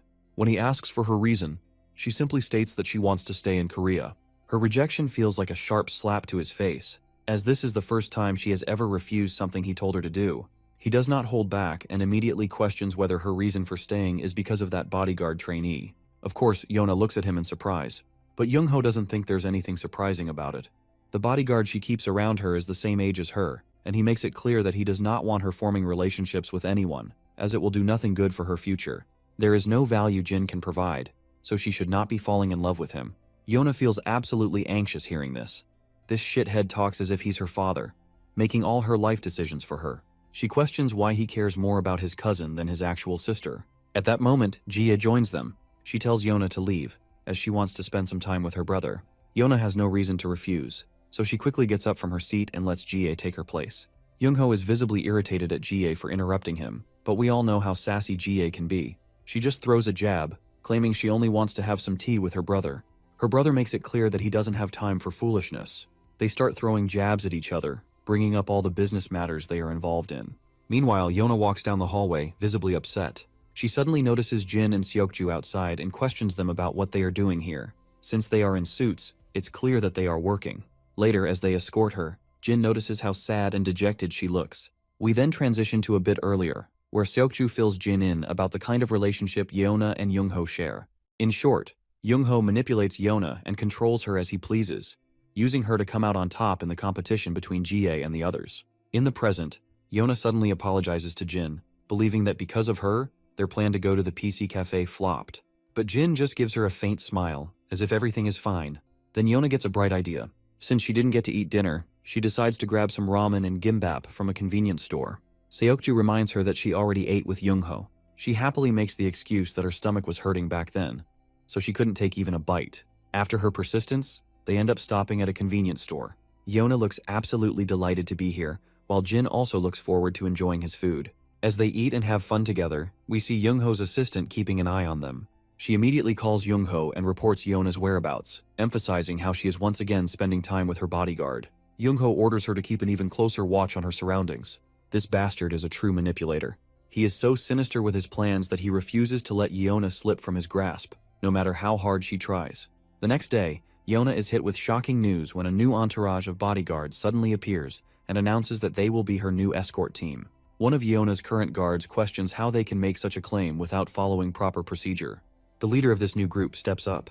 His name is Shin Youngho, and he directly calls out the leader of Team 3, calling him shameless for obvious reasons. He states that since Team 3 allowed Yona to be kidnapped right under their noses, they have no right to continue escorting her. Hearing this, the leader of Team 3 falls silent, as it is indeed true. However, he quickly reminds Shin that they can't just barge in without following proper protocol, but Shin confidently claims that he has already spoken with the chief secretary, so there should be no issues. He tells the leader of Team 3 to stop acting so full of himself and to leave the escorting job to the professionals. The bodyguards in his entourage are certified professionals who escort high-ranking officials worldwide. However, the leader of Team 3 makes it clear that they too are professionals. Shin seizes this opportunity to throw yet another jab, bringing up the kidnapping incident again. This silences the Team 3 leader, as he cannot deny that blunder. At that moment, Yona steps in and tells them to stop the bickering. She assures Team 3 that she will be fine and grants them permission to leave. Eventually, the leader of Team 3 has no choice but to respect her decision. She is now under this new entourage's care. Back at school, in the classroom, both Yeona's and Seokju's seats are empty. This makes Yongchan wonder if Seokju isn't coming today. Jin, however, likely knows something about their absence. We then cut back to a little earlier to get some context. Jin receives a phone call from Seokju, who breaks the bad news. Team 3 can no longer escort Yona. He promises to share the details later in person. Cutting back to the poor Team 3, they are still in shock. Escorting Yona was their only job, and now they have been stripped of that responsibility. They begin questioning their leader, asking if he's just going to let this happen. The leader silences them. While this is unfair, they cannot do anything unless they receive orders from above. Not escorting Yona is a decision they have to respect. Later, Jie also learns that Youngho has replaced Yona's bodyguards, and she is far from thrilled. His plan is to send Yona abroad for her studies, claiming it will benefit her greatly, or at least that's what he believes. But Jie is certain that he is doing this for his own benefit. Jie's escort also raises concerns, believing that this is bad news not just for Team 3 but for all SW bodyguards. Jie then asks what the chief bodyguard has to say about this, to which her escort reveals that he said absolutely nothing. Her escort finally understands why Youngho had brought so many spare bodyguards with him when he arrived. He must have been planning this from the beginning. Jie then asks whether these new bodyguards are impressive. After all, she is sure that her brother wouldn't just assign anyone to protect Yona. Her escort reveals that they are from a private military company, PMC, called Iron. They are recognized worldwide for their skills and are a large organization. Youngho formed a contract with them early on and has been hiring bodyguards from them for a long time. Jie then asks how they compare to the guards at SW Corp. Her escort responds that Considering Iron is a PMC that operates in multiple fields, SW Corp's guards don't even begin to compare. While SW Corp's guards specialize in national security, these PMC operatives are recognized on an international level. Since they handle specialized operations, they possess extensive data, intelligence, and experience, making them much faster in handling worst-case scenarios. GA realizes that if her escort is talking about them with such high regard, they must be quite impressive. Her escort figures that the only reason Young-ho has this specialized team is because he operates overseas. But GA believes that's not the only reason he hired these people. Since her brother doesn't trust anyone and only relies on relationships strictly outlined by contracts, exactly as they're written, he must have thought there was an enemy spy among SW's bodyguards. Jin also joins GA and she questions him about what he plans to do about the current situation. To which Jin simply states that he intends to follow the commands he's been instructed to follow. After this brief exchange, they part ways. While Jin heads to the PC room to play games with his friends, Yona is holed up in her room, looking dejected. Young-ho's secretary reports that Yona has canceled all plans for the day and is just sitting in her room. Young-ho doesn't give much attention to this and asks her about the important task he had assigned her. The lady claims she's completed everything. In that case, he gives her permission to leave. He then pulls out his phone and calls his business partner, informing him that Iron and SW will soon be working together. The man is glad to hear the news and says he's willing to provide any help necessary, especially since Young-ho is his important client. It seems like Young-ho is planning to expand his business to compete against Jae, and he's absolutely looking forward to crushing her. We cut to Jin, who's doing his usual pull-ups. Then his phone rings, and it's Yona. Later that night, they meet again. While Jin is inside the convenience store fetching a drink, Yona's mind flashes back to a conversation she had with Young-ho. He had given her short notice that she'd be leaving for abroad in 2 days. Even though he's supplying the basics for her, she needs to prepare. She has a lot of people to greet, so if she wants to keep up with the schedule, even a week from now would be too late. So he simply tells her to settle whatever business she has in 2 days. The poor girl can do nothing but sulk even deeper. Seeing her face, Young-ho reminds her that she now has a responsibility to carry out. Responsibility to take action that benefits the company in exchange for a life others can't have. He does not want her to make the same mistake as before. This sends a chill down her spine, but she acknowledges what he's saying. Jin arrives back with milkshakes. She apologizes for calling him so late, but he assures her that he was awake and exercising. Yona is surprised to learn that he also exercises on his own, which explains why he performs so well during training. She then remembers how they were all supposed to visit the PC cafe today. She wonders if the others are upset because she didn't show up. Jin claims that while they weren't upset, they were curious as to why she didn't come. Even Yona feels sad for missing out, as she was looking forward to showing how much better she had gotten. She confides in him, revealing her secret. Ever since Jae-hyung started berating her for being bad at the game, she started practicing at home. Since he is the only one she has told this secret to, he decides to keep it to himself. Anyhow, they spend time together, laughing and smiling. Eventually, Young-ho's secretary interrupts to remind her how late it's gotten. So Yona decides to leave. But before she goes, she reveals to Jin that she's going abroad soon, which is the only reason she called him this late at night. She doesn't have much time before leaving, so she has a lot to prepare and won't be able to go to school either. With their conversation concluded, she stands up and leaves Jin sitting there. When she arrives home, she meets Seokju, who has heard about her going abroad. But the worst part is that he won't be able to join her. Of course, this devastates Yeona. Seokju further reveals that it's Young-ho who's preventing him from going. Seokju asks her if she's okay with this. It's clear she's fed up with all this nonsense, but she can't resist, knowing how Young-ho ruins the lives of others around her if she doesn't listen to him. But Seokju is not asking for the consequences. The only thing he wants to know is if she is comfortable going abroad. Lately, she's been looking happier than ever, like laughing a lot, talking a lot, and truly seeming happy. Yona's eyes fill with tears because, in order to protect the people who've given her this happiness, she has to go. As Seokju had guessed, Yona was truly happy, and it made her wonder if she had ever been this comfortable and content with her life before. At the same time, she doesn't want Young-ho to hurt anyone because of her. Later, we see Young-ho with the director. He's reporting to the director about his plan to send Yeona abroad to study. However, it seems the director is not happy about this at all. Anyway, as Young-ho leaves the director's office, he comes across Jin in the hallway, which causes his face to twist in mild annoyance. So he throws a jab at Jin while walking by. But we all know that verbal jabs don't faze Jin at all, so he just walks past him quietly. It seems like he had been called by the director. Since Jin had met Yeona yesterday, the director questions him about how she looked. Jin responds that she looked lonely and seemed to need a family. The director then reveals that SW is responsible for a lot of people, so he can't help but be responsible for the country's political and economic status from time to time. If something happens to SW, many people will be affected. Being the director of SW, he has to put aside personal sentiments and family relationships in order to make good judgments for the company. He fears that if he unfairly takes sides with one particular person, it could potentially cause the downfall of the entire company, affecting many people connected to SW. But even then, Jin reminds him that he is her grandfather after all. Jin recalls how when he came to this country after living in a war zone, his grandfather had cried and hugged him. Even someone like Jin, who had no memories of his parents or family, could understand the importance of having a family. Later, we cut to Young-ho's office again, where his secretary reveals that Miss Yona hasn't come out of her room in 2 days. She's not even meeting with that trainee bodyguard. This report satisfies Young-ho. He's glad she stopped meeting with him. We then cut to Yona, quietly lying in her bed, looking at her phone and reading all the texts from her friends. They're making banter, and the messages mention her, which causes her to smile a little. When she tries to respond to them and join the conversation, she falters and stops. Later, we see Young-ho with his entourage of bodyguards. He's on his way to pick up Yeona and take her to the airport.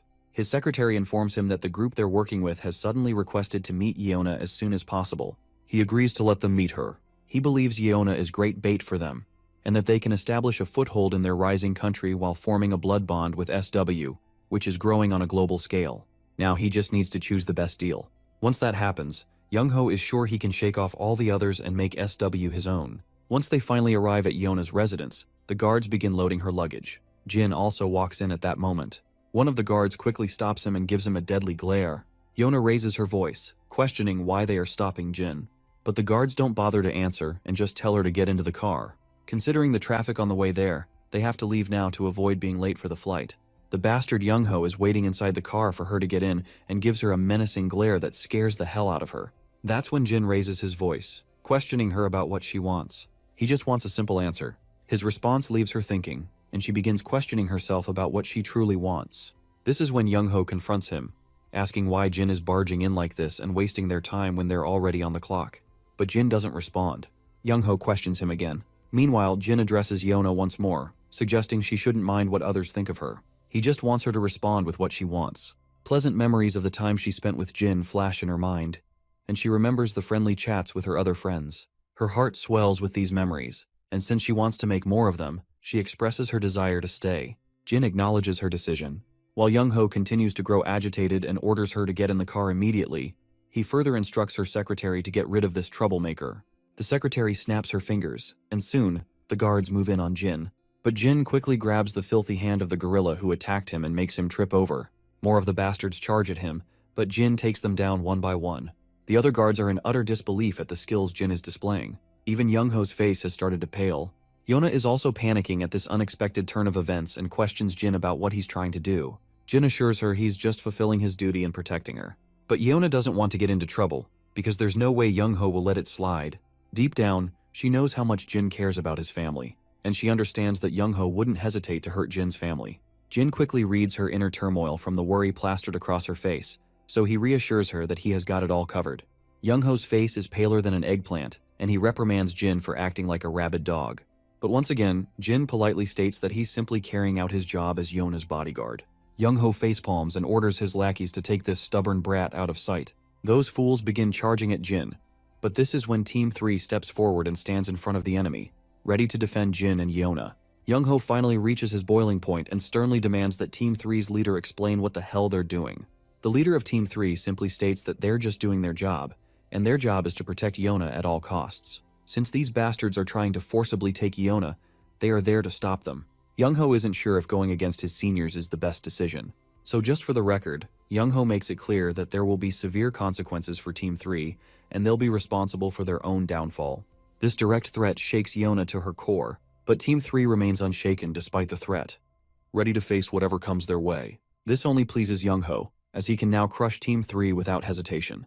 But then Yeona speaks up, telling her brother to stop threatening her guards. Internally, she thinks, since everyone is willing to protect her from her tyrant of a brother, she also feels obliged to protect her bodyguards no matter what. She lets her brother know that these people are doing this to protect her, so why should they be getting threatened?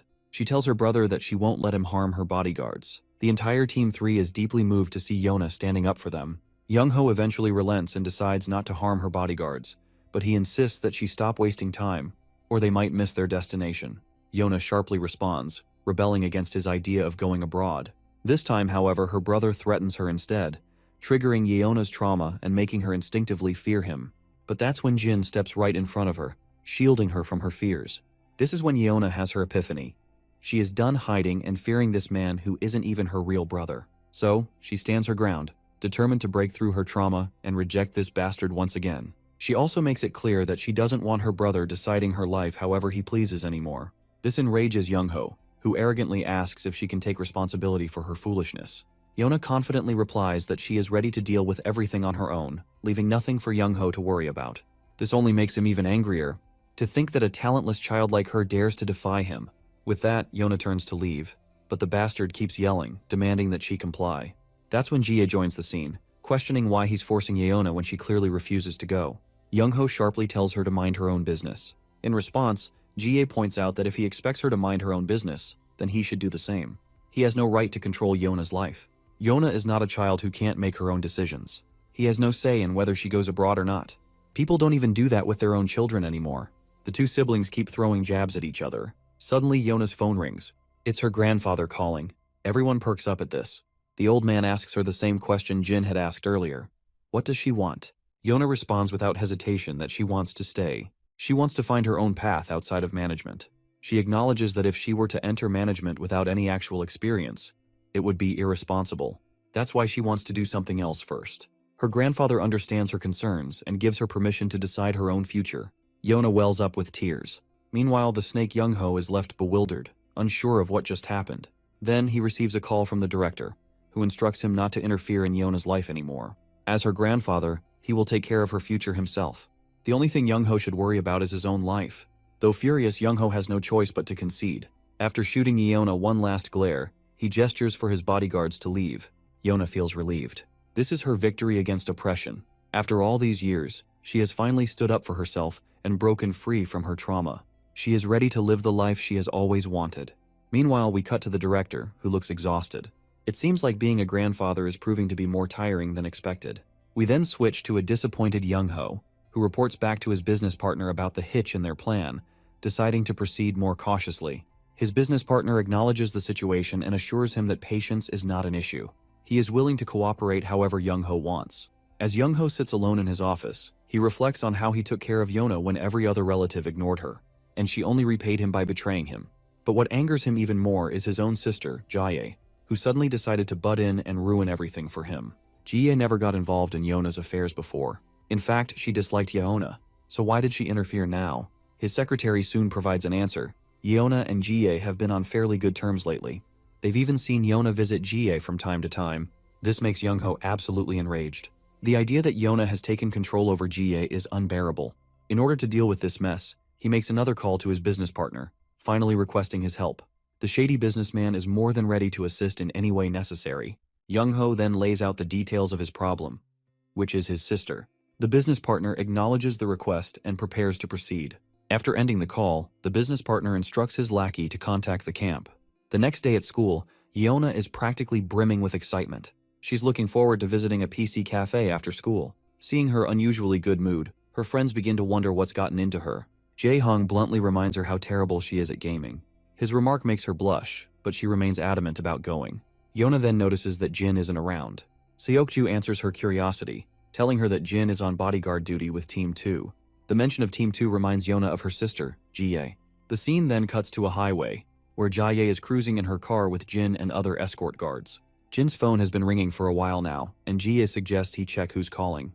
Jin refuses, saying he's on duty. Jie sighs and gives him permission to check, considering they're in a car and not in an emergency. Jin finally checks his phone. It's Daeon texting him. A smile spreads across his face, and Jie immediately takes note of it. She is sure it must be someone from his family.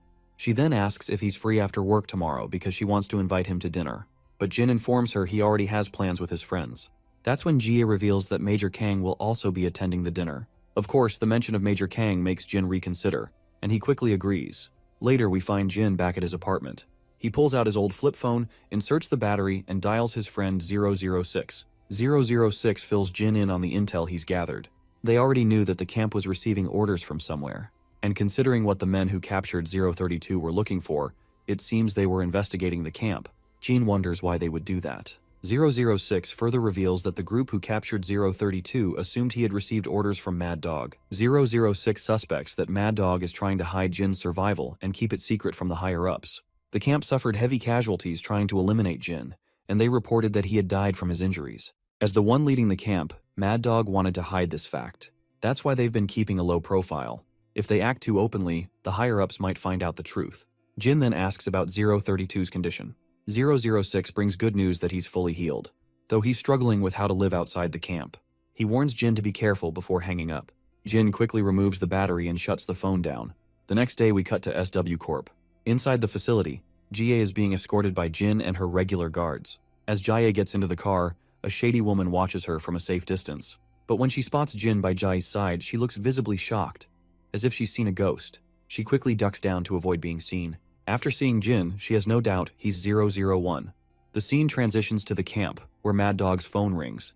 He answers the call. The caller is 005, the same woman who had been keeping an eye on Jie. She is on a mission to assassinate Jie and calls to report her progress. She confirms that she has located the target but has yet to complete the mission. Mad Dog questions why she is calling before finishing her assignment, as it is uncommon to do so. In response, she mentions that she has information regarding Jin.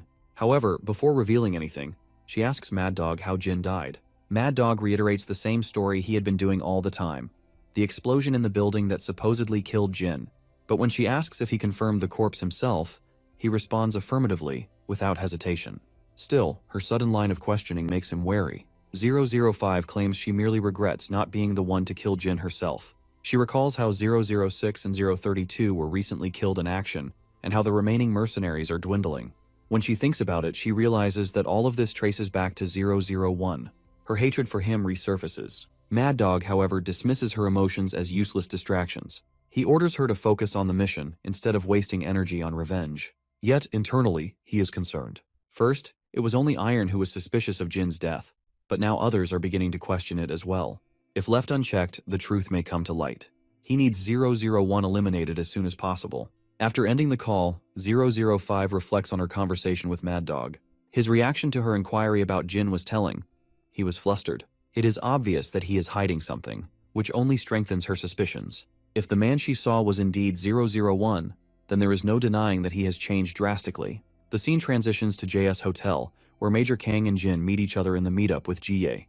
They exchange greetings and Kang strikes up usual banter, assuming Jin must be adapting well to SW Corp, to which Jie, who is present, confirms that not only is Jin adapting, but he is excelling. His team members have taken a liking to him. Hearing this, Kang is pleased. He remarks on how Jin has always been popular, not just among women but men as well. Jie notices that Kang seems much more lively around Jin. Previously, when it was just the two of them, he could barely hold a proper conversation. But now he appears to be a completely different person. Curious, Jie asks how they first met. Kang hesitates, caught off guard by the question. He explains that 3 years ago, in April, he was deployed overseas and received Jin's assistance. Jin, who was 16 at the time, had a calm and dependable nature due to his years of studying abroad. Through this, Jin became acquainted with Kang's squadron, and they spent time together playing games, eating, and engaging in sports. However, Jie senses that Kang is being vague, as though reciting a rehearsed explanation. Before she can press further, Kang's stomach rumbles, and he complains about the delayed food. Jie had only asked the question out of curiosity, but Kang's reaction is unusual, making her suspect that there is more to the story. She then receives a phone call and excuses herself to answer it. While she is gone, Kang turns to Jin, asking if his fabricated story was convincing. Jin assures him that it was perfect. Kang then inquires about Grandpa and Daeon, to which Jin responds positively, revealing that they are doing good. Kang then expresses his surprise that Jin is undergoing bodyguard training with SW, but now that he thinks about it, the role suits him. He asks if Jin plans to pursue this path after graduation. Jin, as expected, has not given it much thought. He is not one to stress about the future. Kang, having heard about Jin's progress from Jie, assumes that things are going well. When Jie returns, she notices the camaraderie between Kang and Jin. Seeing Kang so at ease with Jin, she smiles. She realizes how close they must be, almost like family. Perhaps she might be intruding on their moment. Later, as Jin walks alone through the streets, he senses someone suspicious in the crowd. He continues walking as if unaware, trying not to raise suspicion. However, the person following him is none other than 005. As they cross paths, she suddenly swings a dagger, aiming for his throat. Jin reacts instantly, blocking her attack and saving himself. While she missed the opportunity, She now has confirmation that this man is indeed Jin, well and alive. As soon as she calls him out with his number, realization dawns upon him. He quickly deduces that she is 005. The scene shifts to Young-ho's business partner. His subordinate informs him that the camp has sent 005 to eliminate Jie. The business partner finds it odd that they would send a numbered mercenary for such a simple task. The lackey suggests that because the camp has been struggling lately, they must be using their strongest assets to ensure mission success. The business partner comments on how the numbered mercenaries exude a sense of caution, yet from the camp's perspective, they are its most reliable weapons. By the way, the guy we are calling business partner of Young-ho is actually president of Iron. Here is a little background about the camp and its mercenaries.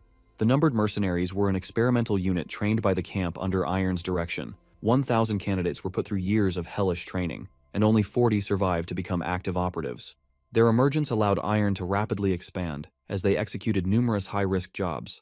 However, when key numbered members betrayed them, the unit suffered devastating losses, nearly leading to the camp's downfall. Since then, the camp has deployed numbered mercenaries individually and supplemented their forces with regular hires. We return to Jin and 005's confrontation. The lady scrutinizes him. He is not only alive but seemingly living a comfortable life. From this, Jin concludes that she was not sent to kill him. She was unaware of his whereabouts. This means her mission must be unrelated to him. 005 asks if Mad Dog knows that he is alive. Jin remains silent, which is all the confirmation she needs. Frustration fills her as she begins cursing Mad Dog under her breath, wondering why he would choose to hide this. Jin, on the other hand, begins analyzing her target. Since she is in Korea, her mission must be in this country. Given that she encountered him while searching for her target, her objective must be someone connected to SW Corp. Realizing she has revealed too much, 005 quickly raises her gun and fires. Jin dodges and quickly closes the distance in order to deliver an uppercut, knocking off her disguise. As she attempts to pull the trigger again, Jin disarms her. She retaliates by drawing her dagger, swinging wildly, but Jin outmaneuvers her and counters with precision. Their battle continues. They fight relentlessly for what feels like an eternity, but Jin ultimately gains the upper hand, pinning her to the ground with a dagger at her throat. Yet, even then, she manages to free herself with a swift kick. Seeing his hesitation to kill her, she sneers, wondering why he wavers now, after personally killing 26 of their comrades with his own hands. While it's true that they were all rebellious and did whatever they pleased, she still can't forget that they were comrades who endured that hellish life together. And above all, they entrusted their lives to Jin and followed him blindly. But she's frustrated that all Jin did was kill them, just because of his greed. Jin quickly denies these bold accusations. He simply subdued the comrades who followed him, acting on the camp's orders, but insists that he never killed anyone. Of course, 005 isn't ready to take his word for it, but Jin claims once again that he only subdued them. Someone else killed them. They weren't in any state to fight, but they also weren't in danger of dying. He only found out much later that they had died. It looks like she's starting to believe him, but she still needs to figure out, if it wasn't Jin, then who was responsible for killing the numbered mercenaries? Though even if he didn't kill anyone, it doesn't change the fact that he betrayed everyone, and she isn't willing to forgive him for that. Jin claims that he did not intend to betray anyone. Basically, the memories of his past life had returned. In that situation, he could no longer follow the camp's orders to kill innocent civilians, so he quit. 005 chuckles at his response. There's no doubt now, his eyes are different from before, as if he's become a completely different person. From what she said, Jin realizes that Mad Dog didn't send her to capture him. Seeing him dig into her business, she's reminded of how he's just as annoying as he was before. She swiftly throws her daggers at Jin, but he dodges. Of course, those daggers were just distractions, so she could reach for her gun. And as soon as she grabs it, she starts shooting. Jin quickly hides behind a wall, saving himself. 005 takes the opportunity to vanish into thin air. Jin immediately calls Team 2 to safeguard Jie, and they arrive without wasting any time. We then cut to the PC room, where Team 3 also arrives to take Yona under their care. Next, we cut to the director. His secretary reports that they've been following Jin's warning and have dispatched bodyguards to escort SW's important figures home. Grandpa is not surprised that there are assassins lurking around. He more or less expected this after getting involved in the military industry, but he didn't think an issue like this would happen again. We then cut back to 005, who sits quietly in her room grinding her teeth. She's furious that Mad Dog lied to them about 001. She wants to scrutinize Mad Dog right now, but she can't until she figures out his reason. Then, she remembers Jin's words. He claimed he only subdued the comrades who followed her on the camp's orders and didn't kill them. If 001 is telling the truth, then who could have killed the numbered mercenaries? Not just that, there's also the possibility that all the numbered who died during missions were actually taken out by someone. No matter what, it's a dirty situation. Suddenly her apartment's doorbell rings. Outside stands a delivery guy, except he's not a delivery guy. He's some shady guy in disguise, and they are actually 3 guys in total, ready to ambush her. Since she doesn't respond to the doorbell, one of them starts breaking the lock, and they all cautiously enter the apartment. But she's already gone. As they cautiously move around, she shoots down one of them. Then, she quickly takes out the other 2 as well. With them on the ground, she asks one of the injured men who sent them, but spotting a walkie-talkie near his face, she doesn't speak further and silences him with a bullet. From what she can tell, these guys aren't from SW. Bodyguards from that country wouldn't blatantly use firearms like this. Later, as she walks through the streets, she suddenly realizes she's being ambushed. She quickly ducks into a nearby alley and shoots one of them down in response. Bullets start flying from the other side as well, leaving her stuck there with no way out. Just then, Jin arrives and takes down some of the shady attackers. While he clears one side, 005 makes sure to handle the enemies on the other. With the fight over, Jin and 005 come face to face once again. We then cut to Youngho's business partner. By the way, the guy we are calling our business partner is the director of this organization called Iron. His lackey reports that the team they sent earlier has lost contact. The president sighs, finding it unfortunate to have missed the opportunity to capture a numbered mercenary. After all, it's not every day they get intel on their movements. His lackey assures him that they've erased any connections, so nobody will be able to trace the attack on 005 back to them. We then cut back to Jin and 005. He asks about the people who were chasing her. She does not give any response to this query, especially since there are plenty of people who could be after her. Right now, she's more interested in knowing why he helped her. Jin doesn't answer immediately, so she changes the question. Has he regained his memories? He admits that most of them have returned. She then reveals that 032 died recently. And not just him, 006 has also been reported dead. She's angry that those brothers died so young. They were supposedly killed during a mission. But she suspects they were actually taken out by the same people now coming after her. Jin remains silent. Because he knows the truth, both 006 and 032 are still alive. She has no idea what's really going on. She notices how he does not seem to be fazed at all after hearing about his comrades' deaths. Jin tries to assure her that's not the case. But the suspicious look on his face only makes her even more wary.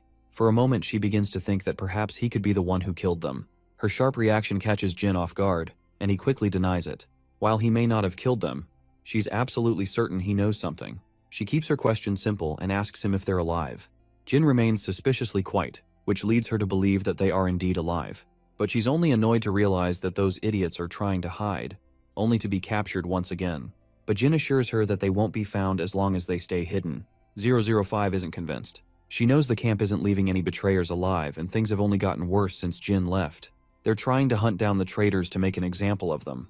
Jin reassures her once more, pointing out that the camp is in no position to waste time investigating those two. He reveals that Mad Dog sent 006 to eliminate him, but Jin and 006 staged everything to make it look like Jin killed him.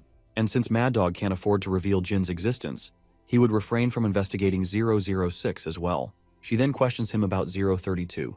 Jin reveals that 032 followed 006 and found him, but they're both currently together. 005 is amused, thinking how those two bastards finally got away.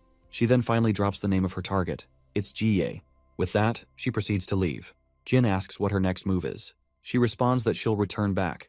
Her position has been compromised by some people she doesn't know, so there's no way she can continue the mission. Later, she contacts Mad Dog and fills him in on how she had been ambushed by some well-trained assassins. She's not sure what to think about it. As far as she understands, only Mad Dog knew her travel route. Of course, it doesn't take the gorilla to understand what she's implying. He quickly brushes off the accusations, asking why she thinks he would want her dead. He tries to reason with her, but she shuts him down hard, making it clear she's no longer pursuing the mission. Those are her final words before she snaps her flip phone in two. We then transition back to the director's office, where Jin reports on the current situation. While the immediate threat has been neutralized, he can't make any promises for the future. The director isn't convinced and asks how Jin can be so sure of it.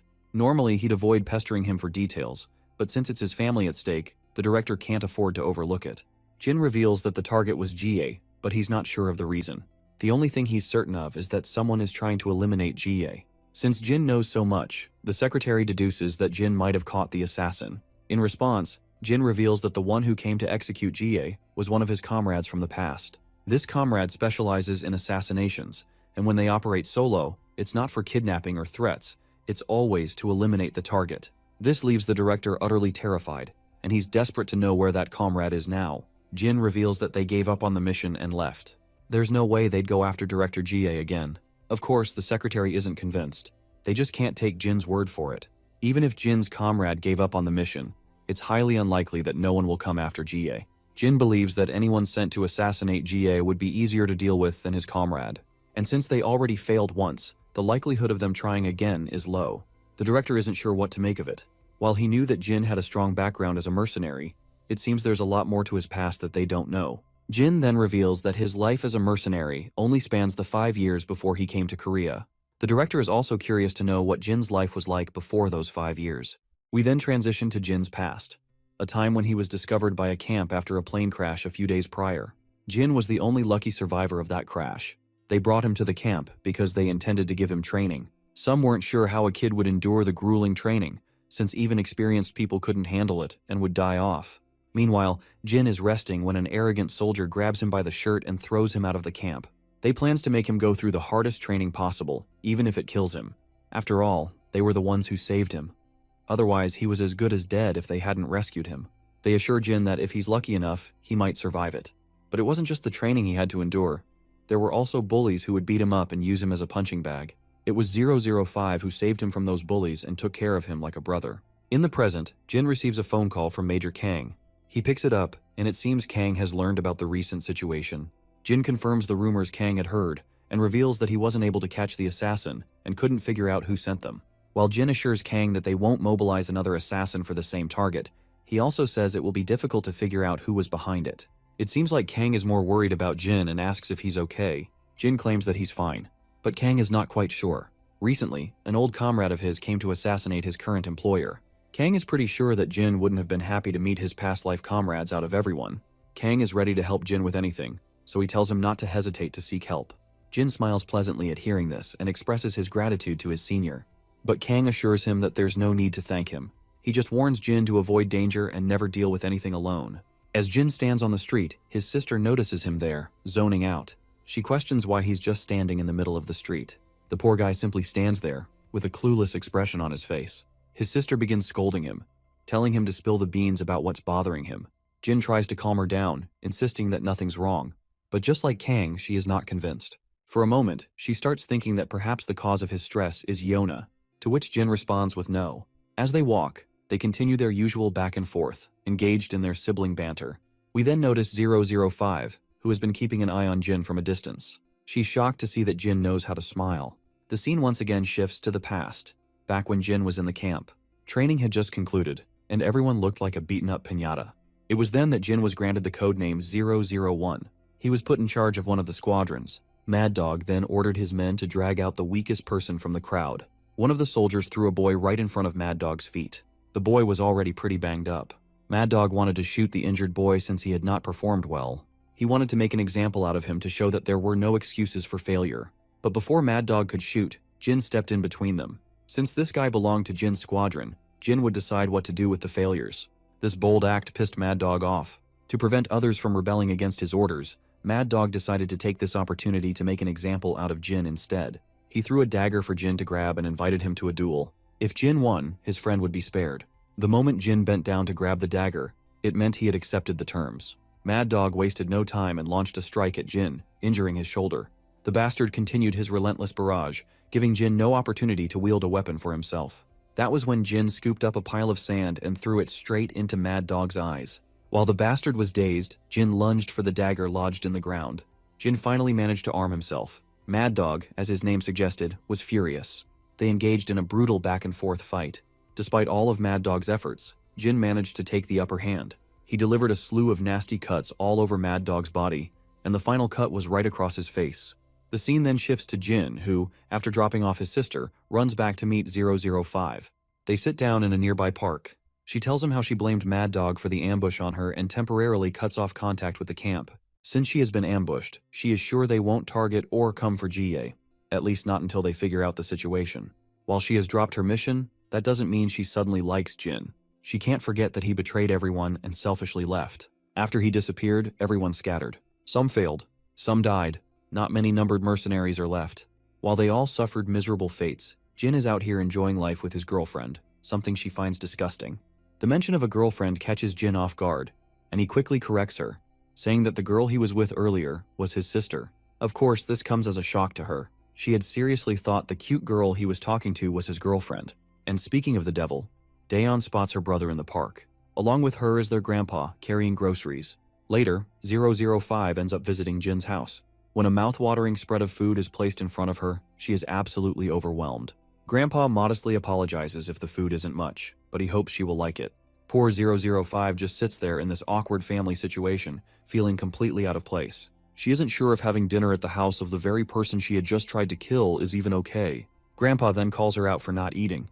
If the food doesn't sit well with her, he is willing to make something else she might prefer. Eventually, she picks up the spoon and takes a bite. As she looks at Jin, her mind flashes back to the harsh days they had endured. Back then, all they had to eat was dry bread that was harder than concrete.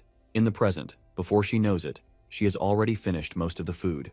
Grandpa casually strikes up a conversation, mentioning how he has heard she was acquainted with Jin in the past. For a moment, 005 is bewildered to hear Grandpa refer to 001 as Jin. So, our boy clarifies that Jin is his real name. That comes as another shock to her, because she has never known his real name. Jin then reveals to his family that she doesn't know his name, because he had lost his memories when he met her. He recounts how, when he had first woken up after losing his memories, she was the first person he had met. She had helped him through tough times and had always been there for him, just like a real family. Hearing Jin call her family catches 005 off guard. A few hours later, when she is about to leave, Grandpa grabs her hand and sincerely expresses his gratitude for helping Jin navigate those hard times. Since she is family to Jin, that means she is family to Grandpa as well. So, he assures her that she shouldn't consider them strangers. She is free to visit whenever she wants. Once she leaves, Jin makes sure to escort her out of the apartment building. As soon as they are outside, she lands a hard kick on his back. She is annoyed at him for bringing her to his family's home. She reminds him that she is his enemy, yet he has just led his enemy straight to his family. But Jin never considers her an enemy, which is the only reason he has introduced her to them. Still, 005 doesn't want to hear all that family crap he had spouted in front of his family. Once again, Jin makes it clear that what he said isn't some nonsense, it is the plain truth. She then questions him if he really considers her part of his family. Jin admits that while he does not share blood-related bonds, every numbered mercenary has been like family to him. The fact that they have all been willing to have each other's backs in life and death situations is proof of their bond. He also hands her a flip phone, the one he uses to contact 006. He wants her to take it. In order to talk to 006, all she has to do is turn it on once a week at 9 p.m., and she will be able to speak with both 006 and 032.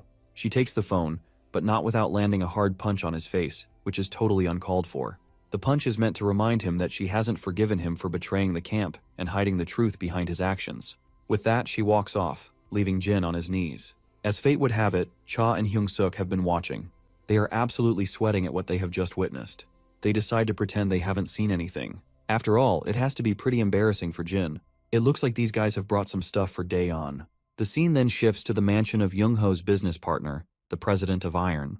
The camp has reported that 005 has been attacked by unknown soldiers in the area where the target was, making it difficult to continue the mission. They said that it's difficult to send someone else without knowing who attacked 005. The president of Iron can tell that Young-ho is an impatient man. He then orders his lackey to contact Young-ho, because that idiot might send his own men out of desperation. He wants to make his move first before Young-ho does. His lackey reminds him that if this happens, their plan to take over SW Corp using Young-ho will become null and void. But the president isn't too concerned. He believes that this situation itself will still damage SW, so there's no harm in it for him.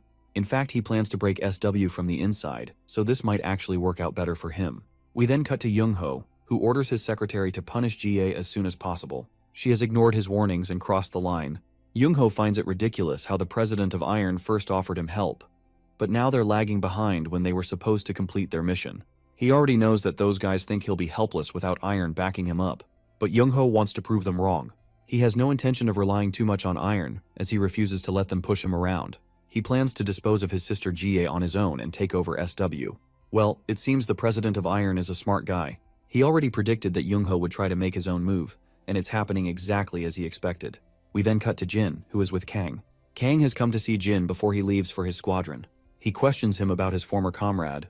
Jin replies that she went back. Hearing this, Kang feels relieved, as this means there's no longer any threat to GA. Jin assures him further, stating that his comrade would never go after Director Jai again. But Kang gets annoyed. He's not here to talk about that. He just came to see Jin before heading back. Now that he has, he decides to leave. Before he does, he asks Jin if he remembers the real reason he returned to his homeland. Well, Jin responds with yes. Kang then instructs him to keep that in mind and live his life like someone his age should. With that, he leaves. The scene then transitions to Jie in her Bentley. Jin is also in the car, carrying out his escort duty. She recalls how Major Kang left this morning. Jin also knows, as he met Kang earlier. Now it makes sense to Jie why Kang left so early. It was just to see Jin. She recalls how Kang stayed by her side the whole time while Jin was off duty. She's a little sad that they never get to hang out and are always confined to work. The scene flashes back to the past, where Jin had a talk with her escort guard. They discuss how Jie was the target of an assassination attempt. They decide to keep this a secret from Jie, as she would be in great shock if she found out she was almost assassinated. After all, an assassination attempt is different from a kidnapping or a threat. Even though the director wouldn't shirk her duties, the escort guard is sure she wouldn't be fine mentally. In the present, Jie suddenly asks Jin why he isn't in school right now. Her question catches Jin off guard, and he doesn't have an immediate response. So he simply states that he just didn't feel like going. She finds his response amusing, pretty normal for someone his age. Later, the scene transitions to 006 and 032. 006 is looking at his phone, where he has Jie's photo in his phone for some reason. It's finally time to contact Jin, so 032 quickly dials his number. But he's absolutely shocked when he hears 005's voice on the other end. The two guys go into an absolute frenzy, demanding to know how she got the phone. They scrutinize her, suspecting that she might have killed 001. 005 sharply responds, ordering 032 to hand the phone over to 006. Poor guy is left speechless after getting scolded like a toddler. Embarrassed, he hands it over. Once 006 takes the phone, he asks if she met Jin. She affirms, and she's glad that 006 is doing well for someone who was supposed to be dead. Since 006 called on this phone, they want her to get it back to Jin. They need to talk to him. We then transition to Jin's friends meeting up with his sister. Apparently Jin went overseas. According to his sister, he went to meet some people from his past. Yona asks how long he'll be gone. Daeon doesn't have a definite answer, so she simply says a few days. Yona sighs. Not only will she not be able to see him for a while, but he never picks up his phone either. We then transition to Jin, who has just gotten off the plane. As he exits the airport, he spots 032 and 006 waiting to pick him up. Later, at their place, 006 fills Jin in on what they've been doing. 032 has been digging into Jie's background. That's when they heard something unexpected. Someone from SW was looking for an assassin. When 032 faked his identity to take the offer, he found out something shocking. The client wants the woman in the picture to be killed, and this woman is Jie, of course. Jin asks 006 who the client is. 006 lays out several pictures of Young-ho's secretary. But that's not all. After digging further, 006 found the real mastermind. It's Young-ho, Jie's own brother. 006 says there's no definitive proof yet that Shin Young-ho ordered the hit, but 005 is digging deeper to be sure. The woman who placed the request is staying at the hotel next door. 032 has all the data he needs and reports to 005 that their target is about to enter the room, so she better get out fast. 005 quickly pulls the cable out of the laptop, ready to leave. Meanwhile, Young-ho's secretary is also making her way to the same room. As the elevator takes her to her floor, she crosses paths with 005. But both simply walk past each other. As Jin looks at Young-ho's photos, his mind drifts to the director, who always wanted to be a proud grandfather. Later, Young-ho's secretary reports that Jin has come to meet him. Young-ho is startled. He didn't expect someone to travel from another country just to talk. He tells her to let Jin in. He is curious if Jin is here to give him some secret intel about Jie. As Jin enters and takes a seat, Young-ho's phone rings. It's director and he sounds angry. Young-ho doesn't understand why the old man is upset, until director straight up exposes him for attempting to assassinate Jie. Of course, Young-ho is shocked. He tries to deny it, but the director makes it clear that he's not acting on mere suspicion. He orders Young-ho to halt all operations and return to Korea at once. But Young-ho is absolutely furious. He believes everything he has was earned through his own efforts, and if the director tries to take it from him, he'll resist with everything he has. If that happens, SW will fall apart, and its value will plummet. He also scoffs at whatever evidence the director has, believing it won't hold up in court. If his secret gets out, he threatens to do even more damage to the company. After spouting all that, he hangs up, making it clear he's not coming back. But as soon as he does, Jin gets a call from the director. The director tasks Jin with bringing Young-ho back, assuring him that he will arrange the mode of transport. Once the order is issued, Jin quietly stands up from his seat, making Young-ho realize that Jin had come for him all along. This realization makes him laugh like a maniac, finding it absurd that, of all people, the director chose to send a kid like Jin for this mission. Without hesitation, Young-ho orders his secretary to remove Jin from his sight.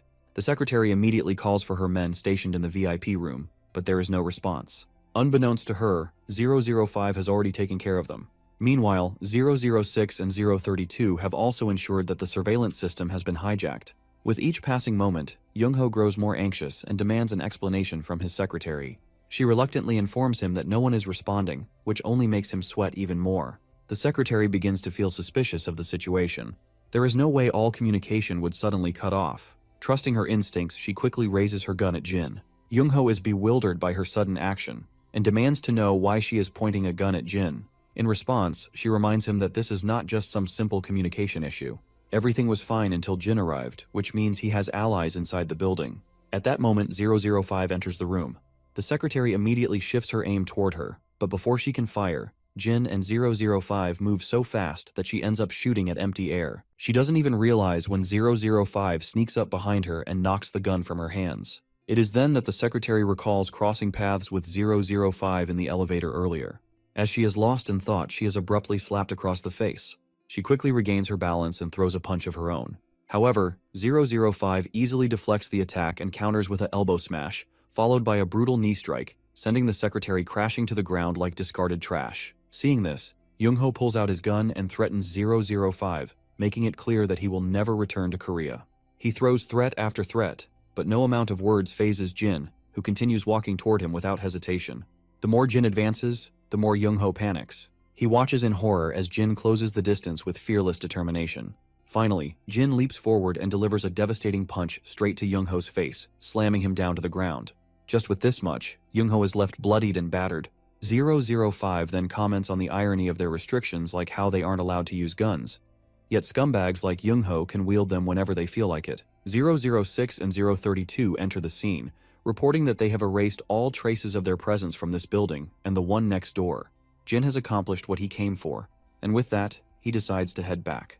A few days later, Young-ho's father finds himself on his knees, begging the director for forgiveness. He blames himself, admitting that he failed to raise his children properly. However, the director remains unmoved, making it clear that Young-ho's actions have crossed too many lines to be ignored. Desperate, the father pleads with his own father, urging him to reconsider. While Young-ho is his child, so is Ji-ae, and he had already been planning to punish Young-ho. He claims he is here not to defend his son, but to take responsibility for failing to control him. The director, however, dismisses this notion, stating that no parent can truly control their child. Besides, Young-ho had left the nest a long time ago. Still, the father continues his pleas, his face drenched in crocodile tears. Deep down, though, he doesn't truly care about Ji-ae at all. Meanwhile, Jin returns from his overseas trip. His sister and grandfather are overjoyed to see him. While Yeona insists that Jin wash up first, Grandpa is more concerned about feeding him. Surrounded by his loving family, Jin can't help but compare them to the disappointed director and his scumbag grandson.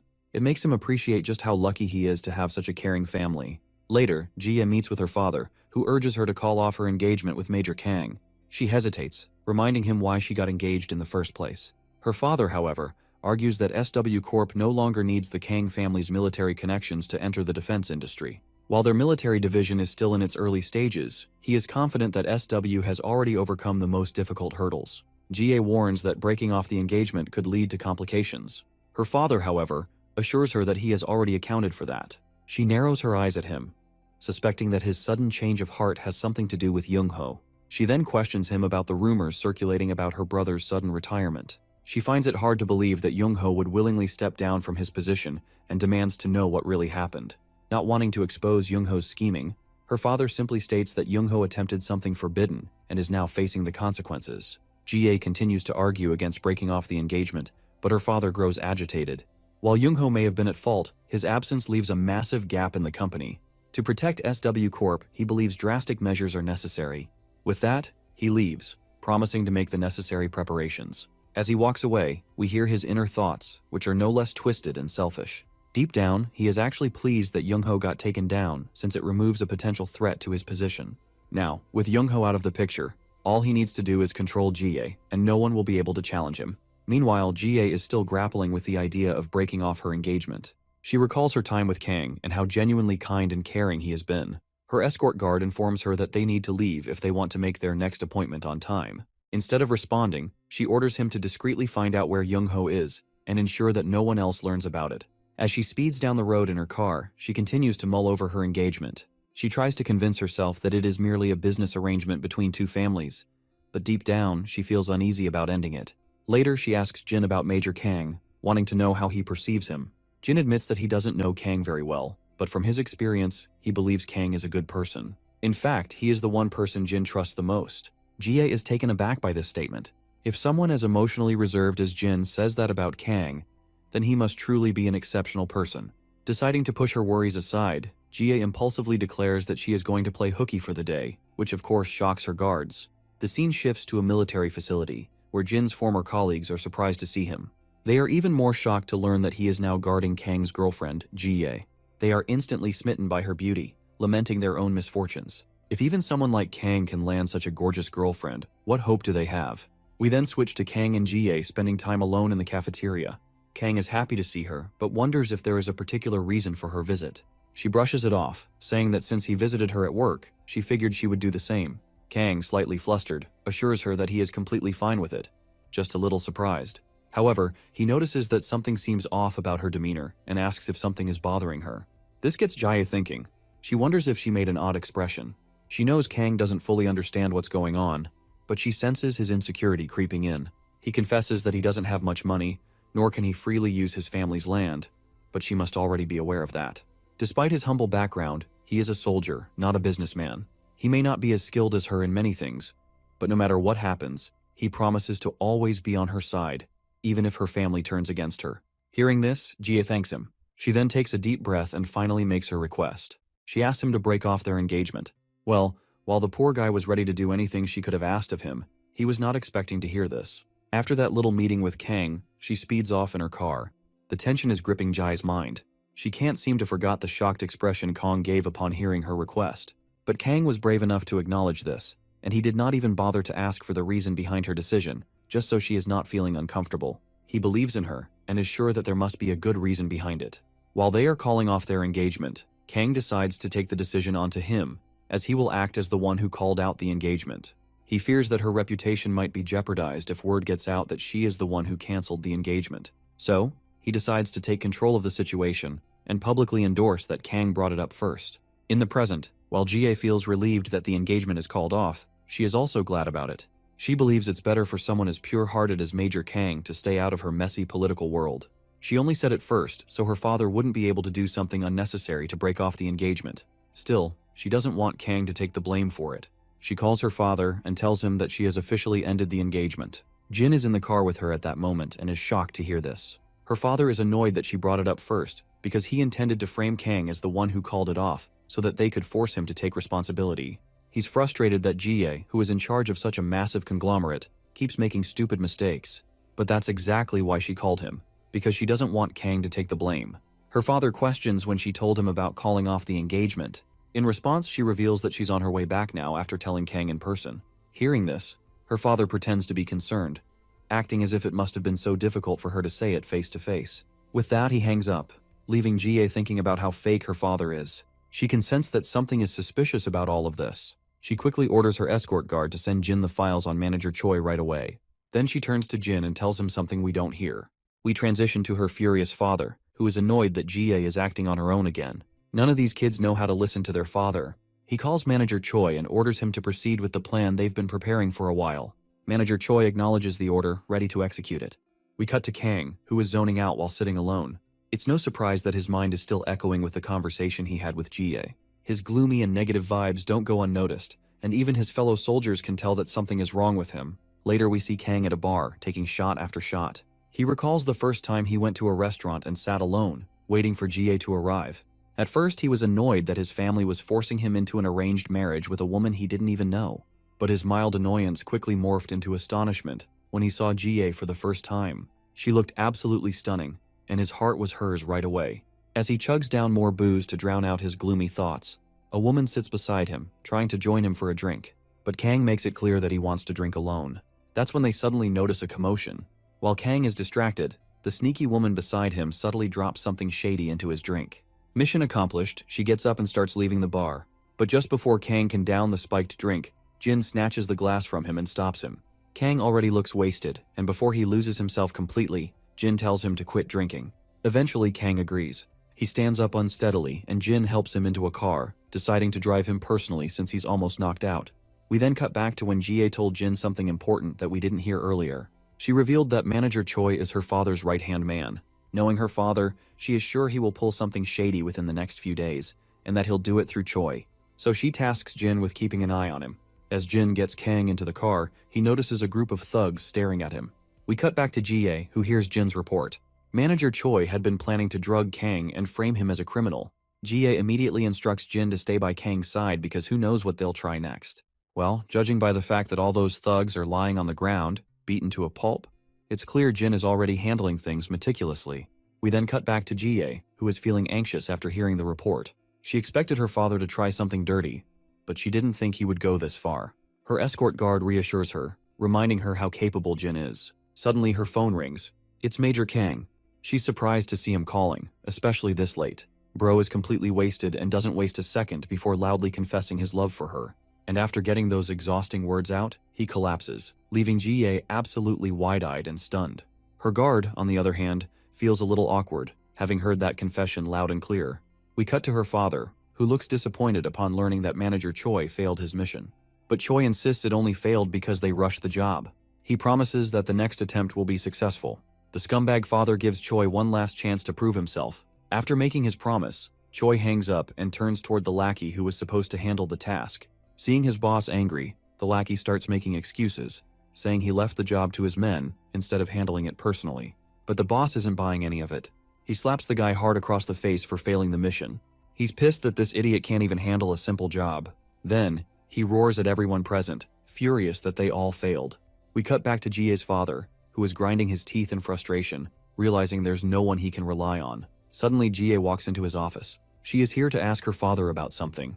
She wants to know when he plans on going home, considering how late it is. The father puts on his fake smile, claiming he has unfinished work to take care of. But Jie cuts straight to the point and tells him to stop with his shady tactics and just go home. The shady father fakes sadness, saying that everything he does is for the sake of his children. That calling off her engagement was just as hard on him. But Jie knows the truth. The only thing he truly cares about is his position in SW Corp.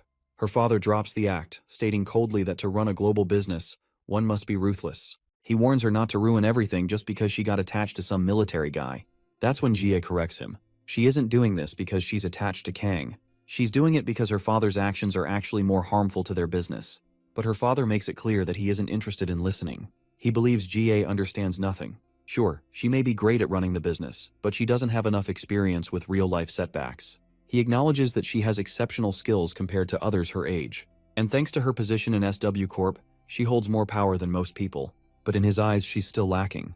While she's speeding down the railroad to success, her father reminds her that she hasn't yet gone up against someone more powerful and influential than her. That's one of the reasons he doesn't feel compelled to listen to her orders. He offers a bit of wisdom, saying sometimes you need to go beyond just talking and show you have the ability to handle the situation. Suddenly her phone rings. It's Jin, who seems to have finished the job and obtained photos as evidence. She gives him props for the job well done. As we transition to Jin, it looks like he really crunched the numbers this time. There are literally dozens of people lying on the ground, with Manager Choi totally mangled, down there too. Jie throws a sassy jab at her father, telling him Manager Choi seems to have gotten a bit hurt, so he should visit him in the hospital. After all, Manager Choi is one of the guys her father treasures most. Her shady father quickly catches on to what she's implying, and he grows agitated. He can tell she's really grown a lot. Well, she agrees with him on that, and further tells him not to decide anything for her. With that, she proceeds to leave. We then cut to Kang, waking up in the morning. He has no idea how he ended up at home, but recalls meeting Jin, so maybe he dropped him off there. Suddenly, his apartment bell rings. It's Jie. The first thing she notices is how Kang seems to have had a good sleep. Since her entire night flew by while working, she's a little hungry. She invites him to eat together. We then flash back without warning to Jin's past. A guy approaches him, beating the hell out of him. He continues to beat him and decides to claim ownership of all the supplies Jin has gathered. Jin retaliates with a kick of his own, and further makes sure to break the guy's arm in the process. Mad Dog watches from the sidelines, thoroughly impressed by Jin's performance. In the jungle law, where the strong devour the weak, Jin has finally started to adapt. But Mad Dog still gives Jin some valuable advice. Never let your guard down. Jin wakes up from that nightmare. The next scene takes us to school, where Jin is walking alongside his sister. Jin seems very sleep deprived, and the heavy eye bags are a clear indication of that. Later, as Jin sits quietly in the classroom, his friends share their plans to grab street food later that day, inviting him to tag along. But once again, Jin seems restless, lost in his thoughts. His face is also glistening with sweat. Yeona quickly places her hand on his forehead to check if he's sick, but he instinctively grabs her hand with a little too much force, which is too much for someone as delicate as Yeona, and she gets hurt. He immediately releases his grip and apologizes. Yeona grows more concerned because his face is burning up. They think maybe he has a fever, so they suggest he go home early. Later, Jin is given a lot of his favorite snacks by his concerned friends, who want him to eat to help him recover faster. We then cut to SW Corp's training hall, where Jin and the others are doing their usual drills. As everyone catches their breath, they notice that Jin in particular seems to be in rough condition today. They report it to their senior. When the senior looks at Jin, he can tell something's wrong, so he grants him an early day off. But Jin insists he's fine. Time passes, and it's time for Jin to perform his guard duties. In the car, Jie reiterates the rumors she's heard about Jin being sick. But as usual, Jin claims he's fine. Jie can tell just from one glance that he's tweaking. Despite Jin's insistence, Jie personally escorts him to the SW Corp-owned hospital. There, the doctors discover that Jin has a 104-degree fever. This shocks Jie because a fever of 104 is not something to take lightly. A while later, they drop him back at his apartment. Jie sternly orders him to do nothing other than rest. With that, she speeds off, leaving Jin standing there with a pouch full of medication. When Jin enters his apartment, Grandpa and Daeon rush in, concerned, because they've heard that he's sick. But he quickly assures them that he just visited the hospital and that he'll get better as long as he takes the medicine and rests. They insist he get to bed right away. Jin then notices fruit on the dining table, and Daeon explains that Grandpa bought all that when he heard Jin was sick. His grandfather reminds him to eat a lot to recover as soon as possible. Jin eventually gets the chance to return to his room. An hour goes by, but Jin hasn't come back after changing his clothes. Worried, Daeon knocks on his door, but notices it's already unlocked. When she sneaks a glance inside, she finds her brother totally passed out on the bed. Daeon quietly shuts the door, not wanting to disturb him while he tries to get some rest. We then cut to Jin spending time with Mr. Cha at night. It seems that even Cha has caught news of Jin being sick for the past few days. Jin brushes it off, calling it just a small fever, even though he was diagnosed with a 104-degree fever. Jin says it doesn't affect him much, but Cha believes he shouldn't push himself too hard. Jin insists he's not pushing himself.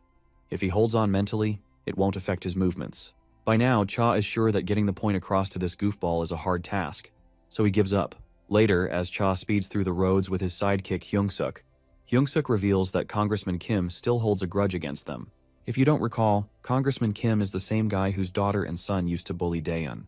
Cha isn't afraid of that guy at all. To him, it seems like Kim still hasn't learned his lesson, even after what happened to his children and getting kicked out of politics.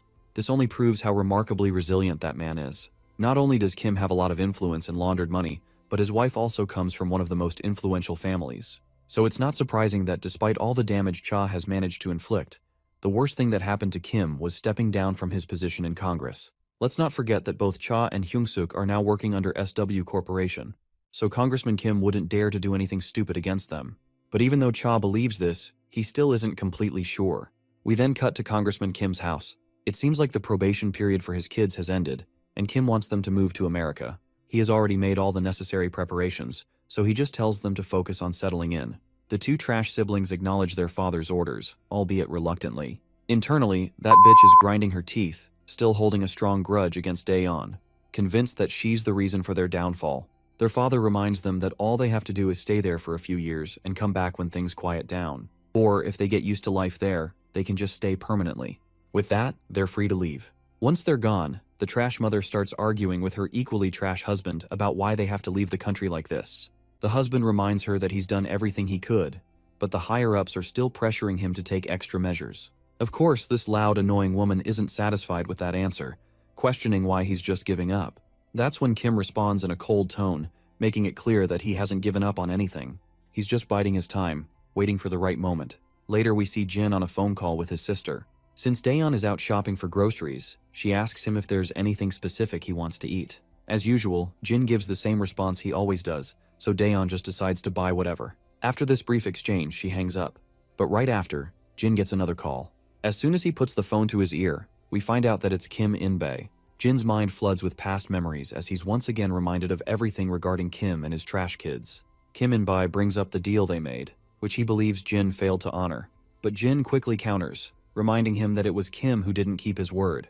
Kim instantly recalls the terms of their deal. He was supposed to send his children overseas and make sure they never went near Jin's sister again. In exchange, Jin was supposed to bury the evidence he had against him. Jin immediately reminds him that his children came right back, and his daughter even tried to attack his sister again. At this point, Inbai knows he can't just talk his way out of this, so he cuts to the chase. The damage Jin has inflicted on him is serious. His finances and image have been wrecked beyond what a student like Jin could even imagine. His children were irreversibly hurt by all of this. It doesn't sit well with Inbai that the person responsible for all this damage is still roaming around freely without any consequences. Basically, he makes a direct threat to teach Jin a lesson about how cruel the world really is. Later, we cut to Cha, who is just about to light a cigarette when he spots Grandpa walking toward him. Cha quickly scrambles to hide the weed he was about to smoke and respectfully greets the old man. Grandpa happily asks Cha if he has eaten well because he can cook extra for him. This flusters Cha, and he quickly responds that there's no need for that. After their little exchange, the old man continues on his way home, and Cha finally gets the chance to light his cigarette. But it looks like he isn't destined to smoke today. Two guys suddenly pull up on a heavy bike, heading straight for the old man. The bastard sitting behind the rider has a steel pipe in his hand, ready to bash Grandpa's head in. But before these bastards can succeed with their twisted intentions, Cha delivers a devastating blow, knocking both of them off the bike. They crash hard onto the asphalt, and their bike goes skidding across the pavement. Meanwhile, the old man, completely unaware of what just happened, is engaged in a phone call with Dion. By the time he reaches an intersection and turns away, Cha is left standing there with two battered pieces of shit on the ground. He can tell they were aiming for Grandpa, but he still doesn't know why. That's when he gets a phone call. On the other end, Hyung-suk frantically reports that Congressman Kim has set his sights on Jin. And just like that, it all clicks. Now Cha understands why these two bikers went after the old man. We then cut to Jin, whose mind is still reeling from Inbai's threat. His attention is suddenly drawn to his ringing phone. It's Cha. Cha asks if he's in some kind of trouble. We look around and see dozens of filthy bastards surrounding him, all with one goal: to eliminate him. So yeah, Jin confirms that something's definitely going on. In response, Cha simply tells Jin to handle it and hangs up, leaving Jin dumbfounded, not sure what he expected to hear. Cha then instructs Hyung-suk to put 3 men each on Jin's grandfather and little sister. Hyung-suk doesn't think it's necessary. After all, those guys are after Jin. But that's when Cha drops the bomb. 2 guys just tried to jump Grandpa. They don't have time to waste. Hyung-suk rushes out to carry out the orders, making sure the little girl and the old man are protected. Meanwhile, Cha pulls out his phone and dials up Congressman Kim In-bae. Cha isn't in the mood for pleasantries. He cuts straight to the point and demands to know what the hell this bastard wants. Of course, In-bae feigns ignorance, pretending he doesn't know anything, so Cha gets specific. In-bae laughs it off, casually stating that he's just doing what he can to get rid of a nuisance. That pisses Cha off. He demands to know why In-bae is targeting Jin, especially when they aren't even involved. In-bae reminds him that his family is going through hell right now, and it's all because of Jin. And finally, it makes sense to Cha. So, just to set the record straight, he tells In-bae that it wasn't Jin who leaked his dirty secrets. Kim In-bae is stunned when he realizes that it was Cha. After realizing this, In-bae immediately threatens him, asking if Cha has forgotten who he's dealing with. But Cha makes it crystal clear, he doesn't give a single flying fuck. In-bae loses his shit, but Cha couldn't care less. He hangs up, not interested in hearing some pathetic bastard screaming into his ear. Hyung-suk returns after positioning 2 men outside Jin's apartment building. Cha then orders him to gather all their men. Hyung-suk quickly catches on to what his senior is planning and raises concerns. Attacking a congressman isn't a smart move. If they mess with him, there will be serious consequences. Cha doesn't care. He still owes Jin a favor, and he's going to repay it, no matter what. Hyung-suk, who was worried up until now, cracks a smile. After all, it was Jin who had helped him when he was getting tortured by Gil-soo. We cut back to Jin, who is absolutely wrecking these maggots. One hit, one guy down. The bastards can do nothing but grit their teeth. Jin, on the other hand, charges straight at them, taking them down one by one. And within minutes, the threat was neutralized. As he walks through the empty streets, he spots a shady minivan parked right outside the apartment building he lives in. Inside the van, Cha's lackeys are keeping watch over the area, making sure no one sneaks up to harm Jin's family. But since Jin has no clue who these guys are, he straight up punches through the car window, grabs one of them by the collar, and demands to know why they're lurking around. The guys inside the van panic and quickly rattle off that they're here under the command of Dusik Cha. They try to remind him that they've crossed paths before. Jin's mind flashes back to the past, and yeah, he does recognize a few of them. So, he lets go of the Baldy's collar and asks them why they're really here. Turns out these guys have no idea either. They were just told out of nowhere to keep an eye on Jin's family. Cut to Seokju, who's doing his regular night drills. His phone rings and it's Jin. As usual, Jin's calling Seokju to track someone down. And this time, that someone is ex-Congressman Kim In-bai. Seokju remembers this man. He is actually the father of Heejin and Kisu, who were the biggest bullies in school. What he doesn't get is why Jin is looking for their father. Before Jin can say anything, we cut to Cha, driving down the road with his entire entourage in multiple cars. Cha is on a call with Jin. He's already been informed that Jin met his men stationed outside the apartment. So Cha tries to reassure him, says there's been some friction with someone holding a grudge against him, and he just had his men watch over Jin's family in case things escalated. He further assures Jin there's nothing to worry about as he'll handle everything on his own. But it looks like Jin is already on his way to deal with the threat personally. After all, that mother fudger tried to go after his family. Meanwhile, Hyunguk is thinking, sure, they might be repaying their debt to Jin, but was lying to him about the situation really necessary. After all, this whole thing happened because of Jin. Cha doesn't agree. In his eyes, it was the congressman's kids who started this mess. Cut to the congressman. A giant fat-ass, baldy bastard, greasy-ass shithead reports to Congressman about Cha gathering his men and heading their way. The congressman is surprised. Cha isn't the kind of guy to step even an inch outside his own territory. And yet, here he is, making an actual move. But the fat-ass, baldy bastard, greasy-ass shithead assures the congressman there's nothing to fear. The congressman isn't convinced. He's not about to put all his confidence in some baldy. So, in response, the baldy reminds him of his decades of experience in this dirty business. Sure, he acknowledges Dusik Cha and his men are strong, but Cha only shines in his own territory. This time, Cha is coming into his territory. And here Baldy has nothing to fear. He plans to turn this place into a graveyard for Cha and his men. Suddenly, Fatty's phone rings. He picks up, and whatever he hears completely rattles him. After the call, that initial confidence he had is gone. The caller just dropped the bad news that his guys who went after the high schooler and his family have failed miserably. Now he's starting to understand why the congressman was worried. But he quickly reassures Congressman that he'll take care of Jin personally, after dealing with Cha Dusik. The congressman's mind suddenly drifts to the past, where Cha's words echo in his head. Cha had told him his kids messed with the wrong person, and now, it seems those words hold some serious weight. Snapping back to reality, he hopes this fat ass can actually handle things and bring back some good news this time. Cut to outside the congressman's house, dozens of people are guarding the place. Jin has arrived, rocking a mask over his face and cap over his head. He gets a report from Seokju that In-bai is back in his hometown, living with his family in their old house. Now that Jin has confirmed he's in the right place, he makes his move. Cool as ever, he walks up quietly. The guards stationed outside glance at him, wondering if he's some delivery guy or something. Jin, on the other hand, uses his acrobatic skills to scale up the boundary wall and jumps to the other side. Inside, some of the goons spot Jin, but they don't even get a chance to react before he takes them out without a hitch. Now that the cat's out of the bag, all the men focus their attention on Jin, and the place quickly swarms with these lowlifes. Jin keeps pushing forward, determined to get inside the house. One guy with a dagger decides to block Jin's path, acting like he's about to do something smart. As expected, the bastard ends up taking a solid smash to the face. The commotion outside finally catches the attention of the congressman and his baldy bastard friend. Fatty thinks it's probably Cha outside getting his ass handed to him by his men, and it even makes the congressman crack a smile. But those unpleasant sounds don't seem to be from Cha or his lackeys. Before they know it, one of the guards outside gets thrown straight into the office, leaving the congressman's eyes wide open.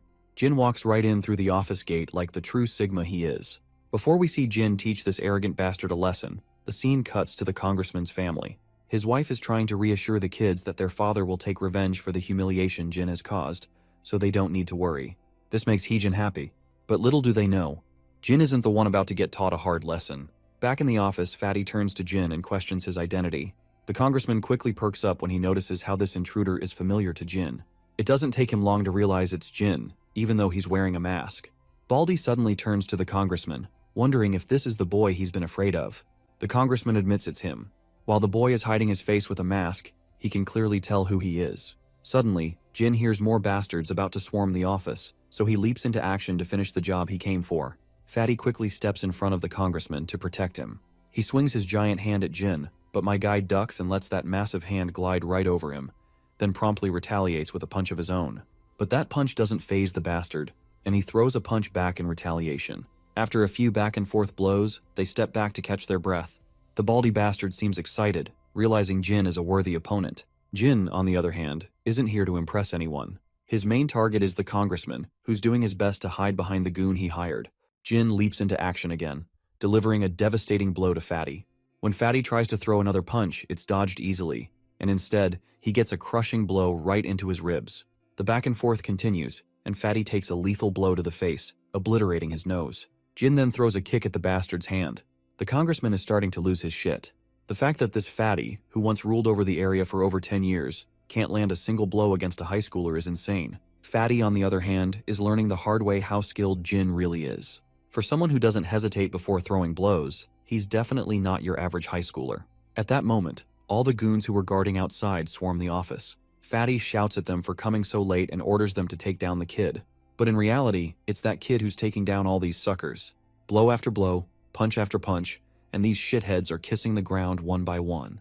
Fatty keeps shouting at the top of his lungs, telling his guys to kill the kid. But we all know how futile these verbal threats are. Jin continues to take them down, one by one.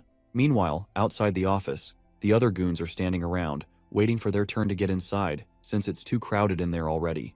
At that moment, the congressman's wife and kids finally show up, having heard the commotion.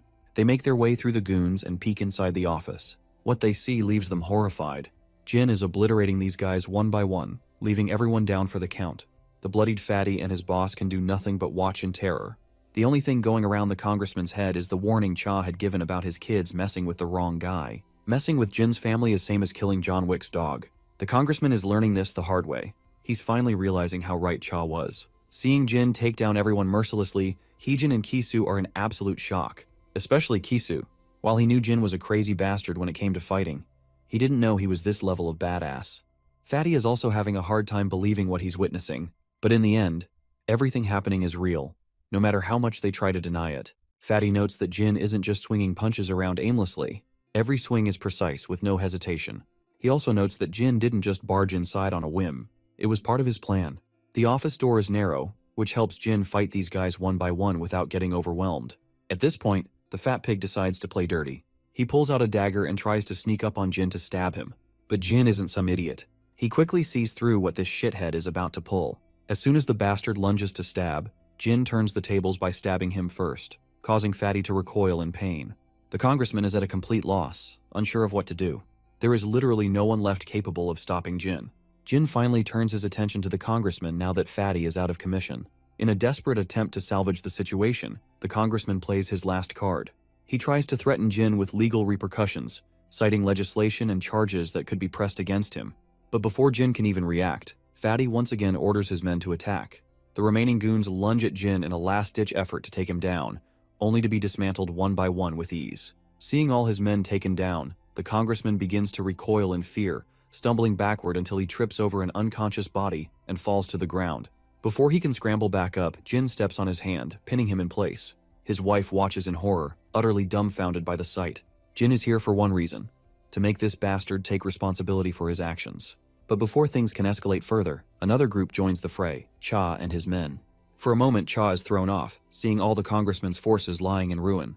As he scans the room, his eyes land on a familiar figure in the corner. A smirk crosses his face after spotting Jin there. The lack of personnel guarding the front gate now completely makes sense to Cha, as it's clear that Jin took them all down. Cha then proceeds to greet Congressman, who is laying on the ground like a beaten-up dog.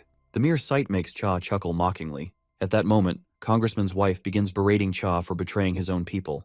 Cha, however, pays no attention to what he considers meaningless noise. His focus remains on Jin, particularly on Jin's eyes. There's something different about them, something that tells him Jin is in no mood to show mercy tonight. Before Cha can say another word, Fatty lunges at him. But before he can reach, a steel rod smashes into his face, sending him crashing back to the ground with his face a bloody mess. Cha takes the steel rod from his lackey and, without hesitation, begins ruthlessly beating Fatty. The brutal sight is enough to make the congressman nearly soil himself. This level of violence is unusual for Cha. To provide context, we cut back to an earlier conversation. Hyung-suk had warned Cha that going against the congressman was different from their usual gang disputes. Taking action against someone like Kim In-bai meant there would be consequences, as the man was not one to let things slide easily. But Cha already knew this. That's exactly why he decided to end it personally. Back in the present, Cha continues his relentless assault on Fatty, ensuring that there's no coming back for him. After finally finishing him off, Cha lights up a cigarette in order to take some slow drags. Jin steps forward, questioning Cha's aggressive behavior. Cha, however, brushes him off, warning him to stay out of it. Jin counters, reminding him that this was never Cha's fight to begin with. But Cha disagrees. He insists that he has always had issues with the congressman and that this was a long time coming. The timing was simply perfect. He assures Jin that after tonight, Kim In-bai will never be able to mess with Jin or his family again. With that, Cha walks past Jin, ready to handle things his way.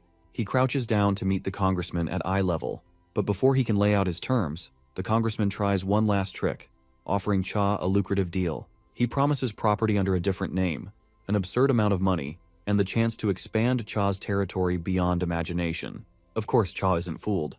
This isn't the first time the congressman has made empty promises. There's no reason to trust him now. Standing back up, Cha picks up that steel rod and grips it tightly, preparing to bring it down on the congressman.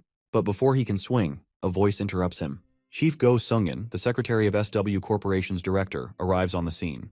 Both Cha and the congressman are visibly shocked by his sudden appearance. The congressman's wife, on the other hand, starts ranting, assuming he's here to save them from the delinquents raiding their home. Chief Go ignores her completely and walks straight to Jin. He addresses Jin directly, telling him that the director is aware of the situation and has assured that something like this will never happen again. For the sake of the president, he asks Jin to stop and go home. Jin does what needs to be done. He simply turns and leaves.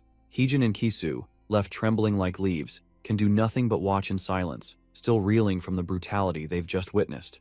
The congressman, however, is having an even harder time comprehending the situation. Out of all people, why is Chief Go here because of this kid? Chief Go makes it clear that he is here under the direct orders of the director himself. The director is the one pulling the strings now. That realization sends an even bigger shockwave through the congressman than anything else tonight.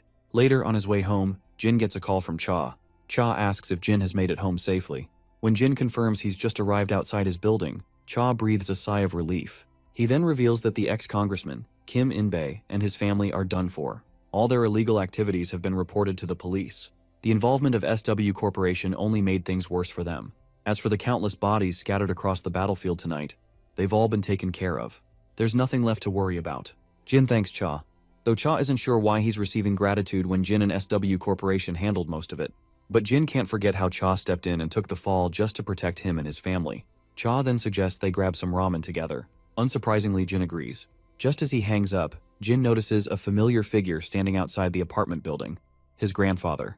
Calling out to him, Jin asks why he's out so late. His grandfather simply smiles, saying he wanted to get some fresh air and that he was worried about Jin. He apologizes for being overprotective and pushy.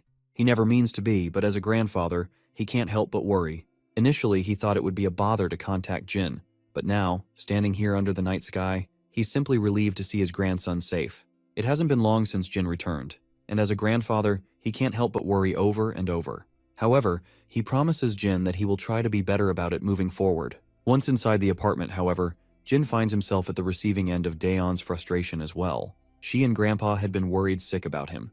We then cut to SW Corp, where we see GA in the office, sitting in the same room as Yona, who's seemingly watching gaming videos in order to improve her own skills. The way Yona is so focused on the game even causes GA to get a little irritated and disapprove of her actions, especially since they aren't in a gaming center. Poor Yona is caught off guard, and quickly explains that she just came here to see her cousin. GA, however, is not convinced by this at all, but Yona insists once again. GA questions her again, asking if she's really sure about that. Yona admits that she came to see her cousin, but by the looks of Yona's face, we can tell that there's more to it than that. Meanwhile, outside the door, Jin and Seokju are doing their duty. Inside, while Yona tried her best to keep the real reason of her visit a secret, but GA figures it out. So she reminds Yona that Jin is almost done with his shift, so he is free to go. With a smile on her face, she proceeds to exit, and GA can't help but take note of it. Later, as Yona and Jin travel locally by bus, her guards swarm the bus like pests, making the general public feel uncomfortable. Yona recalls that this is her first time riding the bus with Jin. Jin reminds her that it's because it's hard to escort a VIP on the bus. Hearing this, Yona decides she'll use the subway more often instead. But Jin quickly reminds her that the subway is even more dangerous. Hearing this, Yona seems genuinely happy that he cares about her so much. But we all know that Jin's concern is more about his duty to protect her than anything else. We then cut to the camp, where soldiers are stationed outside while 005 makes her way through them. She notes how, just as the rumors suggested, there are fewer soldiers than usual. This makes her wonder if something has really happened internally. As she walks, she remembers the time she spent at Jin's house, and the moment he called her family. Suddenly, a guard steps into her path. She punches the guy out of her way and heads straight for Mad Dog's office. As she scans the room, she spots 004, and shockingly enough, 002 is also there. 005 doesn't seem thrilled to see him, but 002 greets her warmly. When she asks why he's here, he says he's there for the same reason as her. He's figured out that 001 is still alive, and he is sure that 005 knows this too. Of course, she feigns ignorance and rhetorically asks if he's actually alive. 002 asks her if she doesn't already know. Naturally, she denies knowing anything about Jin. Then 004 speaks up. He claims that he's met Jin himself. In fact, he even fought him. Although Jin was hiding his face, 004 is certain that the person he fought was 001. There's no way he wouldn't recognize how 001 fights. Internally, 005 is relieved that 004 didn't see Jin's face. She plays along and sternly questions Mad Dog, asking if his claims about Jin being dead are false. Mad Dog finds himself in a tough spot. While he admits that 001 is dead, his face betrays him. Not to mention, his response only serves to make 004 angry beyond belief. It's as if Mad Dog is trying to deny what 004 literally witnessed with his own eyes. 002 silences their bickering and asks Mad Dog if he's certain about 001's supposed death. Mad Dog reluctantly says yes again. Mad Dog is clearly losing his composure under 002's scrutiny. Meanwhile, 005 can tell that Mad Dog is definitely trying to hide the truth from 002. Then 002 turns to 005 and asks if she believes that 001 is still alive. In response, she makes it clear that even if he is alive, he should already be put to death. After all, that's the only way he can repay them for his betrayal. 002 is thoroughly pleased with her response. Suddenly, the office door bursts open and soldiers pour in, quickly standing in double file. Enter Randolph, another big shot who's heard that the rumored numbered mercenaries are here, so he came to say hello. Mad Dog is not thrilled to see him. Randolph simply states that he's just here to talk a little, but Mad Dog insists he leave. Randolph gives him a sassy look and reminds him that this attitude is why people are starting to have complaints. He points out how Mad Dog treats the numbered mercenaries he raised in the camp so differently. Randolph wants Mad Dog to play fair. People like him are working their asses off right now, but their hard work is constantly overshadowed by the numbered mercenaries. He wants to know what's so special about these numbered mercenaries, who not only get fat paychecks, but are also treated very well. Besides, Randolph believes that Mad Dog doesn't have the cunning to utilize these numbered mercenaries to their full potential. Finally, Mad Dog snaps and orders Randolph to leave. Randolph gets up but then pulls out his gun, placing the barrel right over 002's head. He warns 002 to never come back to the camp again, as the camp doesn't need people like him anymore. Instead of feeling threatened, 002 simply cracks a smile. This causes Randolph to feel humiliated. Before the old man can move, 002 moves with godly speed, snatching the gun from his hand and directly aiming it at the old man's hollow skull. Without a second thought, he pulls the trigger, killing him instantly. Mad Dog tenses up at the sight. The soldiers who came with Randolph prepare to shoot back, but before they can do anything, 004 takes them all down in an instant. The soldiers stationed outside quickly rush toward the office after hearing the gunshots, but they're immediately drilled with bullets and fall to the ground. 002 quickly asks Mad Dog if he wants the others killed as well. Of course, Mad Dog quickly says no, and tells his soldiers to stay stationed outside, assuring them there's nothing to worry about. With that, 002 makes his way out along with 004.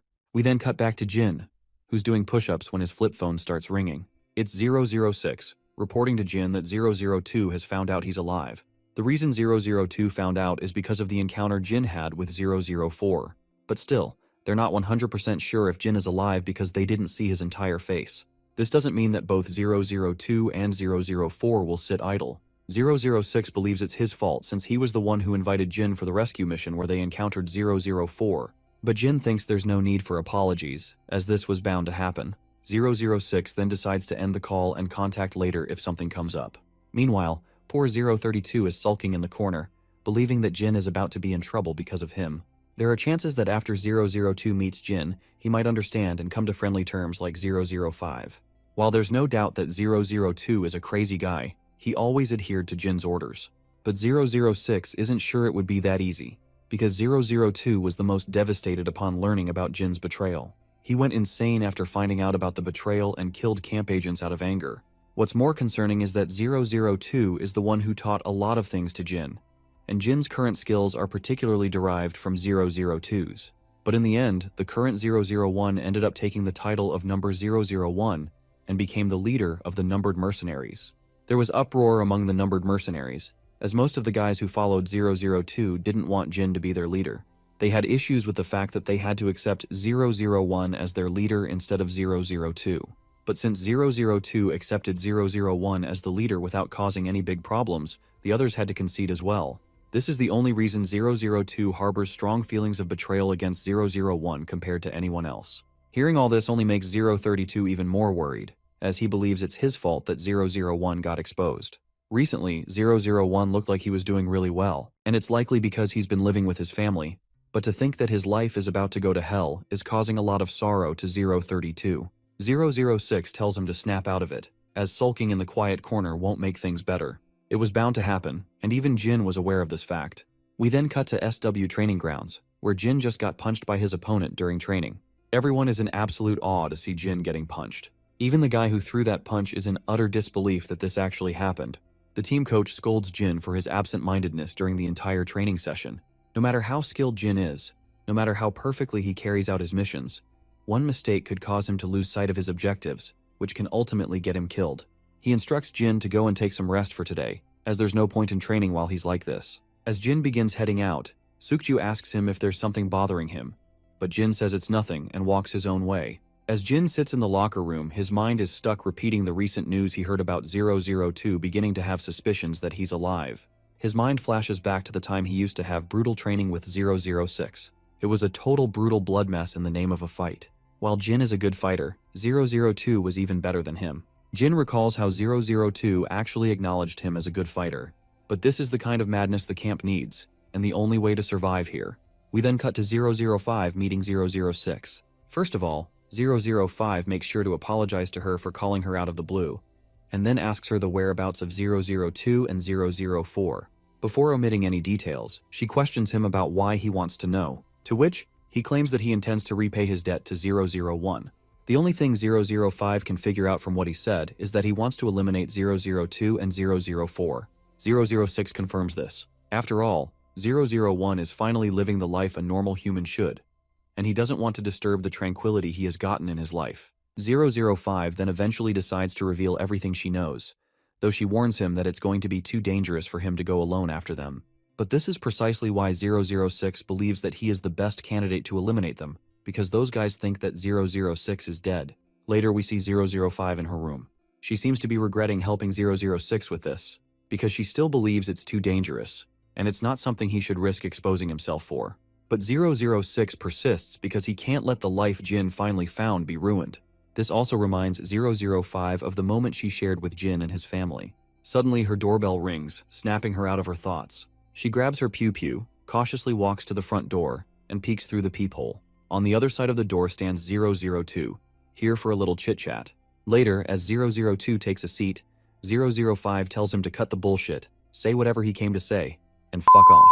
002 claims he heard something interesting and figured she'd want to know too.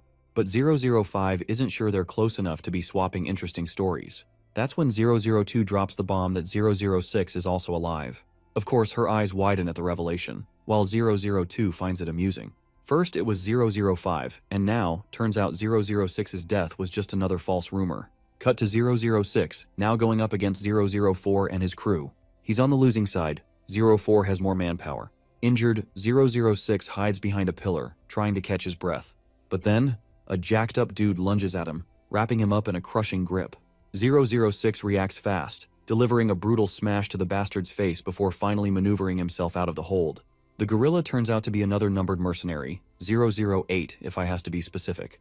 And that just doesn't make sense to 006. Why the hell is 008 working with 004? Cut back to the past. 002 is standing over a battered and bruised Jin, humiliating him for his pathetic fighting skills. Jin, despite barely being able to stand, lunges at him like a man on a mission. But all it earns him is another merciless beating. Jin suddenly jolts awake from the dream. It's almost morning. He steps out of his room and runs into his grandpa. Seeing Jin awake, his grandpa assumes he must have been making too much noise. But Jin quickly reassures him. Since grandpa is heading out for work, Jin offers to walk with him to the bus station. Grandpa wonders if Jin doesn't want to sleep a little longer, but Jin tells him he doesn't feel the need. With that, they walk together down the road. As they walk, Grandpa suddenly speaks up.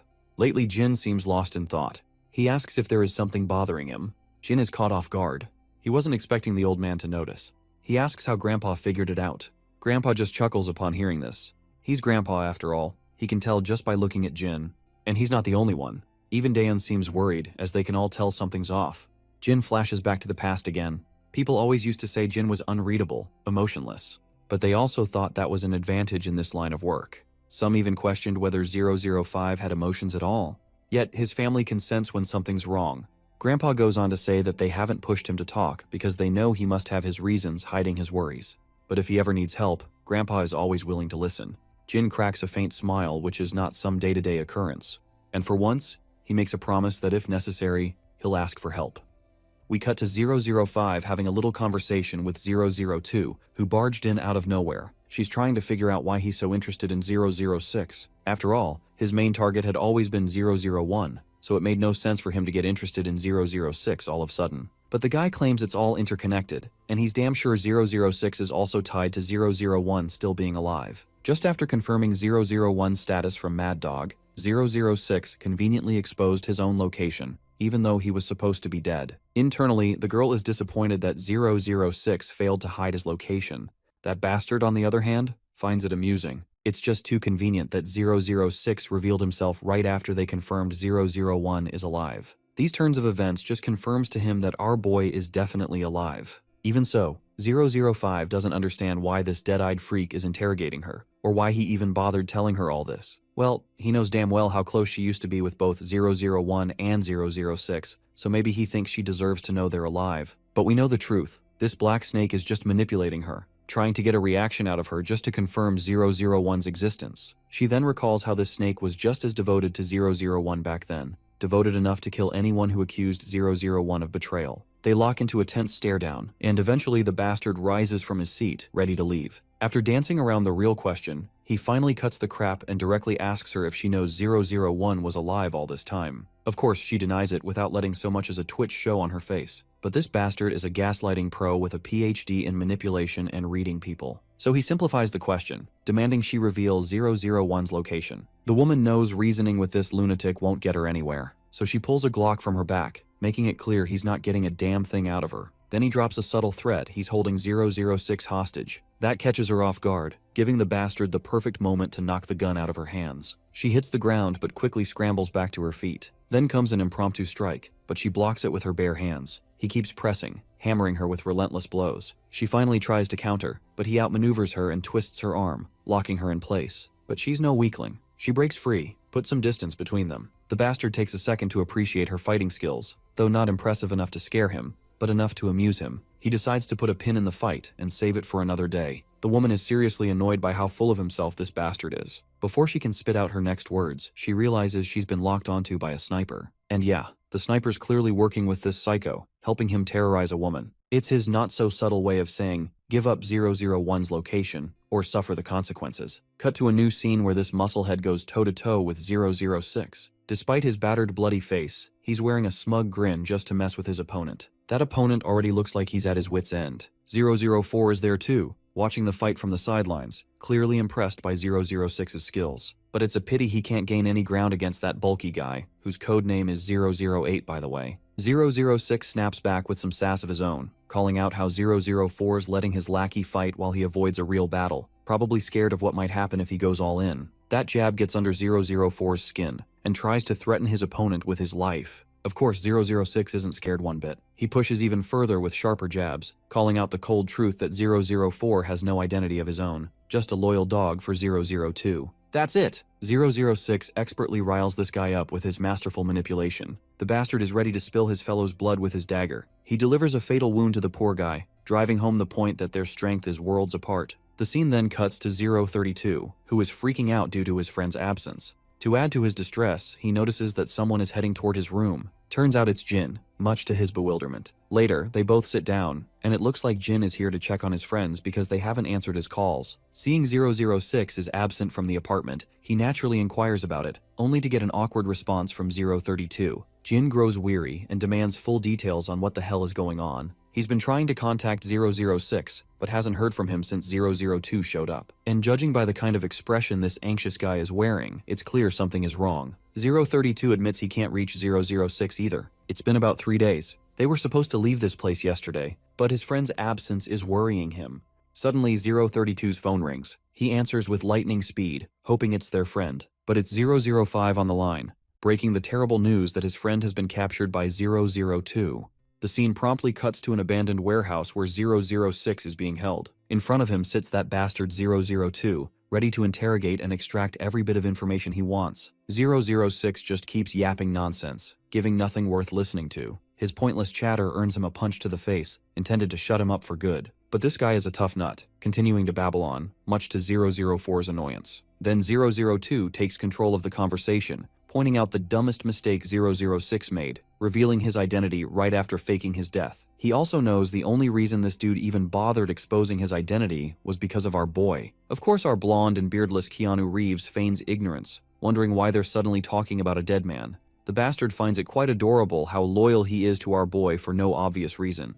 004 then wonders what they'll do with this shithead who refuses to talk. Even though there's a rule prohibiting numbered mercenaries from killing one another, he feels someone like 006 should be exempt, especially since he tricked everyone by pretending to be dead. But the boss disagrees, deciding against it because 006 is the perfect bait to lure 001 out of hiding. If he's really alive, he must come to rescue his fellow instead of abandoning him to die. Sure enough, our boy and 005 are already on the move. Though 005 isn't sure if this is a good idea, sensing they're walking right into the enemy's trap. 002 knows full well that Jin will come to save his friend. Even 032 shares her concerns, certain that their captured friend wouldn't want this outcome either. What that poor guy did was just his way of repaying his debt to Jin, and he was fully aware he might lose his life if he failed.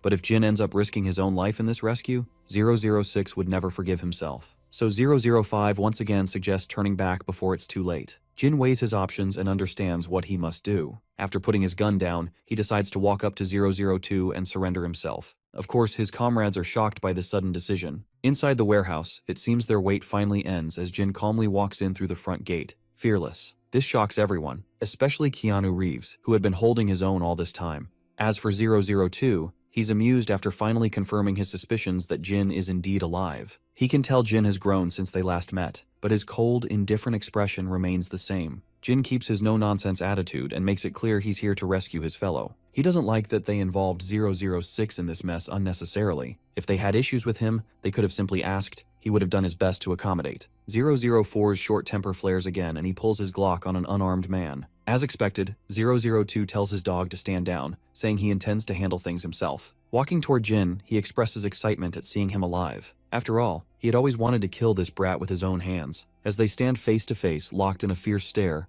the fight breaks out instantly. They exchange blows so fast the onlookers are amazed 001 hasn't lost an ounce of his spark. Jin doesn't hold back, fully aware of whom he's dealing with. He manages to bruise his senior's cheek, only to have his own cheek smashed in return. After this intense exchange, they put some distance between themselves again. This spar reminds 002 of the old days, though he'd rather not remember. It's not like they shared a past of friendship and roses, but it's an undeniable truth they went through hell together. So they had an unspoken rule not to betray each other, no matter the cost. But out of everyone, it had to be Jin who broke that rule and betrayed them all. He, as the leader, is the lowest of the low, or at least that's what 002 believes. To avenge everyone, 002 lunges at Jin once more, and their back-and-forth battle continues. As they go all out, my guy overpowers this bastard with a solid strike to his damn face. Then he follows up with a knee smash, knocking his opponent to the ground. This sheer display of strength and skill leaves everyone with their jaws hanging. 002 quickly gets back on his knees before it gets too humiliating.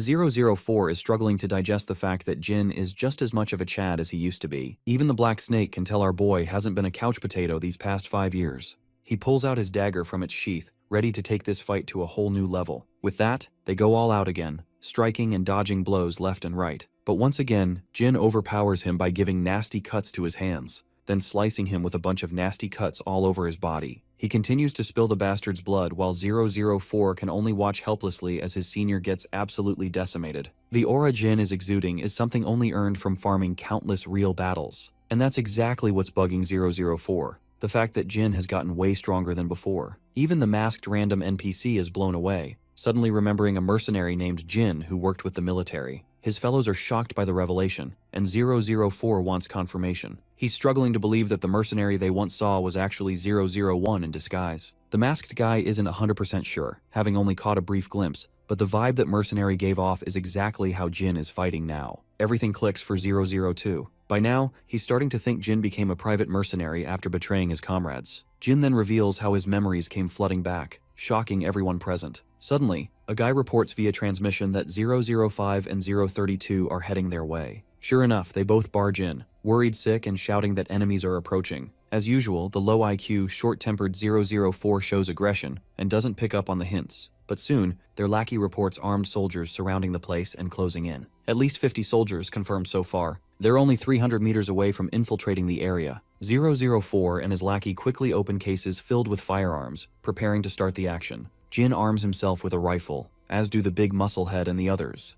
Looks like it's finally time for these numbered mercenaries to unite and fight a common enemy. Behind it all is Mad Dog, who orders his soldiers to wipe every single one of them out, as if they never existed. For once, the numbered mercenaries forget their rivalries and stand together against the shared threat. Jin even steps up as their leader, giving orders just like in the old days. Everyone moves at his gesture. 005 monitors the area, keeping an eye on enemy positions. The enemy closes in, but it's still not time to strike. So everyone stays on standby, waiting for the perfect moment. As soon as the enemies come into sight, they strategically open fire, taking down groups of soldiers like they're nothing but flies. Every one of them goes full ballistic on the trigger, overwhelming the soldiers and giving them no chance to fight back. Time ticks by as they drop soldiers left and right, piling bodies like rats being hunted. The leader of those soldiers is 016, and 032 has already located him. Now that the enemy is neutralized, 001 and his team make their way in, throwing a clear threat at Jin that they will take revenge for his betrayal. We cut to Mad Dog, who grits his teeth after hearing the battle report. He can't believe even that massive force failed to subdue these few numbered mercenaries. The next scene brings us back to our crew. Injured 006 lies on the bed, feeling indebted to Jin once again for saving his ass. But Jin insists he didn't do anything extraordinary, he just did what was necessary. Long story short, everyone made it out alive, and that's what matters most right now. Back home, the threat from 002 still lingering in his mind until his sister walks in. She's sure he must have had fun with his friends, and Jin responds affirmatively. She's really glad he got to see them after so long. Jin, meanwhile, stares at her with his classic expressionless face, making the adorable girl feel awkward. But he quickly smiles back to put her at ease. The next day, Jin sits with his friend Yongchan. Yongchan talks about how Jin and Seokju are both going to be full-fledged SW bodyguards, and for once, he feels jealous of his friends. He feels jealous not because he wants to be a bodyguard, but because they have clear goals. Yona and the others arrive, asking Yongchan if he still plans to go tutoring today. The poor guy doesn't look too pleased before affirming her assumption, and leaves promptly. His friends can tell that life isn't going easy for this fella. Lately, he had been studying his ass off just to make up for his falling grades. Yona particularly feels sad that he is leaving. Seokju also points out the anxiety that's always clouding Yongchan's mind. Meanwhile, Jin seems clueless about why that's the case, especially after the little talk he had with Yongchan about having a clear goal. Yona, on the other hand, is really looking forward to Jin tagging along with them. But to her disappointment, he refuses the invitation since he has plans to visit his grandfather at his workplace. A little later, Jin can be seen heading out with his sister Dayun on their way to see their grandpa. She's chatting about his friends, wondering if they're all doing okay and what they plan to do in the future. Jin tells her about his blondie friend Hyuk-jin, who's set to inherit his father's company, while Jae-young still hasn't decided what he wants to do, so he's taking his time to figure things out. Dayun isn't too surprised that Jae-young isn't too serious about his future, given his laid-back personality, but she's pretty shocked to find out that his grandpa actually owns a freaking automotive company, making Jae-young a third-generation conglomerate heir. He's the youngest son in a big conglomerate family. Of course, poor Dayun is having a hard time accepting this, especially since Jae-young always wore cheap uniforms and tracksuits. Jin then takes control of the conversation by asking what her plans are for the future. Well, she wants to get a job as soon as she graduates, but hasn't decided what field to go into yet. One thing's for sure, she wants a job that pays well. She wants Grandpa to retire since he's been working his old ass off for them ever since she can remember. She even tried talking to Grandpa about it once, but he just scolded her. He doesn't want to see her working just to earn money instead of doing what she really wants. That was the moment she saw Grandpa get really angry at her. So now she's not even sure if she'll get a job at all. That's when Jin tells her to follow what she truly wants, and that she has plenty of time to figure things out. After all, being the big brother, he's ready to help them get through anything. Diane's happy to hear that and smiles back. Just then, they spot their grandpa in the distance, and the adorable girl rushes over to him. A while later, they get ready to leave. As Grandpa waves his grandkids off, his coworker notices the little moment and can tell he's raised them well, especially since Gen Z usually doesn't take boomers seriously. Though he's lived a long life raising his grandkids, the coworker believes Grandpa will eventually have to let them fly and do their own thing. So he wants Grandpa to be ready for the day his grandkids grow up and leave to chase their own dreams. Later that night, after a tiring shift, Grandpa is heading home, thinking about what Mr. Choi said. Unlike other boomer parents, Grandpa accepts that someday he'll have to say goodbye, especially now that Dayun is about to turn 18. But he's not worried. He's just grateful for the little time he still has with his kids. When he gets home, Jin greets him. After they say hello, Grandpa expresses a desire to learn about Jin's dreams and what he wants to do with his life. Jin doesn't hesitate to explain his plans. He basically wants to keep living just like he is now. No matter what happens, his dream is to live with his family, just like he is now. The scene then shifts to Mad Dog's operation base. Everything is covered in smoke, with dead soldiers scattered everywhere.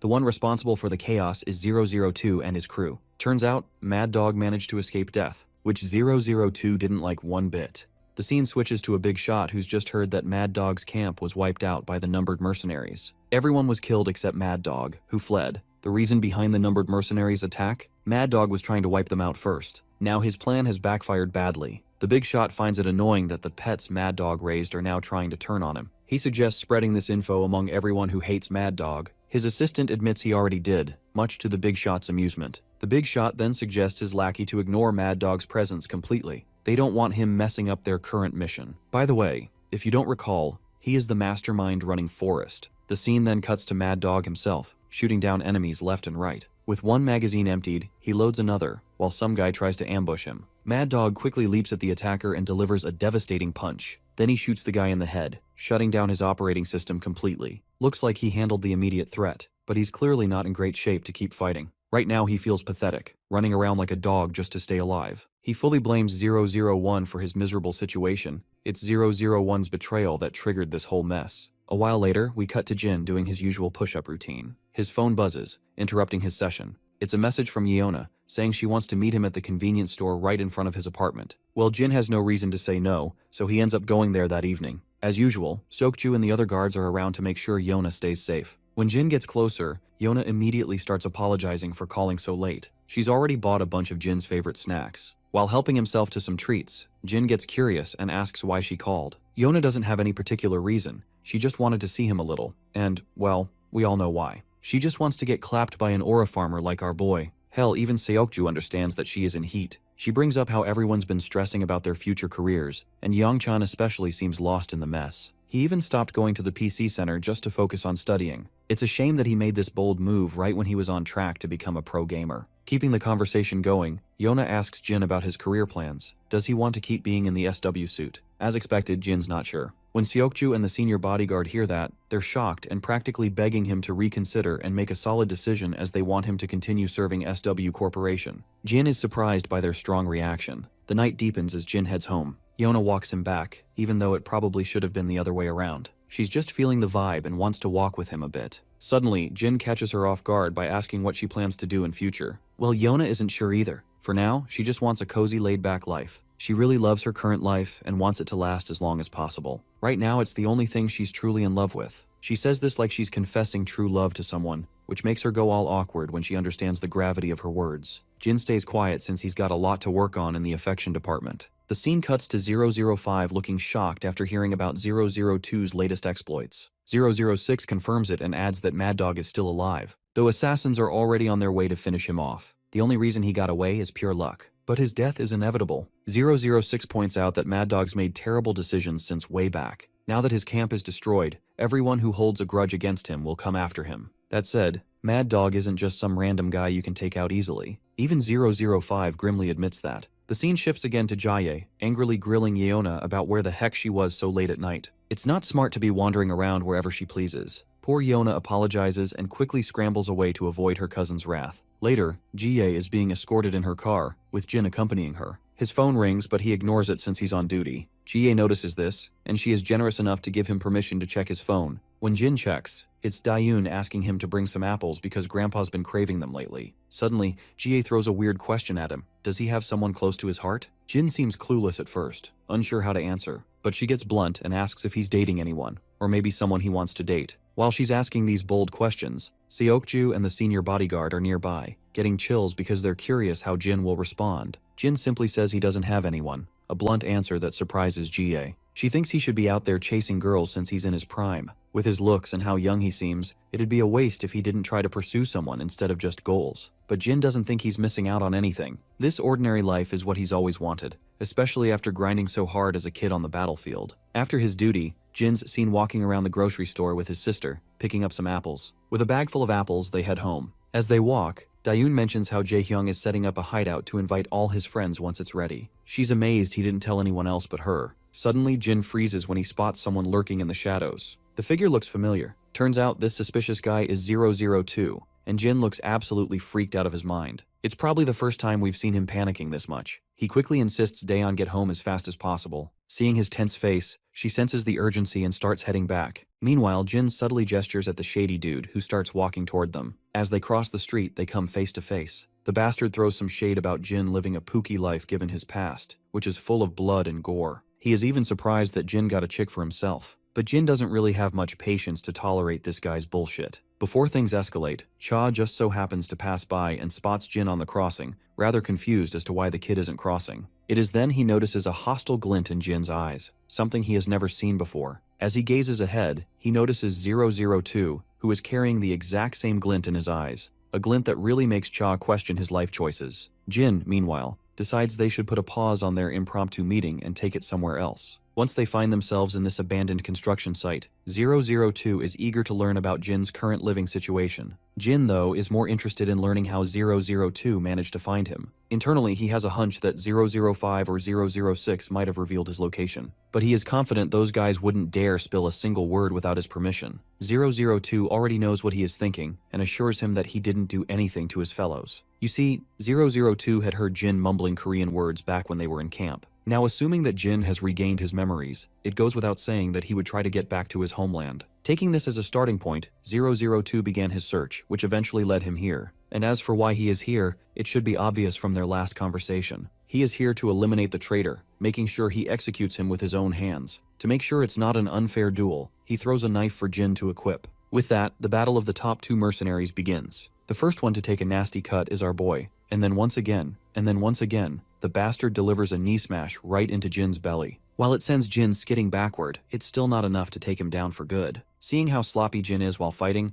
002 plays the oldest trick in the book. He threatens to wipe out everyone even remotely connected to Jin, a clear threat to his family which Jin doesn't appreciate one bit. He goes ballistic with rage and charges like a bloodthirsty fiend toward his opponent, finally showing who's the boss here. He brutally beats the bastard, only to lose his grip on his dagger. Even so, he is just as dangerous with his hands, delivering a shoulder smash to his opponent and forcing him to lose his grip on his dagger as well. 002 retaliates with a headbutt, the impact sending Jin reeling and ultimately crashing down to the ground. The bastard quickly lunges at the vulnerable Jin, who somehow manages to slip out of his grip, only to get kicked. Both opponents stand at a considerable distance, catching their breath. As mid-fight dialogue, 002 roars at our boy, questioning his audacity to kill his fellow mercenaries back then. While they may have been scum, they went through that hellish place together, and Jin had been in charge of them the whole time. This prompts a flashback to the past, where Jin explained to 005 that he didn't kill anyone, though technically, the cause of their deaths still lies with him. He blames himself for the attack force getting lost in the first place, and because of that, they all died. So it's basically the same as him killing everyone. Back in the present, 002 points his gun at our boy, ready to blow his head off. Jin doesn't flinch in the face of death. Instead, he asks his fellow to fulfill one of his favors. He might be willing to get purged, but insists 002 spares the people our boy holds dear. Of course, 002 finds it ironic to hear this coming from Jin of all people, a guy who allegedly betrayed his allies. Jin, however, once again emphasizes the significance behind his words. He reminds his fellow about the girl he saw with him. She is someone he calls family, someone he met after 10 years. She is his family, just like the rest of the numbered mercenaries. This last part catches 002 off guard, and for a moment, it feels like time itself freezes. But then Gangster Cha barges into the scene and manages to subdue 002 by pinning him to the ground. But being the numbered mercenary he is, it goes without saying that he manages to overwhelm Cha with one devastating blow. Not only that, he parries Cha's oncoming strike and delivers yet another blow. With Cha down for the count, the bastard frees himself from the grip and stares at Jin one last time before dashing away like the cautious dog he is. Cha, of course, has a lot of questions, and he only gets more confused when Jin mentions that the guy he was literally having a life-or-death fight with is his colleague. The next scene takes us to Cha's turf, where the gangster sits quietly, still trying to wrap his head around the recent encounter. He can't believe Jin is calling someone a colleague who was literally holding him at gunpoint. It really makes Cha wonder what kind of fucked up life Jin has lived. In the flashback, we see him trying to get a few words out of Jin, but the only thing our boy says is, "Thank you for the much-needed help." Cha reciprocates the gesture and Jin begins to walk away, leaving Cha with so many unanswered questions. From what Cha has seen so far, Jin is just your average high schooler who enjoys his family the most. It's the dead of night, and we cut to Daeon, who realizes Jin has arrived and promptly gets up to see her brother. After all, she has been worried sick for him since he told her to go back home abruptly. Her worries only heighten when she notices his school uniform stained with blood all over. When asked the reason behind his state, her brother casually reveals that he fought with his friend. The girl can't help but wonder what kind of fucked up friend that was. Soon enough, Grandpa also realizes that Jin has arrived home, but before the old man comes out of the room, the concerned sister quickly pushes her brother back inside because she doesn't want to worry her grandpa unnecessarily. Inside his room, as Jin gathers his thoughts and envisions the disgusted face 002 carried, we shift to the man in question, who is also replaying the last few words he had with Jin. Our boy calling him family is a phrase that has been living rent-free in 002's mind ever since. He soon meets 004, who promptly reports that Mad Dog has fled the country. He has gone completely underground, since only God knows how many people are after his head. The junior asks the senior about their next course of action, whether they should go after Mad Dog or deal with 001 first. As expected, 002 chooses the latter. The next scene takes us to SW Corp, where Seokju and our boy are both getting back into their school uniforms now that their shift has ended. Seokju is planning to visit Jaehyung, who recently created a hideout and wants everyone to come by. Jin has been zoning out lately, which Seokju has noticed quite often, and he wants to know the reason. Jin responds vaguely, not giving away much about what's actually on his mind. Seokju notes how everyone has been on edge lately due to uncertainty about their future, but it's not like Jin has much to worry about. After all, he's already set to serve SW Corp, or so Seokju thought, because our boy clearly hasn't decided on that yet. The revelation troubles Seokju, and he insists that Jin should join SW, given how everyone there loves him. If the SW security team leader finds out Jin hasn't decided, he's going to be disappointed. A while later, they are seen walking the streets, following the map Jaehyung sent. Upon reaching the destination, they find Youngchan already standing there, not entirely sure if he should even be looking at this building. The only way to find out is to head inside, and once they do, Youngchan is awestruck, while Seokju is also surprised. As for Jin, there's not much expression on his face to read. Yona is already there, and so is Hyokjin. Turns out, Jaehyung has created a private gaming room exclusively for friend gatherings. What's more, the place is stocked with every snack and drink imaginable. He even made sure to get the latest, most high-end computers available, just so Yona can't blame her losses on bad hardware. Not only the computers, but also the peripherals are top-notch. Youngchan is rather flustered seeing all this. But that's not the only surprise. Jaehyung has also set up a dual-screen streaming setup exclusively for Youngchan. He remembers his friend once expressing the desire to become a gaming YouTuber, so this is a little workplace for him to use. Yona is surprised to hear about this unusual career choice. What's even more heartwarming is how Jaehyung did all this for his friend. He's even willing to be the first subscriber to Youngchan's channel. Of course, this makes Youngchan feel special for a moment, and he can barely hide his emotions.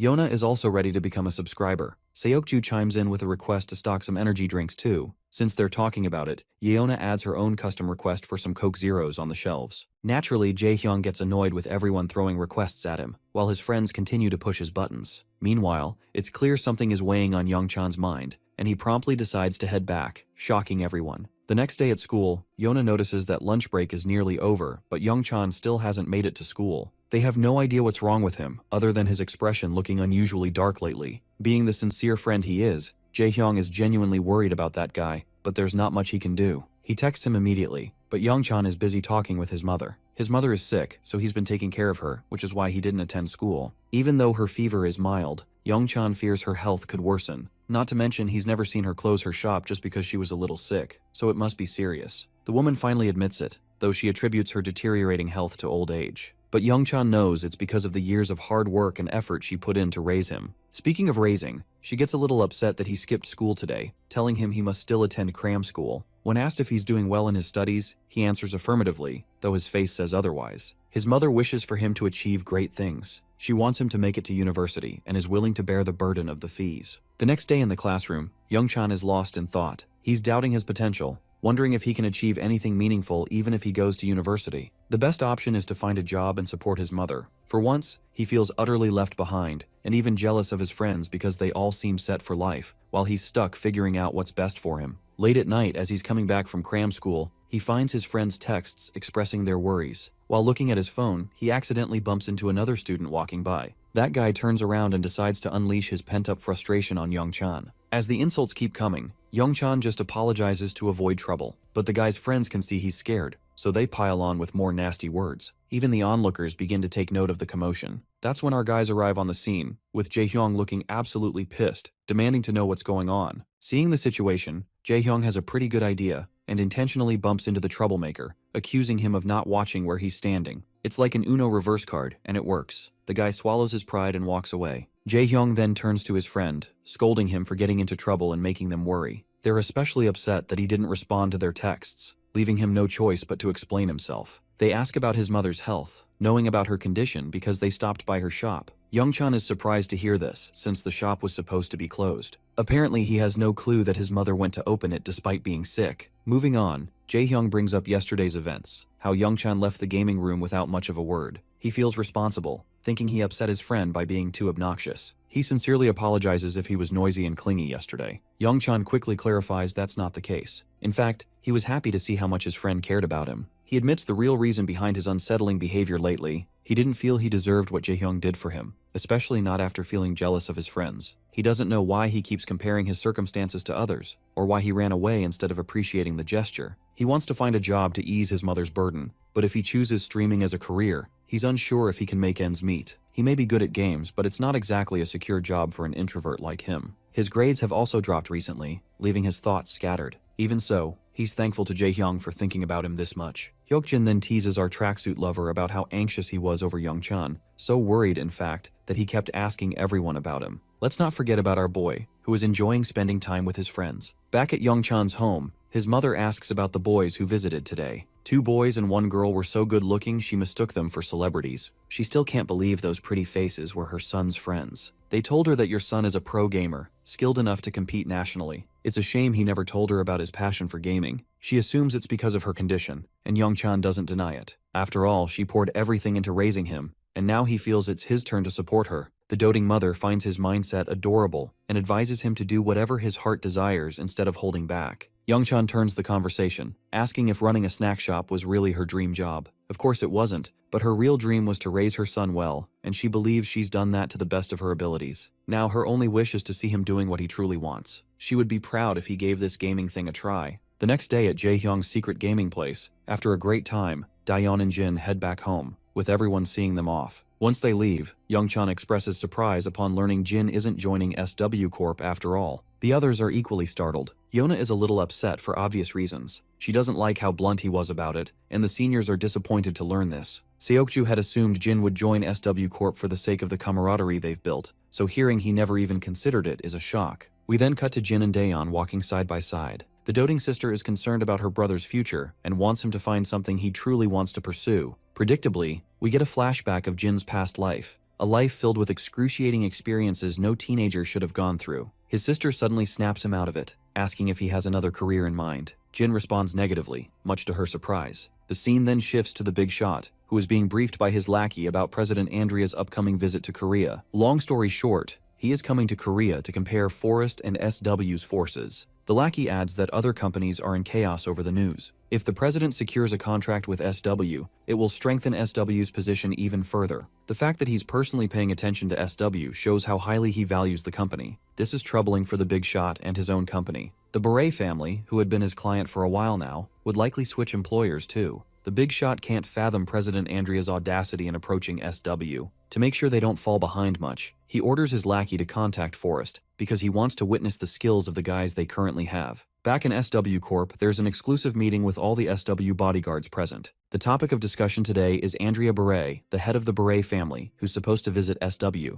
Specifically, he's going to tour SW's defense factory. It's a big deal for SW's subsidiary defense facilities. After all, Boret's approval could lead to massive weapon exports for SW. Even though Boret is bringing his own escort team, SW still plans to deploy their own bodyguards, making sure no stone is left unturned. Andrea Boret himself isn't the problem, it's his family members. The senior wants his bodyguards to make sure their safety is guaranteed. The Boret family brats have recently shown a lot of interest in Korea, so they're paying a secret visit. That means they won't appear publicly, and ensuring their safety is SW's top priority. A few days later, we cut to the director of SW greeting his esteemed guest, Andrea Boret. The two men shake hands on a good note. Meanwhile, Jie and her escorts are making sure the Boret family members are entertained. Right now, the Boret siblings want to look around, but Jie strictly forbids it. She doesn't want them moving around freely. especially not without SW guards ensuring their security. But they keep insisting they'll be fine, promising not to stand out. They've already got a guide who can show them places worth visiting. Plus, they have their own security team making sure nothing goes wrong.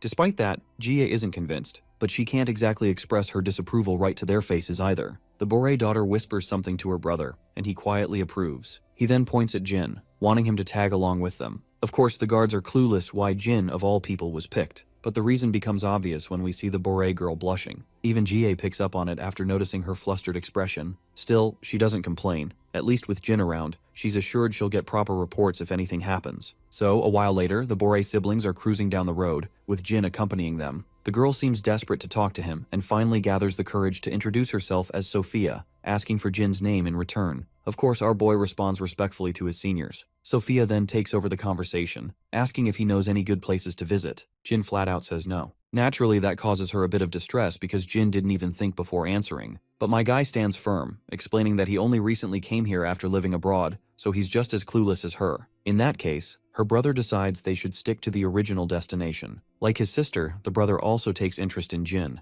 For someone the same age as Sophia to already be working as a bodyguard is impressive. While Sophia is 20, Jin reveals he's only 19. It's crazy to think SW would acknowledge and give a job to someone so young. Jin downplays it, saying it's all thanks to SW for being supportive of him. But the brother knows better. SW wouldn't just favor some average kid. By now, the brother has understood that his sister has started liking Jin. Eventually, they arrive at their first destination, and while walking around, Sophia glances over her shoulder, only to lock eyes with Jin for a split second. She quickly looks away, embarrassed, while Jin is as clueless as a wooden plank about what's going on. A little later, Sophia lights up at the sight of cotton candy. She buys 2 and offers one to Jin. Jin hesitates due to obvious reasons, but when her brother gives a slight nod, he accepts it, making Sophia visibly happy. Back at SW Corp after his shift ends, Jin gets interrogated about whether he had fun today. The way Jia asks makes it obvious she knows Sophia has a thing for him. Internally, she feels bad for Yona, who now has new competition to deal with. Meanwhile, Jin recalls everything that happened. He remembers Sophia looking genuinely happy during the outing. So, with complete honesty, he reports that she had a fun day. At first, he was worried she wouldn't enjoy sightseeing, but it turned out fine,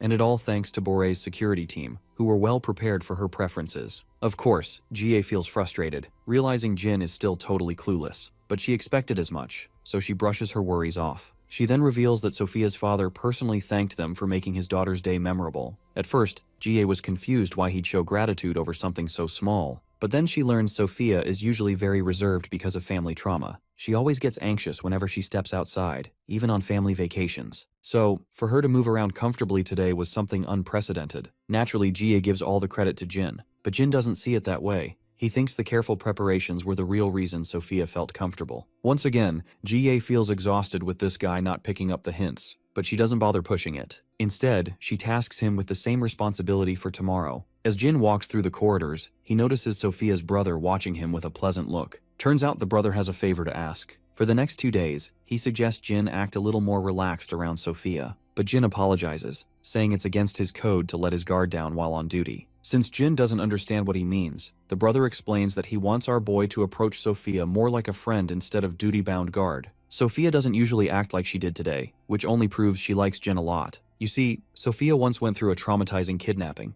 As powerful as the Bore family is, they couldn't find her whereabouts for days. It was so bad they even considered abandoning the search altogether. But after a relentless 15-day pursuit, they finally rescued her. The ordeal left her deeply scarred. She's been unable to approach people outside her immediate family and refused to leave the house. Bringing her to Korea was actually a strategic move to help her heal, and it's working. All thanks to Jin, she's finally acting normal again, just like she used to. Despite hearing the entire sob story, my guy sticks to his guns and won't do anything that goes against his job ethics. The scene cuts to this fancy hotel. There, we meet Sophia once again, just waking up after an unusually long nap. Soon enough, she gets a message from her brother, telling her to hurry down since they're already running late. The brother, meanwhile, finds it fascinating that she actually slept well somewhere which isn't their home. He apologizes to Jin for the delay, and soon enough, Sophia comes running down. Catching her breath, the brother asks why she slept so long. The girl reveals something fascinating this time. She didn't get any nightmares. Normally, she dreams about the day she got kidnapped, but not today. This shocks her brother. He recalls all the nights she would scream in terror, haunted by those nightmares, and how he'd always be the one to console her. So right now, he's relieved and happy. His sister is finally showing signs of improvement. Maybe coming to Korea wasn't such a bad idea after all. Sophia then notices Jin standing there and immediately diverts her gaze, making things awkward. Later, her entourage majestically follows her car on the road. Inside the car, her brother strikes up a conversation with Jin, asking about his family. Jin briefly mentions his younger sister and grandpa. The mention of a younger sister makes Sophia's brother curious. Since he also has a little sister, he's interested in how Jin gets along with his. After all, most siblings don't exactly get along smoothly. But Jin willingly mentions he's got a chill bond with his sister, and he's proud that she takes good care of him. Sophia's brother finds that relatable because his sister also takes good care of him. But Sophia argues it's actually her brother who takes care of her. Eventually, they arrive at their destination. Sophia spots a ramen stall nearby and drags Jin along to try the foreign food. After their fun outing, night falls and they head back. But suddenly, a caravan blocks their path at an intersection, forcing their car to skid due to a hard brake. Inside one of Bore family bodyguard's cars is a mole. He guns down all of Sophia's guards on the spot. And of course, we all know who's behind this. It's that big shot who runs Forrest, and he is trying to screw with the Bore family so their confidence in SW Corp takes a hit. He had tasked Forrest to handle it, and now questions his lackey who Forrest sent for this mission. From what the lackey knows, they sent someone with a pretty impressive profile. The big shot is surprised Forrest only sent one person for the job, but he's not too worried.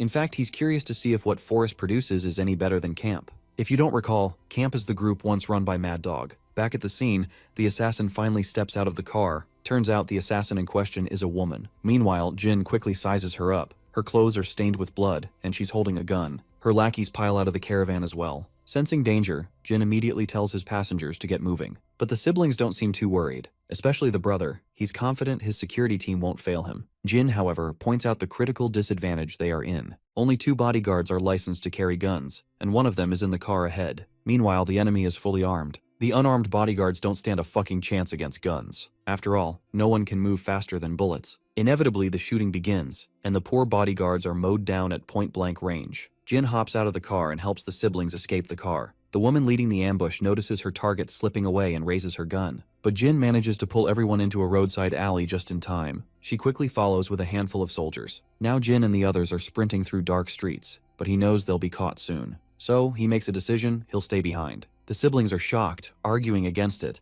but Jin stays firm. His duty comes first. His determination reminds Sophia's brother of what Jin said earlier about his job. Eventually, the siblings move on, though Sophia is clearly worried. Not long after, the enemy catches up and spots Jin. One of them radios his team, but Jin takes him down instantly. Another group shows up. Jin quickly grabs the fallen guard's gun and begins dodging a storm of bullets. The enemies keep up a relentless barrage as Jin ducks into a corner street. Taking cover, he locks onto his target and fires back, exchanging a few deadly shots of his own. One of the bastards gets injured, which causes his lady boss great distress. She tells the injured soldier to stay behind and keep Jin occupied, while she decides to go after their main targets. It doesn't take Jin long to realize what's happening, so he quickly rushes toward the other street in order to intercept that woman. The injured thug starts unloading bullets, but my guy doesn't bother fighting this injured bitch. Judging by how long he's been held up, Jin estimates the VIPs aren't too far ahead. As he rushes down, he eventually meets the woman at an intersection, coming from the other street. Both instantly go on high alert and start exchanging bullets. When they pause for a breather, the woman notices how confidently Jin is handling the gun. For someone so young to be this skilled and fearless with firearms makes her curious about his identity. But as she's busy sizing him up, Jin shifts his gaze over her shoulder. Curious, she turns around to see what he's looking at, only to realize there's no one there. It's too late by now. She messed up. In that split second, Jin takes his chance and knocks her to the ground. The first thing he does is disarm her, forcing her into barehanded combat. We all know Jin is basically the next Bruce Lee when it comes to close combat. Even so, the woman's got some tricks up her sleeve. She catches him off guard with a sharp kick to the gut. Thinking she's gained the upper hand, she smirks until Jin grabs her wrist, twists it hard, and makes her squirm in pain. She retaliates with a jab, but Jin quickly creates distance. Both their eyes land on the same thing, a gun lying on the ground. That weapon could decide the fight, so they both sprint for it. This time, she gets there first and fires at him, but Jin quickly slips into a nearby street and vanishes. Seething, she curses herself for underestimating this kid. Never in her wildest imagination did she think he wasn't just some random rookie SW hired. Her goons arrive soon after, and she decides to retreat for now. Meanwhile, Jin is sprinting through the streets when he spots Sophia's brother in the distance, calling out. Jin questions why they stopped instead of fleeing. The blondie explains they're waiting for backup. After all, his sister can only run so far on foot. One of the escorts is fascinated that Jin managed to shake the assassins off their trail. But Jin just shrugs it off as luck, an excuse the guard finds ridiculous. The enemy came way too prepared, so it makes no sense for our boy to escape without any consequences. Speaking of which, Sophia's brother realizes their tour guide was the one who sabotaged them. The guard confirms it, admitting their background checks failed badly. By the looks of it, the enemy wanted the Bore siblings alive. Otherwise, the imposter would have killed them already. Jin strongly believes the guide had multiple chances to take them out earlier, but didn't. Once again, the escort guard is stunned to think that a kid pieced together so much while engaged in a fight. Jin then inquires about the backup's ETA. The guard assures him it'll take another 20 minutes. Suddenly, Jin feels a little sus about this escort guard. To make things worse, the assassin woman shows up again with her lackeys. By now, Jin knows exactly what's happening. He moves fast, pressing a sharp projectile against the guard's throat. Of course, the siblings are clueless, while the guard plays dumb, questioning Jin's sudden aggression. My guy only responds by pushing the dagger deeper until blood starts trickling out. The siblings demand an explanation, so Jin lays it out what's in his mind. This area is basically a concrete jungle with countless streets and high-rises. Despite that, the enemy found them too quickly. The only way that's possible is if someone kept updating the enemy with their location. The guard continues to deny it, and even the siblings doubt Jin, thinking he misunderstood. After all, Gilbert has been their bodyguard for 3 years. But Jin proves his point by pulling out the hidden gun Gilbert was carrying. Guards like him don't have authorization to carry. And just like that, the cat's out of the bag. The assassin girl sneers, calling Gilbert useless. Sophia, meanwhile, is on the verge of a breakdown after getting betrayed by someone who protected them for over 3 years. Suddenly, she notices Jin making hand gestures. They look familiar, sparking some memories buried within her. She remembers a mercenary once told her the gesture meant, "I'll attack, you run." And as fate would have it, that mercenary was Jin himself. Back in the present, the arrogant woman and her lackeys think they've got the upper hand with their guns. But Jin surprises the bitch, pointing his own gun at her while using Gilbert's body as a meat shield. Realizing she's screwed, the woman leaps aside, letting her men take the bullets. Meanwhile, Sophia trusts Jin and escapes with her brother. My guy keeps laying down fire, forcing his target into cover.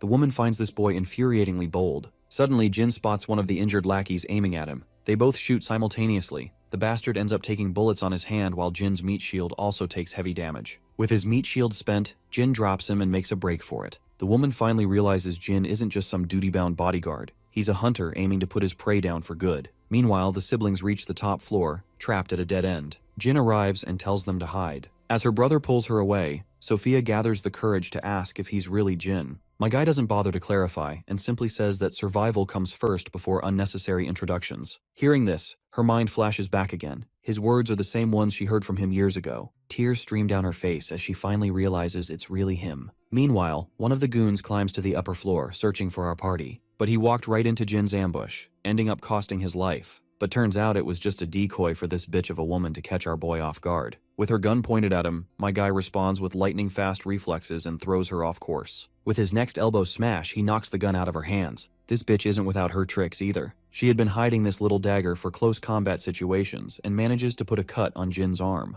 She then charges at him to take another shot, fully prepared to push Jin to his limits. Before she can act cocky with her weapon in hand, my guy pulls up the secret little sharp projectile and gives her a nasty wound. It's the same projectile he used to immobilize that traitor. Despite this, the woman lunges forth once again and tries to take shots at our guy, but she just can't keep up with his speed. After avoiding her every strike, he delivers one of his own, giving her a nasty cut over her cheek. Jin then grabs her armed hand and starts beating her. Even though she is trying hard, she simply isn't capable enough to overpower him. She finds it absurd that this brat can fight better than her. For someone who was acknowledged in that hellish forest and overcame numerous trials, getting pushed back by a mere brat is very humiliating. With each second ticking away, she's getting desperate, and my guy capitalizes on that by landing a precise strike to her face, making her nose bleed. They take another round of respite, and that's when reinforcements arrive, leaving the woman no choice but to retreat for now. The next day, at Sophia Bore's hotel residence, her brother can be seen expressing his gratitude to our boy for what he did yesterday. Once again, my guy downplays it, saying it was all just part of his job.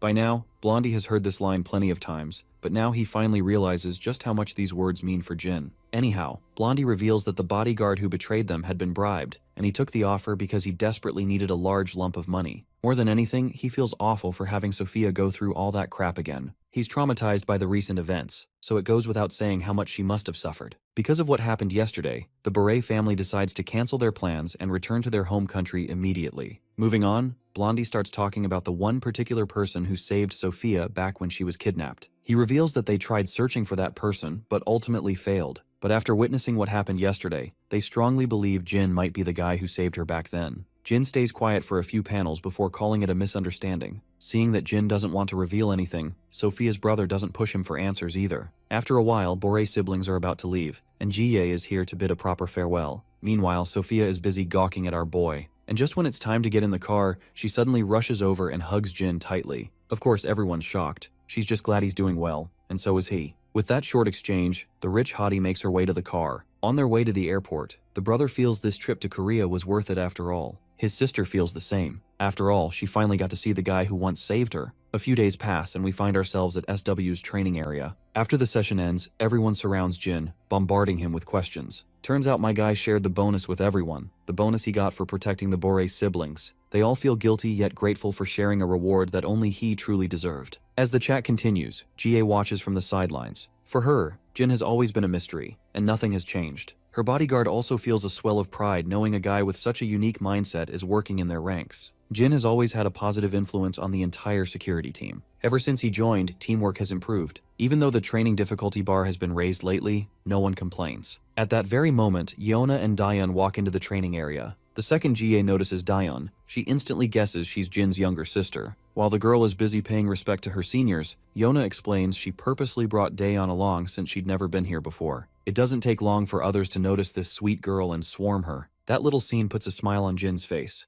a sight Jai doesn't see often. It's always when his family is involved that he shows that kind of expression. A while later, the duo is out grocery shopping, but the girls around them are practically melting inside at the sight of that charismatic man in front of them. And when Jin smiles while casually chatting with his sister, he looks so damn good that the girls are absolutely flustered, ready to lose it if given the chance. A while later, Jin is back to his usual exercise routine in his apartment. Suddenly, he recalls the phone conversation he had with 006. Apparently, 002 is out there hunting Mad Dog for blood, but there hasn't been a single trace of the man. So right now, 002 and his team are at a standstill after losing the last lead they had. As for 006 and 032, they tried searching for him themselves, but they've got nothing either. Jin then remembers the scolding he once received from Mad Dog after disobeying his orders. He was told to kill everyone in sight, but Jin argued that the targets weren't soldiers, just civilians. So instead, he focused on retrieving the objectives rather than slaughtering innocent people unnecessarily. Despite that,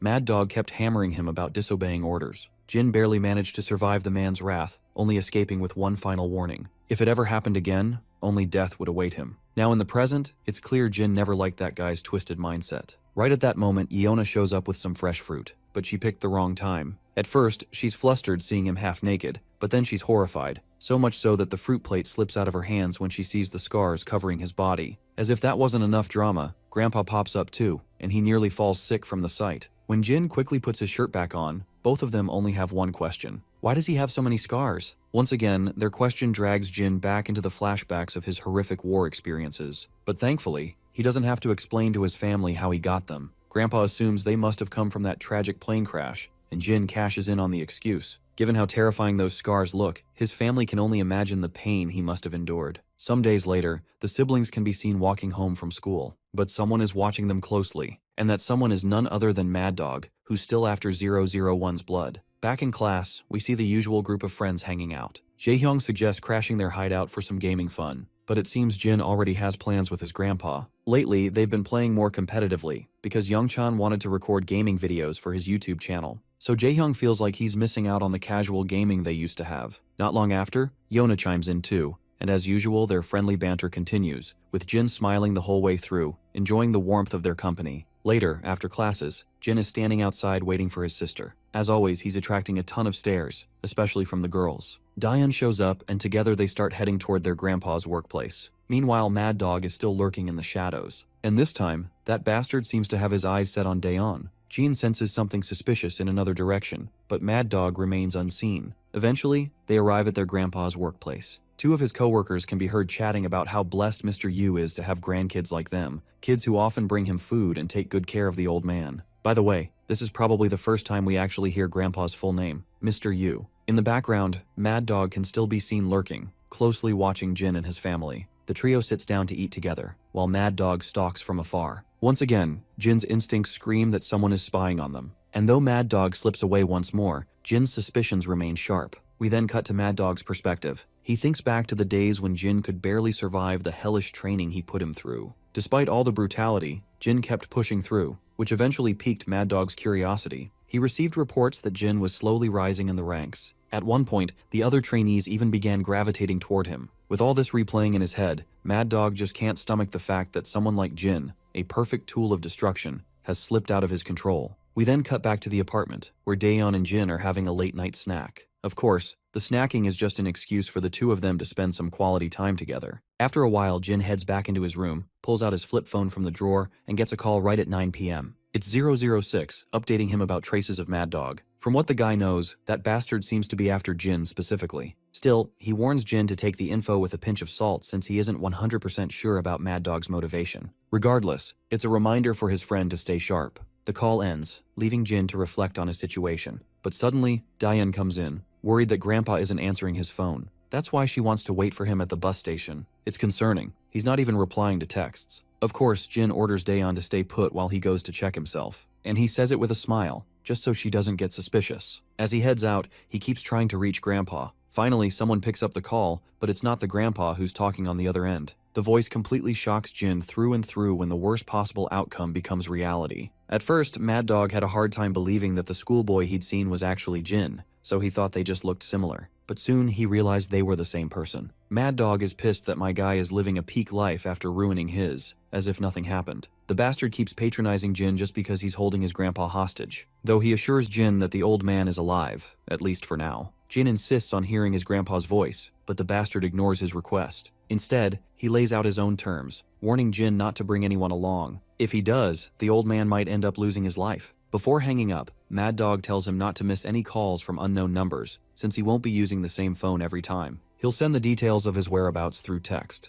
And lastly, he makes sure to threaten Jin by bringing up Daeyeon too. Once the call ends, Jin runs around in a frenzy to get to Daeyeon. He even dials up her number to reach her as soon as possible. By the time he climbs up to his apartment, Daeyeon is already missing, much to our boy's shock. The only thing he finds there is her phone. This makes Jin completely spaz out. With no choice, he checks the address that bastard sent. He's strictly told to arrive within 20 minutes, or else the hostage may die. Jin quickly finds Seokju's contact and considers asking for his help as usual, but he stops, remembering Mad Dog's warning. If he tries to get external help, his hostages may die. So instead of risking his family's life, he decides to act on his own. He hops on his Hayabusa and speeds off. A while later, he arrives at the destination. Right on time, he gets another call from Mad Dog. As a reward for making it within 20 minutes, Mad Dog lets Jin hear his grandpa begging him not to come. Looks like Grandpa's taken a serious beating. His face is completely busted up. And that assassin bitch is also there, smacking the old man without an ounce of guilt. After delivering a clear threat, Mad Dog cuts the call. But our super grandpa is audacious enough to stare the scarred-faced bastard down, demanding to know the reason behind all this shit. Mad Dog only smirks in response, hinting at the long history he's got with our boy. The assassin bitch has her lackeys with her too. She may be helping Mad Dog with this mess, but she isn't exactly pleased about lending her hand. Now cut to Jin, making his way to his next destination. Turns out he's been running in circles, and this is the 5th time Mad Dog's made him move without any real purpose. Jin realizes the dude's doing this on purpose, just to mentally and physically exhaust him. On the next call, Mad Dog actually applauds the kid for following instructions so meticulously. When Jin asks about the next spot, the bastard reveals this is the final destination, an abandoned construction site Jin has to traverse to find him. As Mad Dog speaks with Jin,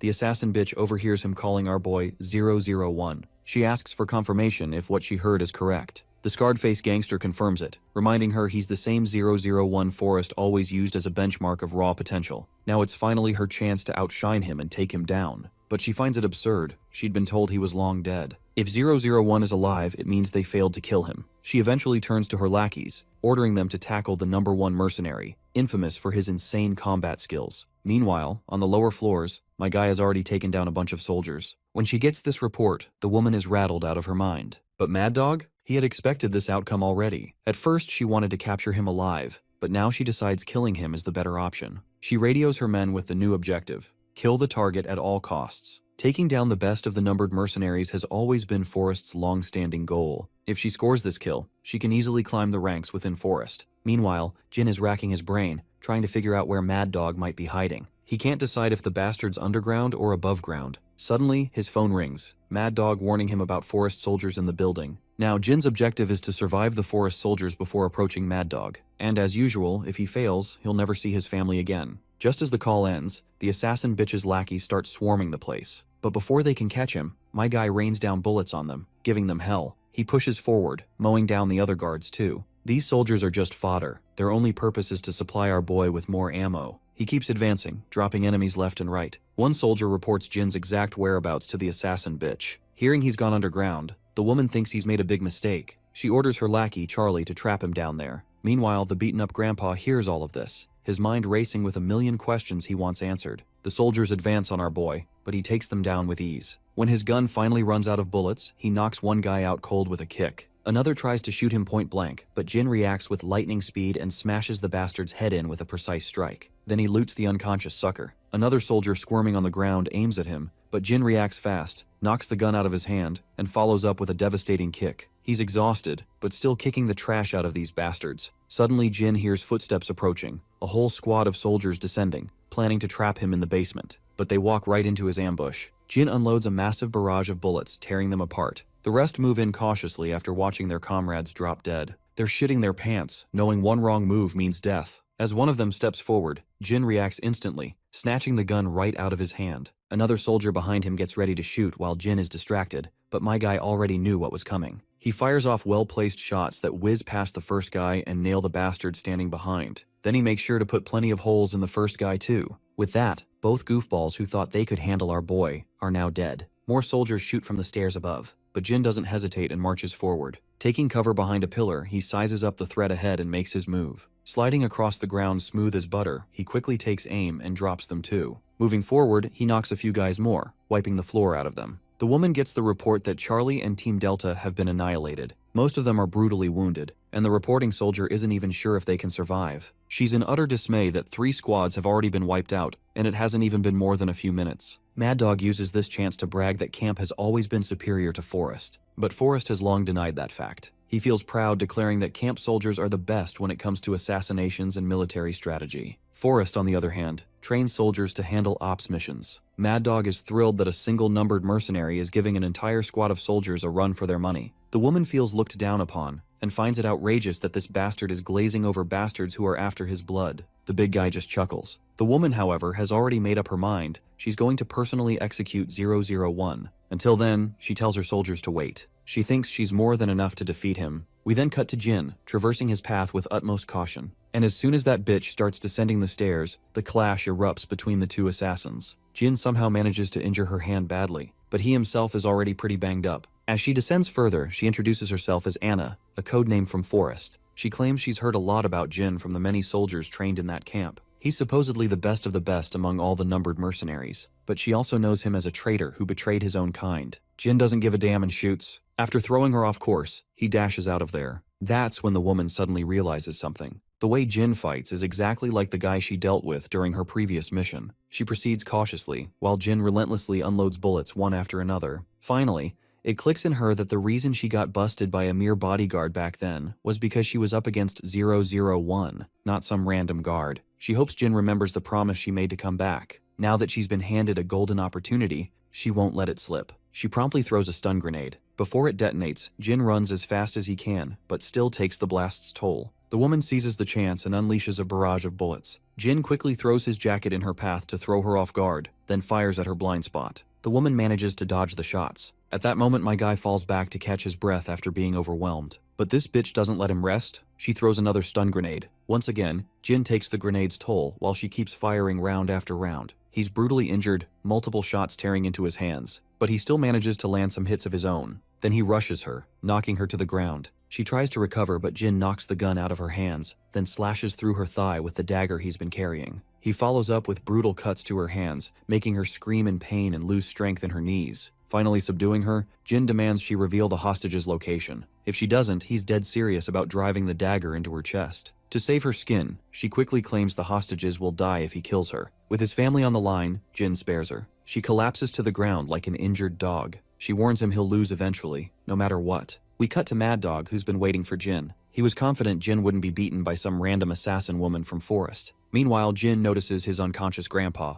Surrounding him are hobos from every direction. He isn't afraid of these bastards. He's more concerned about Daeon, demanding Mad Dog tell him where she is. The big guy claims she's been put somewhere else. Then he starts rambling about his personal pain that no one cares about. Ever since Jin betrayed him, everything he built has crumbled. What could be more devastating than being betrayed by the person you raised? He keeps yapping, but Jin doesn't give a flying fuck. He just wants his hostages back. Of course, Mad Dog gets annoyed that Jin isn't taking this seriously. Just because Jin asked doesn't mean he'll release them. The only reason they are here was to make Jin watch as his family gets killed right in front of him. He wants the kid to feel the worst pain possible, the same kind of pain he went through. He blames Jin for his misfortune, from living the best life to becoming a fugitive, while Jin lives comfortably. No way in hell would Mad Dog let him have that life. Just as the bastard is about to pull the trigger, gunshots echo through the area, mowing down all the soldiers around Jin. The trigger-happy shooter is none other than 002, crashing the party with his squad. Before Mad Dog can react, he's already locked as a sniper's target. 002 expresses disgust at Mad Dog's actions. To think he'd collude with Forrest and take hostages. Then he turns to Jin, disappointed that Jin spared enemies. But 004 thinks Jin did a decent job. Since our boy left survivors, 004 had a blast executing them. He especially enjoyed taking down that seasoned Forrest soldier. 002, meanwhile, keeps berating Jin for letting enemies live. After all, leaving survivors can only lead to more dangerous outcomes. Despite being cornered, the bastard starts laughing like a maniac. He admits he didn't expect this outcome. But still, he's prepared for the worst.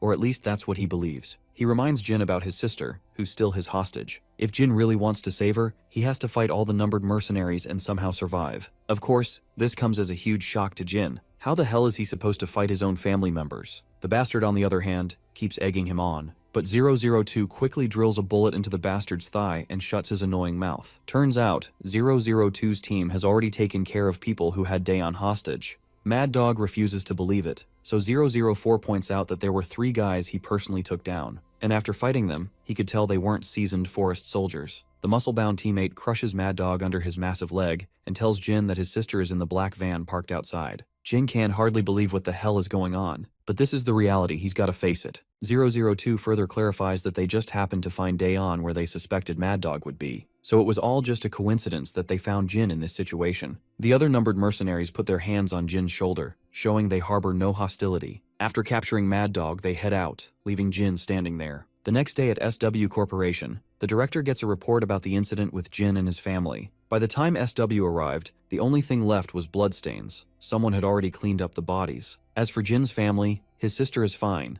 and aside from an internal cut in the mouth and some bruises, his grandfather is doing well too. His sister was most likely knocked unconscious, so it's unlikely she remembers anything. The grandpa had also passed out amidst the chaos. While the two are stable, Jin is in critical condition with several serious injuries. The director's assistant is sure as hell that there's more to Jin's past than just being a mercenary. He decides to dig deeper, but the director advises against it. He wants Jin to reveal the truth himself. At SW's Seoul Hospital, Jin walks into the ward where Daeon and the old man are admitted. As soon as they see him, they rush to him in a frenzy, worried sick. Jin reassures them that he's fine. Then, he apologizes to his family, deeply remorseful about what happened. But Grandpa doesn't let him finish. He hugs him instantly, not wanting Jin to feel uncomfortable. No need to talk about it unless Jin feels like it. Later, Jin explains everything to his family. The recent events were because of someone who held a grudge against him, dating back to his mercenary days. The people who helped him were his comrades from back then. On a side note, Jin doesn't really elaborate on his past as mercenary in camp. He just revealed little about the time he worked with the Commander Kang. Once again, he apologizes for dragging them into his mess. Daeon is practically stunned by the lore dump, while Grandpa takes it in calmly, grateful that Jin had the courage to open up. As Jin walks down the corridor, the director calls out to him with good news that he'll be discharged today. After leaving the hospital, Jin thanks SW for the help, but the old man brushes it off, saying most of the cleanup was already done before he even got there. All he had to do was wipe the last traces. Moving on, the old man asks if Jin told his family everything. Jin confirms. Though he left out most of the details, he only admitted to being a mercenary. For now, the less they know, the better. The director is curious about the secrets Jin is still hiding. This surprises Jin. He thought the director already knew everything about his past before his mercenary days. But the director says he'd love to hear it, only if Jin is comfortable. Of course, Jin politely refuses. Cut to 002 and his team. They've been torturing Mad Dog for a while, but that hardhead refuses to talk. The only way they can figure anything out is by raiding his hideout. After all, Mad Dog led camp for years, so it's not like he'll spill just because of torture. Putting Mad Dog aside, 004 asks his senior what they're supposed to do with 001. 002 doesn't respond immediately. Then one of the guys points out something crucial. When Mad Dog ordered Jin to kill them to save his family, Jin didn't move. If 001 had truly seen them as enemies, he would have attacked the moment his family was threatened. 002 decides to put Jin's case aside for now and deal with Mad Dog first. The scene then shifts to Forest HQ, where the boss gets a report that Anna and Mad Dog are missing. Even the lackeys she brought along are gone. The only explanation is that they were attacked and wiped out without a trace. The big shot orders his men to figure it out. Did Mad Dog betray them, or did someone else mess with Forest? Back with Jin's family. Before heading up to their apartment, Jin stays behind, telling his family he'll join them shortly. Once they're gone, he meets his friends 006 and 005, who showed up after hearing what happened. Jin assures them he got a little help from 002 and everything is sorted out. His friends are bewildered that out of all people, it was 002 who helped him. Sounds insane, but it's true. 006 recalls a conversation she had with 002 in her most recent encounter with him. She told him Jin had nothing to do with the deaths of other numbered mercenaries. He only incapacitated them, not killed them. But even after hearing that, 002 showed no reaction. She still has no idea what goes through his head. 006 worries about Jin's family, since their existence is now public knowledge. But Jin argues that if the mercenaries wanted to use his family as hostages, they wouldn't have helped him in the first place. He's certain they'll confront him directly instead. For now, his biggest concern is Forest. They've been popping up recently and seem obsessed with the numbered mercenaries. But that's exactly why 006 has been keeping a close eye on them. Turns out, Mad Dog has joined forces with Forest. That's the reason Forest is after the mercenaries. Now that most of the men they sent to Korea have been wiped out, they'll definitely send more. Some other day at Jin's residence, our boy is the one who prepared food for everyone. Given how appetizing the food looks, Jin's family is totally dazzled, especially since they've never seen him cook before. Jin admits he just followed some recipe videos he watched online. His sister takes the first bite and approves right away. Like literally, the food is so good she has to pause for a moment just to process this explosion of cuisine in her mouth. The food is unbelievably delicious, and even Grandpa is enjoying it too. Since Jin worked all day preparing this meal, Grandpa suggests he take a rest. But our boy insists otherwise, wanting to spend a little more time with his family. Meanwhile, Dayan is already expecting him to cook something like this very often, if not daily, because she knows she's gonna miss this taste. Jin is more than happy to cook anything she wants anytime. Just then, we cut a little back in time to when Jin had a conversation with his friends. They suggested he stay on high alert and keep an eye on Forest's moves. 006 is sure they're eventually going to find out why they lost so many men, and they definitely won't be too happy about it. So in the present, Jin knows his life is about to get very difficult, especially with his family in tow. We then cut to Mad Dog tied up somewhere inside this obscure mansion. 002 is standing right in front of him, wanting this bastard to spill all the beans. But Mad Dog argues they're just wasting their time since he won't let a single detail slip out of his mouth. Similarly, 002 also believes the bastard is just prolonging his misery. He better spill the beans and die peacefully right away. Well, since Mad Dog knows he's going to die either way, whether he talks or not, he decides to make it hard for them too. 002 keeps egging him to just reveal one single detail he wants, promising his death will be as painful as it can get. Out of curiosity, Mad Dog considers learning what he exactly wants to know. The edgy guy finally spills his question, demanding to know who killed the numbered mercenary the day 001 ran away. Of course, Mad Dog spins that same old story, trying to make them believe that 001 betrayed the numbered mercenaries and killed everyone. Obviously, this isn't the answer 002 wants to hear, so he asks again. Once again, Mad Dog sticks to his guns, repeating the same line. First of all, Mad Dog expresses his amazement at how the numbered seem to have bonded so well, especially since they were never given the liberty to get close to each other, and everyone was just too broken for that kind of thing. Mad Dog had never cared about friendships. All he focused on was honing their battle skills and making them into perfect war machines. Eventually, he claims he doesn't know who's behind their deaths. This is all he knows, and no matter how meaningless this information may sound, though he's sure as hell it wasn't 001 who killed them, all he did was incapacitate the guys who radioed Mad Dog himself. 002 promptly inches the barrel of his gun closer, making sure his senior's death is as painful as possible. Before dying, the big guy really wants to know why everyone seems to believe in 001 so much. 002 tells him it's because they're broken, something Mad Dog himself had just said. Mad Dog's mind flashes through the few life moments he shared with his children, the numbered mercenaries. And with that, he's finally put to sleep. As scummy as he was, I still feel a little sad about his death. Right at that moment, 006 and his friends arrive. They question why they killed the big guy, since they could have extracted a lot more info from the bastard. 002 doesn't bother answering the original question. Instead, he argues why they even came here. Turns out they came because of Jin. With Forest moving, 001 is under extreme pressure, worried about his family's safety. Forest is definitely going to launch an investigation after losing so many soldiers, and if 001's identity as Jin is revealed, his family will be in great danger. Though 004 isn't sure why they should even care about this. That's when 005 snaps at him, pointing out that Jin could potentially die as a result. But once again, That bastard reminds her that Jin has nothing to do with them. After all, he chose to betray everyone and is now living a cozy life. Everyone falls silent in that crucial moment until one of the numbered mercenaries finally speaks. He says it's actually a good thing that at least one of them is living a cozy life. He recalls the moment when Jin went back to save everyone, even though Mad Dog had ordered him not to. Still, Jin went against Mad Dog's will and made his own decision anyway. He knew their mission could potentially fail if they carried the injured, but he still preferred his wounded comrades over the mission. Meanwhile, the other numbered mercenaries had left the injured behind to escape, while Jin stayed and let those guys pass away peacefully, away from the chaos. If there was ever a comrade still alive, Jin would always put his life on the line to stay with them. Because of that attitude, he'd been punished multiple times by the higher-ups. His actions are clear to everyone,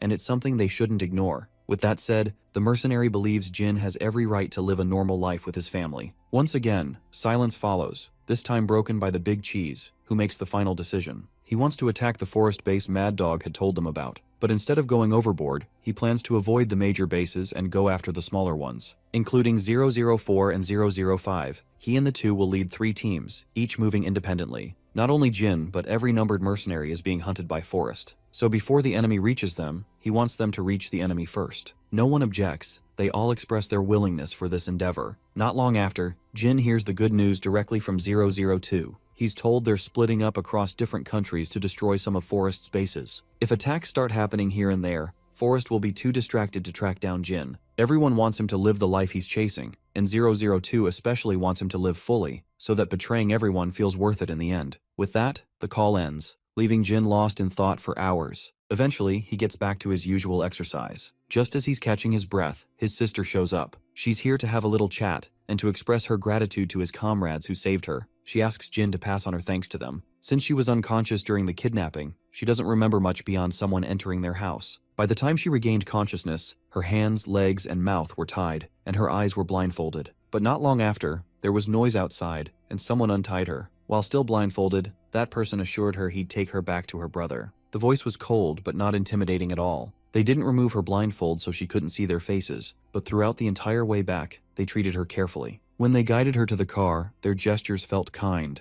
not hostile. While driving, they made sure she didn't lose her balance, even adjusting their movements to be gentle. To her, this was clear evidence they were Jin's closest friends, and she's deeply glad for it. Jin is at a loss for words after hearing this, but eventually admits with a smile that he considers them his family. At her insistence, he also promises to thank them on her behalf. We then cut to some big shot from Forest, who gets the terrible news. 3 of Forest's bases have been hit. Each base was attacked on the same day, at the same time. Coincidentally, they were remote bases, not the major ones. After processing the information, the big shot is certain this isn't a coincidence. When he demands to know who attacked, the lackey reports that the numbered mercenaries are under suspicion. He adds that Mad Dog was supposed to attack them, but instead he was the one who got taken down. These recent hits are clearly a warning from the numbered mercenaries about siding with Mad Dog. By now, the big shot is sure his men, along with Anna and Mad Dog, were all taken out by the numbered. For now, he advises his lackey to practice caution and not go after them just yet. In the following days, we see Jin walking to school. Some girls suddenly approach him and start asking for his number, but Jin politely declines since he doesn't feel comfortable sharing personal info with people he doesn't know. As the girls swarm him, Yeona is watching all this from a distance. His friends are also there, getting all jealous over how this guy is pulling all the bitches. Even Yeona can sense the burning jealousy coming off Jaehyung, but the guy throws the shade back at her, asking if she doesn't feel bothered seeing Jin surrounded by girls. Of course, the girl feels embarrassed at what they're implying and feigns ignorance, questioning them back why she would even be bothered. But her friends know all too well, and they insist she drop the act. Whenever Jin isn't around in the cafe or their hideout, her mood is always a little down. With Jin around, she's energetic and upbeat. The girl feels totally spazzy, embarrassment painting her face. They keep pressing her, wondering if she's acting oblivious on purpose, or if she really never realized it herself. Eventually, the girl gets mad, twirls on her heel, and storms off. By now, one thing is for sure, the girl is just too shy for this kind of thing. In class, Yona's mind is still clouded by what just happened earlier. In her contemplative moment, she sneaks a look at Jin, and when our boy glances back, she gets flustered again and quickly turns her head away. In the following scene, we see Seokju and Jin doing drills in the SW training area. Meanwhile, Yona is sitting in the office with her cousin Jie. She asks her senior about her relationship situation, wondering if things are going well with her fiancé. Seems like Jie isn't in the mood to talk about it, so Yona doesn't push. Jie also knows she's just here killing time while waiting for Jin, but Yona flat out denies it, saying she's only here to meet her cousin. But the big girl knows that's a blatant lie. Anyway, She quizzes Yeona if she's enjoying living a life without stressing about companies. Yep, you can tell our girl likes this kind of life a lot, and Jie is glad she's doing well. Speaking of normal life, the senior throws another question, asking if Yeona has confessed to Jin yet. That catches the girl off guard, leaving her not knowing how to react. Jie reminds this gullible girl that Jin is a very popular guy, so it wouldn't be surprising if girls keep approaching him. In fact, most of the female staff at SW have a crush on Jin. And let's not forget about Sophia, who came not too long ago. She's also interested in Jin. That's right. The daughter of the head of the Beret family wants to snatch Jin all for herself. And if Jie's being honest, there are probably a bunch more out there who want to be with him. It's a nightmare situation for Yeona, and she feels utterly petrified the moment she thinks about it. Jie also recalls Jin once saying he doesn't have the right to like someone else, which clearly suggests Jin might already have someone in mind. So, in a way, Jie is glad Yeona hasn't confessed yet, since rejection seems obvious. Though, she's not entirely sure if she's interpreting Jin's words right. Still, it wouldn't be surprising if it were true. He's so young, and yet, there's already so much going on with this guy. Yeona leaves the office with a devastated look. A while later, she runs into Jin and Seokju. Right now, the only thing running through her mind is why Jin hasn't told them anything about dating someone. Seokju snaps her out of her daze, while she keeps staring at Jin, leaving him confused about what's going on. Back at the hideout, the gaming session is in full swing, but Yeona is messing up so bad that Jaehyung can't stop yelling at her. Her mind's too occupied to focus on anything. Out of curiosity, Jin asks her the reason behind her sulking mood, but she just says she's fine. Once again, Jaehyung is losing his absolute mind. When he was yelling at her, she pretended not to hear, but when Jin spoke, she responded right away. Seokju chimes in and decides to head back since she doesn't look well. For obvious reasons, he tasks Jin with taking her home. A while later, the two are walking together. The girl apologizes for making him leave early, even though they rarely get to hang out and play. But Jin doesn't mind. Yeona, meanwhile, is still wrestling with her thoughts, wondering if she should pry into his personal life. Eventually, she musters up the courage to ask if he's seeing someone. At first, Jin doesn't understand what she means, but when she asks more directly, he answers with a simple no, he isn't seeing anyone. Of course, that little assurance is all it takes to lift her mood instantly. She's so happy she decides to treat them to some triangle kimbap and cup noodles. Meanwhile, someone is keeping an eye on Jin's every move. And it's 002, along with her friends. They learn that Yeona is the granddaughter of SW's president. And SW? It's South Korea's largest corporation, and they've recently entered the military industry too. Looks like these guys are seriously jealous of our boy. Bro's living way too good of a life for them to stomach. The scene then transitions to a place I can't read the name of since it's in Korean. Outside stands Dushik Cha's henchman, while inside, Cha is staring at a photo of an old man, most likely his grandfather, who hated his grandson for living a gangster life. Right then, his sister shows up. Seeing him, she is sure he must have also come here to commemorate their grandfather's death anniversary. The gangster agrees, but he's curious why Hyunsoo hasn't shown up. To that, the girl reveals Hyunsoo is busy with work, so he couldn't come today. Though honestly, he's not the type to come even if he wasn't busy. After paying his respects to the old man, Cha is on his way. As he steps outside, his henchmen rush to cover him with an umbrella. On the way, Cha's mind drifts back to a particular memory, where his grandfather yelled at him for stealing a motorbike. Since the shop belonged to his grandfather, he was punished by being forced to work there without pay. Then, in some other memory, he embarrassed his grandfather by beating the crap out of school kids. In the present, when they finally arrive at their apartments, they spot Jin's grandfather gathering trash and cleaning the streets, even though it's raining cats and dogs. After parking, Cha walks over to the old man and suggests he should wait until the rain stops. But the old man argues that if he rests just because it's raining, the trash will just pile up.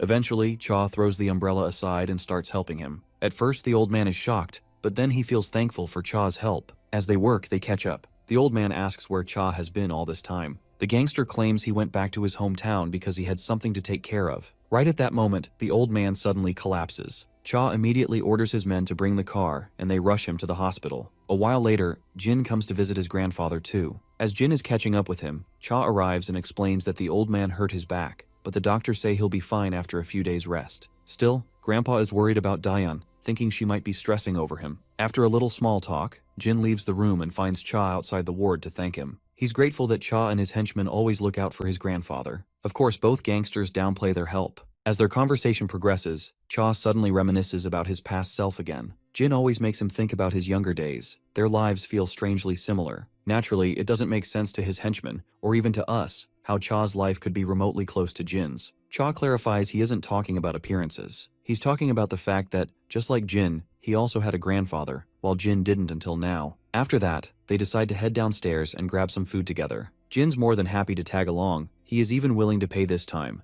but Cha doesn't get how a high schooler is going to cover the bill for 2 grown men. Seems like the gangster forgot our boy works at SW as a bodyguard, and their salary package is pretty damn handsome. As soon as his lackey reminds him of this little fact, Cha doesn't even feel the slightest shame and makes it clear he's ordering beef rib soup, but their eating plans go straight down the drain. The henchmen just got word that Hyunsu showed up on their turf, a piece of news that seriously concerns Cha. Cutting to the guy in question, he's out here acting all high and mighty, bossing around Cha's men like they're his lapdogs. Then Cha arrives, and as soon as he sits down, Hyunsu starts complaining about the staff. But Cha isn't here for that bullshit. He wants him to cut the crap and get to the point. Turns out Hyunsu is here for cash. He claims he wants to start a new business. The funny part is that this isn't the first time he's pulled this trick to swindle money from Cha. This time, he swears he won't fail, and that he'll finally establish a successful business. Of course, Cha politely turns him down, and Hyunsu immediately tries to gaslight him. He even drags their deceased grandfather into the mix, saying the old man always bailed Cha out whenever he caused a mess. Still, Cha sticks to his guns, reminding him that's exactly why he lent him money before. Despite all that, Cha is still generous enough to offer him some pocket money, just because Hyunsu came after so long.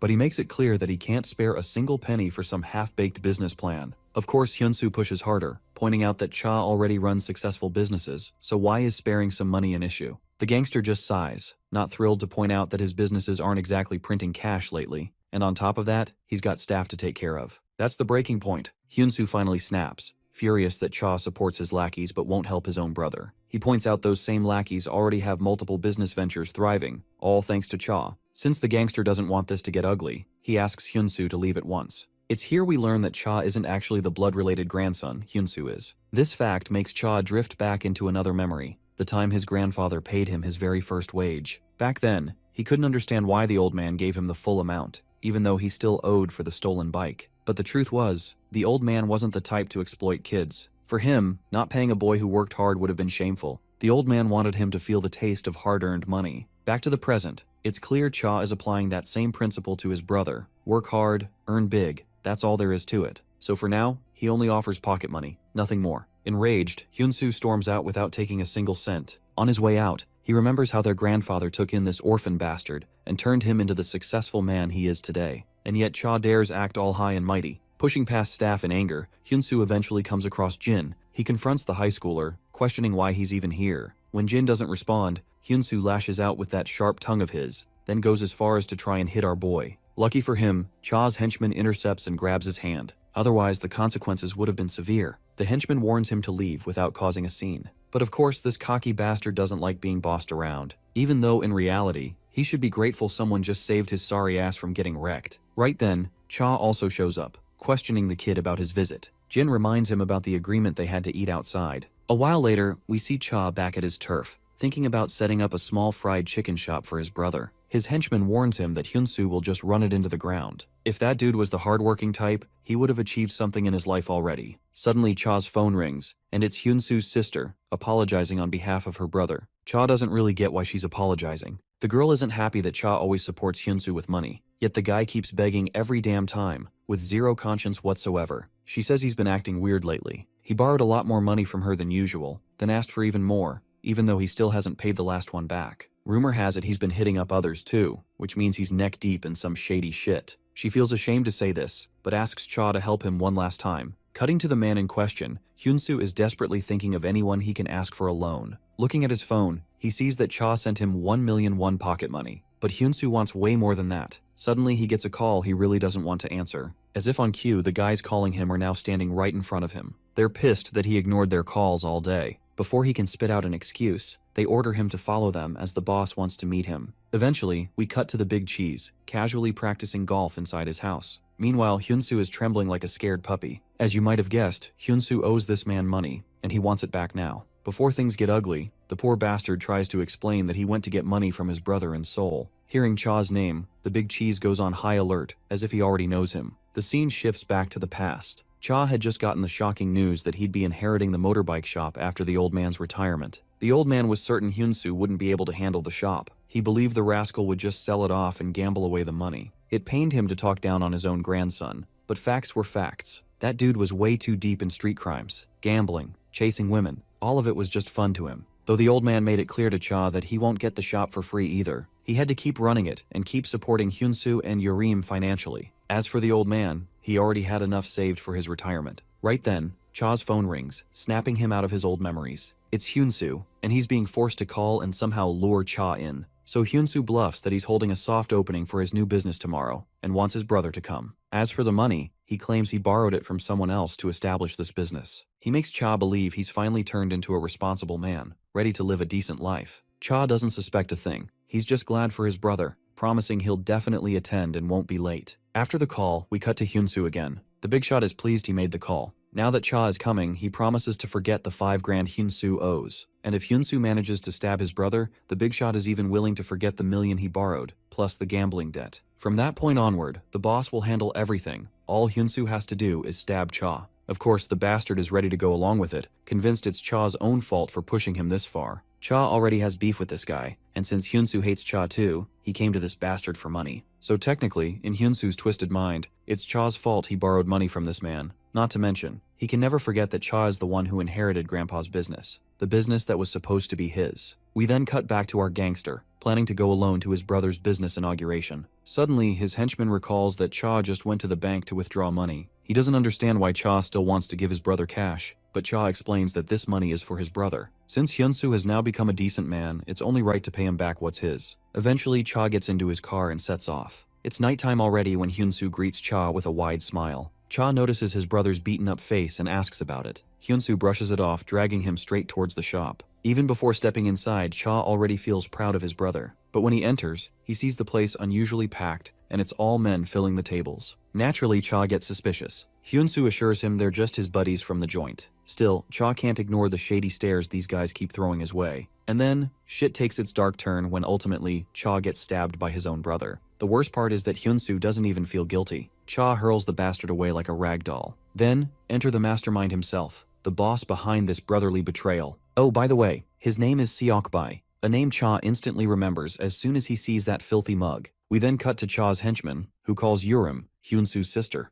The henchman also wants to send some flowers for the shop, so he asks the girl to reveal her brother's new shop address, especially since Cha isn't answering his phone. Of course, the girl doesn't have a clue about this shop business, and when the henchman hears this, he's shocked out of his mind. It doesn't take him long to realize Cha has walked straight into his own demise. He quickly rallies all his men and decides to head out to rescue his boss. By a twist of fate, Jin just so happens to visit today with his sister's food in tow. He only came here to deliver the meal his sister prepared for them. Once again, the scene takes us into the past for better context. It was the first time Cha had seen Seokbai, and his grandpa was handing over some money to that man. Once those guys left, Cha questioned his old man about what business they had here. The old man revealed that he had taken a loan from this man to cover Hyunsu's accident. The original amount wasn't much, but the interest this bastard was charging made it impossible to pay. So, Cha decided to visit the guy and ask him to drop the interest. Turns out this bastard was running a shady business where he intentionally picked fights and then demanded settlement money. And this bastard was also involved in Hyunsu's case. Despite Cha's pleading, the bastard coldly declined his request. If he started forgiving interests, his whole business model would collapse. Plus, he needed hard cash to settle in this area since he was still the new guy around.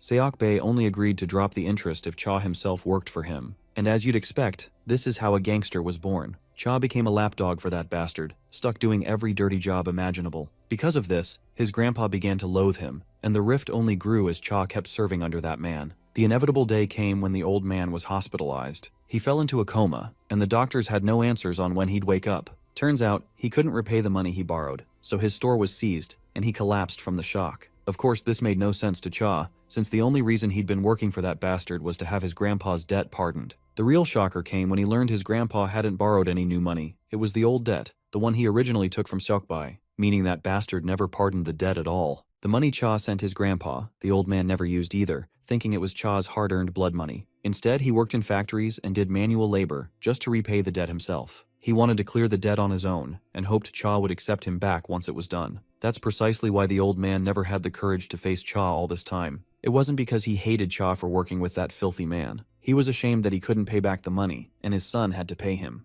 That was Cha's breaking point. He literally slaughtered all of Seokbai's men. He was a hound thirsty for that man's blood. That day he beat the shit out of Seokbai, but made the crucial mistake of sparing him. And now, in the present, that mistake has come back to haunt him. It's been 10 years since that incident, and that bastard finally wants to settle the score. He still hasn't forgotten that pain, and it haunts him to this day. Cha finds it ridiculous that Seokbae used his little brother for revenge. It's laughable that this pile of filth used Hyunsu to do what he himself couldn't. This jab stings the bastard's ego, and one of his goons lunges to strike. But being the Chad he is, Cha delivers a devastating punch right to the guy. He follows up by smacking the bastard hard onto the floor. Of course, Seokbae is fuming, while our gangster doesn't miss the chance to throw another verbal jab. That jab makes the bastard's patience run thin, and he promptly orders his men to finish the job. All his dogs surround Cha and rush at him. Cha ducks to avoid the first strike, then follows up with a crushing punch. With one guy down, another gets knocked out with just a single kick. Meanwhile, the scummy brother looks like a terrified lamb waiting for slaughter. He knew Cha was the best in his field, but he never realized he was this good. Bro keeps hammering one bastard after another, treating them like punching bags. After watching him wipe out a whole pack, the others can only stand frozen in fear. Cha may have taken down a bunch of guys without breaking a sweat, but he's hitting his limit, thanks to his injured intestines. The cowardly boss yells at his cowardly men to do their fucking job. With no choice, the pack of fools rush toward their doom. The first one takes a brutal shoulder smash, while another lands a strike on Cha from behind. When that bastard tries swinging his stick a second time, Cha obliterates his face with a single punch. Then the next guy charges, only to be flattened with another punch. But it's clear Cha can't hold out forever. The numbers are just too overwhelming. Though fear not, reinforcements are on the way. His henchman is bringing the whole crew to rescue him. Cutting back to Cha, he's lost a lot of blood but still managed to wipe out an insane number of bastards. His brother is praying for his life. If not for that stab, Cha would have already ended him. Even Seokbae is forced to acknowledge the insane skill Cha just displayed. But in the end, numbers beat skill, and that bastard is banking solely on this advantage. Cha also admits he's reaching his limit, just like the last time when he spared Seokbae. This twisted piece of filth then decides to play dirty. He calls his brother and offers him the dagger to stab his guts again. Of course, this demand clearly stuns the scummy brother on the spot, insisting that stabbing once was the part of the deal, so it's not fair that he's being forced to stab again. With no choice, he decides not to back down. But before that happens, Jin arrives, carrying his sister's food. Seeing this scrawny dude walk in with a parcel in hand, the goons start questioning each other like idiots. Who the hell ordered food? Meanwhile, Cha instantly recognizes that this isn't your average delivery boy, but Jin insists he's just here to drop off some side dishes. I'm literally laughing my ass off because the boss actually wants to grill the bastard who ordered food in a messy situation like this. Meanwhile, Jin sizes up the scene. First thing he notices is that Cha is badly wounded, while the gang leader orders his lackeys to eliminate the delivery boy. The strongest of the bunch steps forward to take Jin down, but my guy activates his ultra instincts and smacks the bastard so hard across the face that no one even realizes what the fuck just happened. They're all gawking at the scene like morons. Before continuing, Jin calmly sets the food down on the counter. The bastards lose patience and lunge at him. Jin ducks back and starts throwing kicks and punches, dropping two guys at once. He follows up by striking another fool. One idiot rushes in with a dagger, only to get his eyes practically popped out of his skull. My guy keeps crushing these bastards like he's crunching numbers on an abacus. The leader can only watch in horror. Meanwhile, Cha sits back and enjoys the show, because Jin isn't some disposable delivery rider like they think. And the way Jin's crushing these clowns just proves Cha's point. Let's not forget the cowardly brother, who's best at stabbing people from behind. Even he's literally shaking in his boots, watching this badass delivery driver tear his crew apart. And then, suddenly, he notices something familiar about Jin's stance. He's that same high schooler he ran into back at the club. Right on cue, Cha's men crash the party, only to find their bloodied boss smirking. They decide to rush him to the hospital, but Cha insists on cleaning up the mess first. In minutes, the entire place is swarming with Cha's angry men, all glaring down their lone target. The bastard knows he's royally fucked. Lucky for him, Cha ignores him for now and walks straight toward his cowardly brother, who's trembling down to his bones. The guy starts throwing out apologies, swearing he'll be a good man again. But Cha assures him straight up he doesn't hold him responsible for any of this. In fact, he believes it's his fault for not letting Hyunsu know who he truly is. If his brother had known the real Cha, he wouldn't have pulled this shit. With a single punch to his face, Cha knocks him to the ground. Hyunsu, now certain he's about to go through hell, tries to wiggle out of it by bringing up their grandpa. Cha replies that the divine punishment he's about to hand down is because he's thinking of their old man. With that, he goes wild, beating the living crap out of his own brother. The whole room falls silent, leaving only Hyunsu's screams echoing throughout. After nearly beating him to death, Cha stops before leaving him with a warning. If he ever hears Hyunsu gambling or taking loans again, he's as good as dead. With Hyunsu dealt with, Cha turns to his nemesis, who's sweating buckets. Cha's aura is so heavy, he doesn't even bother himself. He orders his men to make sure the bastard's useless enough not to pull any more stupid shit. But in response, the bastard does the dumbest thing possible. He rushes at Cha with a dagger. Cha's henchman slaps the fuck out of him, dropping him to the floor, and then starts pummeling him with kicks like he's some cheap piñata. As Cha leaves the cafe, he spots Jin waiting outside. In this panel, Jin literally looks like the pinnacle of tall. When Cha asks him why he's here, the boy meekly says he came to deliver the dishes. His sister told him to bring them as quickly as possible, a little gift for Cha for helping their grandpa. This cute gesture puts a smile on the gangster's bloody face. Then Cha notices the bike Jin arrived on. It's the same bike he once gave him for free, and seeing it in mint condition tells him Jin takes care of the beast. Though Jin doesn't intend to keep it forever, he plans to return it. But Cha insists he hold on to it. He's too old for flashy bikes anyway. In fact, he never even rode a bike back in his prime. This makes Jin wonder if maybe the bike is stolen. Turns out his assumption isn't completely wrong. It was stolen, but Cha didn't steal it. He bought it. It just reminded him of the old days, so he grabbed it for the hell of it. The henchmen then decide it's time to get to the hospital. Before leaving, Cha thanks Jin for saving his ass, and takes the food with him. On the drive, his henchmen argue that Hyunsoo shouldn't be let off so easily. That bastard nearly got Cha killed, but Cha remembers the old man, the first person who ever truly mattered in his life. Despite being a troublemaker, his grandpa believed in him, trusted that he'd change someday. That's why the old man gave him the chance to live like a normal human. And to this day, Cha hasn't forgotten that moment. The old man's words still echo in his head. That's why he also wants to believe in Hyunsoo, giving him a chance to fix his life before it's too late. In the following days, the scene shifts to where the numbered mercenaries are. Today, 018 is meeting a female client who wants his services. He's supposed to guard her until she leaves the country. Though the woman isn't sure one person is enough, 018 confidently says he can handle it. He even questions if she's doubting his abilities. She replies no, before reaching into her coat and shooting him on the spot. The scene then cuts to a forest official, someone we've seen before. Turns out the woman who just executed 018 is Alice, a member of Forest. But this isn't an official mission. She's acting on her own after learning about the recent tragic events. Harsh restrictions might work on others, but they can't restrain her so easily. Still, the big boss wants her back immediately. The lackey argues that they can't reach her, nor do they know her whereabouts. Then we cut back to 018, who's still alive but in severe pain. He collapses to the ground, gasping for air. We then cut back a little in time, where 018 had just gotten shot but still managed to hold his ground. The woman was bitch-slapping him with nothing but words while he tried to hide with his injuries. Back to the present, the boy isn't vibing with the fact that the woman already knew he was a number. Suddenly, someone shows up, but it's not the enemy this time, it's his comrade. The big guy is shocked to see his friend in this condition, and demands to know what happened. Of course, 018 tells him about his encounter, and a little about that woman. The big guy helps him up so they can get out of there. But it seems too late now. They've likely walked straight into a trap. A barrage of bullets rips through the gate, all aimed at the two boys. That bitch is going completely bonkers with her finger on the trigger. And when a storm of bullets isn't enough, she throws in a stun grenade, then charges in to finish off the blinded targets. Unfortunately for her, both boys are no longer in her line of sight. One of them surprises her, charging from behind with a damn table held up as a shield. With just one heavy strike, the woman gets knocked out like a toddler, giving the big guy a chance to take his own shot. But his vision still hasn't recovered from the stun grenade. He can't see shit. That gives the woman another chance to rain down yet another hail of bullets. The boys quickly fall back and she stops shooting too. She gets to her feet and cautiously moves through the apartment, trying to spot her targets. This time, she becomes the prey. 001 presses the barrel of his gun right against her skull, but as soon as the trigger's about to pull, she moves with lightning speed and somehow outmaneuvers him. She falls back, then scrambles up to cover again.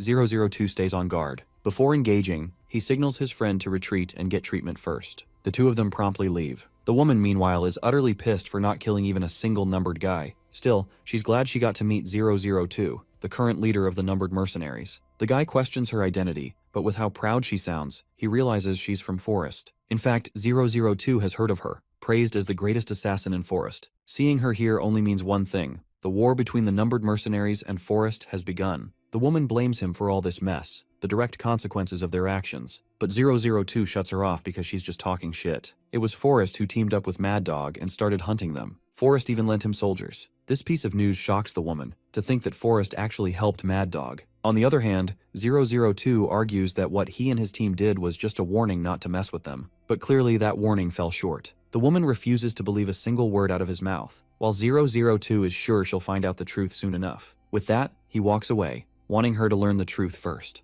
A few days later, Alice finally returns to Forest HQ and reports to the big boss. The first thing she asks is if they really helped Mad Dog attack the numbered guys, which ended with Anna and others losing their lives. The old man stays silent, which is all the confirmation she needs that what 002 told her was true. She hates that Forest sacrificed their own members just to mess with the numbered mercenaries. Finally, the old man breaks the silence, tells her this matter doesn't concern her. Her only job is to follow orders, nothing else. He warns her that if she disobeys again and acts on her own, he won't overlook it next time. With that, he dismisses her, ordering her to wait for further instructions. Once he's alone, he asks his lackey if they have any missions to assign her. The guy suggests keeping her on standby as punishment, but the senior insists that keeping her idle is a waste of potential. He wants her put on a mission immediately. Days later, we cut to SW Corp. Everyone's hyped, celebrating the fact that new members are joining their ranks, which means Jin will finally lose his newbie title. Jin looks confused. He doesn't get what they're talking about. His friend explained that a new security personnel has been hired. Still, Jin doesn't get why he's the only one labeled the newbie, when Seokju himself looks pretty young.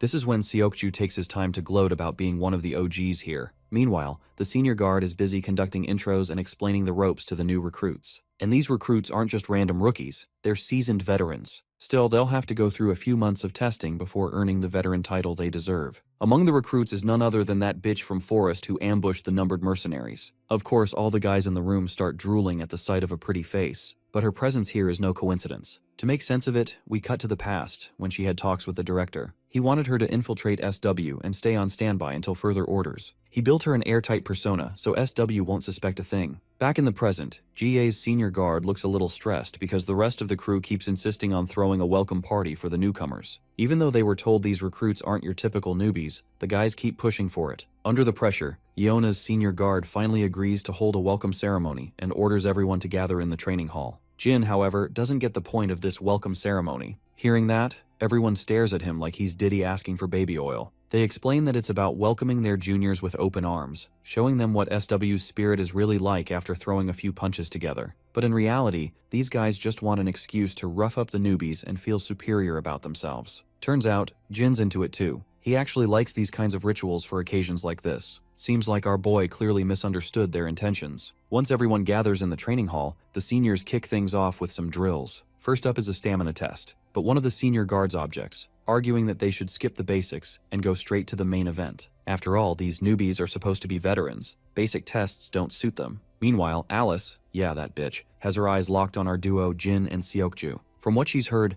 SW is one of the best teams in the whole country, so seeing such young guards makes her doubt if the rumors are even true. A senior guard steps forward and challenges the newcomers to spar. One of them volunteers. As they step into the arena, the senior lays out the rules. No striking sensitive areas, and no going overboard. The bodyguard looks smug, but you can know that the more smug you are, the more chances that you are about to get humbled. He lunges first, throwing a barrage of punches. The newbie blocks them all with ease, then counters with a punch of his own. It doesn't do much damage, and the veteran quickly slams the rookie to the ground, going in for the finishing blow. Since the outcome's already clear, the senior orders the fight to stop. The veteran soldier stands tall, roaring in victory and hyping up his peers with confidence. Even Alice is a little surprised by the display of strength. Next up, she volunteers. Not wanting to draw too much attention with her skills, she deliberately picks who she thinks is the weakest fighter. But in reality, she's just challenged the final boss of the bunch. As they both gear up, she tries to blend in, but everyone looks at her with concerned expressions, like they're worried she's about to beat the hell out of Jin. So, she decides to take it easy and not hurt him. The match finally begins. Alice dashes in first and throws a punch. Jin blocks it effortlessly, then retaliates with double the force. The strength behind it shocks her, making her wonder where the hell this kid gets that kind of power. Jin presses forward, knocking her to the ground and trying to pin her down. She resists and maneuvers her way out of his grip.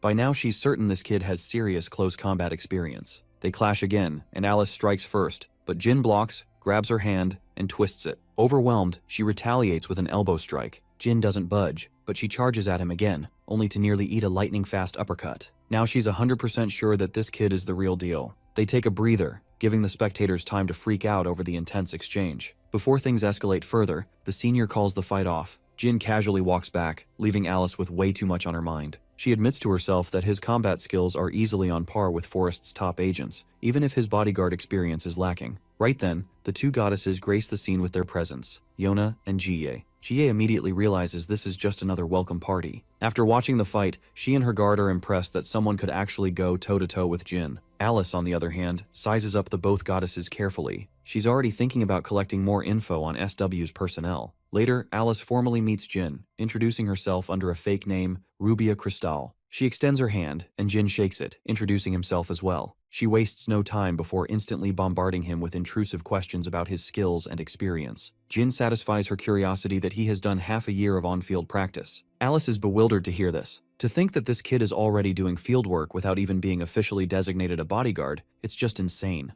And to make things worse for her, Jin's buddies drop the bomb that he's just a high schooler. That night, Jin and Yona walk together, while Alice secretly tails them. Yona shows him the new YouTube channel Youngchan made. Our boy, on the other hand, can't shake the feeling someone's following them. Sure enough, Alice is hiding around the corner, spying on them. Not only does Jin have insane combat skills, but sharp senses too. Suddenly, Alice's phone rings, and the caller demands an update on her mission. She reports that she has successfully infiltrated SW and asks for her next orders. But instead, she's told to stay on standby, much to her annoyance. Later that day, Jin gets shocking news about an attack. 006 reports that his injuries are bad, and if they'd arrived any later, he would have been dead. The culprit's name is Alice, Forrest's best assassin. But word is, she's so skilled that she's hard to control. Apparently, Forrest keeps dirt on her just to keep her leashed. They even release an official statement saying the attack wasn't planned by them. Regardless of the situation, what really worries Jin, though, is that one of his own was attacked, and he is sure that 002 definitely won't let that slide. And Jin's hunch isn't far off. From what 006 has learned, the others are already hyped to retaliate against Forrest. But 002's stance is very firm. He believes that rushing in recklessly will only backfire. Not to mention, the numbered mercenaries have split into small groups, making them vulnerable. They need to be cautious before picking fights. With a final warning for Jin to stay vigilant, 006 wraps things up. After the phone call, Jin heads out to pick up his sister from the bus terminal. As he walks, he recalls the time when he collapsed mid-training in camp.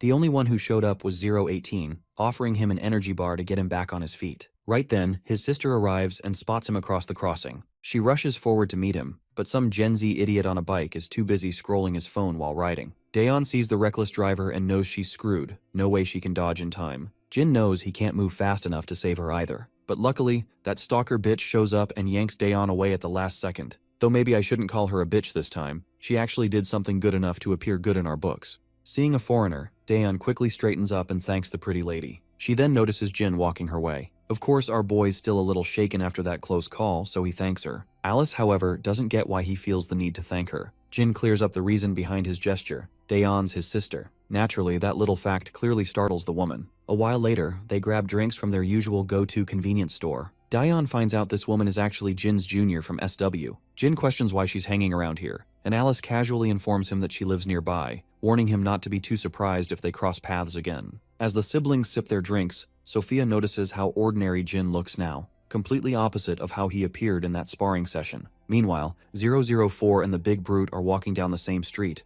004 looks pissed that they're doing nothing against Forrest. Word is Forrest planted an agent in this area, so running into her here wouldn't be a coincidence. And as if on cue, they spot Jin and his sister from a distance. The big guy points out the third person with them, Alice. 004 makes him confirm it twice, and when the big guy does, 004's mind is going haywire. Why the hell is Jin sitting with this woman? Not long after, they report back, claiming Jin has betrayed them again. 001, hearing this, tells them not to do anything stupid until he arrives. He specifically forbids them from approaching Jin, but as soon as the musclehead relays this to his friend, that said friend 004 is already gone. And for the brute's absolute nightmare, he knows where exactly his friend is heading. Soon after, Jin gets a call from 004. He gets out of his house to meet him at an abandoned construction site, only for that bastard to immediately attack with a dagger. Jin barely avoids getting his throat slit, dodging wild swings left and right, until he manages to land a solid uppercut. Finally fed up, 004 pulls a Glock and aims to end him for good. He bluntly accuses Jin of betraying them again, leaving our boy confused. Jin insists he doesn't know what the hell he's talking about, but the shithead thinks he's faking ignorance. To him,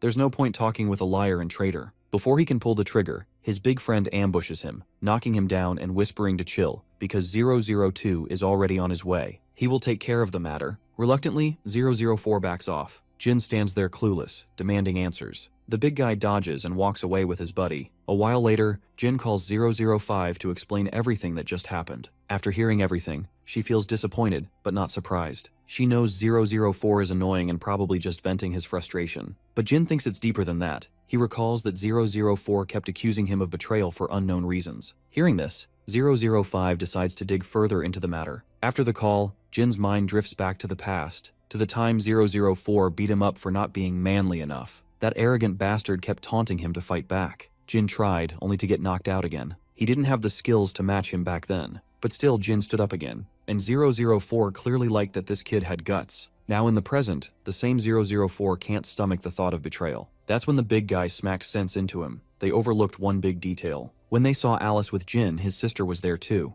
No way in the hell he would casually introduce a forest assassin to his little sister. 004 then assumes Alice must have been hiding her identity just to approach Jin, and it's the only explanation that makes sense. Not long after, they spot Alice on CCTV, walking straight into their turf. Turns out she's visiting the abandoned building where Anna lost her life. Bullet marks are everywhere. By tracing them, she pieces together how the fight went down, how someone tore through Anna's soldiers with scary precision. After assessing the situation, she can only ask herself one question: who the hell could fight like that? But mid-analysis, her instincts scream that something sus is going on. She notices curtains over some drums. Pulling them back, she finds a hidden camera. Moments later, a barrage of bullets rain down. She narrowly avoids them and draws her own Glock, firing back. 004 lauds her sharp instincts, but warns her that he's no one-trick pony either. He doesn't give her a single chance to shoot properly. By now, she realizes she's up against multiple mercenaries, and she knows they're here for revenge. 004 doesn't even bother hiding it. He confirms it straight to her face. Just as he goes dangerously close to her, she grabs his gun and tries to shoot her own, but 004 quickly knocks the gun out of her hands. The woman responds with a kick, but he blocks it instantly. Then she tries to slash him with a sneaky dagger of her own, but the guy reacts with cat-like reflexes and dodges it. Furthermore, he somehow manages to land a nasty cut on her with his own dagger without her even realizing it. For some reason, the woman realizes the guy she's fighting is 004. She's heard there was a skilled number who was crazy about knife battles. This also explains why he intentionally came closer just so he could fight her with knives. Well, 004 doesn't deny it. Bro is seriously itching to push her to the limits just to evaluate Forrest's best agent. With that, their exchange of blows continues. But before they can duke it out, the woman plays dirty. She had a spare gun all along, and now she's holding 004's life hostage with it. She believes only idiots use knives in the era of firearms. She starts firing bullets while he keeps throwing knives at her to throw off her aim. By now, she's sure the other numbered mercenaries must also be nearby. She's got to get the hell out of here before it's too late. With that, she makes her retreat. After the battle, 004 feels stupid for losing to a woman. Right at that moment, 002 arrives, not thrilled to hear that his friend lost to her. Of course, the arrogant bastard tries to wiggle his way out of his senior's scrutiny with just an apology. But turns out, 002 isn't bothered at all by his loss, which is quite surprising. Normally, he would have disciplined 004 to death, not this time. A while later, 002 shows Jin a photo of that forest mercenary on the list. Naturally, our boy's eyes pop out of his sockets when he realizes it's the same woman who's currently in SW. Now it makes sense to him why 004 was grilling him so hard. Jin tries to clarify that she has nothing to do with him. Well, 002 already understands this much. If Jin really had any ties with her, he wouldn't have introduced her to his sister so casually. Though he's still curious to know how Jin even came across her. Well, as we already know, she's working in SW right now. 002 finds it alarming. To think she passed SW's background checks only shows that Forrest did a damn good job slipping her in. Then there's another thing Jin doesn't get. Why did she even approach him specifically? If her motive was to kill him, she wouldn't need to approach him in such an inconvenient way. 002 agrees with that, and before leaving, he warns Jin not to involve himself in this mess. After all, his sister has already been exposed to the enemy. If Jin gets dragged in and Alice learns about his true identity, then his family will be in grave danger. For now, all Jin needs to do is figure out how much she knows about him. As for the rest, 002 assures him they'll handle it. The following day, we cut to Alice, thinking about her recent encounter with the numbered mercenaries, earning an earful from her team leader for dozing off mid-duty. At the same time, Jin is also thinking about the same issue. If Forrest really wanted him dead, they wouldn't bother with such a cumbersome process. They could assassinate him easily once they knew his identity. Also, Alice infiltrating SW makes no sense since she could just as easily take his family hostage. This only leaves him wondering, what's her real reason for being here? A while back, right after Alice's clash with 004, she had contacted her seniors asking to return, but her superiors denied her request. They had invested a lot in her infiltration, and Forrest would suffer a huge loss if she simply pulled out. Right now, she has no fucking clue what the hell they even want from her. To lift her mood, she reaches out to Jin on a good note, reminding him of the promise he made to visit the supermarket with her. Jin remembers that too, so they walk side by side down the street. As they walk, she suddenly spots 002 standing in the distance, looking calm and unbothered. Now that even 002 has decided to show himself, it clearly means she's been fully exposed. To deal with it, she insists Jin go ahead since she can't accompany him any longer. With that, she walks straight towards 002. Upon reaching him, she assures him the kid standing there has nothing to do with her, so they shouldn't drag him into the mess. Of course, 002 probes her to explain her relationship with him. The girl insists he's just an associate from the workplace she infiltrated, just a SW trainee. Seems like 002 has confirmed what he wanted, which was whether she knows Jin's true identity. Next, he tells her to follow him somewhere more private. Once inside an abandoned building, the woman asks the reason behind this meetup. If he wanted to kill her, he could have done it without exposing himself. Turns out, 002 has the same question, wondering why she is even here. The woman claims she's merely infiltrating to gather intel on SW. Now that she's already been exposed, she doesn't see the need to hide her intentions anymore. 002 understands her perspective. He simply turns around and proceeds to leave. Well, the woman is flabbergasted that he's just walking away like this.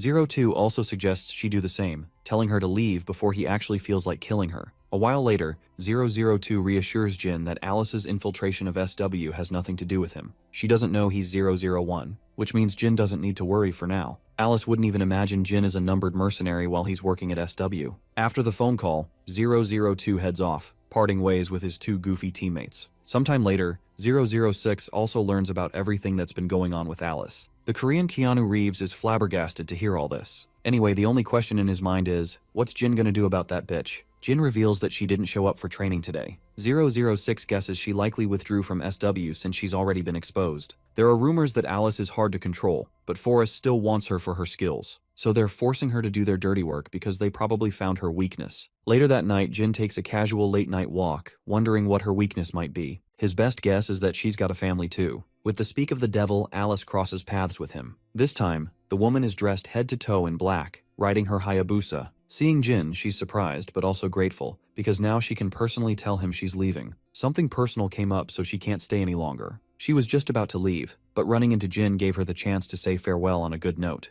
Before she leaves, Jin throws her a question if she has a family. Surprised at first, the woman admits she does, mentioning her younger brother, who's around the same age as Jin. Whenever she sees Jin, she's reminded of him. Before putting her helmet back on, she insists he continue with his bodyguard career because he's got real talent for it. With that, she zooms away on her superbike for good. The next day at SW after training, Jin notices Major Kang standing in the distance. Of course, Jin is overjoyed to see his senior, and as expected, they start catching up. Kang reveals that the platoon still remembers him and shows great concern for him. Hearing this, Jin promises to visit them soon. Taking control of the conversation, Jin asks if Kang is perhaps here to meet Jaye, but turns out the senior is only here to see his junior, not his ex-fiancée. He's heard that the village chief is sick, and he doesn't think it's a simple illness. His days may already be numbered. He hopes Jin will visit the old man too. Of course, Jin was already planning to, and Kang predicted as much. That's why he's brought along a spare plane ticket for him. After boarding, they zoom through the skies. Inside the plane, Kang recalls the time when the chief had helped Jin a lot in reaching his home. Back then, Kang never truly understood why the old man would help Jin.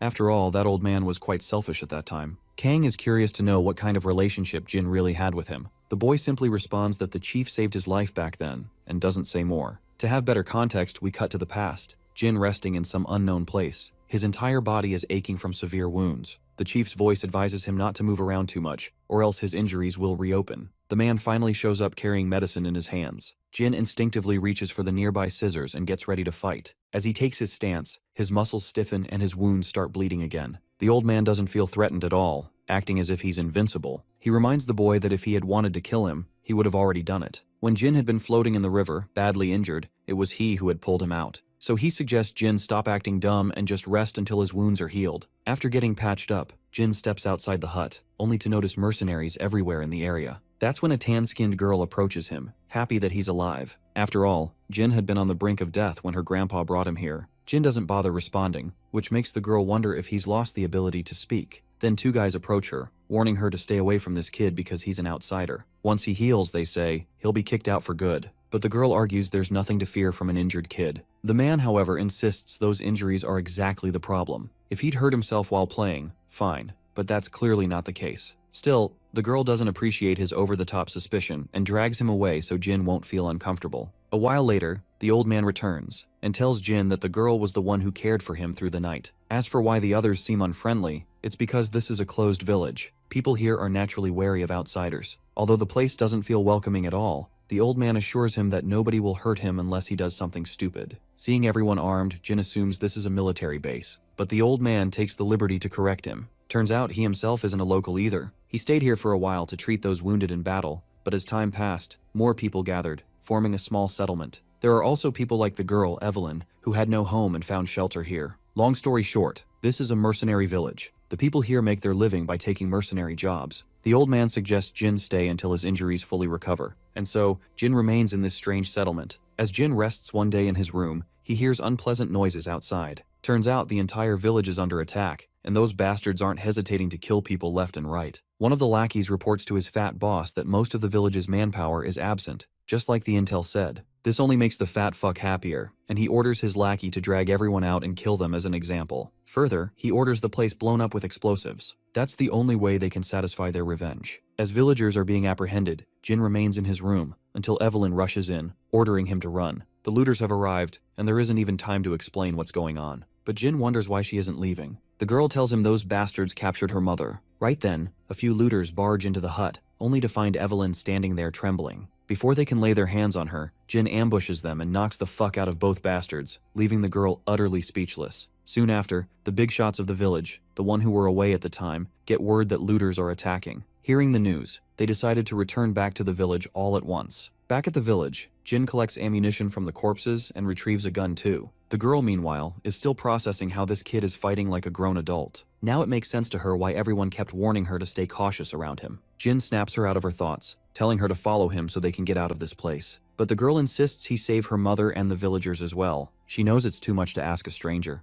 but he's the only hope they've got. Jin asks if this is supposed to be an official request for his services. After all, this is a mercenary village. The girl doesn't have money to pay him, but she's sure the adults will once they return. Jin clarifies he doesn't need money as payment. What he's about to do can be considered repayment for what she did for him, caring for him while he was half dead. And so, Jin begins wreaking havoc, mowing down bastards left and right as if they were training dummies, clearing one side of the village. On the other side, the looters have gathered all the villagers, forcing them to their knees. The fat boss is ready to resume the slaughter once his team finishes searching the eastern part and drags everyone out. But it looks like his plan is about to fall apart, because Jin has already cleared all enemies in the east. Now the only thing left is to deal with these bastards holding the villagers hostage. From the shadows, Jin assesses the situation and strategizes. Once ready, he makes his move. 2 soldiers patrol the area, searching for survivors. They come across an unsuspecting kid, drag him out of a quiet corner, and shove him in with the other captives. As we know, this was Jin's plan to get as close as possible to the fat boss. With his target in sight, Jin makes his move. He slits the throat of the first man in front of him, then dashes toward the boss. The goons open fire, but Jin takes the bastard down with just a knife and manages to press the blade against the fat fuck's throat. The other armed soldiers halt, seeing their master in such a precarious situation. The boss raises his voice and orders them to drop their weapons. With no choice, the bastards lower their guns. The boss commends Jin for his precision and skills. The only reason this bastard still dares to speak confidently is because if Jin kills him, the villagers will die too.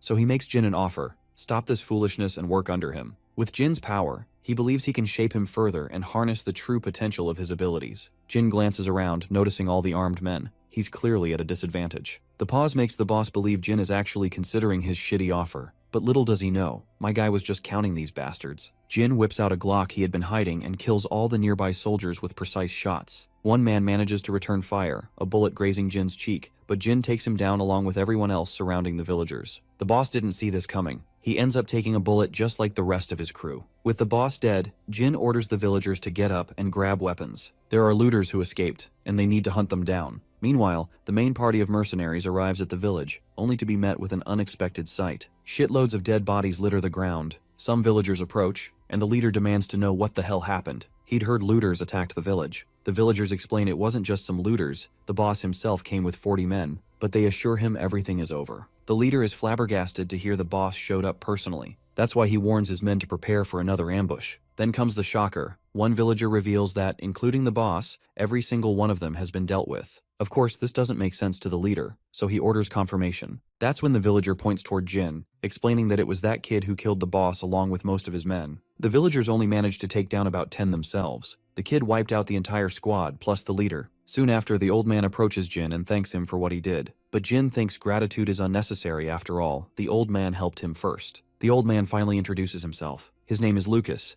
and he's considered the village head simply because this village formed around him. He then asks the kid's name in return, but since Jin has no memory of his past, he doesn't know. As he watches Evelyn's mother embrace her daughter dearly, he suddenly recalls the horrific plane crash. His own mother had adored him the same way before the crash. "You parents love you, Jin," she said. From that point, Jin begins piecing back fragments of his memory and remembers his name. He gives his name to the old man, who thanks the kid back for his contribution. And there you have it, boys. the backstory of Jin finally revealed. As the flashback ends, Jin and Major Kang arrive at the village. Of course, it doesn't take long for the villagers to recognize him. Evelyn is there too, and the girl immediately throws herself into his arms upon seeing him. She eagerly starts catching up, asking the reason for his visit. But we already know the reason. So, she quickly escorts him toward the village head's room, certain he'll feel better once he sees Jin. Lately, the old man hasn't been doing well. He can barely move and is almost blind. Finally, they enter the room, and the girl cheerfully reminds the chief that Jin is here. Bro, doesn't it feel like this old man has aged way too much, given it's only been a few years since that incident? As usual, since Jin isn't the talkative type, it's the old man carrying the whole conversation. The old man reveals that he had been sick for a long time, but now his body has weakened to the point it can't endure anymore. The girl decides to leave the room to give the two of them space to talk. The old man asks Jin whether he ever got to meet his family, and if reuniting with them brought him any joy. Jin confirms it, saying he's currently living with his family. He's got a grandfather and a youngster, and both treat him really well. And as for his real name, it's Yu Ijin.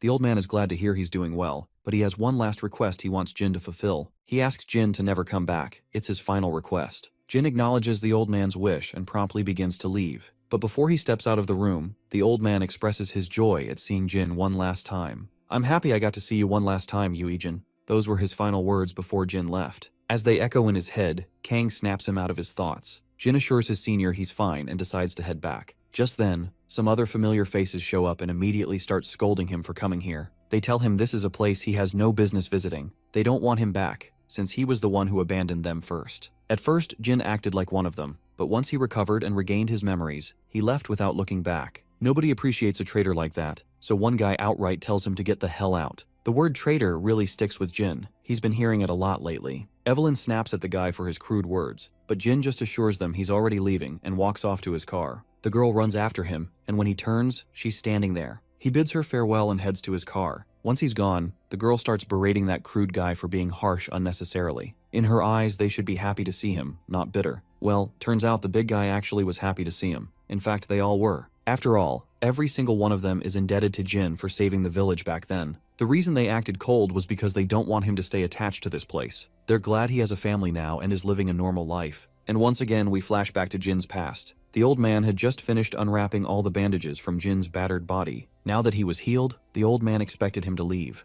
But Jin admitted he had nowhere to go. So, the old man suggested he stay here for a while, on one condition. If Jin ever found a place he could truly call home, he would have to leave immediately. A few days later, Jin expressed his desire to work as a mercenary, something the old man strongly opposed. Jin argued there was no reason to stop him since he was more skilled than most adults around. But the old man stayed persistent, though for the first time he seriously began to wonder what kind of life Jin had been living before. Back in the present, Jin wakes up in his room. He gets a call from his lieutenant, who delivers devastating news. The village head has passed away right after they left. Jin goes speechless, giving this classic expressionless face. Even Kang notices the boy's silence and can tell that he isn't all right. Suddenly, his sister arrives, inviting him to eat together now that he's awake. She notices his worried face but doesn't question it, just smiles and drags him to the table. It's packed with food, and the three of them enjoy the meal together, eventually wiping out everything. When Jin starts clearing the plates, Daeon quickly takes over, while the old man suggests Jin join him for a walk. As they stroll outside, the old man asks his grandson if he's really doing okay, because lately, he looks exhausted. He already looked worn out when he returned from his visit to that old place, and now he seems even worse. Even Daeon is worried. The old man guesses maybe the person Jin went to see has something to do with his mood. Jin reveals that person was someone who once saved his life. Before he returned home, that person took care of him, nursed him, and eventually urged him to go back to his family once he regained his memories. He went to visit because the man was ill, and now he's passed away. Hearing this, the old man actually feels relieved. In fact, he's glad because Jin's sorrow proves just how well that person must have treated him.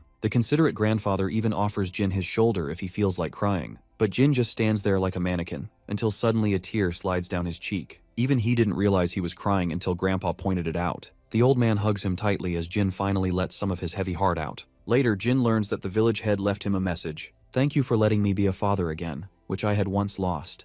Damn, that one really hits. Even I want to cry for that old man. We then fast forward a few days and cut to hungry Yona suggesting to her friends that they grab something to eat. Youngchan says he already ordered some street food. It'll arrive by the time they get back to the hideout. He's got cup noodles and snacks, but no proper food yet. As they're walking, Hyokjin suddenly notices a familiar face. It's his brother Ju Hyuk-jung, and his face is completely beaten up. The guy tries to walk past without explaining, but Hyokjin stops him. The others are confused, until Jae-hong suggests the clueless bunch to walk ahead. Hyuk-jin will join them later. Turns out that beaten-up guy is Hyuk-jin's brother, which explains why they look so alike. His brother goes to a different school, Jaesong Public High. Since Hyuk-jin's parents are always overseas, he's the one who takes care of his little brother the most. We then finally arrive at their destination. Inside, Seokju unpacks the snacks while Jae-hong is busy yelling as usual, grilling Jin to play properly. Suddenly, Hyuk-jin's phone rings, and it's a call from the university hospital. Just the mention of hospital is enough to give Hyuk-jin an idea of what may have happened, so he picks up his bag and heads out before his brother gets into more trouble. At the hospital, his brother lies in the ward, his limbs covered in bandages, literally looking like a mummy. Naturally, Hyuk-jin is visibly unsettled. The hospital staff tells him that his left ankle is broken, he has 3 fractured ribs,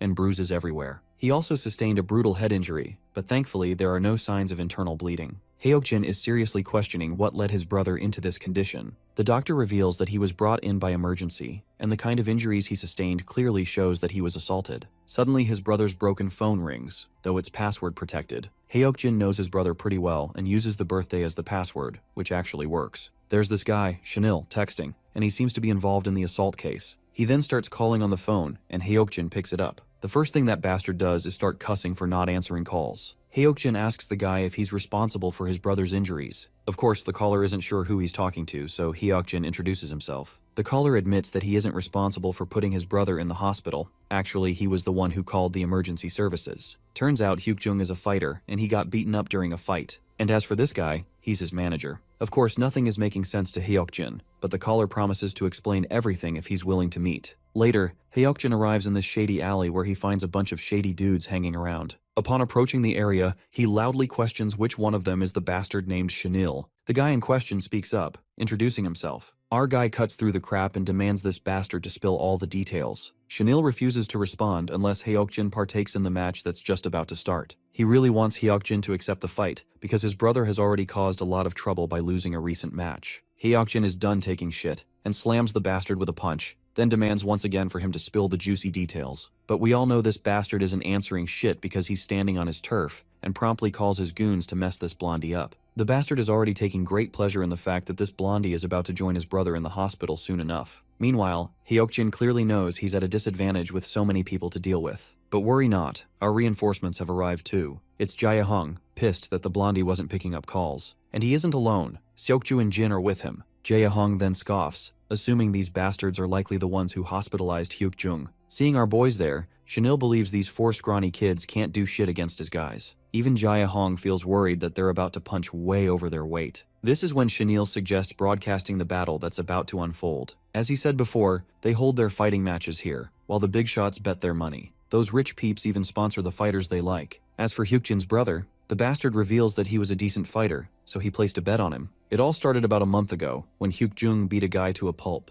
Chanil saw the potential in this kid and decided to recruit him as a fighter instead. If Hyuk-jung had won 10 matches and come out on top, Chanil had promised not to touch Hyuk-jung's friend ever again. Before starting the fight, he orders his goons to set up the cameras and all that shit. He also orders the fighters to get ready to crush these nobodies. Naturally, Jae-hong feels annoyed that they're intentionally looking down on them, making them look inferior. But worry not, my guy steps forward, puts a mask over his face, and starts beating the fuck out of the bastards. One after another, he's knocking them out like bitches, leaving the leader of the goons to stare in disbelief. Jin, on the other hand, continues to wipe the floor with these guys, then knocks the living daylight out of another dude with just a single punch. As if that wasn't enough, Seokju also joins this one-sided battle, not wanting to feel left out. Jin then grabs the camera they used to record, and before any of the other guys can react, he crushes it. Before the goon leader can mourn the loss of his expensive camera, Hyuk-jin punches the crap out of the bastard, then follows up with a punch in the gut, leaving him staggering backward and whining in pain. The bastard swears he won't let anyone leave so easily, but Hyuk-jin already knows who will be leaving and who won't. All of those bastards run toward Jin and Seokju to take their share of the beating, and both boys work hard to fulfill their requests. And in just the nick of time, everyone is down for the count. Poor Jae-hong is also totally bloodied and battered because he joined the fight too, as he was the only one feeling left out. Chanil over there is coughing out blood while still spewing threats. He admits that Hyuk-jin has some strong guys, but he makes it clear they've messed with the wrong people. He laughs maniacally through his broken teeth, confident that the organization behind the sponsorships of these fights is gonna screw everyone hard. And don't laugh when you find out who that huge organization is. It's Cha and his fellow gang members. The poor gangsters are feeling very down after realizing there'll be no broadcast for them to watch today. And just as they're mourning this sudden broadcast cutoff, Cha gets a phone call from Jin,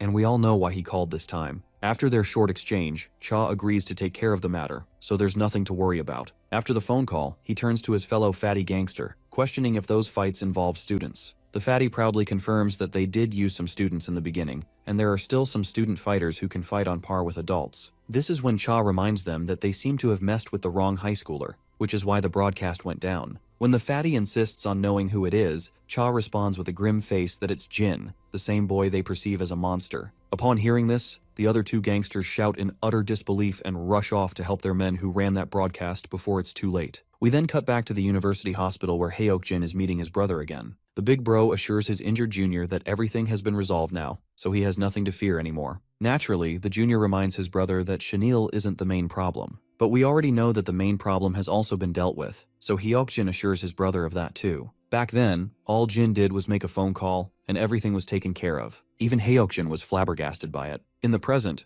the big bro questions him why he didn't tell him any of this. Well, it's kind of embarrassing to go running to your older brother just because you were in trouble, and even now, the junior feels a little embarrassed while thanking his brother. Suddenly, Hyuk-jin remembers that the only reason Junior got hospitalized was because he stood up for his friends against bullies, so where the hell are they now? Turns out Hyuk-jung never informed his friends. Not to mention, his friends aren't as courageous as his brother's friends. Speaking of which, Hyuk-jung's friends arrive in the ward, much to his shock. The two guys look timid and worried about their hospitalized friend, complaining why he didn't bother telling them anything about his condition. As the friends are catching up, Hyuk-jin walks out, feeling no need to be a third wheel and letting them reunite. Meanwhile, his own friends are waiting outside. Seeing them, Hyuk-jin isn't sure how he should thank them. Noticing his sulking mood, Jae-hong asks if his brother isn't doing well. Hyuk-jin finally manages the courage to thank his friends for what they did today. We then cut to the base of the numbered mercenaries, where they're all having a joint meeting. They're strategizing how to infiltrate certain forest camps, but suddenly hear a commotion outside. They quickly equip themselves and prepare for the worst. 018 checks the surveillance camera and notices a woman's figure approaching. Turns out it's 003, much to everyone's shock. She walks in, while 004 is flabbergasted to see her alive. This woman clearly has an ironic, funny personality, because the first thing she does is slap the hell out of 004 for assuming she was dead,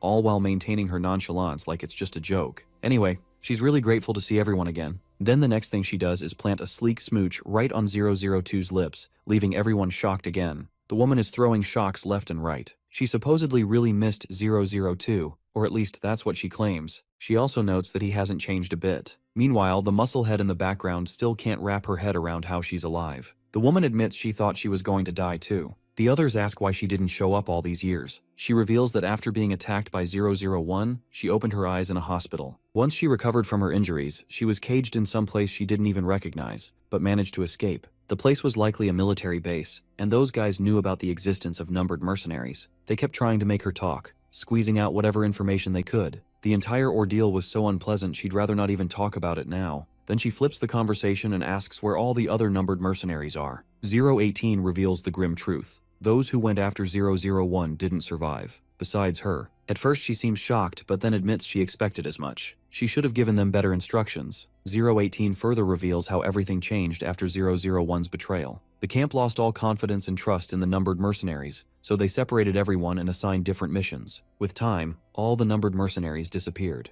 002 then asks her when she escaped, but she stays silent, forcing him to repeat the question. Finally, she reveals it's been 3 years. And as for why she didn't contact them all these years, she didn't want to return to the numbered mercenaries. If she went back to the camp, she'd have to follow orders again, orders that ignored free will. If she hadn't heard that the camp had disbanded, she would never have come looking for them. Still, they want to learn why she decided to show up now? Turns out, she's here to recruit everyone out, much to their shock. She wants to create a PMC and claims she's backed by someone powerful who will sponsor them. Given their skills, dominating the field shouldn't be hard. But 002 coldly orders her to get the fuck out. As far as he's concerned, she's a traitor. Doesn't matter what her reasons were. Fact is, she abandoned the numbered mercenaries. If she had come a year earlier, they would have killed her for betrayal. Lucky her, that's no longer the case. The others try reasoning with 002 to cut her some slack, but the girl admits he has every right to be angry. It's true she abandoned them and never came back. Still, she reminds them the offer is on the table. If they want to settle down somewhere safe without wandering around, they can contact her. With that, she proceeds to leave, only to be stopped by the leader, who has a question. When she chased 001, how did the numbers under her command die? She claims 001 slaughtered them one by one with his prowess. Well, that's the trigger. 002 finally pieces it all together. He quickly pulls out his Glock and shoots at her, convinced now that she's the one who killed them. The woman retaliates with her own gun. Once she takes cover, she signals her accomplices to infiltrate. The soldiers outside unload their guns, while the numbered mercenaries do their best to take cover from the deadly rain of bullets. She then signals her men to stop shooting,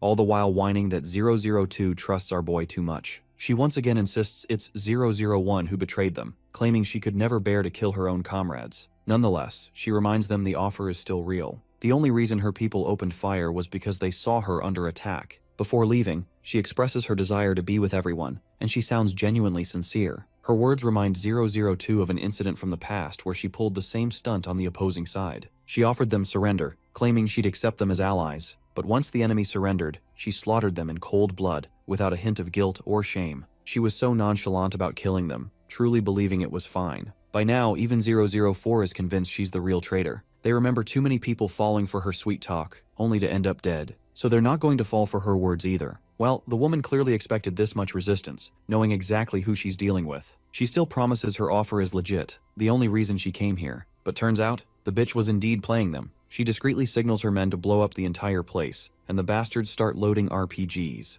018, watching the feed, promptly reports the threat. 002 gives his final signal, and as soon as the big guy presses the button, a massive blast erupts right outside the building, right where those soldiers were preparing to unleash hell. As the dust and smoke settle, 003 notices all her men reduced to minced meat, much to her horror. She quickly rallies the rest of the survivors to infiltrate at once. The two guys step forward, throw a stun grenade inside, and enter right after it detonates. 003 also accompanies her men and cautiously traverses the place, but there's no one around. Suddenly, she notices a secret gateway leading underground. One of her soldiers suggests following them from behind, but the girl insists otherwise. If they rush in like this, the losses will be astronomical. She reiterates that retreating is the only option they have right now. We then cut to Jin, doing his regular exercise until he's interrupted by a phone call. It's 002, informing him that 003 is alive. Jin is surprised because everyone had assumed that all those who chased after him had died, or at least they had thought so until she suddenly reappeared. And now it's a rock-solid fact that she's the one who killed the numbered mercenaries who went after Jin.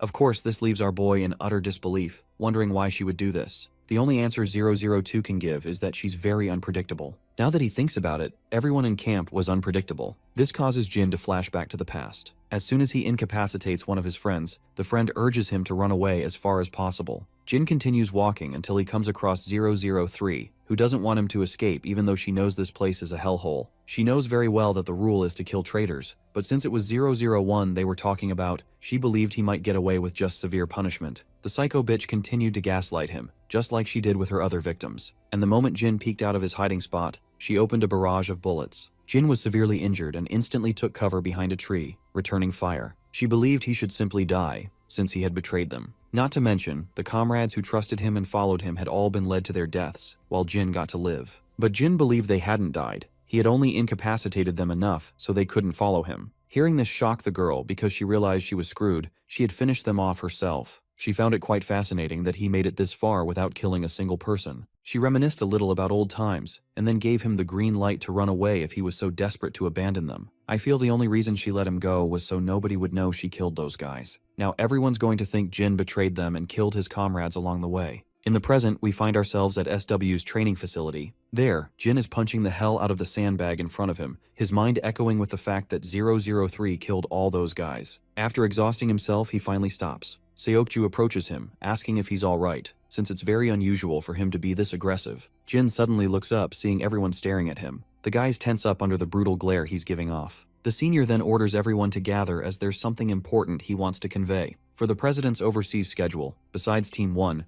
SW has decided to dispatch additional people from other teams as well. SW made this decision to strengthen security, given the recent ominous events. That's all he has to announce. The team leader will explain the rest. We then cut to a big shot, the mastermind behind Forrest. As usual, he looks confident. He recalls the recent failures of the past few days, but he's glad he'll make up for everything with this next opportunity. Seems like he is going to take down SW's director. We then cut to Forrest's base, where we meet the director. He looks displeased after learning that an external group will join them in SW's director's assassination mission. His henchman Jackal doesn't like what's happening. For him to move with an unknown team he doesn't even know feels strange. Even the Big Cheese doesn't like the idea that their boss don't fully trust them. Anyhow, the Big Cheese also assigns Alice along with Jackal for this escort mission, but the lackey doesn't think it's necessary to pull her off probation and bring her back. After all, she's hard to control. The old man suggests issuing her a clear warning. If she screws up this time, her sibling will be killed. Just then, a woman barges into the room, and it's 003 sent by Forest Mastermind, and she is here to have a direct dialogue with the forest leader. Fast forward a few moments, and she's finished explaining everything to the director. She expresses her desire to join this assassination mission, but the director's lackey doesn't believe she brings anything to the table besides her looks. The woman responds with a jab, frustrating him further. Meanwhile, the old man takes note of how composed and fearless she appears. Literally, she hasn't flinched once the entire time. Still, the old man puts his reluctance on the table. He can't work with a group they haven't verified. So, he makes it clear that they'll take the lead in everything, and she must have no objections. Of course, the woman has none. The only thing important to her is the mission's success. With that, she ends the meeting, and the next agenda is to meet at the designated location. The infuriated lackey already hates this woman, and demands she at least give her name. He'll be leading this mission, so it's imperative that she introduces herself. The woman compliments his name, then introduces herself as Quinn. We then cut to Jin's house, where he finishes telling his sister about the overseas business trip he'll be tagging along on. He'll be going with the SW president on a business trip. Daeyeon feels happy to hear this, because tagging along with the SW president clearly shows how highly SW thinks of him. But Jin clarifies that he's only tagging along to observe. There's already a main team assigned to the president's security. Still, their grandpa is really proud of his grandson. If Jin weren't competent, or if he were troublesome, they wouldn't have bothered taking him along. Back in Jin's room, it's a sharp 9 p.m., the time he expects 006's call. On the call, Korean Keanu Reeves reveals to Jin that 003 had prepared thoroughly for that ambush. 002's group sustained quite a lot of equipment losses, but thankfully, no one was injured or killed. Right now, 002 and his group have gone completely underground, to the point that even they can't approach them. Since 003 knows a lot about the current situation, 002's team won't be returning to the old hideout. As for their new hideout, Keanu Reeves assures Jin that he's digging into it. That bitch came and disappeared again, leaving no trace of herself. 002 may act like a robot, but he is still human, and he's very uneasy right now. His dead lover, whom he thought was gone, has returned from the grave, and with the shocking realization that she was the traitor who killed the others. She also wanted to kill 002 and the rest. That's the only reason she went to them. In the background, 005 is annoyed at that crazy bitch who wouldn't hesitate to drill a hole while keeping that pooky smile on her face. Anyhow, Keanu Reeves warns Jin to be cautious on his overseas trip. Just in case, he wants him to cover his face when moving around, since his face is well known in the areas where he worked as a mercenary. The scene then cuts to Forrest's soldiers preparing for the mission, and Alice is there too, loading her guns. Jackal addresses the woman and insists she follow orders this time instead of doing as she pleases. The woman remains silent, causing the short-tempered Jackal to exert his authority and grab her by the shirt. She stays nonchalant, Glock perfectly placed under his throat. The guy finally uses the threat, reminding her that her disobedience will result in her sibling's death this time. With his threat made clear, he twirls arrogantly. She then asks him about their target, but the bastard refuses to disclose the information until the time arrives. Finally, 003 shows up with her 2 men. The bastard for some reason looks quite happy to see her. When asked if he received the data she sent, the man confirms he has, revealing that he's already burned the target's location and whereabouts into his mind. Alice meanwhile sizes this unknown woman. 003 also notices Alice and assumes she must be the highly skilled forest assassin she's heard about. Jackal confirms this, though with a very unpleasant expression. We then cut back to their target, of course, SW's director. The old man apologizes to Jin for not having him around while moving around, even though he brought him all the way to this country. Of course, Jin doesn't mind. He understands the other team members were already doing their job diligently, so his presence was unnecessary. The old man then expresses his gratitude to his secretary, whose name is Go, for escorting him. Go doesn't mind. While the old man's schedule has ended, Go's job won't end until the president is back home safe. Speaking of which, the old man doesn't really like traveling, but he has to, as it's the only way to survive in the business world. Anyhow, he begins catching up with Jin in his spare time. The old man asks the boy if he's close to Yona, and Jin affirms it without hesitation. The cunning director then follows up with another question, wondering if Yona has a boyfriend. Jin processes the question and replies that he isn't aware of it, even if she is dating someone. All the while, forest soldiers are setting up zip lines to infiltrate the building SW's director is residing in. Soon enough, they get into the building one by one, while some guys infiltrate the building pretending to be staff. Jackal and the other 2 girls have already hijacked the surveillance room, which makes the job much easier for them. Meanwhile, Jackal is thinking of dealing with the director himself, because he doesn't want to hand over all the credit to someone like Alice. Internally, Alice also doesn't want to engage with SW soldiers since she trained with them, It would leave a bad taste in her mouth if she did. Meanwhile, the entire staff has been put to sleep, and masked soldiers begin taking over the hotel. As they near the director's room, Jin blocks their path and starts smashing the hell out of the attackers. After snatching the gun from the guy he knocked out, Bro goes haywire on the other soldiers with the gun in hand, putting them to sleep once and for all. The director and his manager Go are hiding behind sofas. Go is absolutely astonished at how Jin took down 2 people barehanded and then used that opportunity to shoot down the rest who were in disarray. Regardless of skill, what Jin is displaying is beyond comprehension. Not to mention, moments earlier Jin quickly realized the gas coming through the vents. If they had waited even a second, they would have been knocked unconscious by the gas. After grabbing 2 masks, Jin hands them to his seniors. They put the masks on right away, and so does Jin. Go tries to contact people outside, but the landline has been cut off. This leaves them with only one option: escape on their own as soon as possible. Those guys use the vents to distribute the gas, and the hotel phones being disconnected means the place has been taken over by the enemy. Soon enough, a few guys burst through the windows, but as soon as they get in, they're taken out just as fast, all courtesy of Jin mowing down his enemies. With the attackers down, they begin to move forward. Meanwhile, Jackal is losing his mind outside, getting no response from Team Alpha and Bravo that went inside. With 2 forest teams already failing the mission, it's time for 003 to make her move. She rallies her soldiers and proceeds to carry out the mission. Jackal also calls out to his unit and orders them to follow him. Let's go back to Jin and the director. Thankfully, the SW bodyguards are still alive. They just got knocked out by the gas. They continue forward with Jin taking the lead at the front. But manager Go insists on being at the front lines. Jin bluntly reminds him the cold truth. Go isn't specialized in guarding VIPs, so the right thing to do is have him at the front. As they walk forward, they finally come into a corridor. There, they instantly sense someone's presence, and Jin begins unleashing a barrage of bullets. Secretary Go meanwhile grabs the old man and runs while Jin blocks them. It's 003 and her goons shooting, while Jin takes cover and makes sure no bullet hits him. Once he notices Secretary Go and the director have escaped the corridor, he finally makes his move and starts raining down bullets in response. After holding them back, he runs to catch up with the director. They eventually reach the emergency exit and begin descending the stairs. As they descend,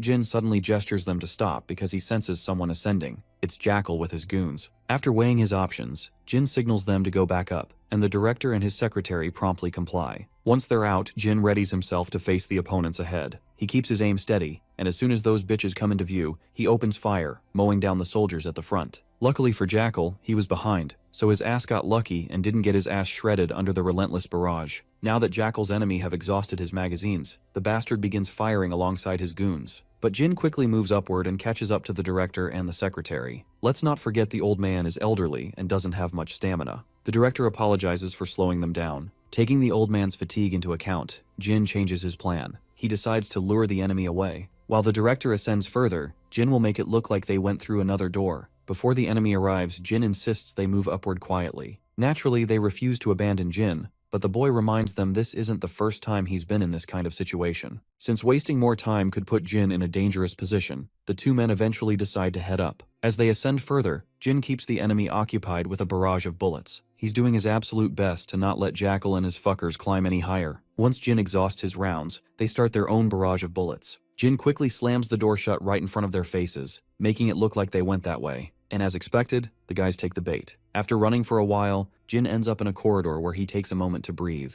The power to the elevator has already been cut, so without stairs there's no way out. As soon as 2 soldiers come into view, he brutally slaughters them. The next problem comes when his magazine runs dry. While he's struggling with it, a stun grenade lands right at his feet and detonates. Jin may have covered his ears before the blast, but he still absorbed most of the impact. His vision dulls, he can't even see properly. With no choice, he charges toward the blurry silhouettes he can barely make out, and knocks one of them down. But the bastard quickly kicks Jin away and pins him under the barrel of his gun. He suddenly gets distracted by another soldier, giving Jin the perfect opportunity to strike. As Jin tries to snatch the gun, the bastard resists, so the boy headbutts him and rips the gun from his hands. Not only snatches it, but smacks him hard with it. Still, the guy manages to slam Jin in the stomach, and both jump back to gain some distance. The bastard pulls out a dagger, while Jin can barely make him out through his hazy vision. The slash comes, and Jin takes it over his hand. The bastard scoffs, believing this is the end of Jin's struggles. I doubt that's the case, but considering how battered Jin already is, the outcome is unpredictable. The bastard lunges at his unarmed opponent, swinging again and injuring Jin further. But the poor guy doesn't falter. After dodging one strike, he grabs the bastard's hand and drives the blade right into his thigh. With the bastard on his knees, Jin tries to slit his throat. The dude reacts fast and slips away. Grabbing the gun off the ground, he opens fire, Jin dodges some shots, but a few tear into his body. Under the relentless barrage, Jin has no choice but to run, slipping into the corridor. The bastard gives chase, but his legs collapse under him. His thigh is shredded and bleeding out, and the pain is astronomical. Jin is exhausted, his hand injured, yet he pushes toward the exit to reach the stairs. As soon as he opens the gate, he spots a guard, and another one right behind him. That second one is Alice. Jin takes out the guard in front with his dagger. Now the only one left to deal with is Alice. The woman stares into his eyes, then surrenders, intentionally giving Jin the chance to escape. Damn, my respect for her just shot through the roof. She really can't bring herself to target someone she personally knows. Upstairs, the secretary is still holding his own against 003's men. The girl commends the old man for lasting this long against her forces. Meanwhile, the director is down on the ground from exhaustion. The secretary finds himself in trouble with the chairman's stamina gone, making further movement impossible. Suddenly, a stun grenade rolls his way, and he bolts toward his senior, shielding both himself and the director. And with that, they're checkmated. The woman orders her men to get rid of the secretary, but before they can, Jin leaps in and drops the bastard on the spot.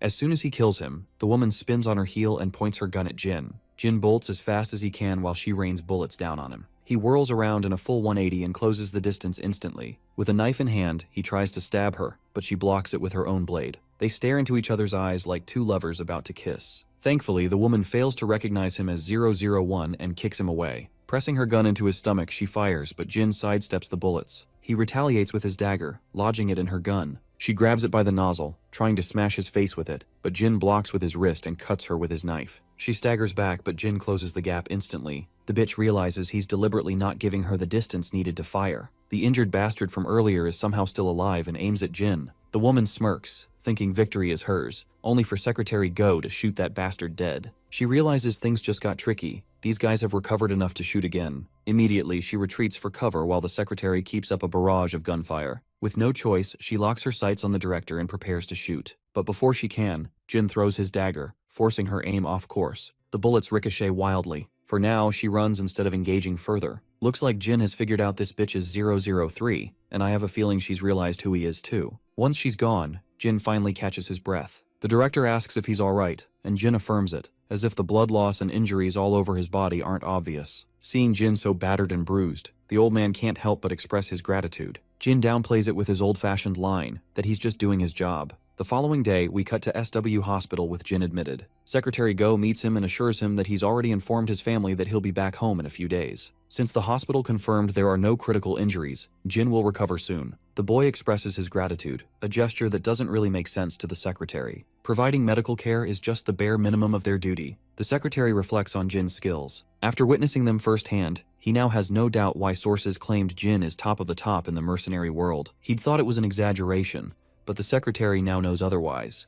The director then asks Jin if he isn't curious about the recent incident, but my guy replies that curiosity isn't his job, a classic response the director was expecting. The old man reveals SW is aggressively expanding into the defense industry, and honestly, stepping into that field is dangerous. It's tied directly to a nation's power and interests, making it far more complicated than other industries. This is why SW's growth has earned so many enemies. The old man is certain that what happened with Jie, Yuna, and this recent attack are connected. Jin, however, doesn't feel he needs to know these details. The only thing he has to do is his job. Yet again, the kid's blunt response doesn't fail to surprise the director. We then cut to Jackal, who is being treated at another hospital. His muscles twitch as he sleeps. He suddenly jolts awake, remembering Jin, the bastard who handed him his ass. Now he wants revenge, just so he doesn't feel so pathetic about himself. Once Jin gets back home, he receives a phone call from 006 and explains the entire situation, including how he suspects he saw 003, though Keanu Reeves doubts he can be 100% certain since she was wearing a gas mask. Jin insists her voice and movements match the 003 he remembers. Keanu Reeves decides to look into it further because she's gotten very dangerous for everyone. He also reveals another piece of news. Forrest is using Alice. They've apparently taken her family hostage and are using that against her. There was always friction between them, but now it's on a whole other level. Hearing this, Jin recalls his encounter with Alice, like how she surprisingly let him go. The scene then cuts to Alice herself, shackled and brought before the big boss of Forrest. The bastard is furious at her for not completing the mission, but the woman counters by reminding him that it was Jackal the jackass who failed, not her. But the big shot insists the mission failed because of her. Alice holds her ground, making it clear that Jackal was the one who forced her out of the mission. She only followed him, since he was supposedly in charge. The boss claims Jackal said the opposite. Back and forth they go until the boss declares her guilty of not playing her role properly. He glares at her with a threatening look, reminding her she made a huge mistake by ignoring his last warning. To make an example out of her, he's going to publicly execute her in front of all forest members. More than herself, the woman worries for her sibling, and it seems the bastard has already decided what he'll do with them. Leaving her behind, he meets Jackal and other soldiers. The boss gives the goon a mission to dispose of her quietly, an order that makes Jackal smirk from ear to ear. When he steps up to her, Alice seethes with fury. The bastard savors every second, seeing her life in his hands. She accuses him of failing the mission and pinning everything on her, but Mr. Jackass won't even entertain the thought. By now, Alice is certain he planned to throw her under the bus all along. He orders his men to set up cameras, wanting to record an example of what happens to those who disobey. Alice knows what's coming. Quietly, she dislocates her wrist to slip out of the cuffs. Once the camera is ready, the man puts a gun to her head. Before he can pull the trigger, she breaks free, flings the gun away, and seizes it. She fires, but the bastard dodges, only for her to slam him onto the table. Using him as a meat shield, she dispatches the other two soldiers and presses the barrel against his head. The bastard tries to wiggle his way out with scummy threats, reminding her that if he dies, her sibling dies too. The threats shake her and she falters. Within moments, more soldiers rush inside the room. The bastard regains ground after snatching the gun away. With her sibling's life at stake, Alice doesn't have the courage to act, and surrenders herself voluntarily. The bastard laughs maniacally after literally escaping a lion's jaws. With a sinister smile, he taunts that her sibling won't survive this world. Now he's going to kill her too, then move on to her sibling. Before he can finish, a barrage of bullets rips through the area, mowing down every soldier in sight, including the bastard about to kill her. Alice watches in horror as the bodies hit the floor. Turns out, the numbered mercenaries are here to save her. 002 steps forward, and without giving her any context, he demands to know 003's whereabouts, shocking her to the core. She doesn't understand what he's getting at, but the guy wants her to drop the act, since he already has intel that 003 worked with Forrest in the recent ambush against SW's chairman. Alice doesn't even know the mission was for SW's chairman. Thinking back, it dawns on her that the extra who joined them later was 003, disguised as Quinn. 004 doesn't get what this Quinn person has to do with 003. Alice clarifies she doesn't know 003 personally, nor was anyone in the mission with this name. But there was an external group working alongside Forrest, and one woman in that group went by Quinn. 002 doesn't even need to think hard. He gets what's going on. Meanwhile, Jackal is somehow still alive, disgusted at Alice for siding with these guys. Alice grabs him by the head, demanding to know where her brother really is. Of course, the bastard stays silent, earning himself a solid smack across the face. He groans but keeps his cocky attitude, refusing to talk unless she saves his life. 004 ends his life with a single bullet. Alice is at a loss for words, shaken because her brother's life was on the line. But it turns out there's nothing to worry about because Team Bravo, which includes 006 and others, has already secured their target. And that target is Alice's brother. 018 gets word of the successful mission and asks Alice if her brother is a blonde boy in his late teens, in a wheelchair. She confirms with a head nod, then turns to 002, demanding to know his agenda. She wants to know why they rescued her brother. For a moment, she even misunderstands their intentions, thinking they'll use him as a hostage just like Forrest did. 002 tosses her a flip phone, telling her she'll receive a call soon. On that call, she'll arrange an appointment to take her brother back herself. Of course, she wasn't expecting this at all, but the team doesn't bother explaining and proceeds to leave. 018 pauses to confront her, assuring her he holds no grudge for what she did to him before. As they leave, 004 is clearly unhappy about this. Earlier, he strongly opposed saving Alice, but 006 reminded him that she helped Jin. Even then, 004 refused to budge. 006 then reminded him of the core rules the numbered mercenaries live by, and they still apply, even now. The first rule is death will be granted for betrayal. The second is to always repay a debt. A comrade's revenge is their revenge, and a comrade's debt is their debt too. Still, 004 argued, insisting 001 is no longer their comrade. But when 002 revealed Alice had been with them, everyone was shocked, and they must rescue her to get a lead on that betrayer bitch. Cutting back, Alice finally reunites with her crippled brother. She hugs him tightly, breaking into tears. Keanu Reeves and 005 are also there, promptly reporting to Jin about the mission's success. Afterwards, Jin calls 002 directly and expresses his gratitude, but the leader downplays it, saying he only acted to find traces of her. The scene cuts to the director of Forest Camp receiving grim news. They've lost track of Alice's brother, and Alice herself is missing. The big boss orders all forest operations halted, including extra missions. A lackey warns they'll suffer huge losses, but the boss reminds him of the danger. The only leash they had on Alice was her brother. With that leash gone, and their failure to execute her, she'll be a noose around Forrest's neck unless she's dealt with. He wants to wait patiently for an opening, even if it takes months, for the perfect chance to strike. Suddenly, a soldier barges in with worse news. Everyone at Area 4's base has been found dead. Worse yet, Alice's signature was scrawled on the wall beside the corpses. Realizing the gravity of the situation, the old man orders the highest bounty placed on her head. After dismissing his men, he takes a phone call from his boss, who's furious about SW's mission failing. If Camp had handled it, this wouldn't have happened. After expressing disappointment, the boss cuts the call, ready to turn to his guest, and that guest is 003. She agrees with the boss that Camp was special. After all, it had numbered mercenaries. This gives the boss a chance to jab at her, reminding her she's a number 2, and she was part of that mission which they brutally failed. The woman admits her defeat, acknowledging she underestimated SW and lacked solid intel on their fighters. Still, she believes if she'd had at least one more numbered mercenary, she wouldn't have lost. Speaking of numbered mercs, the boss asks about her recruitment progress. She replies it's ongoing, hoping for the day when all the numbered mercenaries come together. The scene then cuts to Jin cruising down the highway on his Hayabusa. He's on his way to meet the other numbers. 004's patience wears thin waiting, but his buddy reminds him there are still 10 minutes left. And with the speak of the devil, Keanu Reeves' 032 and 005 arrive. Turns out it was 006 who had called everyone together here, and he was ordered by Jin to do so, meaning even he doesn't know the reason behind this sudden reunion. But one thing's for sure,